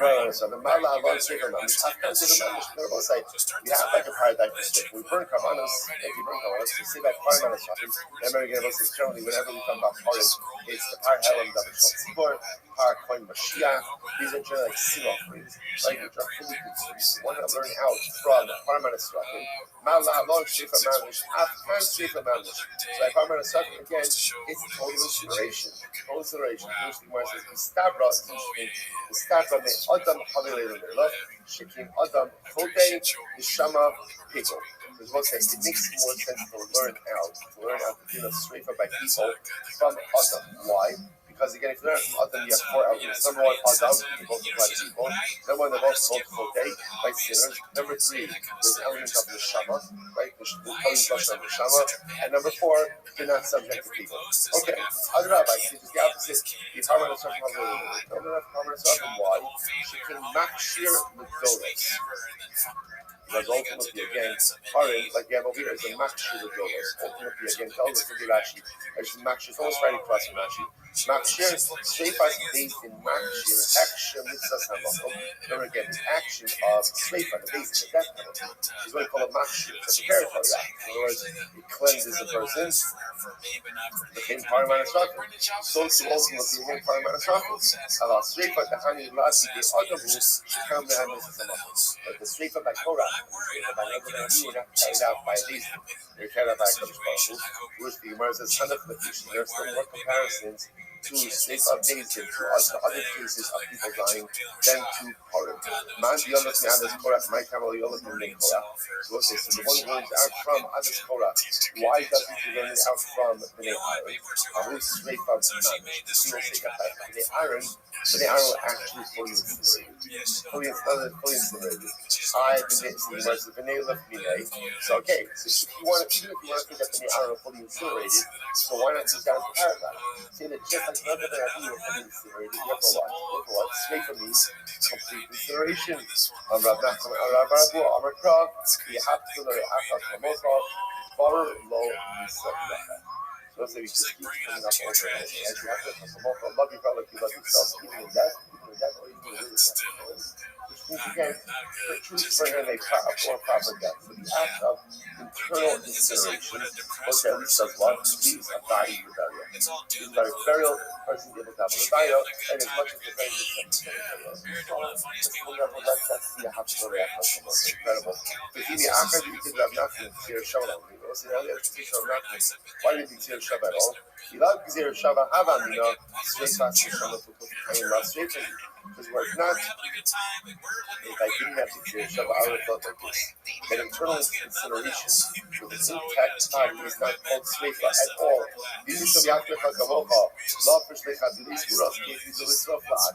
And again, and without that, I would have just said, because of how do you fulfill the Yachlecha? Just add on more wood to the fire. Cause the fire to burn brighter, to burn more expensive. That's it, and therefore the person will die faster. Kamash Yachlecha means internal incineration will leave the body intact. Okay, so also it's therefore the bottom line takeaway is everyone is agreeing that Sreifa, the Nisan station of Sreifa is internal incineration. That's internal incineration. And now the Gemara says, well, what's the makar for that? So again, that's the machlokas. Is it rather than Avinu, or is it Torah? Again, that's machlokas. And interestingly enough, because there's this machlokas, each opinion holds something different happened by the other. For example, the opinion that says the makar is Agas Korach, Korach and his followers hold that Nadav and Avihu were fully incinerated. And the opinion that says it's Nadav and Avihu holds that Korach's followers were completely incinerated. So fundamental machlokas, again, so machlokas about the source, but agreement about the halacha. Incredible. Because now when the Gemara mentioned Nadav and Avihu, you might tell us a little bit of the story. The Kfar how you Moshe Ba'arim Mahalkin Badara, the Nadav Avihu Mahalkin Achel. Let's see what I told you. Moshe and Aaron are walking. So it's like we imagine just like fly on the wall. And Moshe and Aaron are walking. Imagine just what that must have looked like. So Moshe and Aaron are walking. And what happens? Nadav and Avihu Mahalkin Achel. Nadav and Avihu, Aaron's sons, were walking behind them, sorry. And all the fathers are walking behind them. They were great tzaddikim. Amar lo Nadav la'Avihu, Emasai yamusu shnei zikanim haladim. So Nadav and Avihu say to each other, when are these two old men going to die? Speaking about Moshe and Aaron, when are they going to die? And you and me will go ahead and lead the generations. Well, they're not going to spot. So just there is so much to say about this. Like, what is this? What is happening? I just want to point out something amazing. And this is just incredible how, like, the wisdom of the Marsha has a no Marsha. But he happens to have this discussion about the fact that Moshe's children did not inherit, right? In other words, Moshe's children essentially fade away into obscurity. We don't hear about them. We don't learn about them. They certainly do not become their father. There's a lot to be said for that in general about the concept of being the children of a great person. On one hand, it can be a source of inspiration. On the other hand, it can be a tremendous source of difficulty. They're always living in their father's shadow, never really being what is or what he was. So just this idea, there's another idea like this. Look, Moshe's kids are not taking over. Moshe's kids are not taking over. And Aaron's kids were Aaron's kids.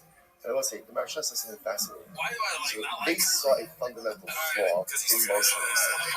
On one hand, Moshe obviously wasn't the kind of his kids in the right? because where are they? By the way, and a tremendous time you are on the top of the top. It spoke about Hillel, right? Again, you gotta take ownership. Listen, at the end of the day, you gotta take ownership for how your kids turn out. You don't have to take ownership necessarily for every single decision they make. But you absolutely need to own, to a very large degree, how they turn out to life. That's me. That's on me. They were told, they were out, that's on me. So I'm going to say Moshe, obviously Moshe, again, you know, we're a kid. Right? Aaron, Dad, you're great. Dad, you're great. But you're only number two. And you are really number two. So Moshe can't keep it together with his kids. Aaron, Dad, you're great, but you're only number two. I think at the end of the day, both of you are great in your own way to a degree, but clearly neither of you have discovered the secret. Like the secret sauce. Like you don't have the secret to success. However, maybe it's time for new ideas, new leadership, stand down. So the Gemara says, I'm going to come to Baruch. I need that recover. We'll see who's going to bury you. Like, we'll see who's going to bury you. And ultimately, again, we will start to look at it. I'm Rav Papa. I know that means she's great. Rav Papa says, you know, people, there's a famous adage. What's the adage? If you shake down me, sabi, it's only mostly the husband. So say the adage is like this. There are many old camels carrying the hides of young camels. It sounds much better in the Arabic, right? But the idea is also like, a lot of times young people think they know everything, right? And yet, again, they know absolutely. There's a lot of old camels carrying the hides of young camels. Like that, when I say again, sometimes the beauty of youth is an idealism and a recognition that, like, I feel like you can conquer the world. And I know everything. The challenge of youth is, I think I know. You do a show and then you more on, or do you just hate running? You're like, I'm trying to get a We don't know everything. We know very little, and there's much to learn from people who are older than us. Even if they're not quote unquote as successful as we think they should have been. Like when I said there was trying to shop him out of it, or he said what he really thinks about it. I'm Rabbi Lazar. I'm a case. Now we're not talking about incredible tomorrow. We're not talking about the one case I'm talking it says, so again, this is telling you about the relationship between a Talmud Chacham and an Amaretz. How is a Talmud Chacham viewed by an Amaretz, by an English person? So the Gemara says, the Tila, don't let keep themselves up from the beginning, right? So even an Amaretz views the Talmud Chacham ultimately making it as a golden vessel. See every minute, listen to this. When the Talmud Chacham schmoozes with the Amaretz, don't let it keep themselves up. He's standing in the I don't know why the word itself schmoozing. Right? What does schmoozing sound like? It's just like talking for the sake of talking. Why would anyone talk for the sake of talking? If you have something to say it. If there's something meaningful to discuss it. But if there's nothing to talk about, or there's nothing meaningful, you don't just shoot the breeze. There's no such thing. Shooting the breeze is a fundamental way to prepare. If there's targeted conversation to be had, then have it. But not, again, nothing to do it. It's a waste of time. So the Gemara says, it's incredible. If the Amaretz sees the Talmud Chacham shooting the breeze, what does that do? It diminishes the standing of the Talmud Chacham. The Talmud Chacham doesn't shoot the breeze. He doesn't get together to have a schmooze, right? If there's something to talk about, let's talk about it. But if there's nothing to talk about, there's not a targeted discussion, then again, there are so many better things to do with one's time. So therefore, Talmud Chacham schmoozes, shows the Amaretz that it doesn't treat time seriously, it diminishes his standing in the eyes of the Amaretz. No. So let's listen to this. Once the Amaretz gives something from Talmud Chacham takes something from the Amaretz. So in general, what's the human nature is, when you give something to someone, so what's the automatic default is? You feel that person owes you something. That person is more, it's just human nature. That person is beholden to you. So once the Amaharis basically becomes fucking accepts it, then again now the Amaharis feels that Kamkacham is beholden to him, and his status is diminished even more. No more the secret of Keras. Ultimately, when it comes to the ultimate vessel, once you break it, you can't put it back together. So it's like just a tremendous idea, right? So in the beginning, that Kamkacham is like a golden vessel Amaharis. Kamkacham schmoozes, such a schmoozes just like shows that he does not take his time seriously. His standing is diminished in the eyes of the Amaharis. Takes something from the Amaharis, the Amaharis is like, I own you because you did something for me. And ultimately, it's like, comes like it's incredible. You might tell the story. In Risa Bas Tali, Bas Koinish's son. It was this girl. This literally a person. Her name was Risa Bas Tali. She was the girl of according to the adultery. Akfar Akram of Artubi Khalidis was a serpent. So Akram Artubi literally against her, judged she was liable to death, surrounded her with branches, and they burnt her. They burnt her. Omar Yosef taught the party. The verse says there are two mistakes that are made over here. Number one, Rav Masna. The Rav Masna. They made a mistake with, right? They made a mistake about Rav Masna. I remember again, I will say, Rav Masna said that's not how you do streifa. Streifa is not with branches. Streifa is with red, with molten, right? That's number one. That was the first mistake. The Rav Masna. Basal Kohen out of here, there's not Sheish Kohen Yesh Mishpat. There's not She'en Kohen, Ein Mishpat. So the other mistake that they made was Beis Din is not empowered to administer a death penalty until when? So unless, of course, there's a court, there's a mikvah, there's a Sanhedrin. So Allah, again, two mistakes he made. Number one, he should have administered the death penalty altogether. That's number one. Number two, he did not administer the death penalty in the right way. Incredible.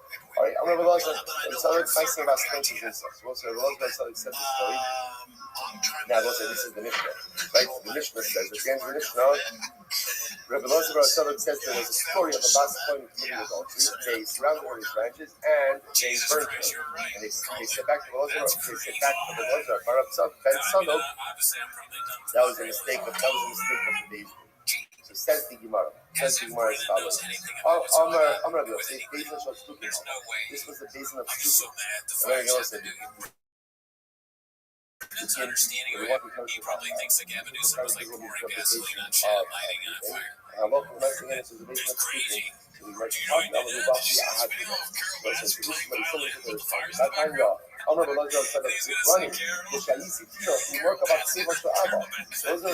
remember when I was a child. I remember I was lying on my father's shoulders. The Bas Kohen, and they brought a Bas Kohen to the adultery, surrounded her with branches, and they burned her. Talk about these traumatic childhood memories.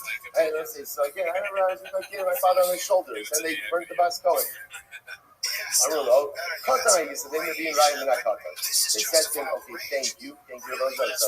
You were a child when you saw this. And the person was very confused before. A person is not believed to give testimony as an adult about events they witnessed as a child. Right? That's the halacha. Number one, so therefore they kind of reject that story in its entirety. So the Gemara says, furthermore, that was the truth. It was not interesting. There are two episodes. He saw this once as a child and saw this once as an adult. The one which is mentioned is one as a child. The one which is mentioned in the Mishnah is the one he saw as an adult. So the Gemara says, hey, which one of Rabbi Elazar and Tzadok would count first? The childhood episode or the adult episode?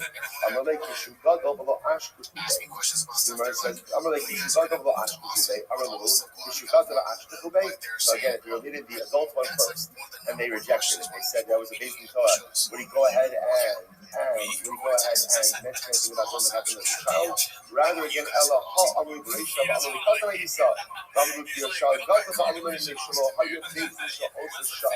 okay, so here's how it happened.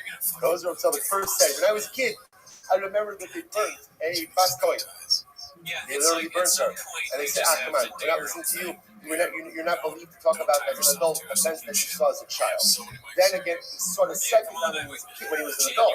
Then he related and he said, that was a Beis Din. Okay, good. Mitzvahs Nerogim. We'll say, so now we did that was all. That's the end of Sreifa. That's Sreifa, that's how they actually went ahead and carried out the din of Sreifa. Next, Mitzvahs Nerogim. So we'll say, now we're up to Herek. Herek means decapitation. So how would they do this? The Gemara says, they were literally decapitated with a sword. The Gemara says, first one line, the same way that the monarchy executes. So the monarchy actually take a sword, sharp sword, decapitate them. The Buddha says, Nivel Ulo, that Nivel means that would be a lack of respect to the dead. Because the messiness of decapitation is not going to be good. Rather, what do you do to make it a little bit cleaner? You take a wooden block, you put it in the ground, you tell him to lay his head down on the block, the coat takes the kofis, and you decapitate him with an axe. It does not seem to be much better. What are you talking about? Like, that's terrible. Like, that's a sword could be a lot cleaner, a lot faster, a lot easier. This is a much uglier death. So, Tanya, I'm going to review the comment. Rabbi says as follows: I know that using a axe is not nice. I know that it's a not nice death. What should I do? I would also put some use sword. But the Muslim is halacha, what halacha? Do not follow the ways of the Gentile nations. The Gentile nations, when they administer capital punishment, they do decapitation by sword. We're not allowed to do it the same way. What are you talking about? No, when are you not allowed to follow in the ways of the Gentile nations? When we just want to replicate what they're doing. But if we're already doing the same thing, or we're doing something and they replicate it, following that standard practice is not considered Gentile replication. And therefore, Allah it already says death by a sword in the Torah. Because it says it by us, we're allowed to do it even though they do it. Because if you don't do this, how can sign up, suffer on the local, only got Mori. What's it? Hey, he said, you know, Fox says, what's the number again? There's an interesting Allah. We actually saw this reference earlier on the week that Allah when a king dies, he burned the possessions of the king. He burned the possessions. And the logic behind that is, because he's the king, no one else should use his stuff. Now, both say it's interesting because that's what the Gentile nations do as well, as a sign of respect to the king. But yet, we're allowed to do it. Why? Because essentially we had it first. So the Gemara says, they see from here that anything that we're doing already anyway, even if it's done by the Gentile nations, we're still allowed to continue. Mr. Fox Avosafa, the Gemara says, so therefore again, you seal the other by the burning of the king's possession. Since we already had it first, we were doing it already, even the Gentile nations start to do it, it's not considered Gentile replication and emulation.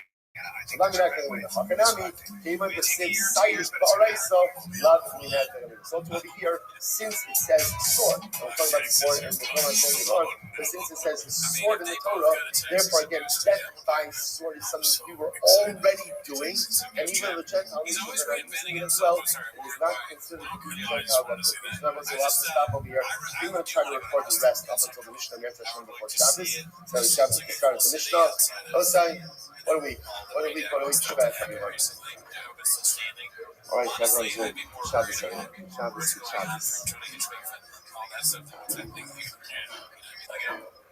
What's happening here has been rough, but it's nothing in comparison to having like a kill to a wolf in town. I'm good on that, dude. Never give him a chance, dude. Those motherfuckers gave him a chance. Could you imagine if you were like a city like Austin, but all of a sudden someone spilled the beans on Tony H. All right, good morning. Go ahead, Jen. A Florida man has been arrested after allegedly engaging in sexual acts with a horse. Yeah. He's probably running around horses.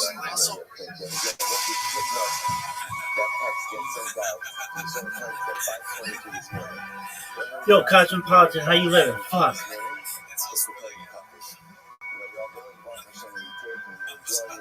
beautiful. I understand that. It's the stupid, place for stupid people is So make sure that when you see him, make Dude, sure when I'll you be see so him that you happy give him a if it was tremendous awesome. thank you, not You just see for what the Del Mar updates, but for the coffee each and every you know what I morning. mean? For Dude, Ari, people that like the that, entire shit. they'd Thank be you for great for everything. that show. Thank you for everything. That would be Really, legitimately the weather entertaining to update watch. aside, He's going to be also just working the on his coffee every stand-up single if he morning moves and to the same as Austin. US Netflix, and thank you for But it. the reason Thank you why for he'll it. be working on his First, stand-up this is is the main because hour. there's Tell no me video what is recording for. equipment The on year the show. of Top Shin Pei. So they can't be posting that, which sucks. Toasting But Mishpach about just himself. knowing that he's on The stage day with me, Shuman Drushos this year as a Zuchus special. from Sotos Oh, Provos that's for the thing is, like, Israel. you I've got can't two just stop. sponsors for today. Now, when you did Malti Rosen. two comedy In specials and honor one of them of is one of Dr. the most, Cody's birthday. it's not good or whatever, but it's like, I mean, And I got it's one like one of the most sponsors today. famous specials Friends ever. of Josh You've Rosen. ever rented of almost 30,000 people. Who else has that? No comedians have that, I don't think. I don't know, maybe they do. I have no idea. I've done no research. But anyways, there's a The child. We got some happy Kaddish year. Tremendous birthday. Alright, let's see what's next. Of growth, This is posted by Born to Be Wise, the important one is tried to look at all next. Don't tell next to Lil Joe. Beautiful, beautiful. All right, one second. So with that, let us do it. Of course, as always, we dedicate our learning in this Kisrat Mishas has to be the Mishpach Mishas bring them home. The Shalom and the Kar, and the Sisra Holy Soldiers may be successful. That's all my say.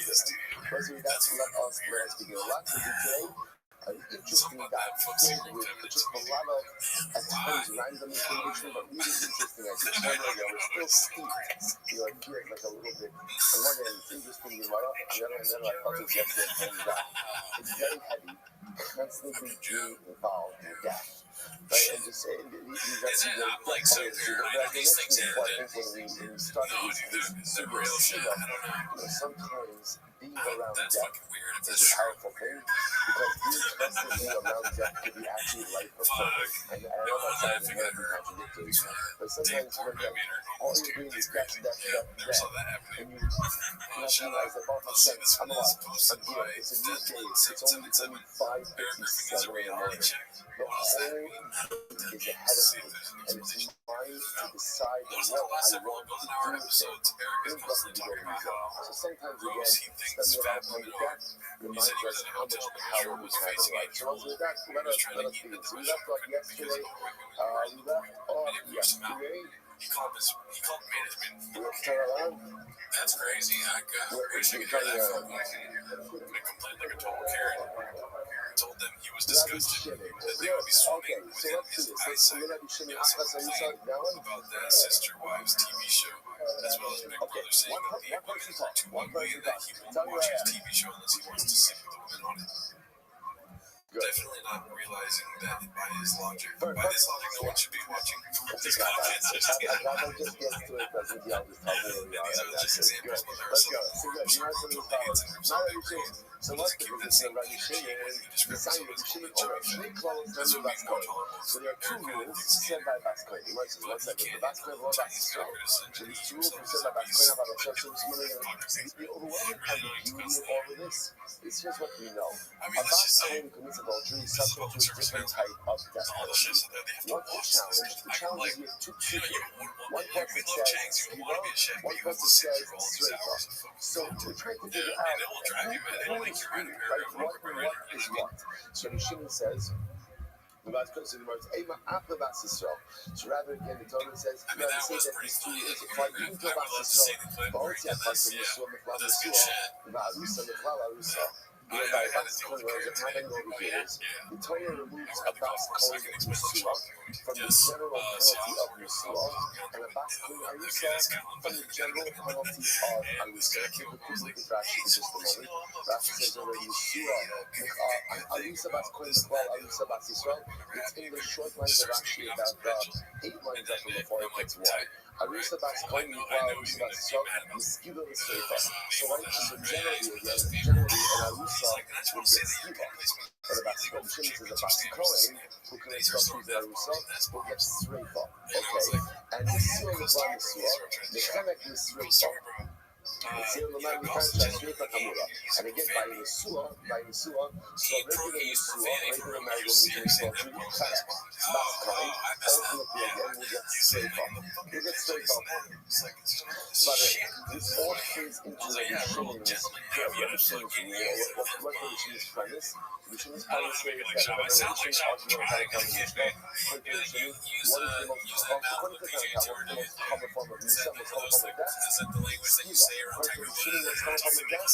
Shrifa. And remember again, so much of what we see with Rabbi Shimon's opinion is really forged in this whole Bas Kohen discussion. Because since we see that Bas Kohen is pulled out from the normative framework of punishment, and ultimately, again, giving something different, and the different thing that she's giving us Shrifa indicates that Shrifa is a different kind of ownership. The Lord says, not to show the concept of the Son of Yeshua, just like when the Torah pulls out a Bas Kohen Yeshua. Then we go to Jesus and says, to be Machmir. Kishoti Akasa Barusa Makarusa, Lahachmir. So when it pulls out the rule of Bas Kohen Arusa commits adultery, the regular Bas Kohen, regular Arusa commits adultery, it's supposed to be Machmir. And from here you see also coming to get Shrifa. So when you see a Shrifa of what's coming from Arusa, I Zone Yeshua Bas Kohen the Cloud Zone Yeshua Bas Yisrael. The Zone Arusa Bas Kohen the Cloud Zone Arusa Bas Yisrael. So let's say this is very interesting. Let's say so let's say Rachel is about to marry, she's about to marry, Maybe she show up and they say, you saw Rachel, probably the adultery. Then it turns out that Halacha L'Reisa is midlife. I should say, another set of witnesses came along and said to the first that you cannot see what you're supposed to see. Why? You want to use a really fast. What's it, Germany? What's the punishment? What's the punishment? Right? Kashrus are a reciprocal punishment. Here it's Kiddush.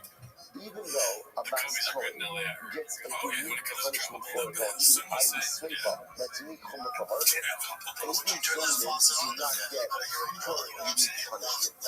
Instead, even Zonim get whatever a normal adulteress would have gotten in that scenario. So it's such a halacha. We'll see the drop for that in the day.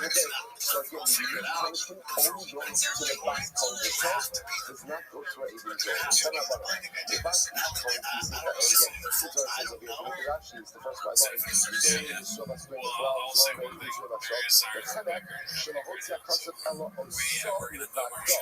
It's he by each desire of the Lord on that. So when she gets Shrifa, the Eidim Zonim will get punished, but they get the punishment for we'll call normal adultery, which would be strangulation and not Shrifa. Fascinating. Okay, let's go back to it. But let's say you know these 50 we don't need to worry about. It's not about it. Ubas ish going to Seiko, and if the daughter of a Kohen will do adultery, Yachalav Dilu Chilula Asher Shabbos. So what's the passage is very interesting. It's Bas ish Kohen to Seiko. The daughter of a Kohen will profane herself. So the Lord says, okay, profane, maybe it means that she was Michal Shabbos. Maybe they're telling us that already a Bas Kohen gets Shrifa, even for just desecrating Shabbos. Yeah, she's on one, dude. She's just posted. The word ultimately against I see. You know what I was thinking about just now? I kept thinking about here. I didn't even hear that when I read it. My mind keeps going back to like calling them in. Yeah, there's fat chicks in the middle. I wonder if the managers ever got it. As a result, ultimately, what do you say? I mean, that sounds like something that might happen to you at the golf course. The guy at the golf guy comes up to you and he's like, I just want you to know, like, PJ tomorrow, I'm like a 12 handicap, and there's more fat chicks. Like, almost, they're kind of like, dressed up fat. and it says in the second part, it says, It's like, what do you, that's one of those like tricky customer service things where you're just like, you know, you're like, oh, okay, yeah. But then what get the out is this, so what's cursing you, you can always be like, actually, you're not allowed to curse. But yeah, I mean, join it, that's the thing you get when you just go, you don't think you're gonna get a lot of join stuff. You know, we try and filter around, because we don't want to like focus on this stuff, but yeah, this is the dumbest thing I've ever seen in my life. Obviously, but, you know, and Garas, Havi Omer, Kol Adam Hama. Right? It says, Hima Karas, ultimately again, I come to whom you are going to leave. Okay, Ha Ma'ani Mekaye Aviyo. So what's this? So Ha Ma'ani Mekaye. So what, at the end of the day, what do I come out? So the Gemara says, Ha Ma'ani Mekaye Aviyo. Yema Kana Biya V'Yora La'Alam Aviyo. It says over here, Aviyo. This is the second pasuk Aviyo. Now the halach is missing Zekatamal. Just like over here, it's morality with a connection to her husband. Because yes, she said that okay. Imam Halon in Na'ala Biyarusa. Akar in Na'ala Biyarusa. It's a very good difference. So remember again, we told us, so that's the idea. Personally, again, I'm a Na'ala, Abbas Kuni bin Na'ala, Kuni Rasa. Right? But also, yes, I Na'ala, Pesach bin Savia. So we're trying to apply everything that's stated in the second pasuk to whatever is stated in the first pasuk, which talks about Sreifa. So maybe you're comparing the psukim. Just like the second pasuk is talking about a girl who's a Nara, which of course is a particular stage in the physical reality. And she's an Arusa. So it's about Sreifa. She'll only get Sreifa if she's a Nara, but she's an Arusa. To which the Gemara says, how do we know? How do we know the Suah Bogeres? I'm sorry. I'm kind of Nara to be Ulasa. Nara to be Suah. How do I know that she's a Nara? She has been Suah. Or Bogeres. See, Arusa, she's a Bogeres. Right? She's an adult. And she's an Arusa. Or Bogeres is really Suah. Or Bogeres is affiliated with Suah. Even if she's a much older woman. Same mind, how do I know that if she's about to commit adultery, she's subject to Sreifa? Talmud Bas Kohen, you call Makom. If I tell you this is a more generic lesson of Bas Kohen, tell us whoever the Bas Kohen, whatever the Surah she is, and now a Bogeres, and a Suah, and a Rusa, it doesn't make a difference. This is the punishment handed down to a girl who is a Bas Kohen commits adultery. So the Bas Kohen is, so Bas Kohen, Kappa Yura, 51 says, Amy Ella Shemisi Shekon. So that's it, interesting. The Gemara assumes over here that a Bas Kohen, the fact that it's referring to her as a Bas Kohen, maybe means that she has a married Kohen. But maybe it's a Bas Kohen, a married Kohen, maybe else uses the Kohen. These things that maybe only Yisrael, or only Kochavu, L'chala, the Mamzer, very similar. I don't know that the truth is, we need to have halacha, the Bas Kohen commits adultery as a being subject to Sreifa. How do we know the halacha of Mesa? No matter who she marries, that she's subject to Sreifa. How do we know that? If you look at the list, there's a list of very interesting. This was included in this list. So obviously, again, according to Yisrael, but also even in the sin, you don't have to look at it. By the way, I think I love most of that. One of the things that I choose treasure about this is, as much as sometimes it's frustrating, not necessarily for myself talking about, I have attention over all the details of that. So when you're doing this stuff, like it's so good. Remember, again, one of the things my books that we had is when we say tradition helps in the Kaiser level. Right? If you marry someone who you're not allowed to marry, does the tradition wrong? So there's the thing is not in your sheet of Rabbi Akiva. Rabbi Akiva holds tradition helps in the Kaiser level. So if you try to marry someone you're not allowed to marry, even if you're only getting into by a lot, Rabbi Akiva says that marriage is not good. We don't trust in that way. We hold tradition comes from the Kaiser level. But a man tries to marry his sister, it's not going to work. Tries to marry his wife, it's not going to work. But if a man tries to, if a woman marries a mamzer, right, or the sin, or a challah, so it's a lot. It's that every woman in the marriage, there's a prohibition, but the marriage itself works. So how do I know that even if this woman is married legally, or nevertheless, you know that she's about to marry and she's subject to Sreifa, so I said, interestingly enough, because this halacha applies to the daughter of a Kohen, even if she herself is not a Koheness. Right? Even if she herself has kind of compromised her status either by marrying out of the Kohena or ultimately again even by marrying physically. Okay, he gets Sreifa, okay, all of this Sreifa, that's what's very important. Just like we said before, so the halacha, the punishment of Sreifa for a Bas Kohen who commits adultery, that her as being in a Bas Kohen, in the woman herself. So it does not apply to her as being Baruch. Now again, he's good, right? He's not the kind of people. But he doesn't get her unique straight up energy. So you want to get started. He is straight up, he is straight up, same daughter is straight up. First line, right? He is straight up, they so look at the straight up. So again, she gets straight up, but ultimately, again, the zoning do not get straight up. So again, okay, this is what we saw before. I love for the men's up. This you punishment, this you do punishment, but that's not for her, and not for anyone else. Not for anyone else, not for the ball. The rest is coming. But like we have this straight up, let's come out this skira. So once again, I think it's a very interesting statement over here, right? She says that with her, now we'll just read it and then we'll have to see exactly White probably looks at Schultz as like, damn, he's doing really good. and with her Sean, as you father-in-law, just said, like he likes to copy things. So he's probably like, okay, all right, let me try that. So you know, Schultz in this system. So again, we don't know exactly what that This statement doesn't affect them in any facet. remains to be seen. Your house is fine. So the Gemara says, Sometimes it's fine. if Feel she like just his wife, violated his child wife, first, because remember again, it's like the lush of how's the water? that we keep on referencing. Is They're the all back good. is Cohen, You're not. You still champion these fucking morons who do their job to represent you. If they find something about you. She's subject to strafa. So the Gemara says, I think Chol Shabbos is back to security. Right? Of course, everybody knows that. Everyone knows that Chol Shabbos is the skira. Right? Chol Shabbos is not strafa.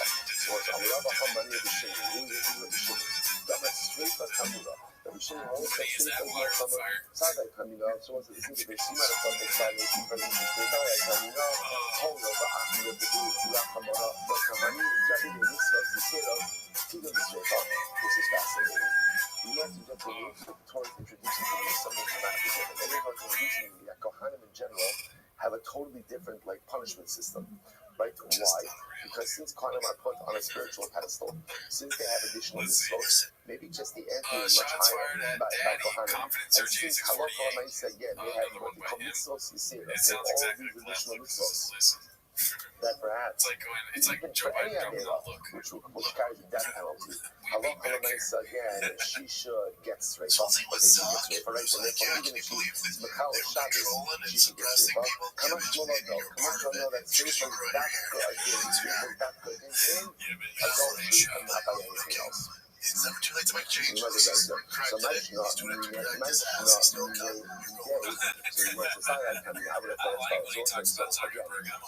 want what exactly much not if you could actually wrap that to that cross. Much not in the Shabbos, Lami Yafi Rav and the Kevas, so it's like you just understand the happening that we might just put forward. You must put forward the happening that maybe a box coin is the Chal Shabbos, she gets to it. That's the happening. Why? Because he's kind of like somebody the interpretation of the high level of synchrony, and then even the whole Shabbos she gets to it. And what's that? You know this, by the way. The happening was for who? The happening was for a box color, she gets to it on the Shabbos. So the happening was only a box coin, and that's the running. But why would you suggest straight from the Shabbos for a box coin, and not straight from the Kohanim? What's the box coin? This is very interesting. On that time, the Shabbos, the Gabi Avoda, keeping the Rosh Shabbos that got bought, Amos keeping the straight up. This is fascinating. Kohanim already themselves have a single alternative dispensation when it comes to Shabbos. I think I've worked that way. Again, Kohanim remember are permitted to offer korbanos on Shabbos. So we already see that Kohanim have a different male Kohanim have a different relationship with Shabbos. Right? So obviously again, Shabbos, but obviously this is this type of dispensation that they have for Avodah. That obviously only applies to men, doesn't apply to women. So I might have just maybe I want to again, maybe only a bit of straight up Chol Shabbos apply to her, not to them. How much will I know? How much will I get to Chol Shabbos? The penalty is always a segula for everyone. Doesn't matter Kohen or non-Kohen. Good. Yochel Afilu Community. I'm a Yo. Yo. I am at a point that even if the best Yo. is single, maybe Yo. you should be from two, Yo. three, four adults. Test. Maybe it's because of a lot of Hanoi Habala Pnia, Shalom Shadishus, Asa Azora. So it's a lot of holes that even two singles. Yo. Shout out to my boy Saint. Slinging dick like a motherfucker. That's not a using Zona as a descriptive halakhic term, right? Zona means someone who is not allowed to marry. So the point over here is that a lot of holes that halakha l'maisa, even single people, right, engaging in a sexual relationship is prohibited. It's prohibited.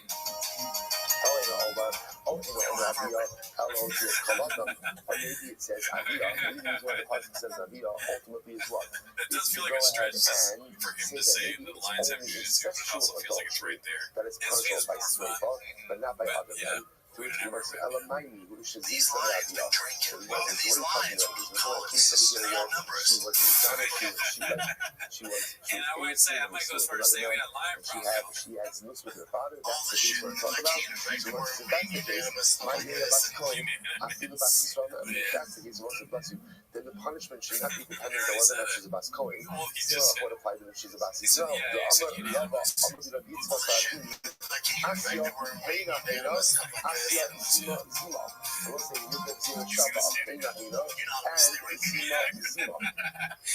Just saying go from unanimous to unanimous is crazy. To compare That is crazy. for a Bas That's another one that's going to drop like I'm laughing, but I'm also a little worried. And just like the punishment for a Bas Kohen These are the reasons why whenever I agree with you, I'm like, oh my god. so through the punishment for incest is Sreifa as well. Sure, yeah, you should absolutely feel like you're talking about that she maybe Kevin is doing a good job. It doesn't make a difference if she's a Bas Kohen or she's a Bas Yisrael. Either way, the punishment is simply Sreifa. You're still required. I would have thought unanimous on stuff. I might have thought that the Bas is coming to experience the position of Rabbi. I mean, I don't like giving credit to Brian Callen, but he is a psychologist.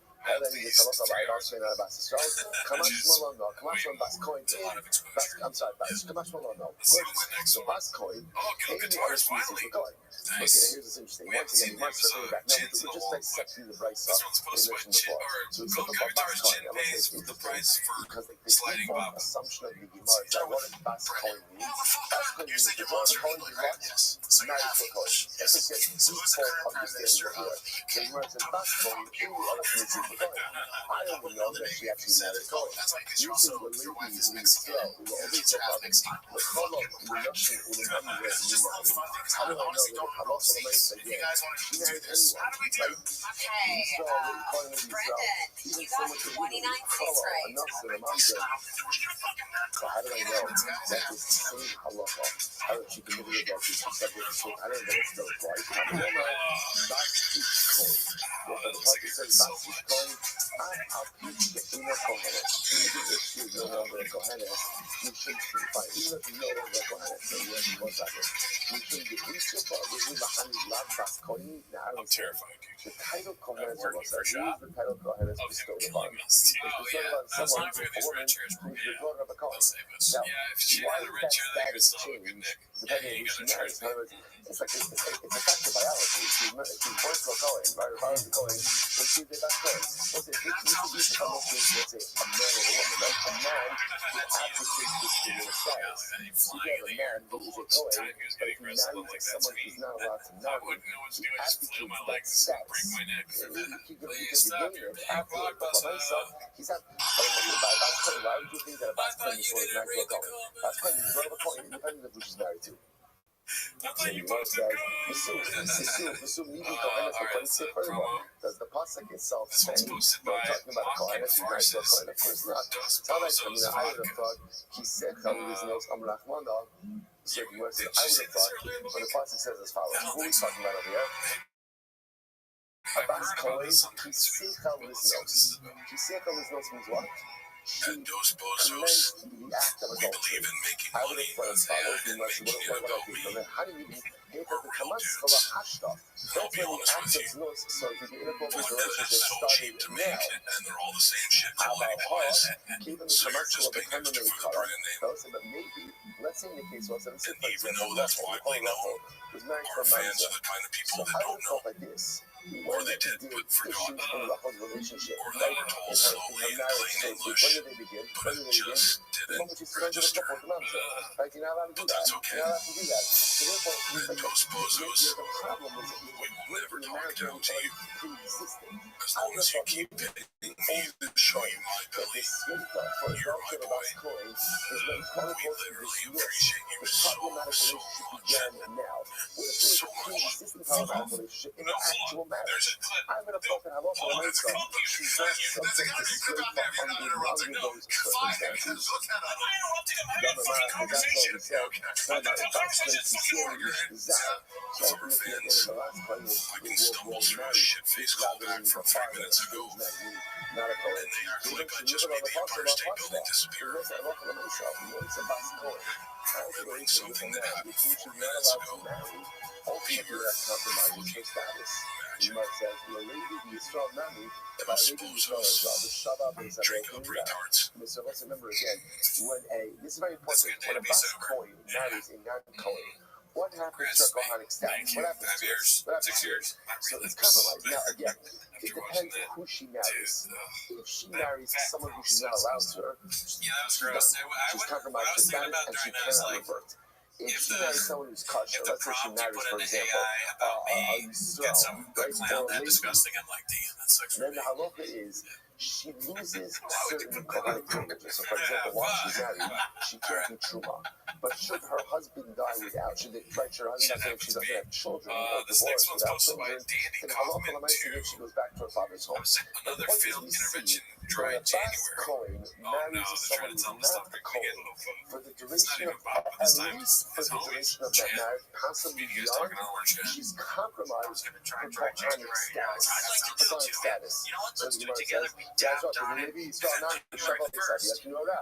The Pasuk says if you're married to a Levi, or to Yisrael, so when she's married to him, she can't do truma. But if those guys die, right, husband dies, she can go back to her marriage and consume truma. What do you see from this? The God that the Yisrael got to the Opera. Nobody's going to tell me what to do. She's not allowed to eat truma. So if you might say, therefore, I will not see them this way. So let's say, see, what's happening? This is fascinating. You might say like this. I might have thought that the only time you straight up for a bunch is when, quote-unquote, the problem began with the adultery. That was the first kind of picture in this relationship edifice. But perhaps when there was some type of halakhic pre-existing condition in the marriage, for example, her Kohanic identity was compromised. Why would it be compromised? Essentially, because she married anyone other than a Kohen. I would have thought that in that case, there's no sreifa, kamash lo rajah. Even if there was some type of pre-existing halakhic issue in the marriage, let's say she married a mamzer, right? And so that's a real halakhic issue, that's a real problem. But not just that it compromises her Kohanic identity a little bit, that's a halakhic problem. Even in that case, Alright, this next one is by Dr. Stop It. Lex Raymond, I'm fighting back in the street fights my whole life. I'm his alpha and everything I do as it gets. So, I love street fights my whole life. I was alpha in everything I do as it gets. And the fact that I Jordan said that I thought sent to a woman is a better movie. And what happens? She goes ahead and she eats truma. That was one of the halachas. Remember, a non-Kohen Azar is not permitted to eat truma. So again, generally, now we talk about the shogeg. Now let's talk about generally if you go ahead and you eat truma the shogeg. So the halacha is, remember, there is keren and chomesh. You have to pay back principal plus an additional fifth. So listen to this. First question, he says she was like an truma. So the whole is about Kohen. She married a regular guy named Ruben in Israel, and and she acted as the truma. Which was like, you can see that by the way, right? It's like, it must have been a case that didn't happen infrequently, right? The girl who grew up in a Kohanic home comes back to her parents, right? Back to her parents. Maybe truma that's out. She eats the truma. So what's the halacha? She's not a ba'ir. Yerushalayim says kasher, the end of Yerushalayim says a chomesh. We saw some mistake. What says Donald is as follows. She only has to pay the keren, and she does not have to pay the additional fifth. And she's killed by Sreifa. Whoa. What just happened over there? So, okay, so there's a lot of information being packed into that line. Take a look at Rashi for just a moment. So Rashi says over here, it's in the wide line. It's in the wide line 2, 4, 6, 8, about 9 lines down. Rashi Shalom says, okay, the Eben the Lord, so we let up one of the Gabba, the same of yes. Eben Shalom says, the Lab, Zoraki, Homil Uru, and numbers by law. So this is very interesting. So the Gemara says as follows. So she has to pay principal. Why does she have to pay principal? Because she stole something. He's like a substitute teacher that thinks he's cool. You'd have your parents involved in Who has to pay the fifth in general? Not that I know that. I mean, that's I'm just thinking of that. She doesn't have Zara status. Why not? Because if her husband dies, she can go back to her parents' home and continue to live. Interestingly enough, so she's chayavis for the fact. This is the principle. He's not wrong with that, right? What does it mean if she's chayavis? So she's convinced that. Can't count that. Not going to do that. If she commits adultery, then she's chayavis. Because again, it's about person. Remember things you see from here. You see from here first off, the din of bas coin that's straight off. You get any bas coin irrespective of who she marries. Interestingly enough, even when she gets married, she retains an element of her Kohanic status, right? Loharaya, she eats Shirok, she only has to pay Karen, doesn't have to pay Chomesh. Good. Next, Misa Chachamim Achim. Now again, all of this is assuming that she's in a legal marriage. A legal marriage is to a non-Kohen. What happened if she's in an illegal marriage? She married a mamzer. So what's the halacha? Mishalim is carrying the Chomesh. In other words, she pays Karen and Chomesh. Why? Because what's happened over here? When a bas kohen marries someone who she's not allowed to marry, what happens? So it was like she takes on the Zona status. And Zona status, she's forever precluded from going back into the Kulah. Once that happens, she's a Zar. She's a stranger to the Kulah, she's just like anyone else. In which case, if she accidentally eats Truma, it's Karen and Chomesh. Karen and Chomesh, and interestingly enough, when we saw such a Karen, wow. And the answer is also she no longer has the status of a bas kohen. Because she no longer has the status of a bas kohen, if she commits adultery, she just gets thrown in the prison for adultery, which is Chelek and not incredible. Looks like that is the position right there. So again, what's the highlight here? No highlight, but I'm thinking, well, what the Ramir's position is that when a bas kohen marries someone who she's not allowed to marry, she effectively loses her bas kohen status. And it manifests itself for us in 2 ways. Number one, if she accidentally eats Truma, she's going to have to pay Karen and Chomesh. And if she commits adultery, she's going to be punished like a regular woman. Not sweet like a bas kohen, but rather Chelek, like a regular adult. Become saved, become woman. She's going to become a scandal of Chomesh, and he doesn't say that. Become disagree. The Chachamim say that Allah from America, even if a bas kohen marries someone who she's not allowed to marry, she still retains her bas kohen status. Very different. And therefore, Allah from America, she accidentally eats Truma, she's going to go out and only have to pay Karen, doesn't have to pay Chomesh, and if she commits adultery, ultimately again, she is judged by Sreifa. So it's not incredible. What a fascinating point. Essentially, does a bas kohen, can a bas kohen compromise her bas kohen status? And the Rebbe says yes. Yes, if she marries someone illegal, she compromises her bas kohen status. That manifests itself in the fact that she consumes Truma accidentally, that's the Karen and Chomesh, and if she commits adultery, she'll get Karen and Sreifa. The Chachamim says, once a bas kohen, always a bas kohen. Can't compromise that status, and therefore she accidentally eats Truma. Allah likes to only Karen and Chomesh, and for adultery, she will always be punished by Sreifa. Fascinating. The Gemara goes back there. The words are over Esavia the Sreifa, that's coming out of the Skila. The Gemara says, with her father in Sreifa, with her father-in-law in Skila. Now what is that? My Esavia that's coming out. What are you talking about? So the Gemara says, even in Esavia Me'avia, that's coming out. So it doesn't allow her to go with her father. It's a Sreifa. And it's a lot with her father-in-law. Skila, so it's unfair. Now you're in a bas kohen, that's very good. It's talking about says it's man, he doesn't have incest, and then when she father-in-law, Shout out that that halacha nurse does not vary came from and bas said, kohen to what anyone happened? else. Rather, Oh, again, my dude, bas they're kohen, full of CBD. What? Wait, what? Yeah, man. She was in Chicago. She's not here. She's in what? She's on LA. She's right from yeah, but Rabbi came and knocked him. She's not game set. She died. Game set match. Why are you wearing a driver's hat though? Interesting. No, what it means is Is like that this. bandana? What I mean is like this. What it sorry, the Lord just says, Rabbi, Avina means she's in the domain of her father. Kamel means she's in the domain of her father. Let's do another jokey pie, shall we? Oh, we want to get this on the soundboard. Yeah, we watched a little bit of this. Yeah, confidence or experience 48. Shout out to Rabbi Goodnight. We were on his podcast. I think it's the live area of his Rob. What about Rob? So we also want to suggest that Allah essentially when she's in Arusha, it's and when she's in Surah, it is Surah is okay. Come on, who's this alive with? You put up on us, having the Surah, you have to say that's all of stuff, right? Can't do that, but they hold on. It's only the Surah with Surah, not the Arusha. You can't be shimmy Ha'amar Achas Arusha, the Achas and Surah with Surah. But the shimmy also again, but whether again Arusha or Surah, halacha I see it's Surah. You eat your Yishma, Reminded me of shocking way about what I was thinking about there. The reality was like when he's talking about the fat again, Arusa is what we go up to every night as well. Es Kamel, Cheneku. So the word is who's it being? Is it? Shalom Shekab Yosina Kanada. Kaki Azad Shalom Mishnah. So say here's how to read the Mishnah. You know what Kirabanan? In reality, that's the Rabbanan. Baki covers it to say, Koshu, the Makami Sasadia, is interesting. We'll say, still the Rashi. Rashi says Rashi is 5 times up and down. Makami Sasadia, straight forward. Remember, the Nisa is color is straight forward. So essentially, anytime you have a punishment, right? Anytime that relations with Yes, thank you so much for the opportunity. I appreciate that.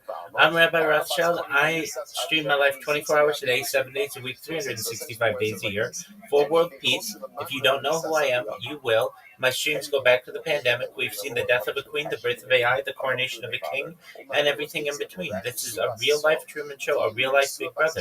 This is a timeline and a time capsule of human achievement. In the 1990s, Bill Gates coined the phrase, content is king, and I'm making it true today. I'm king of the internet. This is the biggest event in global history, and here's why.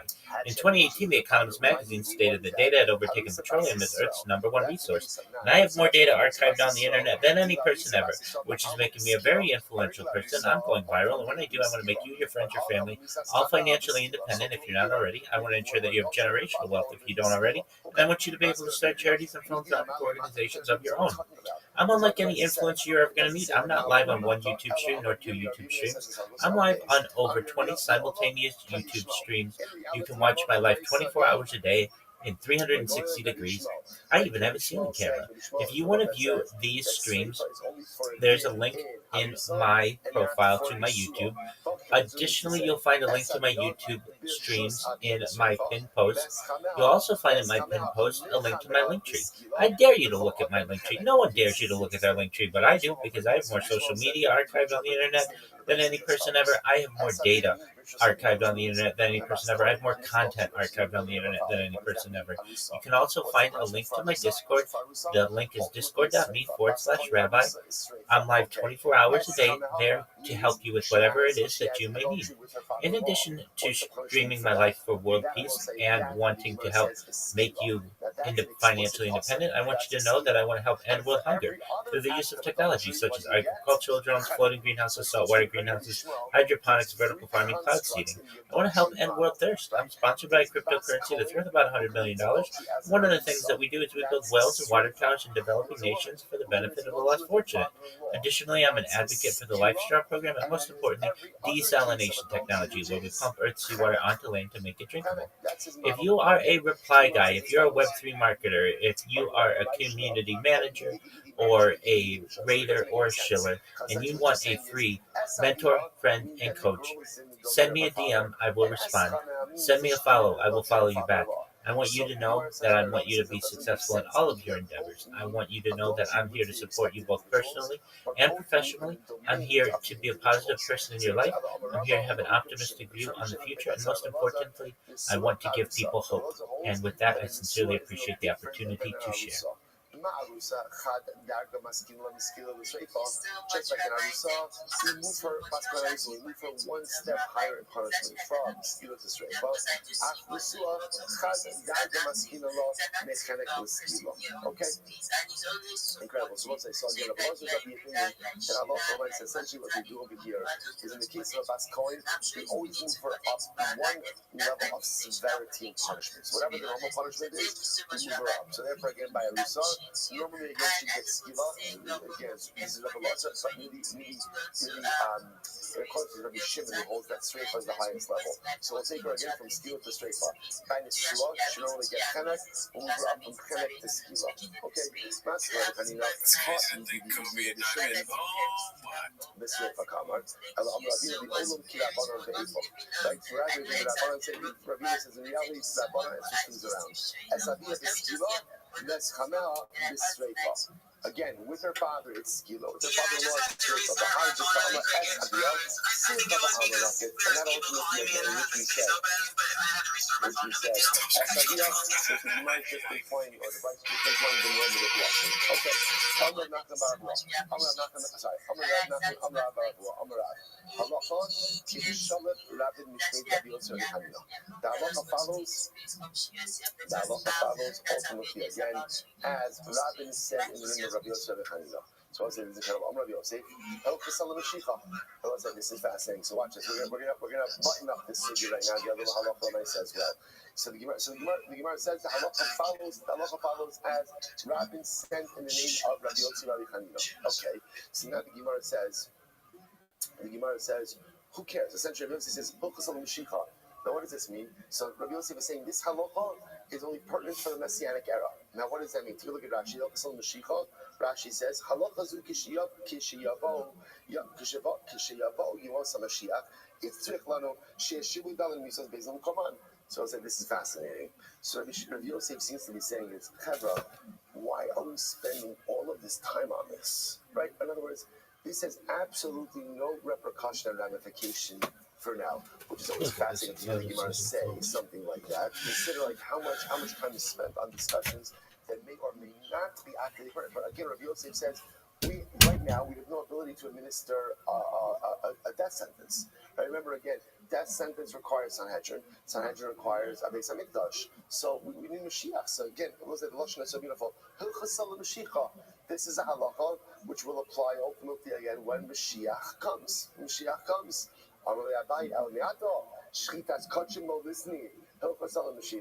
So Abaye says, really? You can say that so much. So why do we learn Kachin?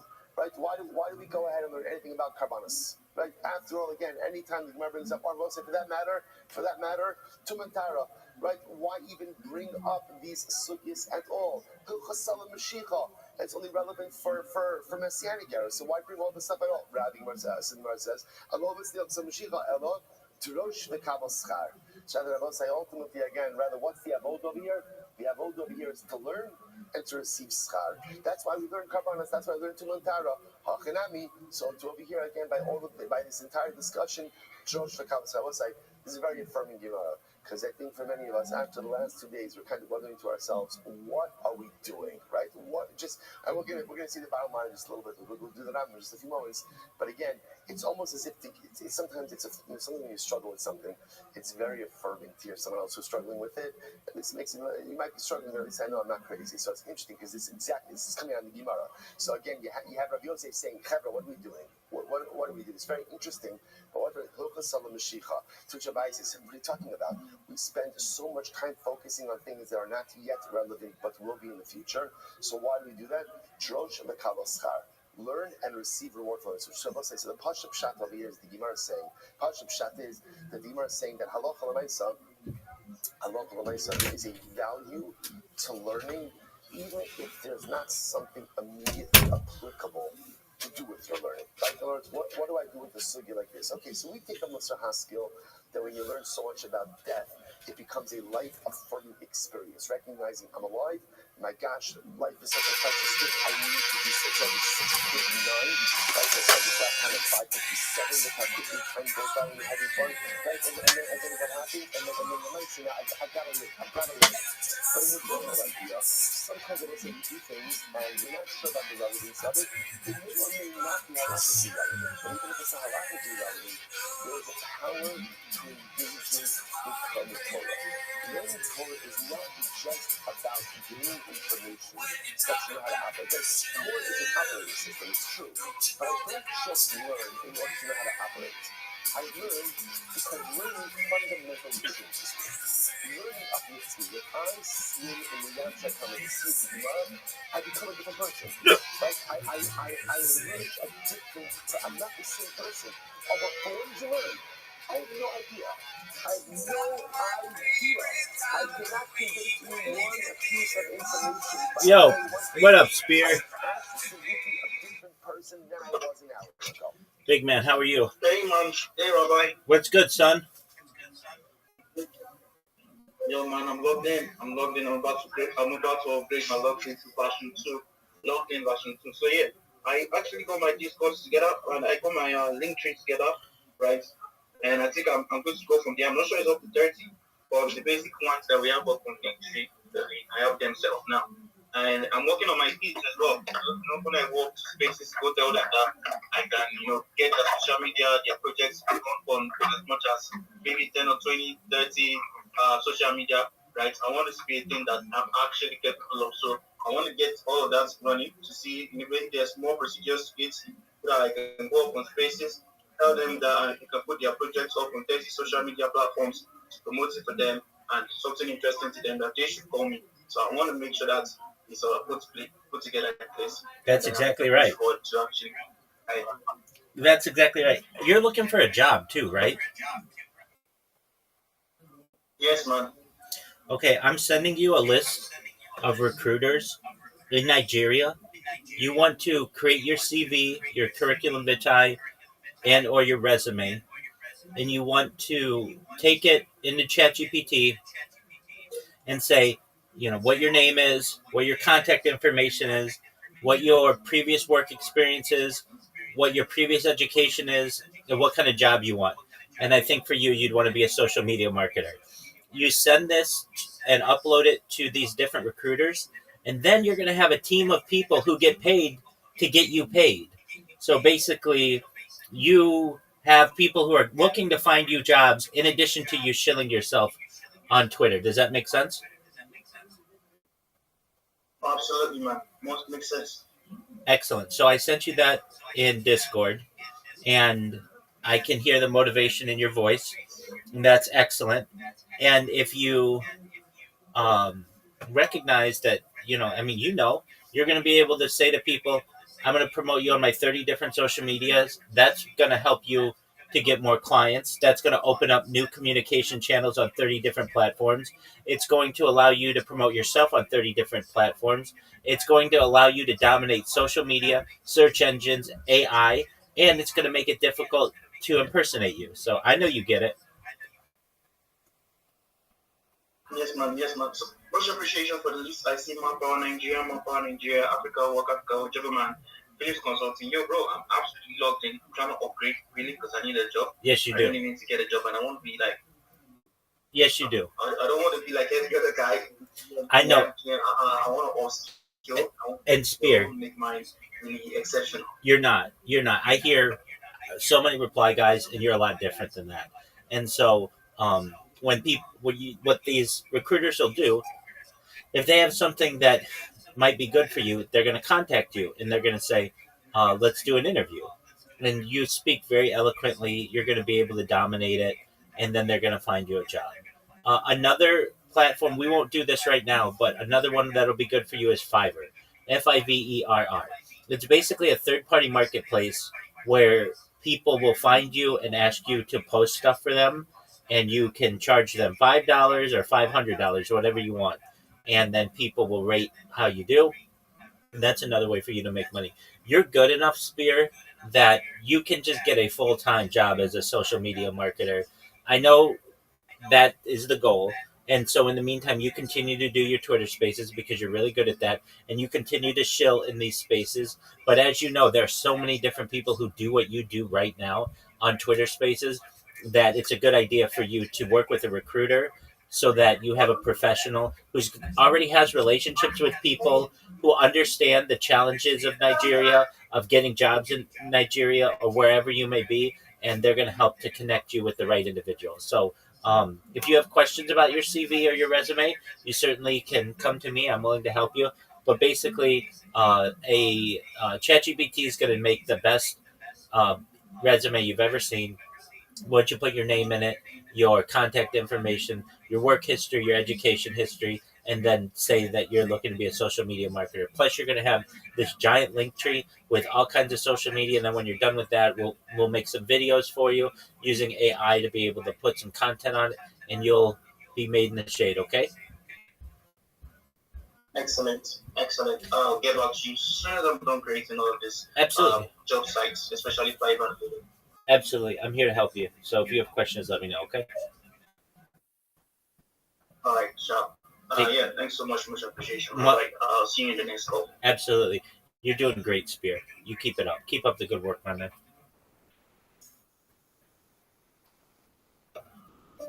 Shout out to Spear. He's good. I don't say everybody's good, but he's good.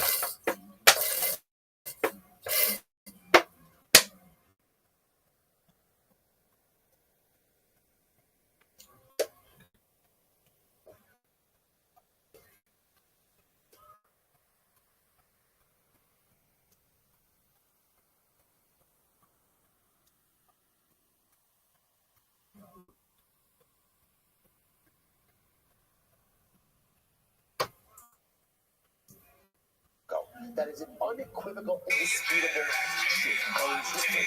I am different. That draws the cup of sky. Just learn. Just learn. So How you doing? Hope you're doing well.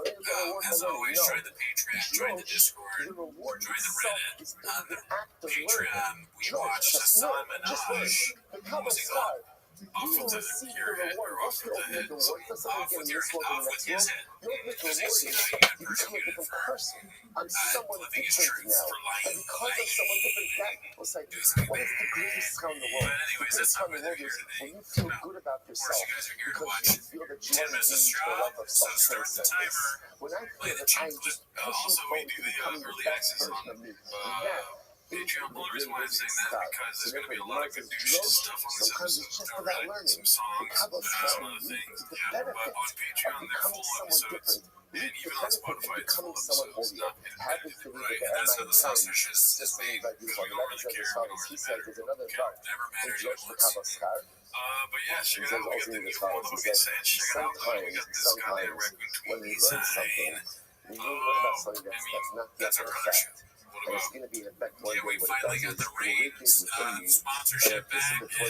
It was weird. They didn't talk to us for a while. When I called them up, I was like, hey, what I guess people are missing is that whole story, bro.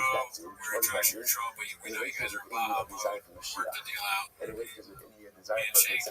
Sync lips. It is what it is.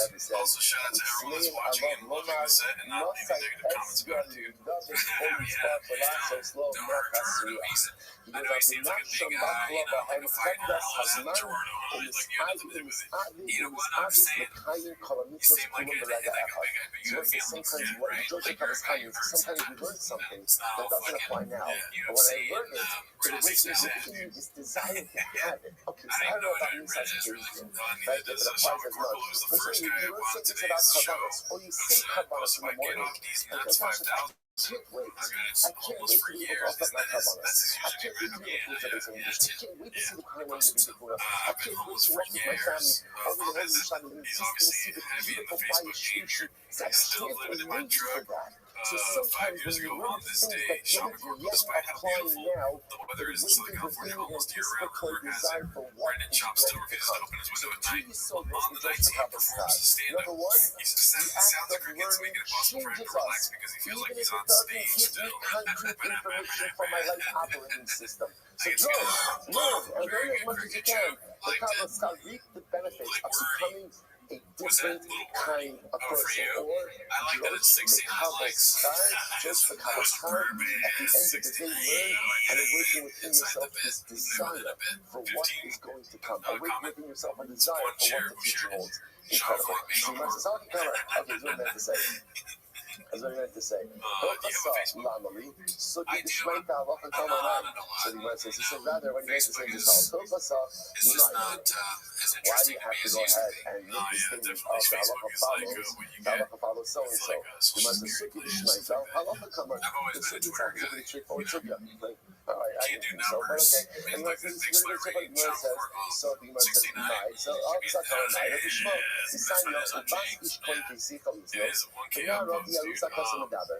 Let's see what else we got The here. Torah says as follows. The Torah This says, one's posted by Ubas Flash. like Kisei Chaliznos, Flash we're talking Overs, about a Nara, 962. and she's an Arisa.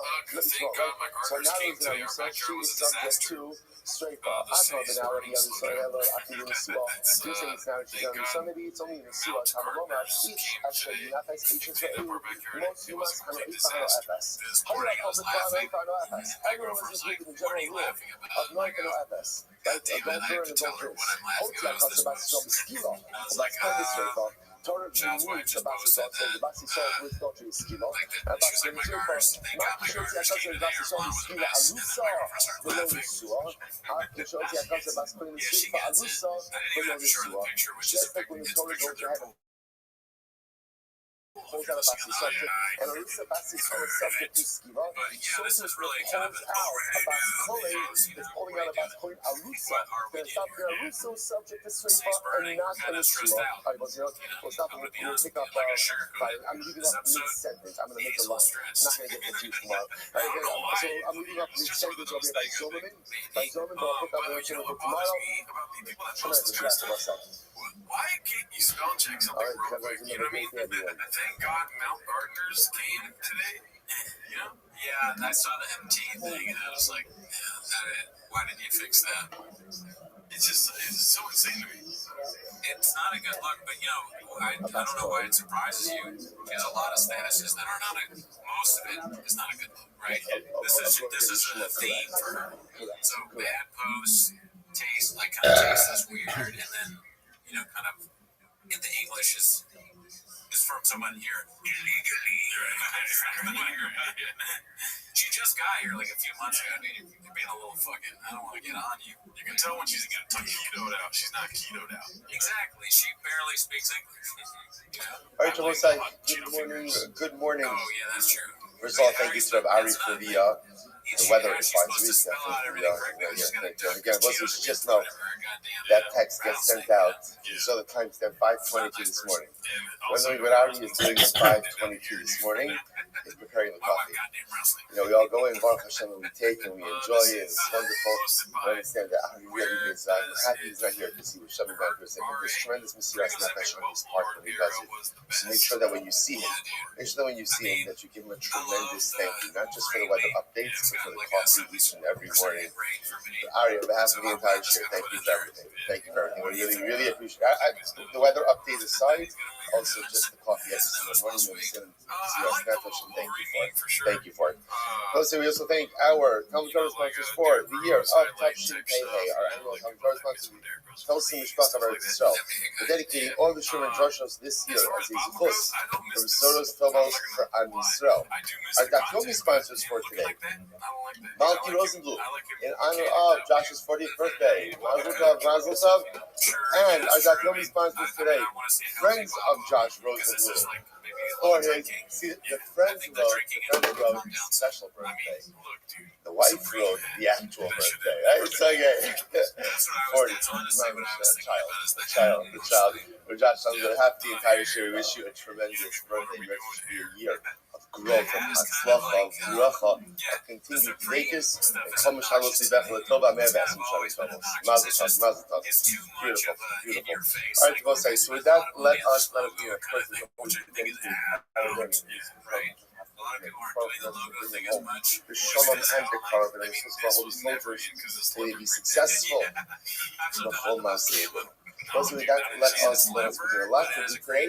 An interesting dot filled with just a lot of, at times, random information, but really interesting ideas. Remember, again, we're still steeped it feels like a little bit, on one hand, it's interesting Gemara, on the other hand, I thought this yesterday, it's very heavy, constantly being involved in death, right? And just these are death oriented. But as I mentioned before, I think when we started this sugya of skila, sometimes being around death is a powerful thing, because being constantly around death could be actually life affirming. And I know that sounds inherently contradictory, but sometimes when all you're doing is death, and you recognize that Baruch Hashem, I'm alive, I'm here. It's a new day. It's only 5:57 in the morning.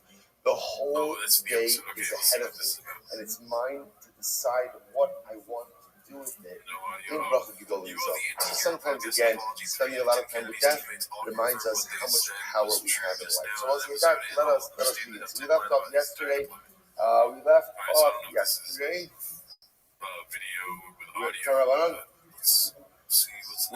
Tell me where I am. Rabbi Shimon. This Good. website is Okay. amazing So let's for the Rabbi Shimon. getting That one? legitimate Okay. One person talk. Twitter Tell me where I am. followers, comma, likes, comma, reposts, comma. Good. And they have some really nice services that I think would be great for our main account, period. Additionally, comma, for as few as $20, we could get over 1,000 listeners into a Twitter space for an hour, period. I am of the opinion that I feel like we need to do that to inject more life into our Twitter spaces. What's the challenge? The challenge is we have two psukim. One pasuk says skila, one pasuk says sreifa. So we're trying to figure out who is who, right? What is People what? ask me all the time about the coin and why we don't have spaces anymore. Period. Having spaces with a boost like this would give us an incredible amount of influence on Twitter again, period.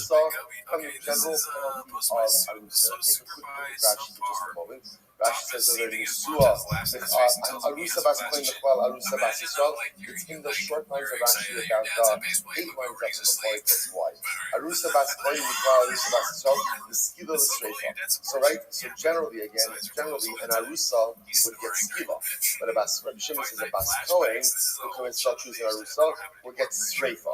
Okay, and Nesua Mechwal Nesua. Mechanek l'sreifa. And again, by Nesua, so regular married woman is adultery, mechanek. Bas Kohen, ultimately again, we'll get sreifa. So by the way, this all feeds into Rabbi Shimon's rule, or what Rabbi Shimon's premise. Rabbi Shimon's premise is that, remember, Rabbi Shimon's argument on Tanakh Mishnah, according to Rabbi Shimon, according to Tanakh, what's the most chamer form of Nisa, most chamer form of death? Skila. According to Rabbi Shimon, most chamer form of death? Sreifa. And remember again, so much of what we're seeing of Rabbi Shimon's opinion is really forged in this whole Bas Kohen discussion. Because since we see that Bas Kohen is pulled out in the normative framework of punishment, and ultimately again given something different, and the different thing that she's given as Sreifa indicates to us that Sreifa is a different kind of onus. The Gemara says, just like when the Torah pulled out Bas Kohen Nesua, the regular case of Nesua is to be machmir.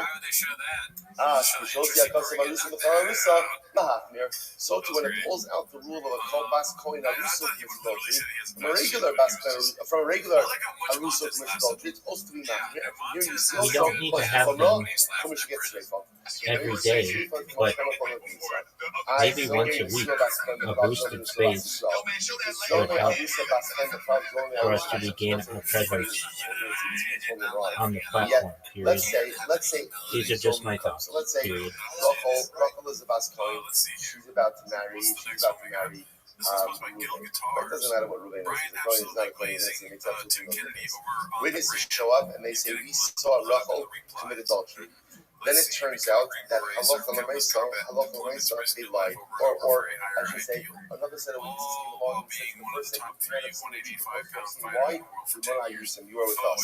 Aiden Zoman. What's the punishment for Aiden Zoman? What's the punishment? I have used countless types of these services, and this is by far the Even best though a Bas Cohen gets platform I have found for these types of services, Aiden Zoman do not get they punishment. guarantee their work, they have 24/7 chat support.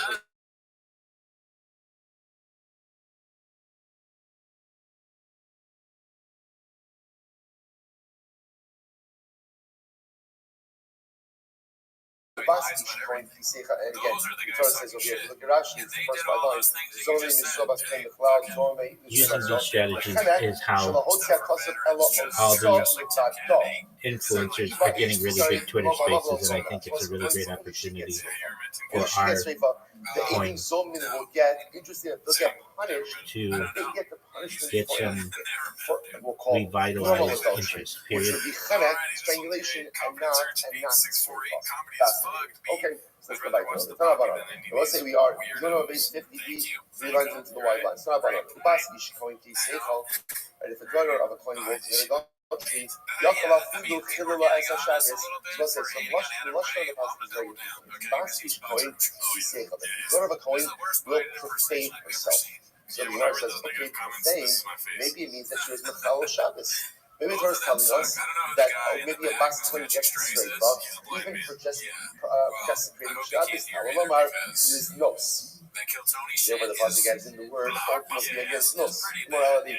If you move in Shabbos, the Torah is talking about again a profanation that occurs. That is right. The profanation or profanity that occurs as a result, ultimately again of immorality. The sin. Right? The Gemara says, you went from maybe it's a bas kohen even if she's single. Even if she's single. Okay, it says over here aviyah, and it says in the second pasuk,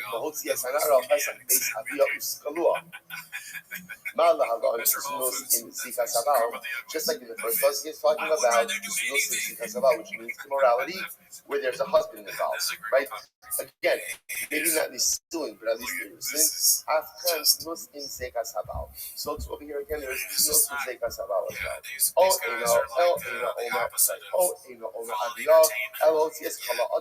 Maybe when it says aviyah, it means that when is a bas kohen subject to sreifa when she commits adultery, maybe with her father, right? Maybe it's only incestual adultery that's problematic. He's a tour guide that became a stand-up. Now he does Havi impersonations. Omer called Adam Amar. It says Mechaleles ultimately again that comes to no adultery with anyone. Okay. Ha ma'ani mekaye aviyah. So what says? So ha ma'ani mekaye. So what? The Gemara says. Ha ma'ani mekaye aviyah. Nemar kan aviyah v'nemar la'alan aviyah. It says over here. It says the second pasuk aviyah. Ma lahalon is no zekas habal. Just like over here, it's no immorality with a connection to a husband. Afkan's nose and zekas habal. Okay. Imal lahalon na'ara b'yarusa. Afkan na'ara b'yarusa. Okay, here's the difference. So remember again. The Torah speaks about the idea, ultimately again, of a nara, a bas kohen is a nara, umurasa.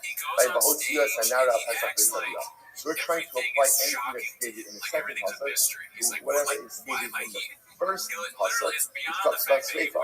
So maybe if we're comparing psukim, just like the second pasuk is talking about a girl who's a nara, which is and she's not Rusa. So by sreifa, she'll only get sreifa if she's a nara, and she's not Rusa. To which the Gemara says, how do we know? How do we know Nesua Bogeres? I'm sorry. Afkan Nara B'him Urasa. Nara B'him Nesua. How do I know that if she's a Nara, she has Nesua? Or Bogeres. V'Yarusva. She's a Bogeres, right? She's an adult, full adult, and she's a Rusa. Or Bogeres B'him Nesua. Or Bogeres B'him Skina. Even if she's a much older woman, 79, how do I know that if she's a bas kohen who commits adultery, she's subject to sreifa? Tawalomar, Bas Kohen, If the Torah uses a more generic lashon of bas kohen to tell us whoever is the bas kohen, whatever tzura she is, a nara, a bogeres, a nesua, an arusa, it doesn't make a difference. This is the punishment handed down to a girl who is, or to a woman who is a bas kohen who commits adultery. Whereas bas kohen is, so bas kohen, Kapav Lunal 51 will say, Ainli Ella Shemises L'Kohen. So here's what's interesting. The Gemara assumes over here that a bas, and the fact that it's referring to her as a bas kohen, maybe means that she also married a kohen. Right? Maybe it's a bas kohen who married a kohen. Ainli Ella Shemises L'Kohen. Mises L'Levi, or the Yisrael, L'Oved Kochavim, L'Chalal, L'Mamzer, L'Nesim. How do I know that the truth is there's the unique halakha of a bas kohen who commits adultery and her being subject to shrefa? How do we know that halakha no matter who she marries, that she's subject to shrefa? How do we know that? In other words, if you look at the list is very interesting. She's included in this list. So obviously, again, kohen maybe is no, but also even in the sin, even around the bus, by the way, I'll tell you what I love most about that film. One of the things that I truly treasure about this is, as much as sometimes it is frustrating, not to necessarily for myself, I'm talking about, have the attention over all the details of that. Along the journey, you pick up like sodos. That's the remember again, one of the famous books that we had is do we say Kiddushin Toksin B'Chayvei Lavi? Right? If you marry someone who you're not allowed to marry, does the Kiddushin love? So the thing is not to be a sheep of Rabbi Akiva. Rabbi Akiva holds Kiddushin Ein Toksin B'Chayvei Lavi. If you try to marry someone you're not allowed to marry, you have to only prohibit you by a law. Rabbi Akiva says marriage does not work. We don't. We hold Kiddushin in Toksin B'Chayvei Nisa. Right? A man tries to marry his sister, not going to work. Tries to marry another man's wife, it's not going to work. But if a man tries to, if a woman marries a mamzer, right, or in a slave, and every moment during the marriage, there's a prohibition. But the marriage itself works. So how do I know that even if this woman is married illegally, she's married illegally, but nevertheless, again, if she's a bas kohen and she's subject to slave, so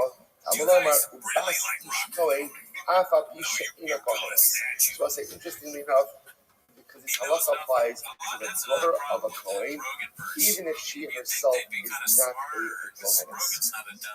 Right? In other words, even if she herself has kind of compromised her status either by marrying out of the Guna, or ultimately again even by marrying a okay, he bisrei, by the involved of the Srei. This is very important. Furthermore, just like we saw before, so this unique halakha, this unique punishment of Sreifa for a bas kohen who commits adultery is dafka in a bas kohen, in the woman herself.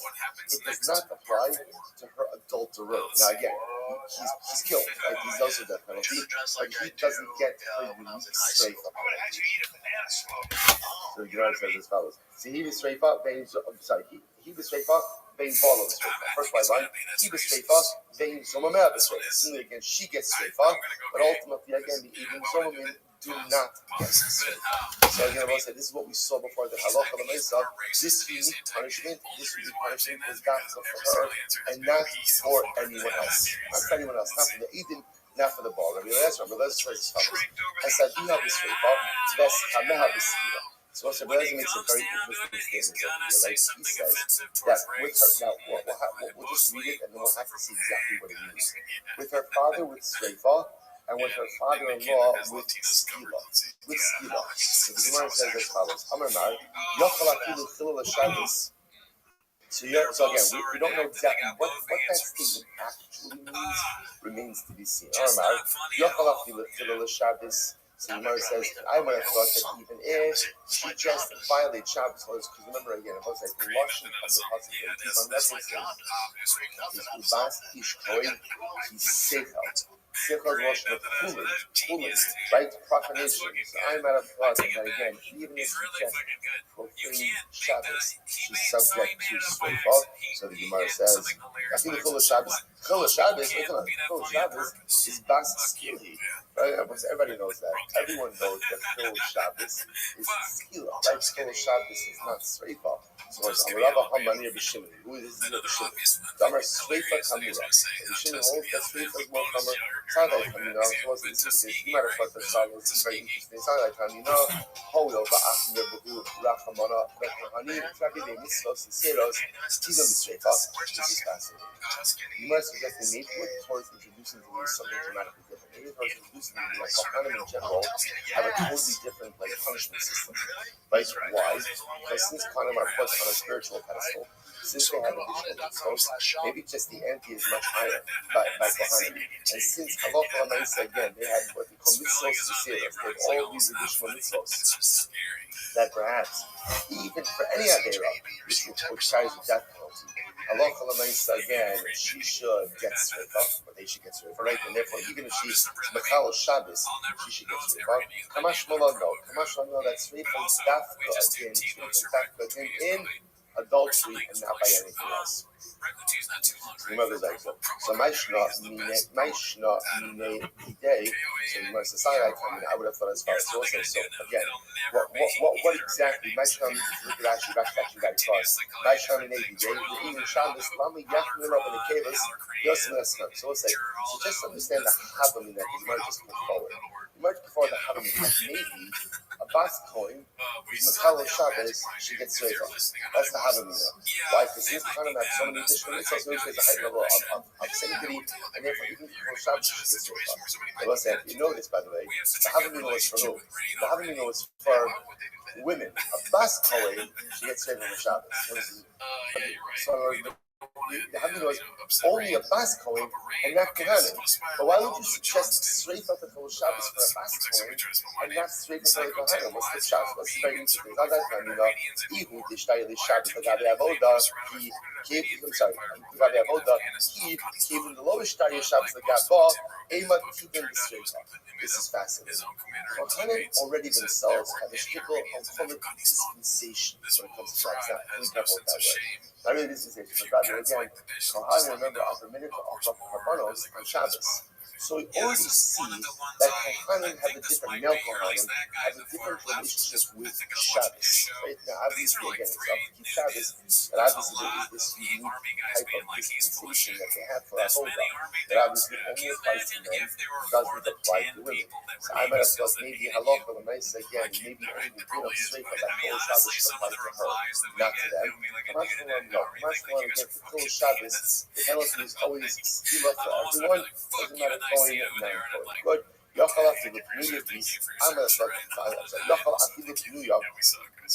I'm going to put that even if the bas coin is single, maybe she should be subject to Sreifa for adultery, which you must say Halistos, but it says Lisnos. It says Lisnos, which you must say maybe it's because of Rabbi Lazar. Hanoi Habala Pneuya Shalol L'Shem Shus Asa Azoma. What's the verse? Rabbi Lazar holds that even two single people who engage in a sexual relationship, that relationship makes a woman into a zona.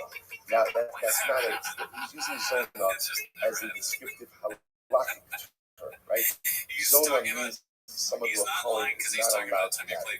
So the point over here is Rabbi Lazar holds that Halacha L'Maisa, even single people, right, engaging in a sexual relationship is prohibited.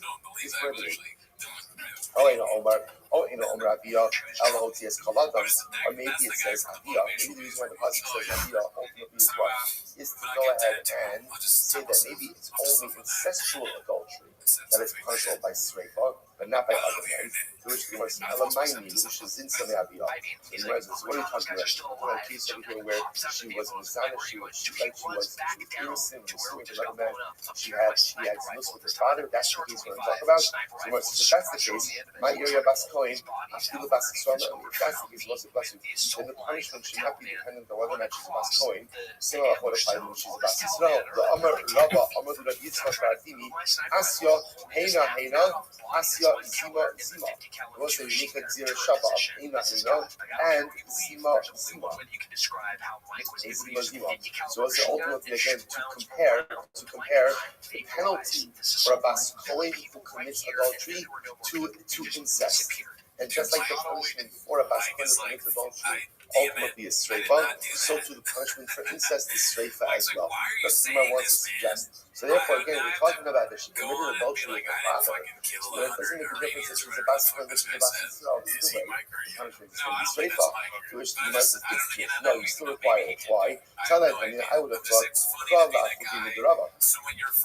might have thought that the pasuk is coming to exclude the position of Rava. So the Gemara says, maybe since the Torah over here, since the Torah is highlighting this halacha by Bas Kohen and Bas Yisrael, Kamash Malon, Kamash Bas Kohen in Bas. I'm sorry, Kamash Malon. Good. So Bas Kohen, Amy Elish Nisi is the Kohen. Once again, the Gemara circling back. Now we're just dissecting the Bryce off in this before. So we said before Bas Kohen, and let's say it's interesting. Because like the default assumption of the Gemara is that what does Bas Kohen mean? Bas Kohen means the daughter of a Kohen was what? Married to a Kohen. That's like the default understanding of it. So the Gemara says Bas Kohen in the Elish Nisi is the Kohen. I only know that she actually married a Kohen. This is the Levi, the Yisrael, the Obey Kohen. The Cholol Minosin Ulamamzer Minani. How do I know that the Halacha Lamais again? She married anyone, right? Yisrael, Kohen Levi Yisrael, even someone illegally. Cholol, a Nasin, a Mamzer. So how do I know that this same halacha, other she committed adultery, she's subject to strafe? I don't know that it's still applies. Lomar, Bas Ish Kohen. So when the pasuk says Bas Ish Kohen, Af Akish Ina Kohenes. Even if she is no longer a Kohenes, we shouldn't fight. Even though she's no longer a Kohenes, we shouldn't be. We say about the Bahani Vlad Bas Koini Kohenes there. The title Kohenes of us, who is the title Kohenes bestowed upon? It's bestowed upon someone, a woman, who is the daughter of a Kohen. Now, why does that status change depending on who she marries? In other words, it's a factor of biology. She's born to a Kohen, right? Her father's a Kohen, and she's a Bas Kohen. Let's say this is a man and a woman, right? A man can abdicate his Kohen status. You can have a man who is a Kohen, but if he marries someone who's not allowed to marry, he abdicates that status. You could regain it afterwards. But for myself, but a woman by Bas Kohen, why would you think that a Bas Kohen is married to a Kohen? Bas Kohen is one of a Kohen, independent of his marriage. So the Gemara says, so meeting Kohen is the Kohen. Say furthermore, does the pasuk itself say we're talking about a Kohen who's married to a Kohen? Of course not. It's not like I would have thought Kisechal Liznos Amrachmanov. So the Gemara says, I would have thought, but the pasuk says as follows. Who are we talking about over here? A Bas Kohen, Kisechal Liznos. Kisechal Liznos means what? She commenced the act of adultery.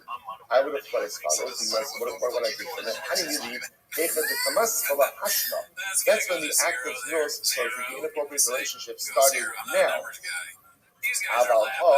Even the Kamasla of the Kaname Kara, also that maybe, let's say in the case was, let's say for example, Rachel, we'll call her Rachel, is married to a Mamzer. So I would have thought like this: when did issues in Rachel's relationship, right, in her marriage, so to speak, when did they begin? The moment she stood under the couple with the Mamzer. Right, you're not allowed to do that. You're not allowed to do that. So therefore, there's a problem. There's a break in the marriage already pre-existing. I would have thought maybe the only time that the srifa for adultery of Bas Kohen is when quote-unquote the zlus, the problematic relationship began now. What if there was a pre-existing problematic relationship in her actual marriage? I would have thought that halacha myself, she's not subject to srifa under those circumstances. Damar exactly what we said. Damar Bas Kohen sincerely Ishzar. So ultimately, again, the last time we'll marry Ishzar, the living a foreign man, a strange man, meaning not a Kohen. Even Shenival al Apostle al Pasta. We look at Allah myself. Once a Bas Kohen has relations with a man she's not allowed to marry, ultimately that compromises her status. Gemara says, "Levi Yisrael Nami." By leaving Yisrael as well, the Shabbat Beis Havei. So let's remember again, this is very important, when a Bas Kohen marries a non-Kohen, what happens to her Kohanic status? What happens to it? So it's compromised. Now again, it depends who she marries. If she marries someone who she's not allowed to, she's done. She's compromised her status and she cannot revert. If she marries someone who's kosher, let's say she marries, for example, a Yisrael, right, or a Levi, then the halacha is she loses certain kohanic privileges. For example, while she's married, she can't eat truma.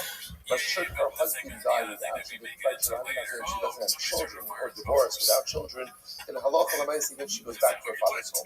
But the point is, we see that when a bas Cohen marries someone who's not a Cohen, for the duration of, at least for the duration of that marriage, possibly beyond, she's compromised her kohanic status. Her kohanic status. So the Gemara says, the Pasuk says that she was married to a Levi, or to Yisrael. So when she's married to him, she can't eat truma. But if those guys die, if her husband dies, she can go back to her parents' home and consume truma. What do you see from here? You see from here that when she was married, she's not allowed to eat truma. To which the Gemara says, therefore, I would have thought, well, see them this way. But so I say, see, you know what's happening over? This is fascinating. The Gemara says like this.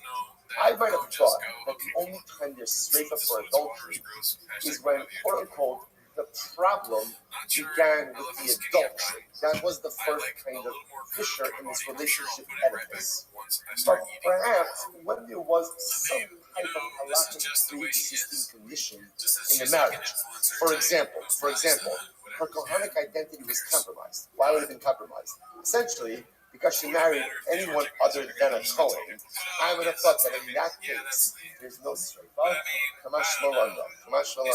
Even if there was some type of pre-existing halakhic issue in the marriage, let's say she married a mamzer. Right? And so that's a real halakhic issue. That's a real problem. Right? Not just that it compromises her kohanic identity alone, but that's a halakhic problem. Even in that case, where there is a pre-existing marital issue, halacha l'maaseh, she makes adultery, she's still subject to sreifa. Incredible. We go from there. We'll say all this stuff from there. Where's the news? The sign of past when he says the Yisrael ba'achla truma. This is so interesting. Listen to this. Past Cohen who married Yisrael. Let's call it Rachel. Rachel marries Reuben. Rachel comes from a nice Kohanic family. She married out. Right? She married a regular guy, regular Yisrael. So what happens? So now she's with Reuben, and what happens? She goes ahead and she eats truma. Now, the halacha is, remember, a non-Kohen, a zar, is not permitted to eat truma. Again, generally, now we talk about the shogeg. Now, what's the halacha generally to go ahead and eat truma b'shogeg? So the halacha is, remember, there is keren and chomesh. You have to pay back principal plus an additional fee. So listen to this. Last question, he says, so Rachel is a bas Kohen. She married a regular guy named Reuben, Yisrael, and she accidentally ate truma. You can see that, by the way, right? It's such a it must have been a case that didn't happen simply, right? The girl who grew up in a Kohanic home comes back to her parents, right? There could be truma that's out. She eats truma. So what's the halacha? The halacha is the shalem says that carrying the inner shalem says a chomesh and the sasa b'sreifa. What says the halacha is as follows: she only has to pay the keren, and she does not have to pay the additional gift, and she's killed by sreifa. Whoa! What just happened over there? So there's a lot of information being packed into that line. Take a look at Rashi for just a moment. So Rashi says over here, it's in the wide lines 2, 4, 6, 8, about 9 lines down. Rashi Mishalem says like Karen. The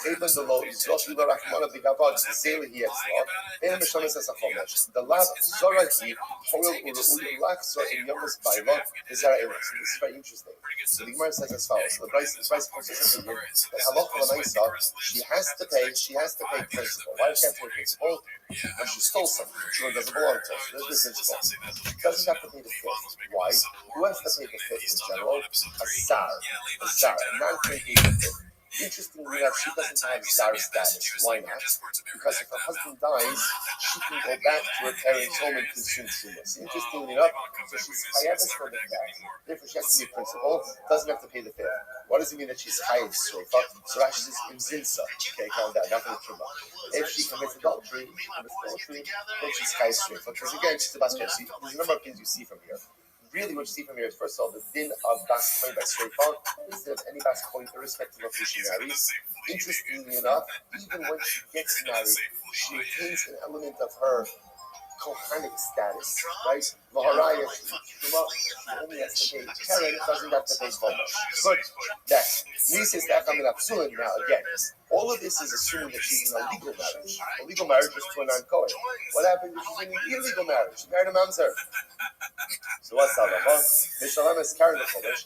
Then I both say she pays Karen and Chomesh. Why? Remember again, what's happened over here? When a class Kohen marries someone who she's not allowed to marry, what happens? So I will say she takes on Zona status. As Zona status, she's forever precluded from going back into the Knesset. Once that happens, she's a Zar. She's a stranger to the Knesset. She's just like anyone else. In which case, if she accidentally eats Truma, it's Karen and Chomesh. Karen and Chomesh, and interestingly enough, in the Sasa Bechenek, they've already made it. Wow. And the says also she no longer has the status of a Bas Kohen. Because she no longer has the status of a Bas Kohen, if she commits adultery, she just gets the punishment for adultery, which is Chemek and not Shleifa. Incredible. So we'll say that is the position right there. So again, what's the highlight over here? No highlight. But I'm saying, well, what is Rabbi's position is that when a Bas Kohen marries someone who she's not allowed to marry, she effectively loses her Bas Kohen status.